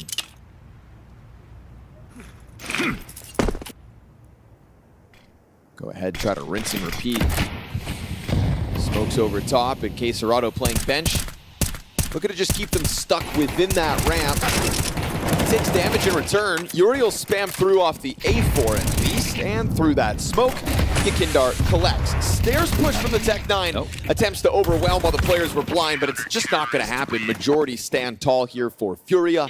Make quick work of the PARIVISION attack, who will now bounce back in the next one with real guns. Yeah, and no kills, no plants, so it's really solid here for Furia. There was some invested there. Just a few bells and whistles for PARIVISION on the A attack.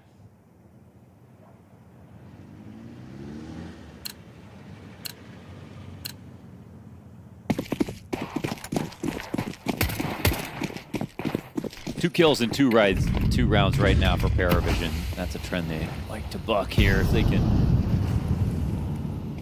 make this first T round interesting. Now he brought up that they tried to pick on Fallen inside B last time they played.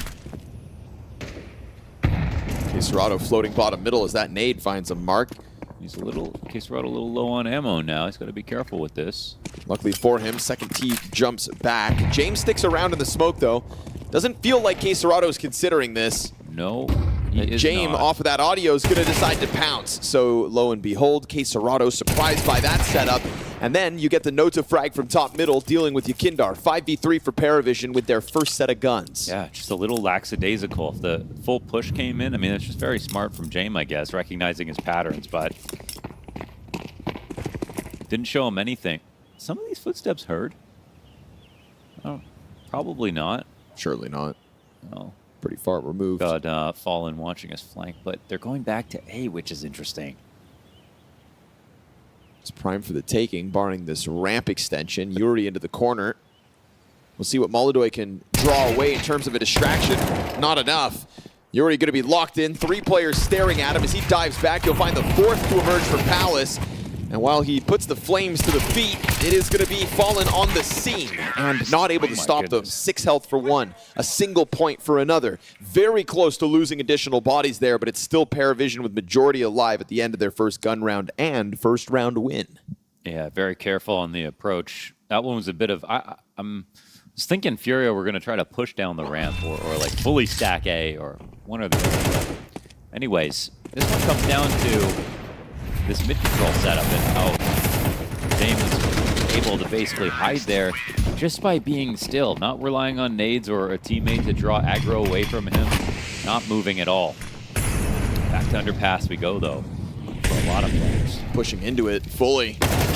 Caught point blank like that. Caserado's gun's about to go dry. James keeps it clean, catching him in back-to-back rounds now. And it's pistols for the majority of what remains of Furia. 3 players up, only one of them leaning towards this B site where you'd think PARIVISION won't waste much time.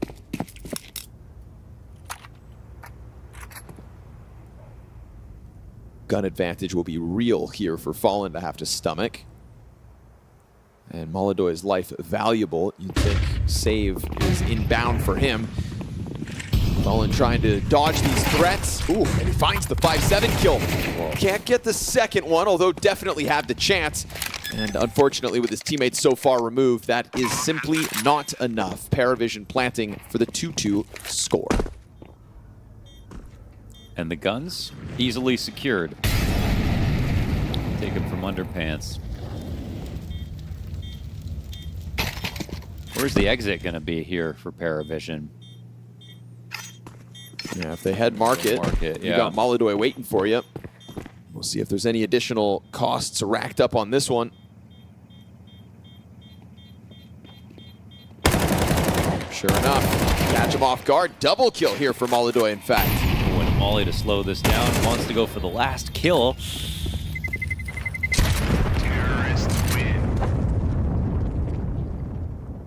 Could have stayed alive with that gun. I feel like lucky to get the 2 frags.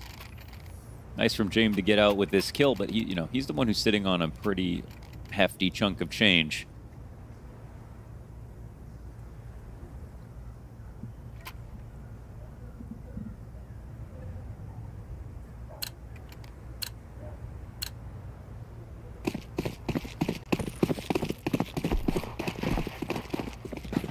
Right into the A idea.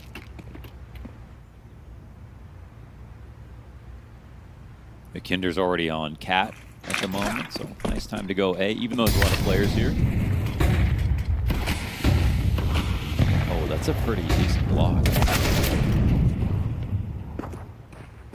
So desperate to get anything done. The USP charges through.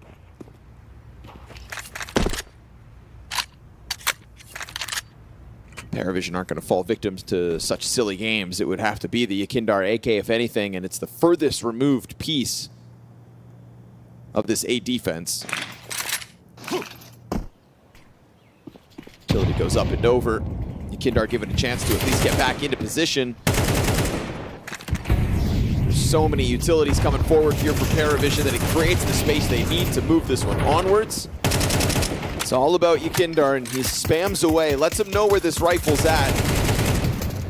It's a matter of getting a little bit lucky. As that ticket challenge comes around, MongolZ gets dropped, and now these players over towards stairs really don't have much to shoot at. And certainly not much to work with. And you can really see how much it takes to get that bomb planted, but once it is, you're in a pretty good spot. Okay, 2 USPs are quite low here. Oh my goodness, Yakindar. Yep. He's taking another out. He's got that other one. Again, you could just cause chaos here, find frags, and really just looking for kills.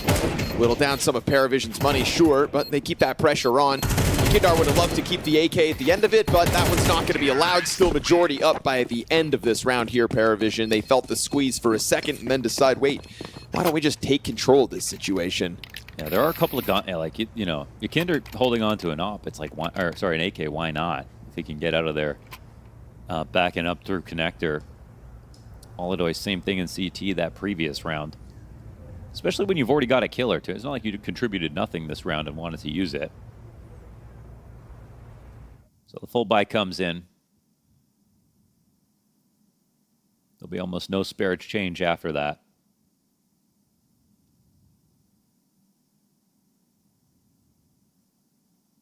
And Sid calmly delivering his message about what to try for this T side.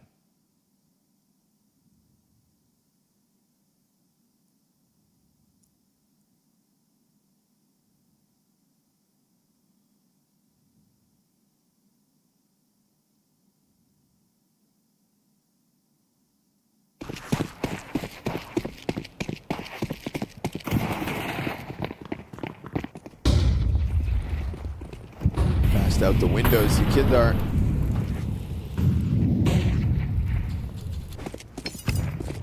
Flashbang maybe makes him hesitant for a second, but he's not too shy about still testing this edge.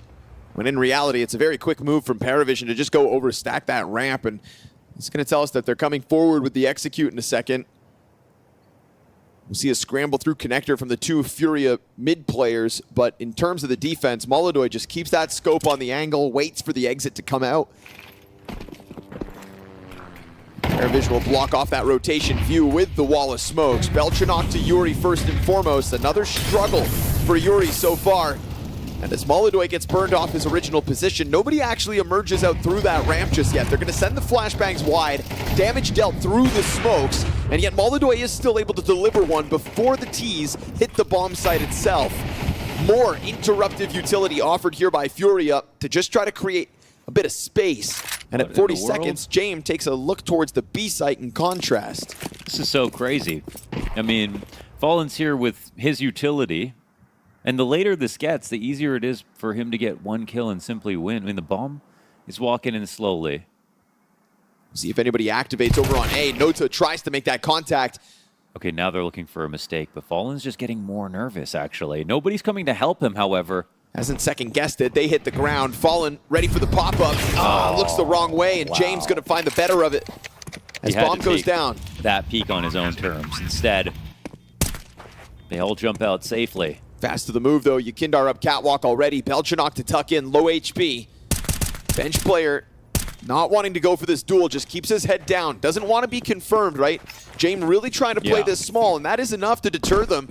And so good call by James to just sense that B could have been the opening. It boils down to having to find Fallen for free like that, but they do. They do, absolutely. Yeah, I mean, the two, he could have been, like, sitting on the side of default there, I think it's actually totally fine if he finds that right timing to catch them jumping out of the window. But once they're out, you know, then it's too late. Then at that point, you should just been on the get right, holding that second window the whole time, or playing empty pillar to score the bomb, or at least calling for help, you know? It was a very active position that he was in, which, again, can totally be a great thing, but it's like he didn't really believe they would go B, and I can understand that. PARIVISION had an opening to plant on the A site if they wanted to. They could have been pausing at Sandwich and Tetris and waiting for a chance just to walk into the site. And I guess that's just true power from their position, because either opportunity looked good.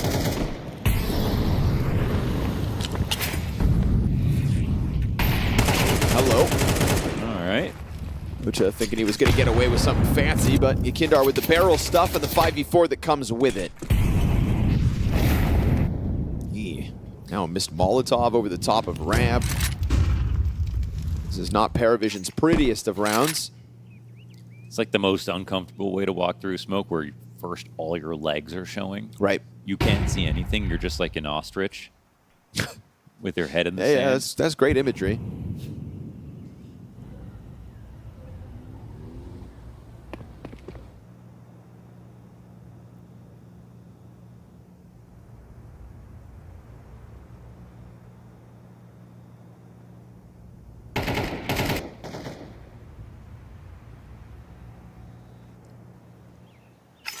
Three inside of Palace, though. Do you really think this will work? I didn't think last round would work. Now I'm ready for PARIVISION to win every round, right. honestly.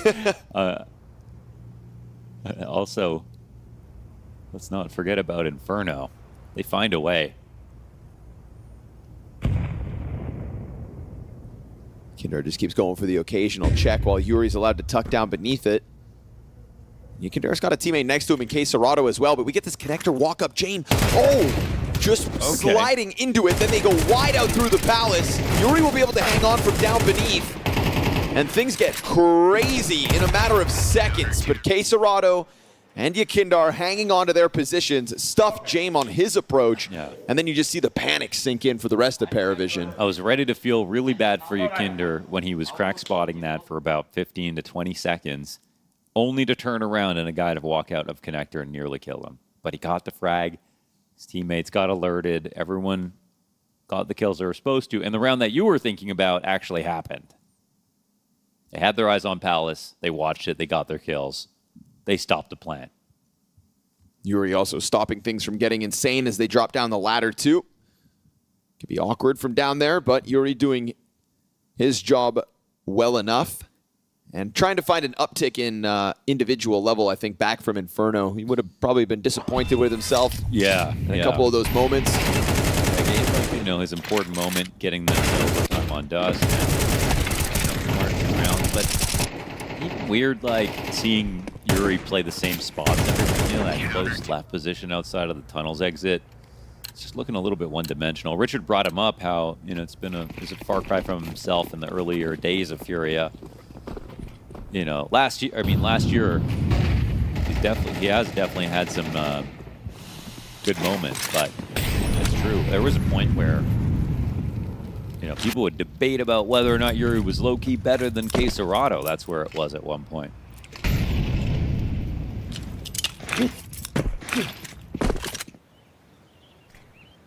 Smokes go up and over, and we get Serrato dropping his nades in response.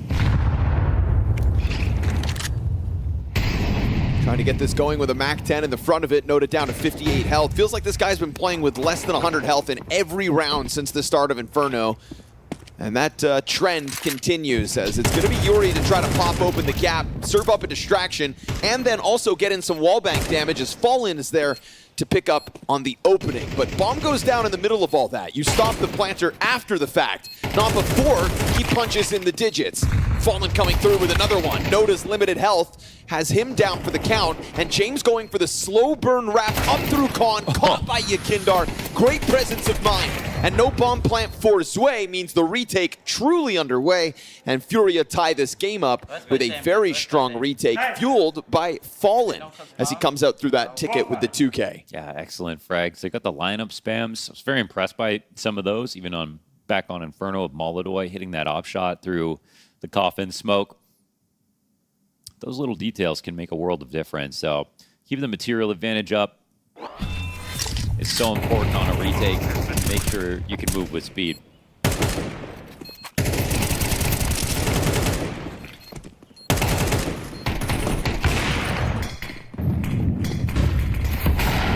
4-4. Again, you never really know what PARIVISION are going to try. They've got the op and underpass. They've got this double ramp lurk setup. That's how they make their bread, though. It's impossible to prepare for them sometimes. I've seen Jane here once in a while. I mean, usually it's walking rifles up. To sit back on an op like this, ready for some kind of a challenge, And could have been the end of Yakinder. Yeah, and also the fact that they're willing to walk out underpass without the top end control first. Right. So they're going to see this and go for it again. Yeah, that's crazy. Hopper couldn't really help out from the depths, but posting on the connector angle. Ooh, missed chance for James. Takes one upside the head, drop down to 22. Belchanok's going to find his exit out through a ramp, and that puts A-site under question. But Bomb still sits back and spawns, so James still just playing with all options, has to be aware of the map control that Furia could have grabbed off that. It's like, what even happened this round? They played it so different, and everything worked out really well. Glad to see Belchanok have these back-to-back strong performances. He has been shooting lasers today. Okay, Serato just delivers the kill to Yellow. Everyone's gotten smoked on their trades here.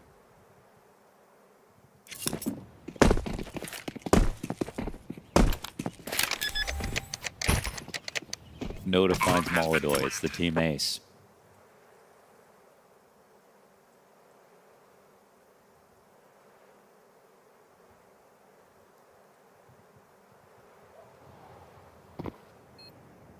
Oh man, they're not going to let MongolZ save this. They're going to try. He can sequence from here. He's got health. You know where he is. Oh, see ya. Here's the stomping aside of the market. Can't do anything about that one. So 5 alive for PARIVISION as they head back into the lead. And what I like about that round is, like, I don't see anybody else trying something like that. Right. And then they executed perfectly. Like, I know Furia are sitting there pissed off. They're like, ah. Every single frag that happened on that round, Jamin underpass, goes back up to upper with his op, gets his kill. 2 guys come out of the ramp at the same time. Never any plan to really execute in any of these moments. Nope. They just wanted to kill everybody. Yep. One at a time. Just ready to catch Furia as if they could read them from the get-go. Yeah. And all their mid-round decisions just slapped away. Nota hoping that Yakindar would have been flashed, but he plays it a little more forward. And now we get the MongolZ counter peek down into underpass. There we go. Won't find his counterparts. James still out there somewhere, but nobody really knows where. And Yuri, in the meantime, sitting on top of the staircase, happy to just take these duels at A. He's bolstered by the teammates behind him, so a very confident look out of Furia this round.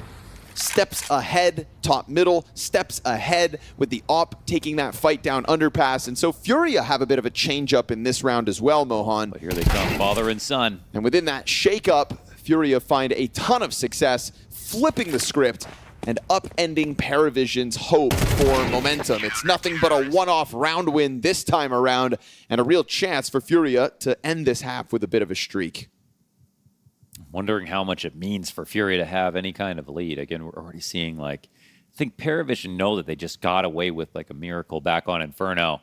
They're like, okay, let's make everything even more uncomfortable for Furia. Let's play even more strange.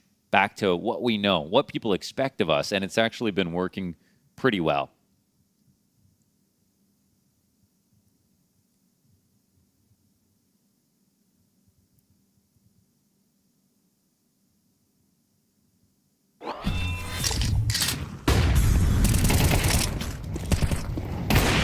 good to see the counter distance back though. And like taking over mid every single round, that might just be a good place to start. Worst case, what happens? They rush A and you have to retake.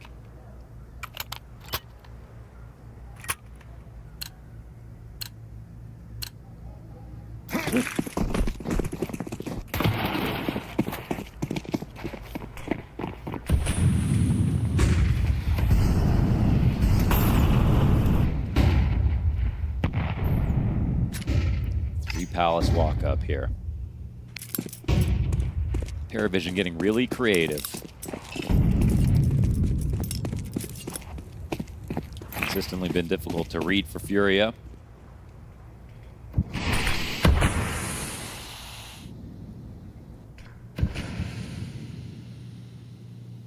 But again, with mid control, you've got fast rotates to A.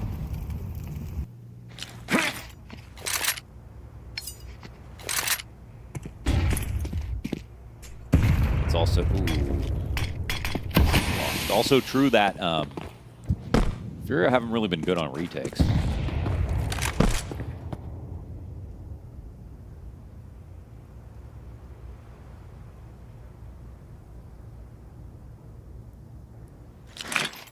Wow, he's really gonna make this into a take. Look how weird he's making this, James.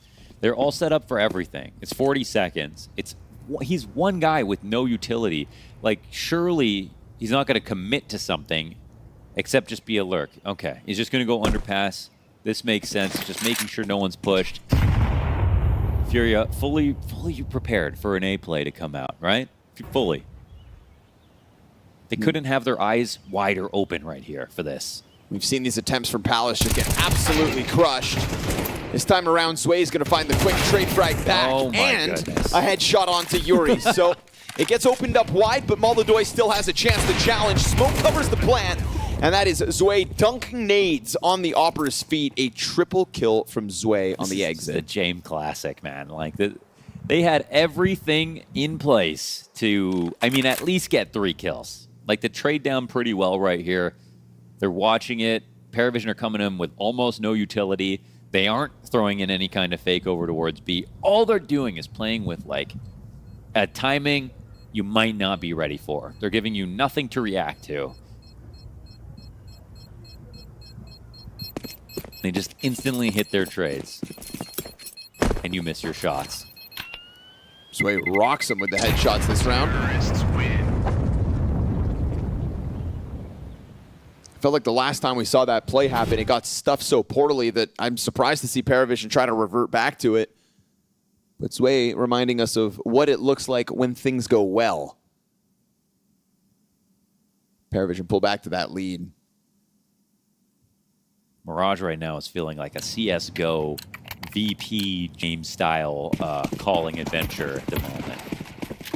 Last month there was a lot more rushing. Now it's about the confusion tactics. They're conjuring the dark energy for these rounds. That kind of slow burn. Never seen before. No one else tries it. Which really takes a full focus from every member of PARIVISION. James going to be found out by Yakindar, stuck in now. And they're going to chuck utility to try to get him out of here. He's got a couple tools to try to get out. And he does find refuge behind the top mid boxes.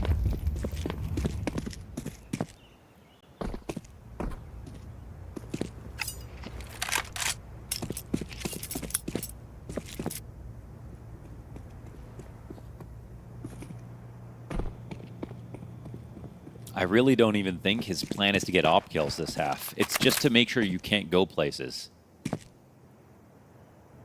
He's just like a security guard. Anti-fun on this map right now. Control mid, go up upper B, see if they push. Just make sure nothing funny's happening. Challenge out from Balk. But this real emphasis is going to be coming in from the ramp while the smokes are nearing their halfway point. I think PARIVISION got to get a go on, and as they do emerge, they get slain by Fallen. His gun's about to be dry, but he's got Yakindar to work with, and on top of the balcony comes Yuri with a double kill as well. PARIVISION kind of stall out there for a second. A bit of a delay to the follow-through, and Furia thrive within it. James got 15 seconds to 1v5. I wouldn't put the house on it. As he peeks around the corner, he's done. So it's 5 up for Furia at the tail end, and we still can't separate these teams as it's 6 rounds each at the end of the half. I was going to ask, like, who do you feel had like a better half?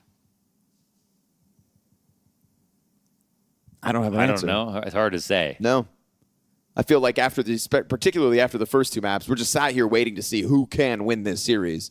Because it just feels like we can't separate the two.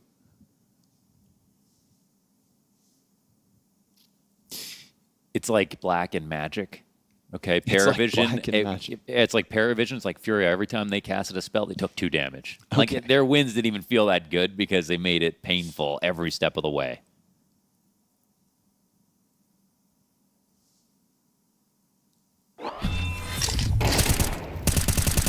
No counter spells, so they can't take it back. No more mulligans either. We're playing strict CS here with playoffs on the line. That's right.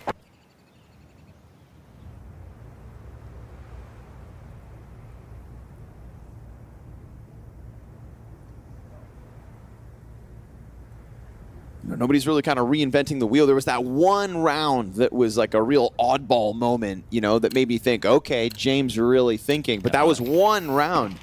And then beyond it, we just kind of revert back to this norm that has quietly led us to a tied up half. And at the end of the day, PARIVISION, I think 6 rounds on a T side of Mirage, you're going to be content with that. But here comes the execute from Furia into the A bomb site, not wasting time to come out with the grenades.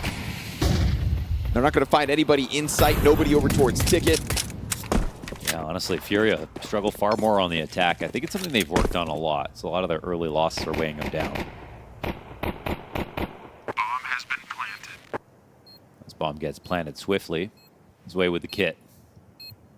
That's the walk up from Belchinok, but he's lost his teammate out middle.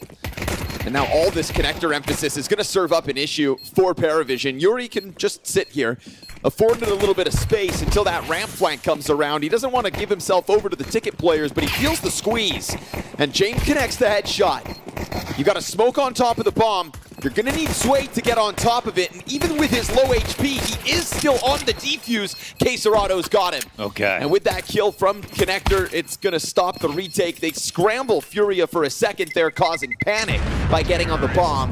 But it will be Furia to follow through nonetheless. Yeah, that could be a key pistol win. Really shouldn't have even come close. Furia got that bomb down so quickly, had full control.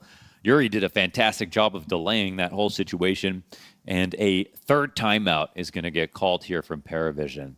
They don't have enough money to spend on this round to really scare them, I think. But now we'll see what they're going to be talking about here. Half armor, MP9 for Zwei. How freaky are we going to get, PARIVISION?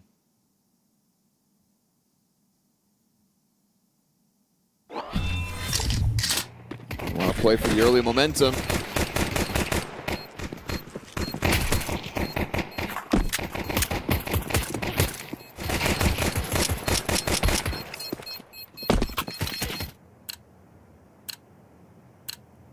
Scout on James. Couple of Desert Eagles. That's about as weird as it gets. M4 for Belchinok's not a bad place to be in. I like giving him the M4, man, because he's actually hit some of the nastiest shots on PARIVISION today. It's been a bit of a shame as this 3rd map's gone on to watch Nota kind of go up in smoke. Yeah, true. He's been relevant throughout the series, but it feels like the further we get into the game, the further that is from the truth.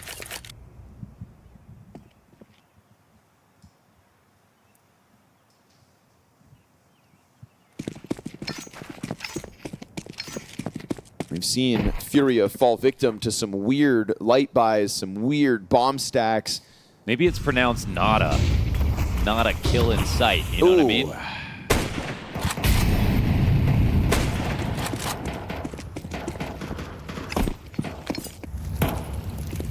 Sorry about that. It's all right. Slowly, the bomb will get planted. Oh, MongolZ again, 7 kill in this moment. They have every incentive to just save right away, to be honest. Because, like, are you going to win a retake in this spot? However, the bomb is not getting planted. They just want to be extra cautious.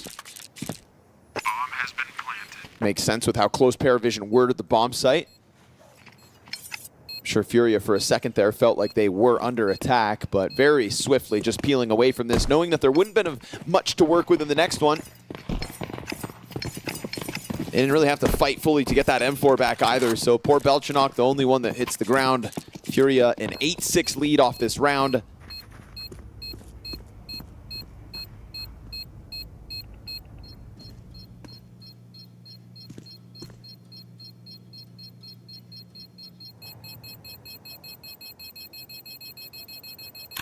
One kill, enough to secure this. Terrorists win.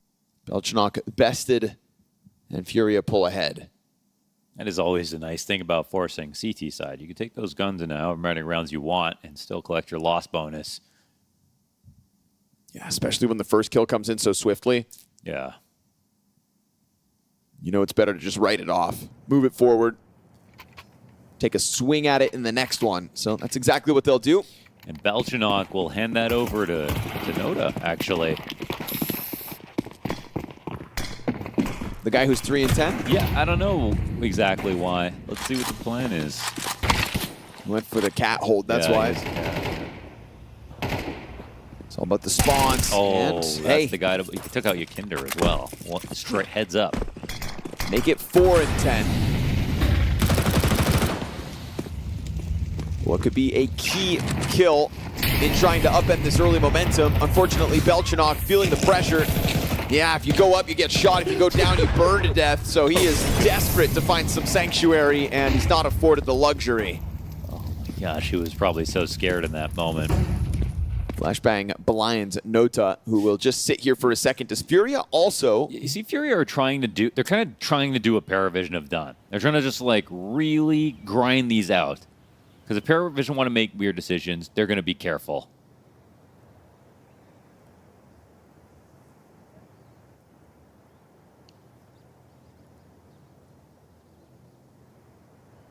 Right now, they sit on no smokes, actually.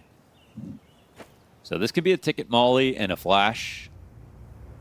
And they can molly cat. They probably should.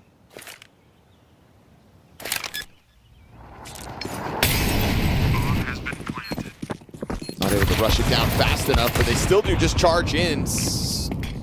Real spontaneous push out of the PARIVISION ticket control. And with that, you kind of get Furia scrambled. Didn't see anything. Yuri, that was a chance. He's so low, though. He's scared. Stairs player keeps his head tucked. Wait, Case Serrano's moving up. Now the scout is going to hit him in the background. And yeah, he'll follow up on this. This retake suddenly very real. Molodoi goes running back in, dies out to Jame. They're going to get on top of that bomb. It's a long 10-second defuse, but they've got this. PARIVISION out of nowhere with that ticket push. Just catch Furia unprepared to hold off their bomb site. Wow. Shocking retake. At the end of the round. It looked like it was just not really going to happen, and that Furia had so many options, so much utility, could play it however they wanted to. You know, again, the only thing they were really missing that was critical was maybe a smoke, but they didn't die planting. They just died falling back, and then it got real sloppy. I mean, even right here. Not worried about any retakers. I guess they didn't see him off of Cat ever, so I just assumed they were all grouped up in CT, and that's good by PARIVISION that they kept that option open.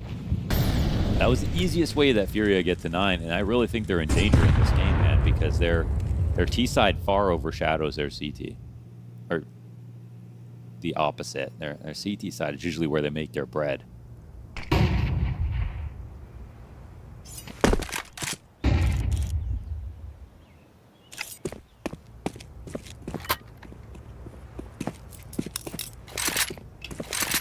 I think with just how fast they lost control of that situation, that's a real red flag.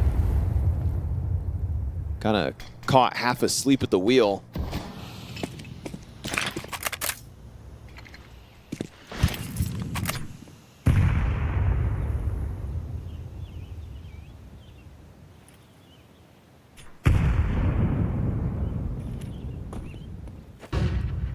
Occasional utility just popping inside a connector in the off chance somebody is attempting to split. We do have Yakindar over towards the B apartments, but a smoke meets Furia at ramp. Just as they start throwing utility over top, Belchanok wants to play far in front of it, but back turned to the Tetris. And Fallen's able to get that opening kill going. MongolZ lands his op shot, and Furia will have a real chance to yet again find success here. But if only Nota had pushed the limits, that bomb wouldn't be down. Quick scope comes through from MongolZ. Yakindar takes his time to strike down from underpass, and Yellow's going to use this as a chance to just run off for the save. Oh, jeez, man, that smoke, what a huge gap. If he had peeked on the other side of that, it could have been tragedy striking again. But then you've got MongolZ running down the stairs after jumping across, taking things into his own hands. So Furia put up a harder round, actually. Probably felt like PARIVISION could have most certainly staged a retake from that stairs position. That's why MongolZ just goes all in on it. Right. Headstrong. Into the quick scope.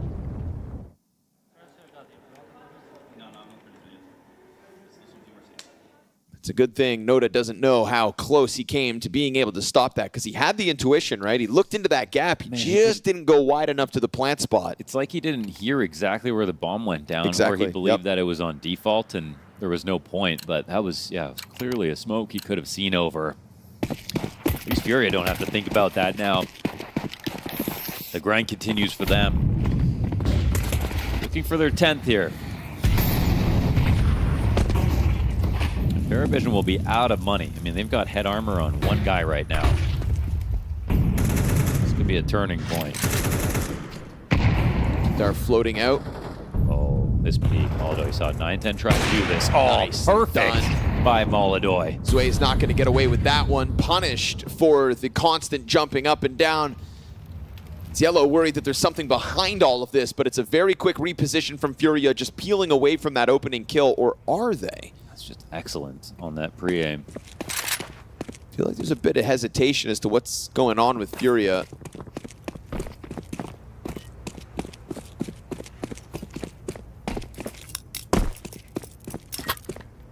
Kindar for a second just going back and forth. Oh man, PARIVISION said forget about it. We're gonna go all A. And they're slinking into position. This lurk is so slow for MongolZ essentially. Just clearing things out though. Trying to keep their line fallen. Ooh, hell of a headshot. Belchanok's done a good job of keeping himself hidden in the back of sight. James is the guy that's serving up distractions, but you know that bomb's just heading towards B. So Belchanok reveals himself, has to make sure that Fallen can't get away for free. And unfortunately, there is no bomb to follow through there.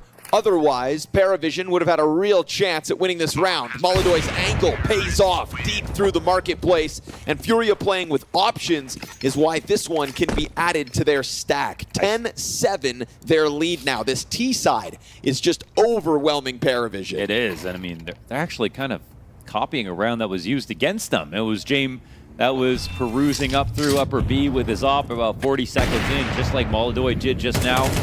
Except, in this case, MongolZ really does everything. His 3 kills just totally oppresses the map. They don't even get near the site off the back of this round from him. Taken over, just as he tried to do and did on Inferno. There goes the money for PARIVISION.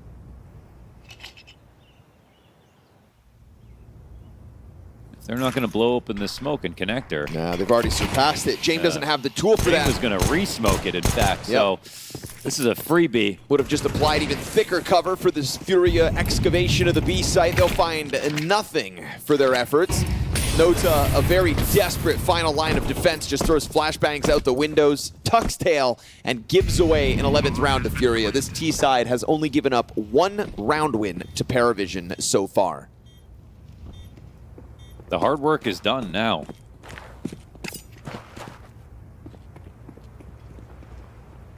They've really sat down and grinded these out and made up for the tragic way that Inferno ended.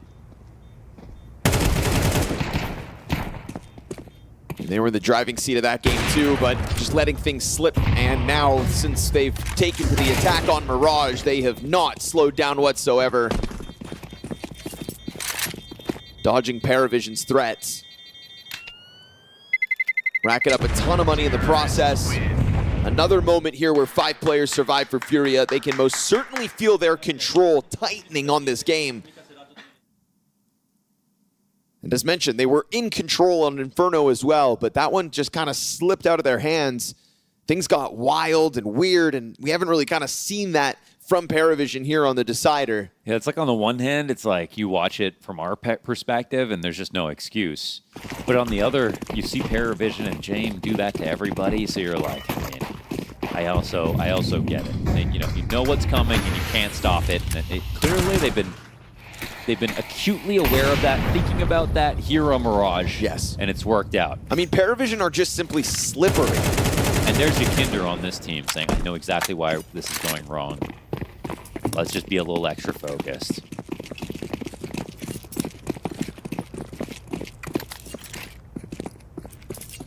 You know, Yakinder had a pretty rough half in the first one. Back on Inferno, we saw him kind of taking over within the second of regulation, getting away with a lot of banana control. But I mean, here on Mirage, he has been excellent. 16-9, surpassing MongolZ, who has also been pretty omnipresent in the successful moments of Furia.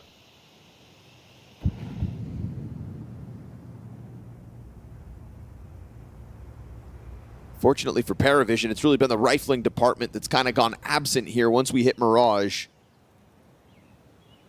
Particularly once we hit their CT side.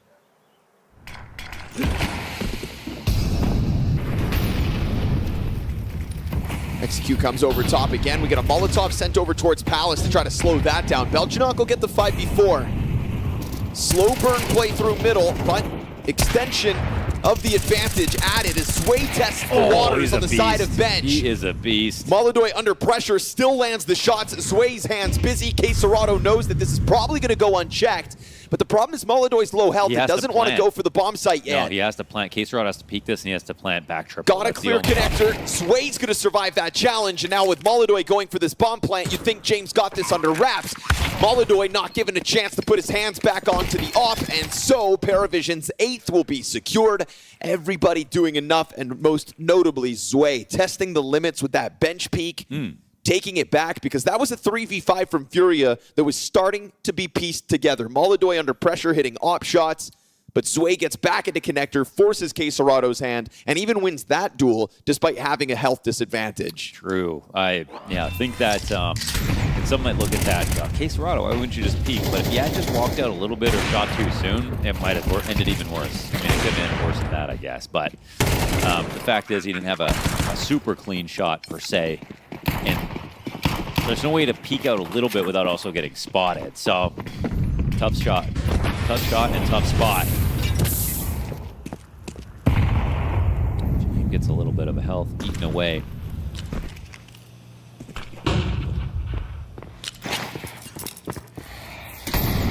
Gave themselves outs on the A site last round, even though not a lot of that came down his way. They put a lot of people in place to make sure they could stop it. Damn, Fallen's already out. 3 going down to connector. Is this the golden move? It's going to be Nota to have to take this fight into the pack, and he'll be dropped with nothing. His struggles continue. Belchinok dives into default. He's got a teammate right behind him. They're going to just try to bolster within the bomb site. Smokes fade over towards jungle, and the bomb disengages from ramp. Yeah, and Belchinok has no idea there could be a second player here. They believe it's just a Fallen lurk solo. Meanwhile, Furia think they've given up too much data. But the rotations for Furia or for PARIVISION are going to be very difficult.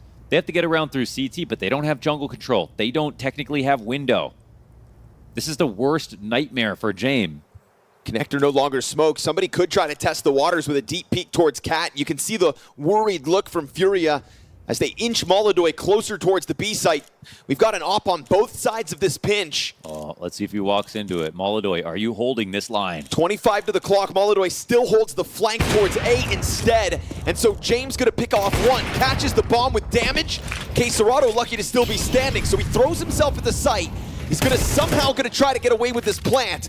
James swapping to the sidearm, clipped by Quesarado, who goes hunting for it before the plant is needed, and MongolZ's coverage is perfection, but Yakindar, 19 frags off of that 3K sequence from jungle, holds off window, and takes Furia's 12. That's just pure impact, and that was not an easy round to synthesize, and it was also not an easy situation for James, nearly getting both kills on that hold. He could sense the danger looming, couldn't really see it from any of his teammates' perspectives, but that was so hard to call for Furia. They got a lot of map control. They really wanted it to be an A play, but they recognized the fact that they controlled all the rotation points and used it against PARIVISION. Yellow's not getting away with anything this round. 2 SMGs and the 4 players that remain for PARIVISION. This T side from Furia has taken over the series. And it's Yakindar who's really left his mark on the game. Him and MongolZ, top of the charts for Furia. Not wanting to waste this opportunity to squander the 2-1 game, but rather qualify for the BTarena off this round here and now, off this 5v4. Zwei is currently ill-equipped. Last piece of utility goes down. That smoke dropped at a minute 15. As Furia are not being tested elsewhere on the map, and yet PARIVISION still start to get ahead of this hit. How do they even know here? It's a feeling. It's a full stack. A is completely open.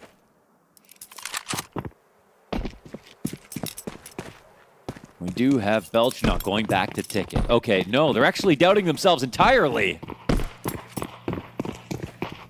As confident as that stack was for a second. And here comes the slight fake, and now it's just about timing for Furia. If they go quickly, they have totally won this off the call. PARIVISION are going to be thinking that they got ahead of it when in reality the first idea was the golden call. Caught on the climb-ups, James.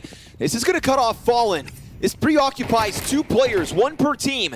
It's also got the apartments player in MongolZ considering his options. Belchnok tries to push through A. Fallen from inside his own spawn offers up the couple of kills that truly put this one back into Furia's favor. And so a bit of sloppiness creeps through back on Inferno. But this retake forcing forward Zwei through the marketplace, and Nota just cannot get his game going here on this decider map. The MP7 swarmed, and Furia step up to the test, surpassing PARIVISION and qualifying for playoffs. And you can see a big sigh of relief for Furia having done it. Yeah, I mean, a very important game, great game by Furia. I mean, it's a long series, staying focused, had great rounds for both CT and T side. You know, and we talked about Yakindar, he had a great map here, and I'm curious how this handshake will go, considering some of the drama we had over at Bounty. I think you could tell how much he wanted to secure this win. Yeah, I forgot about that. Apparently it's been smoothed over. Apparently. I mean, we'll see. We don't have real beef at the moment, I feel like, in CS. We should just react. Yeah. We need to react to this one. Yeah, I'm waiting. Let's go. I need you to react a little harder, Rich. Yeah, okay. Oh, here yeah. He's making sure that he doesn't miss him. Oh, okay, there it is. There it was. Okay. I was hoping for like a no-tail TI moment also. Yeah. It was just like the death stare, but it didn't quite happen. All mates, of course. All still mates. Yeah. Well, look. That's good. Good to see. Big win for Furia, you know, getting the revenge for the Bounty game, but also PARIVISION, a team on the rise, right? And I think also 2 more reasons. This way you avoid Falcons and Vitality, at least in the quarterfinal. And more so, man, that 2-2 bracket tomorrow, that's going to be a slaughterhouse. I mean, there's a lot of good teams over there. Like, we're going to have some bangers tomorrow. It's going to be tough to get out, you know, of that bracket and to make it into the playoffs. So good on Furia to get it done early. Why I use the word relief, because it's not so much about, you know, Furia probably could go into that 2-2 and still feel relatively confident. It's just in a series like this, it is so grueling. The way PARIVISION play Counter-Strike, it's so attritional, so maximizing. It takes a lot out of you. I figured out the way you need to think about it, though, right? Yeah. You know how you go up against Vitality and then Zywo just wrecks you one, right? Like this is the Zywo round. This is the Dunk round. Like, you need to, against PARIVISION, have the same mentality. Like, this is the J round in terms of he just decided to stack. Yeah. Right, and we were just wrong, and like, it's gonna happen. And I think if you look at it that way, playing against them, I think you'll deal with it much better. I mean, even the way that it bit PARIVISION in the final round there. They went on a feeling there, just a hunch that it was going to be an A hit. Hook, line, and sinker. Fallen gets a couple kills in T-spawn practically, and Furia walk into a completely empty bomb site. As soon as they got that bomb planted, they knew the game was over. I don't know if production can we switch it up to Yakinda? Is that possible, Mr. Production?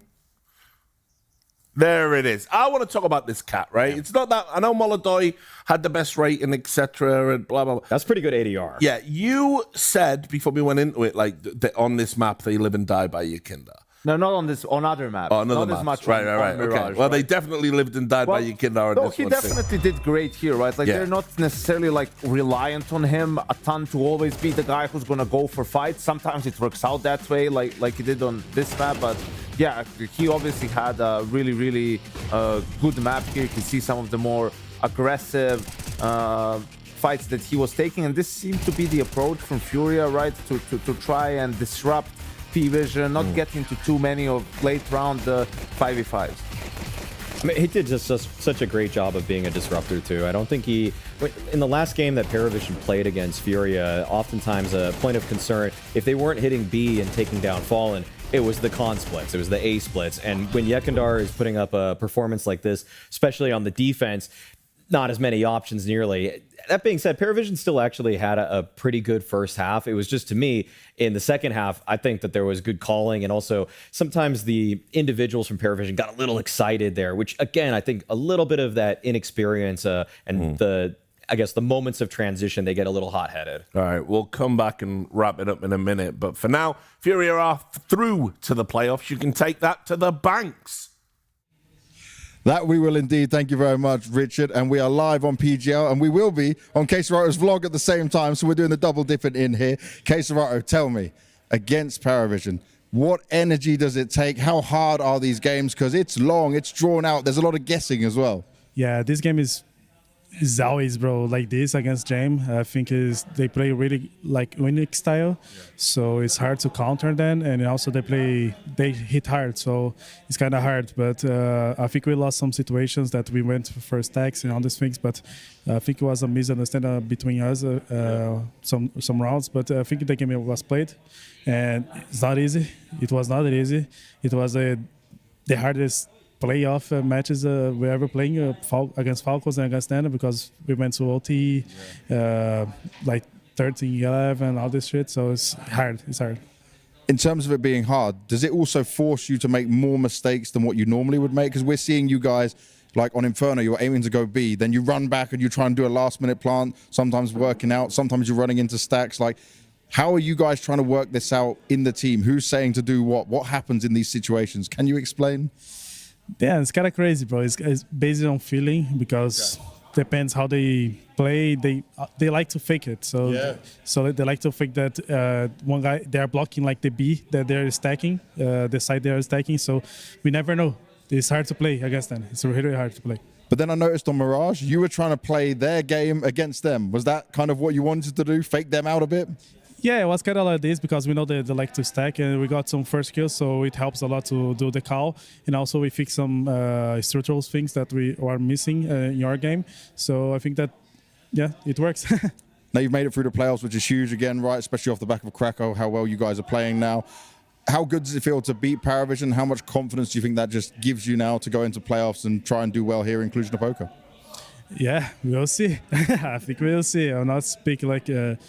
to not bring some JoJo, but yeah, let's focus up and fix our mistakes and do our best in the playoffs. And where can we see this vlog that's happening right now? K-Serato on YouTube, OFC. Okay. K-Serato official, K-Serato OFC. Back to the studio.